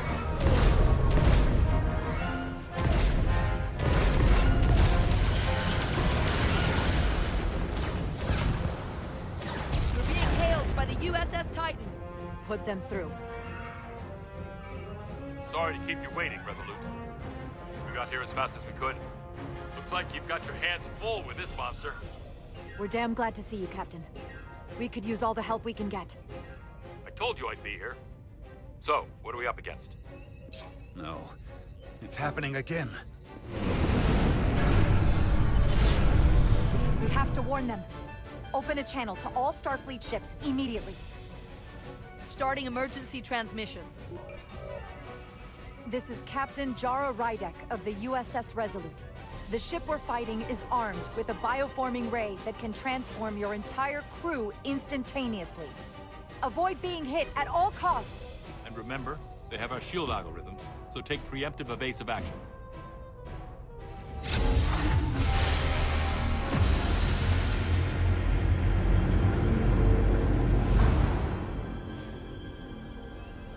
They're gone. Just like that. We have to destroy that ship. Otherwise, it won't be long before they're coming after us. It could all be Tkan. Or none of them. We can't assume anything yet. And we can't afford to be wrong. Hail them. See if we get a response. Hailing the Pawtucket now, Captain. Hold on. Full impulse power. Take us in for a closer look. Aye, Captain.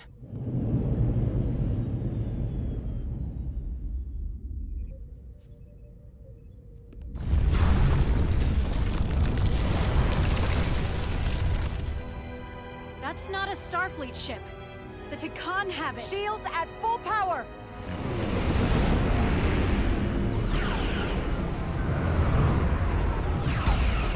Shields are holding up against their attacks. But they won't for very long. Fire phasers! Firing.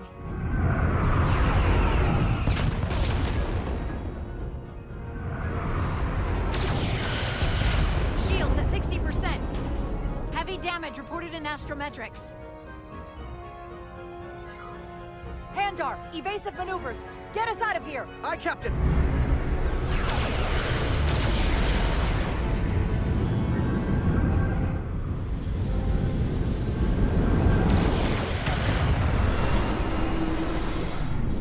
Don't worry, Resolute.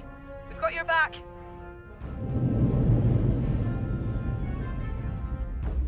Their weapon systems are offline.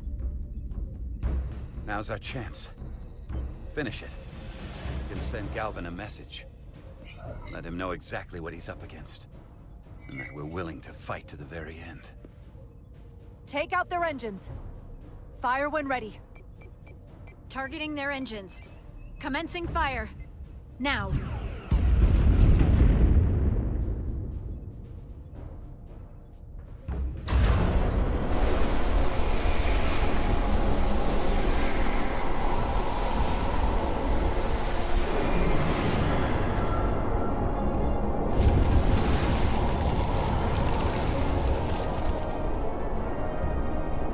Captain Rydick, the Aphelion is too much for any one of us to take on alone. But collectively, we might just have a shot. On our way. Full impulse power. Aye, Captain.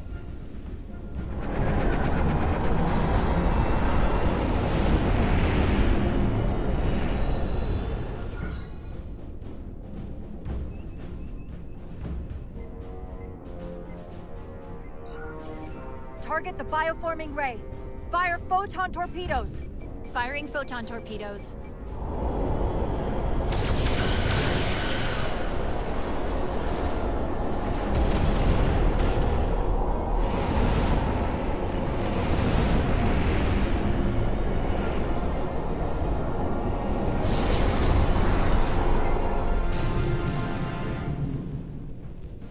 I've lost helm control. Trying to re-establish. Power levels are dropping all over the ship, but our engines are still running strong. This is what happened to the Enterprise. They're draining our energy. We're caught in it too. I hope the away team is having more success than we are.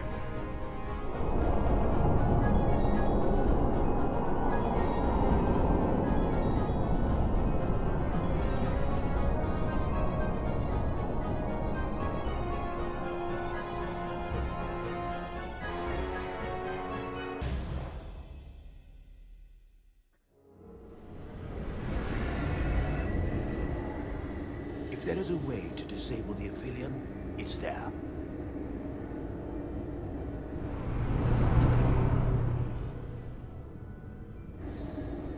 We strike at the heart.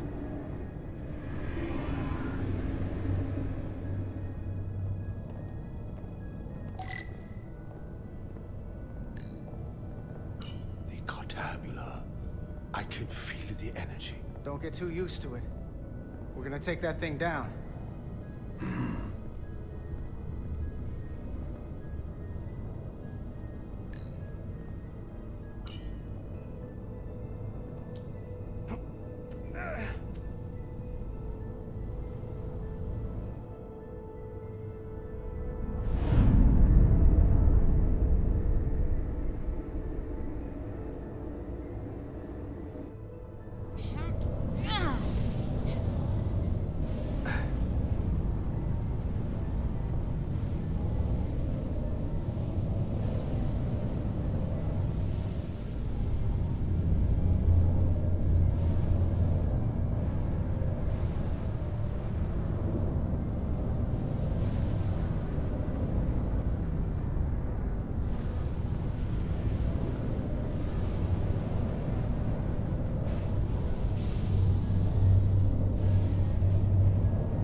have to turn off this energy field to enter. I must do it. It requires the hands of the Tkan. Is it working? It started. Is the opening wide enough to get through? Well, is it wide enough? No, but I can see the cartabula. What about now?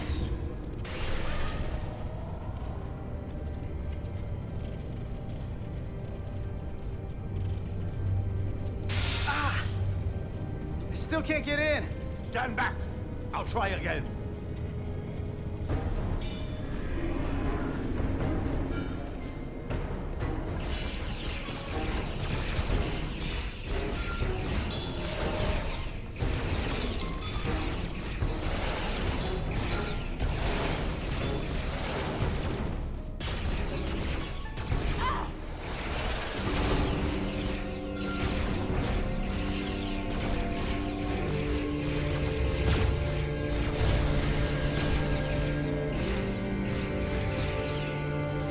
Portal 6-3! I'm not going to remind you of the oath you took. I want you to remember why you made it. Your bond to your people.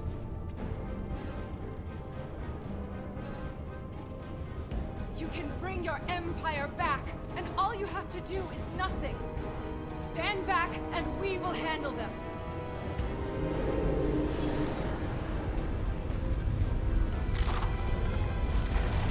So much time doing nothing.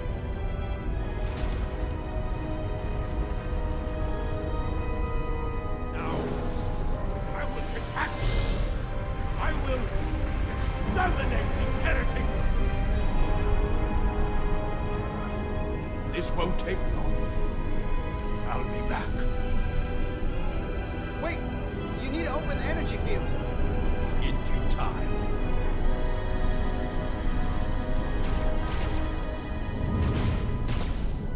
If you can get to the cartabula, don't wait for me.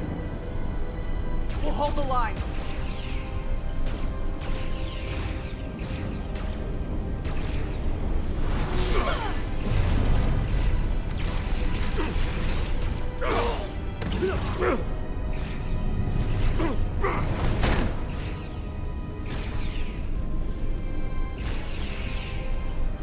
The gap isn't much wider. Can we get through? Maybe we can widen it with a containment field from the tricorder. Oh! I don't think we can crowbar our way in. It takes a Tkan to do it.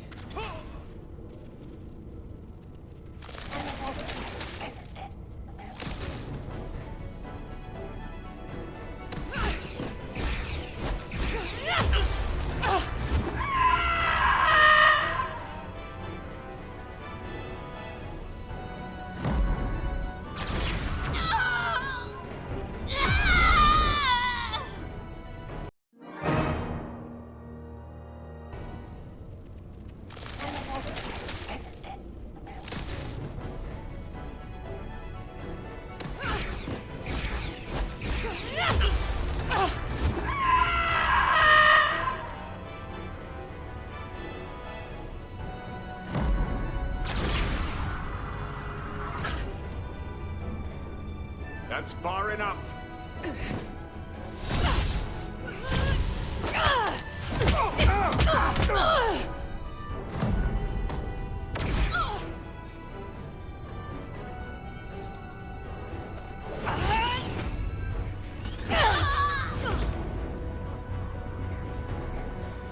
Carter, I could have killed you both, easily.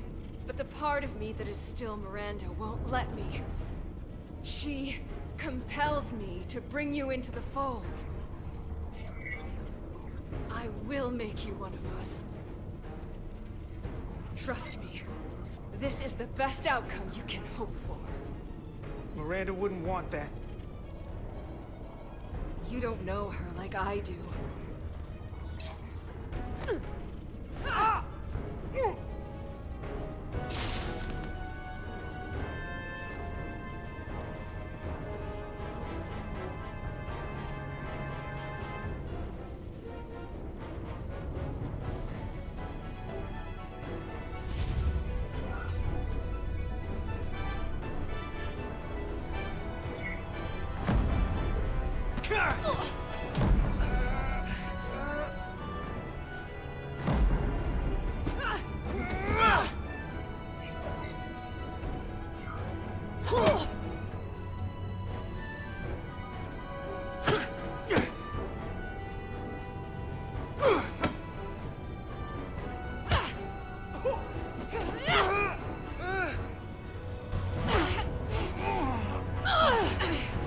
Soon, you'll understand.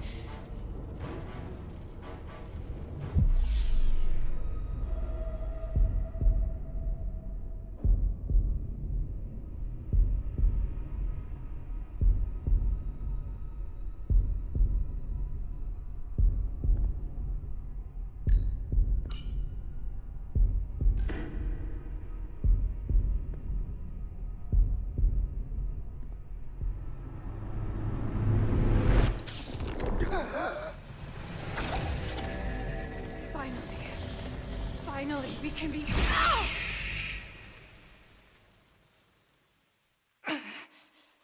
rejoin the flame.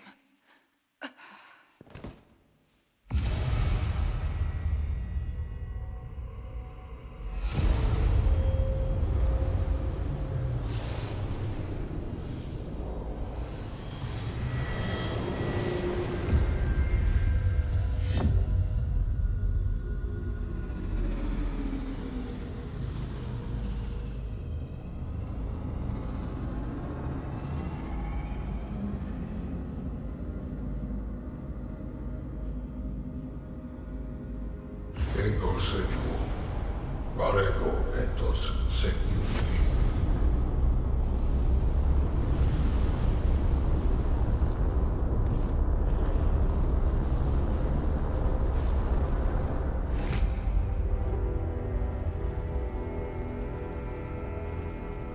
Are you all right? Carter, I'm sorry I hesitated. I tried to keep her from getting you. If I'd just shot her sooner, you wouldn't be like this.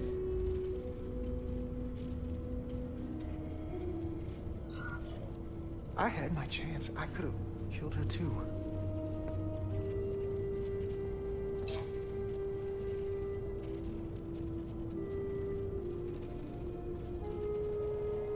She's really gone. For good.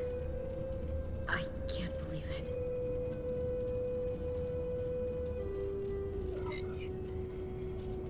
It had to end this way.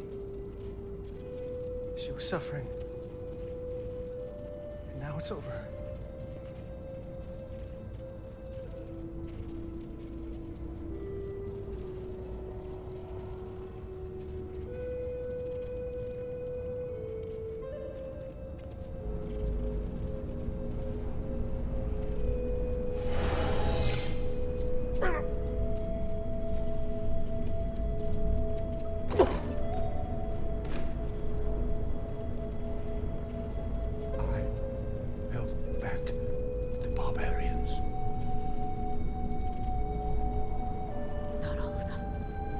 Miranda got Carter.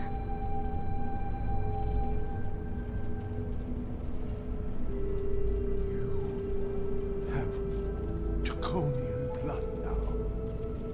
You must go and finish this, my brother.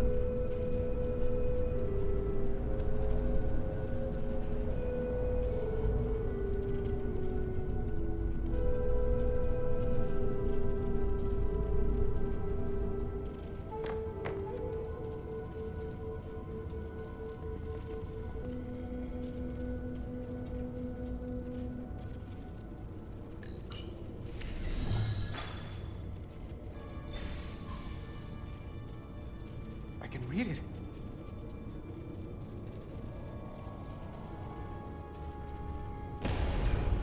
What is this? Who are you?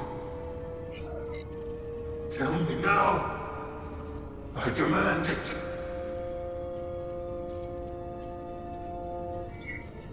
You're not real. You're just a voice in my head. Carter, you're kind of scaring me. It's okay. I'm still in control.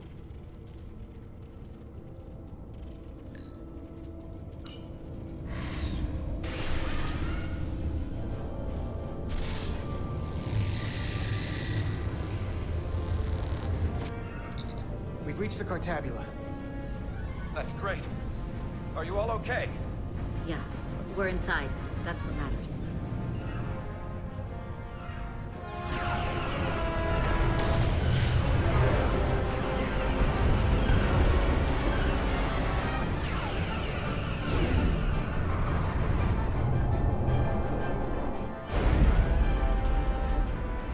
Two of ours are keeping the bioform ships at bay, but they can't hold them off forever. Getting remote telemetry from the away team tricorders. I'd recognize that anywhere. Our warp core resonant frequency is one of the readings. They're bleeding us dry. But they're not just taking our power, they're routing it through the Cartabula.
That's the Resolute's warp core resonant frequency. And these others?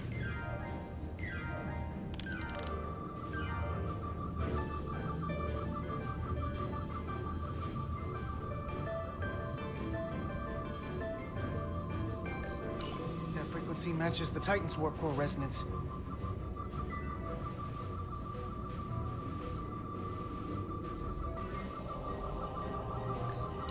And these two are the Kimball and the Lowell. They're both Steamrunner class.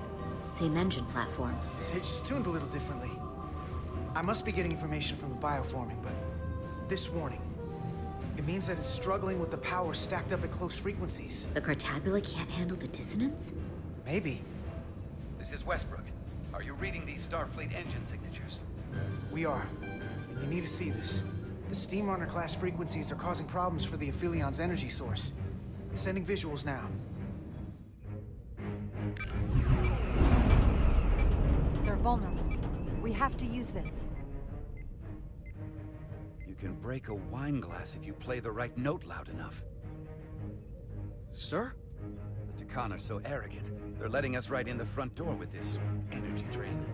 We can tune our warp core output to those frequencies. Get all our ships to do the same. Push it to maximum levels and we might be able to crack the wine glass, the Cartabula, and take their ship offline. There is merit to the theory. But if we attempt this, it would preclude any other course of action. It'll work. It has to. If this is going to succeed, we'll need all Starfleet ships to pitch in. We aren't alone anymore. We need to leverage that. I will create a high-energy static warp shell. We'll need the away team to guide us to the right frequency. We read you, Resolute. You're putting a lot of faith in us, Captain. That's a hell of a plan. We don't want to let you down. I've got faith in you, and the rest of this crew. Now let's give them hell! Yes, Captain.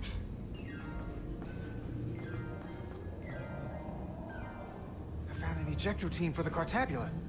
So we can disengage it, just like we did with the Zeldy's warp cores. Yeah, but it'll only activate if this thing gets completely overloaded. So we gotta take it right up to the edge of destruction. We are increasing the warp core resonant frequency now.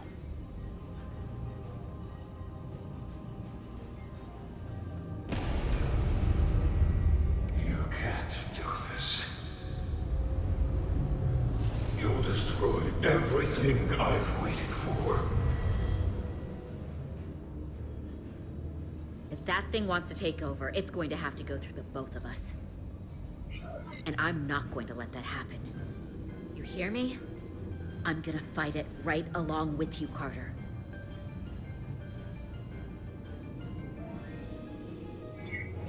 You can help me get the job done. That's the fight that matters most. But it's not the only one. Is something wrong? No, we're fine. Do you see our output frequency changing? We do. What is the impact on the Aphelion systems?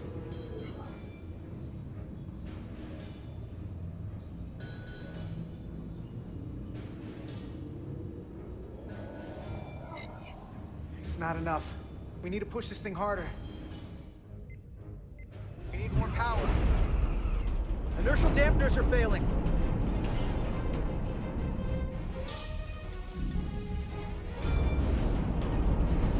Warp output at 85%. They're taking the bait. Now we need the rest of the fleet. Open a channel to anyone left on our side. Opening a channel. This is the Resolute. We're sending instructions to all ships to output maximum warp power at the designated frequency. We believe this will disable the Aphelion. We don't know that. All we know is it'll siphon off our energy much quicker. You're leading us to disaster. Are you out of your mind? That's giving them exactly what they want. You can't just expect us to turn belly up. We've found their Achilles heel. We have to use it. We'll give them everything they want. All of it. More power than they can handle. That logic is twisted enough it just might work. We're adjusting the Titan's warp output to match the Resolutes. I suggest the rest of you do the same.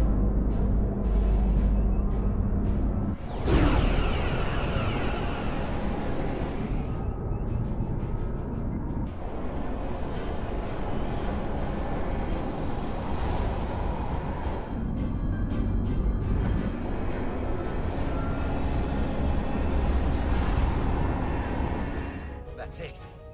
They're falling in line. This is the Takahashi. Adjusting our engines now.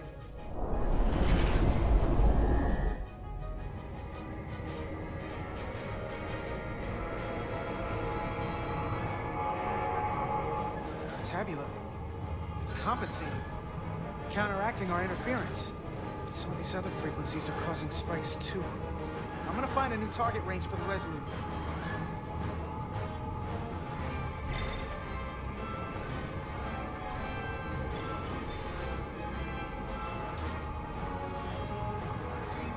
Try this out.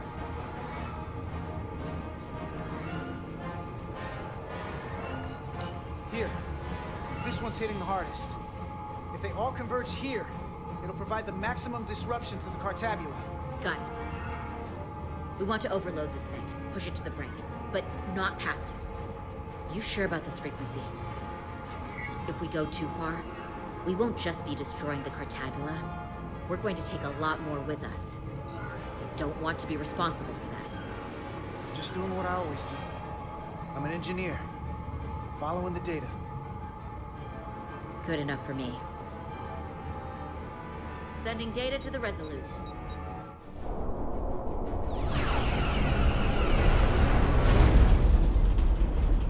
Way team has sent us an updated target list. Sending it to engineering now.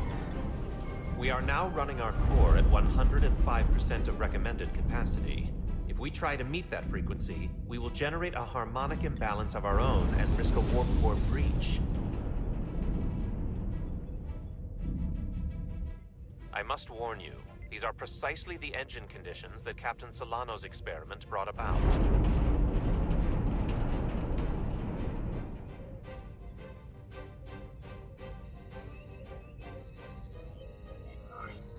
A runaway reaction is a dangerous possibility right now. We can't afford to start second-guessing ourselves. We need to stay the course. Is my order beyond your ability to execute? Then you will follow it. We're all counting on you. Yes, Captain.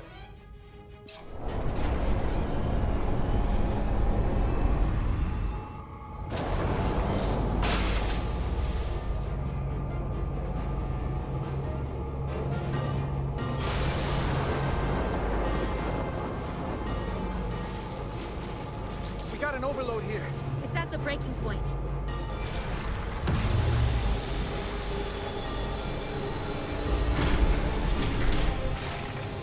What's happening? We got a problem. It's not gonna eject. We have to disengage the Cartabula manually. We lit this fuse.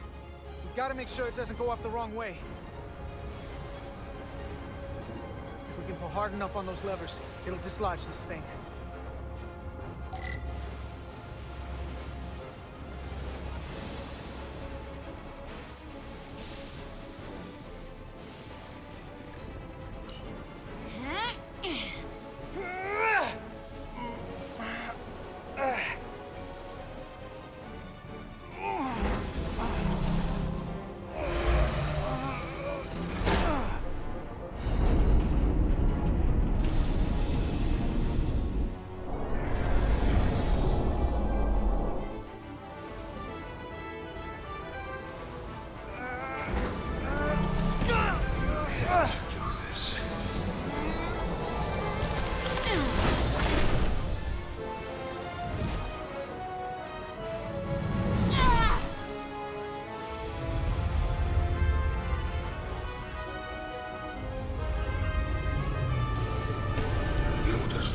Everything.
Full power.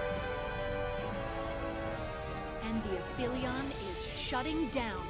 Returning warp reactor to nominal output levels. The Tkan are running off reserve power now.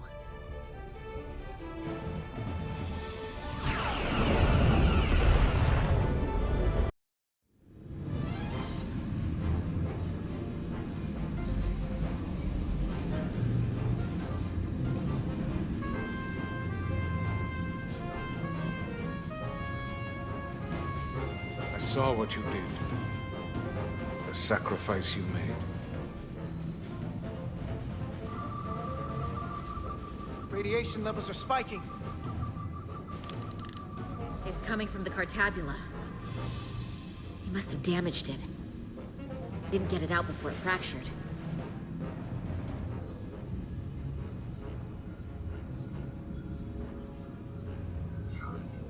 It's cracked, but we're still here. We didn't rip a hole in space itself. So, not the worst that could have happened. That's great, but it's still a problem. 3 to beam back to the Resolute. We can't lock on. Our transporters won't cut through the interference. We can't stay here.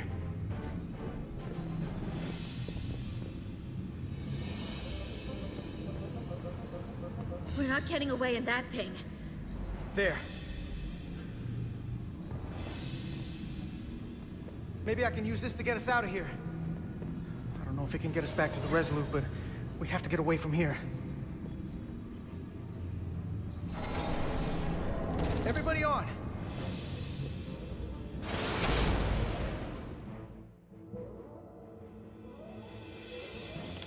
Radiation's lower here, but still too high for us to stay on this ship. This is good, but we can do better. And soon, I hope. We gotta get all the way to the Resolute.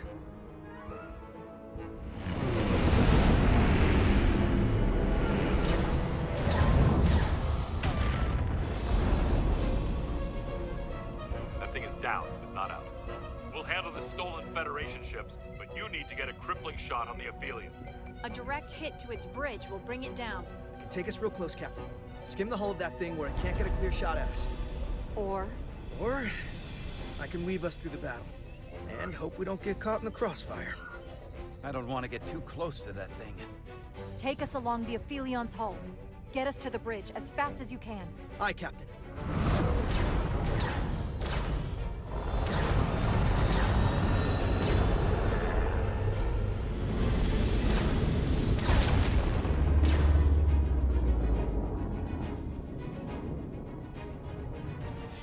We're almost in position for a shot at the bridge. Photon torpedoes armed and ready. Break off this attack, or I will be forced to eradicate you. The Aphelion is still filling with lethal amounts of radiation, but it seems to be contained within the ship. For now, at least. They have comrades on that ship, both living and waiting to be reborn. We're going to die in here if I don't care. We will never submit to your Federation. We are taking our rightful place. Radiation poisoning is a terrible way to go, but it doesn't have to be that way. We can render aid to your crew. No. We've crossed the eons to get here. I won't stop now. Fire salvo!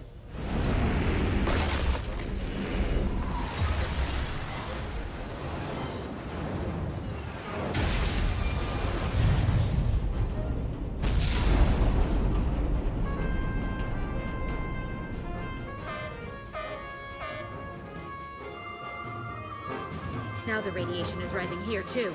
Targeting the Resolute? I can't let you do that. Get on.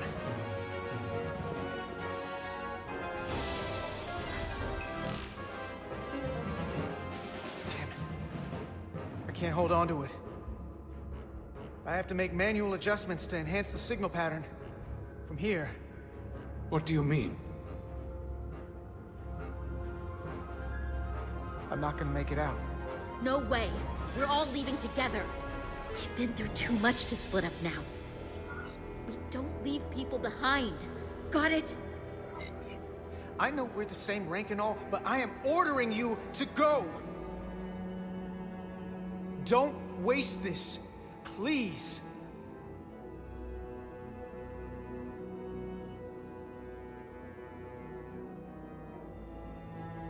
If you send them, we'll be stuck here.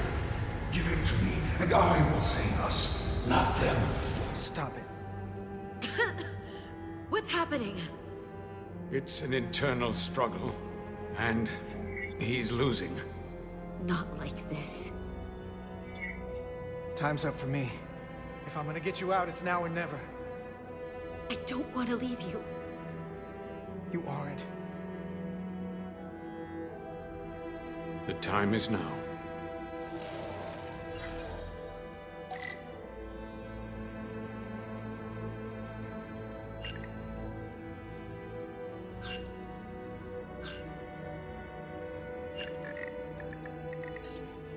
That won't work. I told you. This body is mine now.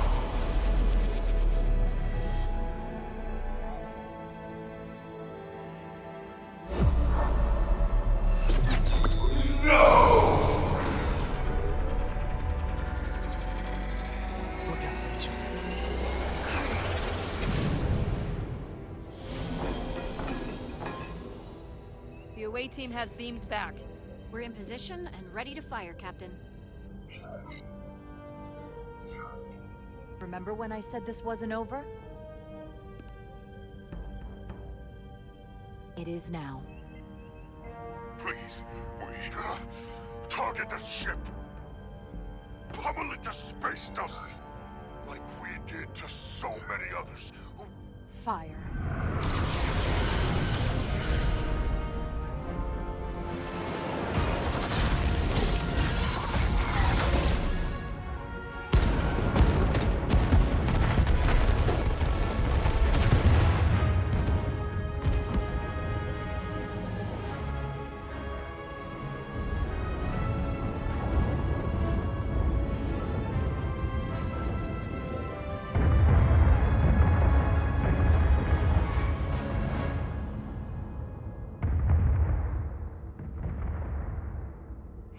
Carter? Millie. I thought you'd want to know we made it.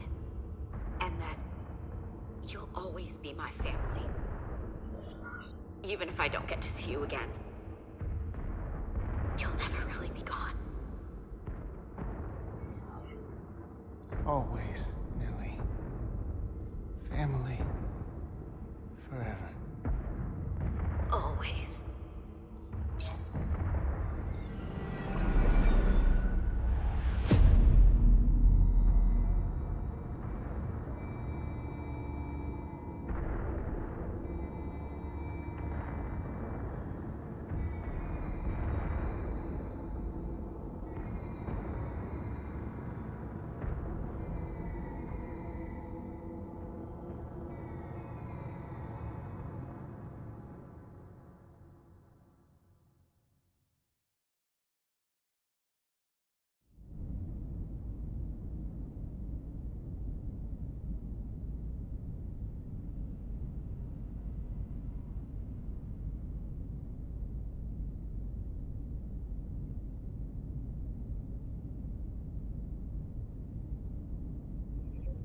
All decks secure. We have the bioformed on board, fully contained. The Starfleet ships under Tkan control have signaled their surrender. Good work, Captain Rydick. Next time I need some backup, I'll know who to call. I trust you won't have a problem with that. Just say the word and we'll be there. I'm gonna hold you to that. Captain, we're being hailed. It's the Aphelion. On screen. The radiation. We won't last much longer in here. Please, we surrender. We need your help. Please, beam us aboard your ship. I know what they've done, Captain. But we can't let them die. They're our enemies today, but who knows what they could become. You already offered help and they turned you down. Tried to destroy us. Why reach your hand out to them again? It's what we do. This is the fate they've chosen. Leave them where they are. You can't do that. We don't have much time. We submit. I don't know what else I can say. Please, we don't want to die. This is what separates us from them. The fact that we can make a gesture of peace even after all our conflict. Set up containment fields in the docking bay and beam the Tkan there. Crew of the Aphelion, shut down all systems. Lower your defenses and prepare to be transported. Thank you.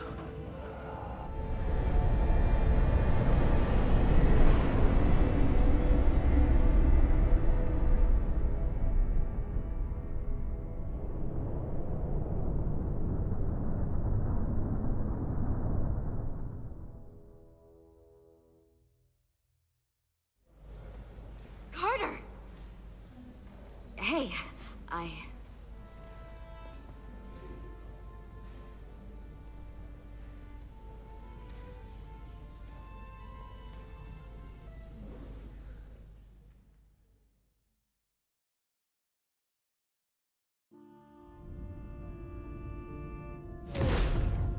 My first order of business will be to help reestablish the Hotari government and resume peace talks, genuine talks, with the Illidians. And after that? Who knows? I know I don't want to be queen. There's so much good I could do with just a fraction of your medical technology if I could bring it to my people. But I also want to see what else is out there. Maybe there's even a place for me in Starfleet. It would be hard to stay on Hotari forever. Not with all there is to experience, to learn. My devotion to my people doesn't mean I don't want to explore all the galaxy has to offer. There are many ways to help your people, and healing them is a very noble way to do so. I'll see to it that Starfleet sends a medical ship to share knowledge and technology, as long as you'll be there to spearhead their efforts. I'll gladly accept those terms. But there are pressing matters we must attend to before any of that. I can't thank you enough for all you've done. I'll see you again.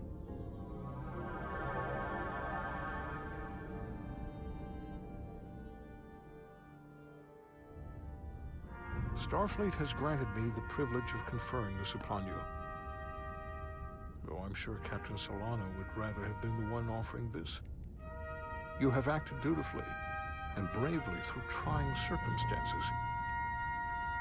I grant you the official rank of Captain. I believe a great many wonders lie ahead for you, Jara Rydick.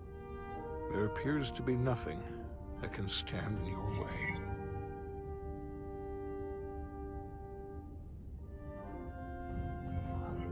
Thank you, Ambassador Spock, for everything. It is you who stopped the spread of the Tkan. I should be the one giving thanks.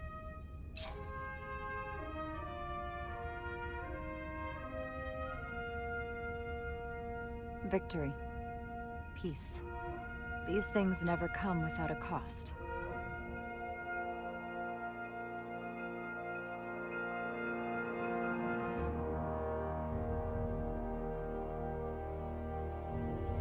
For some, it requires putting aside centuries of enmity.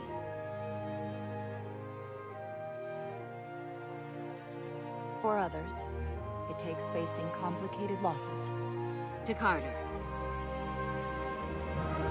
How do you say goodbye to someone who isn't really gone? I thought I knew how to leave the past behind, but I've learned a thing or two. And for too many, they had to pay the ultimate price. In time, history may forget their sacrifices, but those of us who were there never will. Now, all hands honor the dead.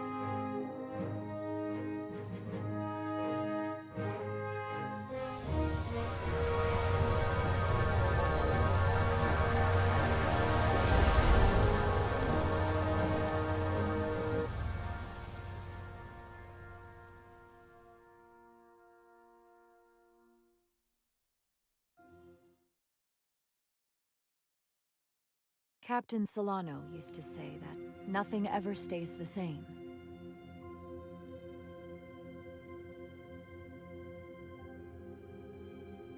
Entropy. It's the nature of the universe. As such, the crew of a starship can never stay the same.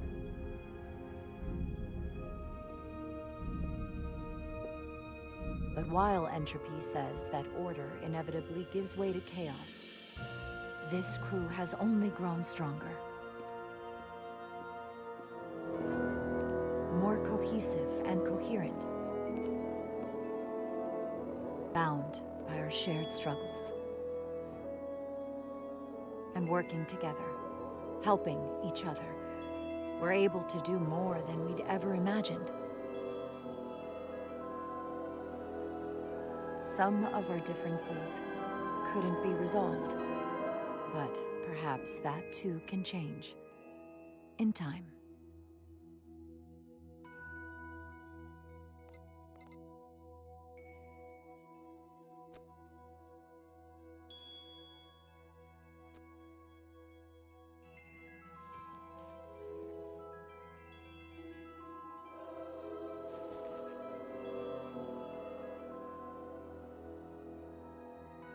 Engage.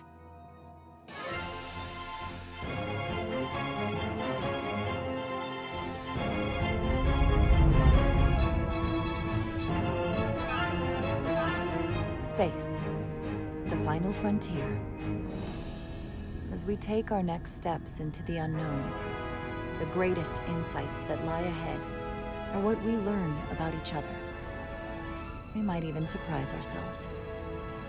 And no matter what threats we may come upon, or mysteries we face, we will not be shaken. We are stronger together. We are steadfast in our purpose. We are resolute.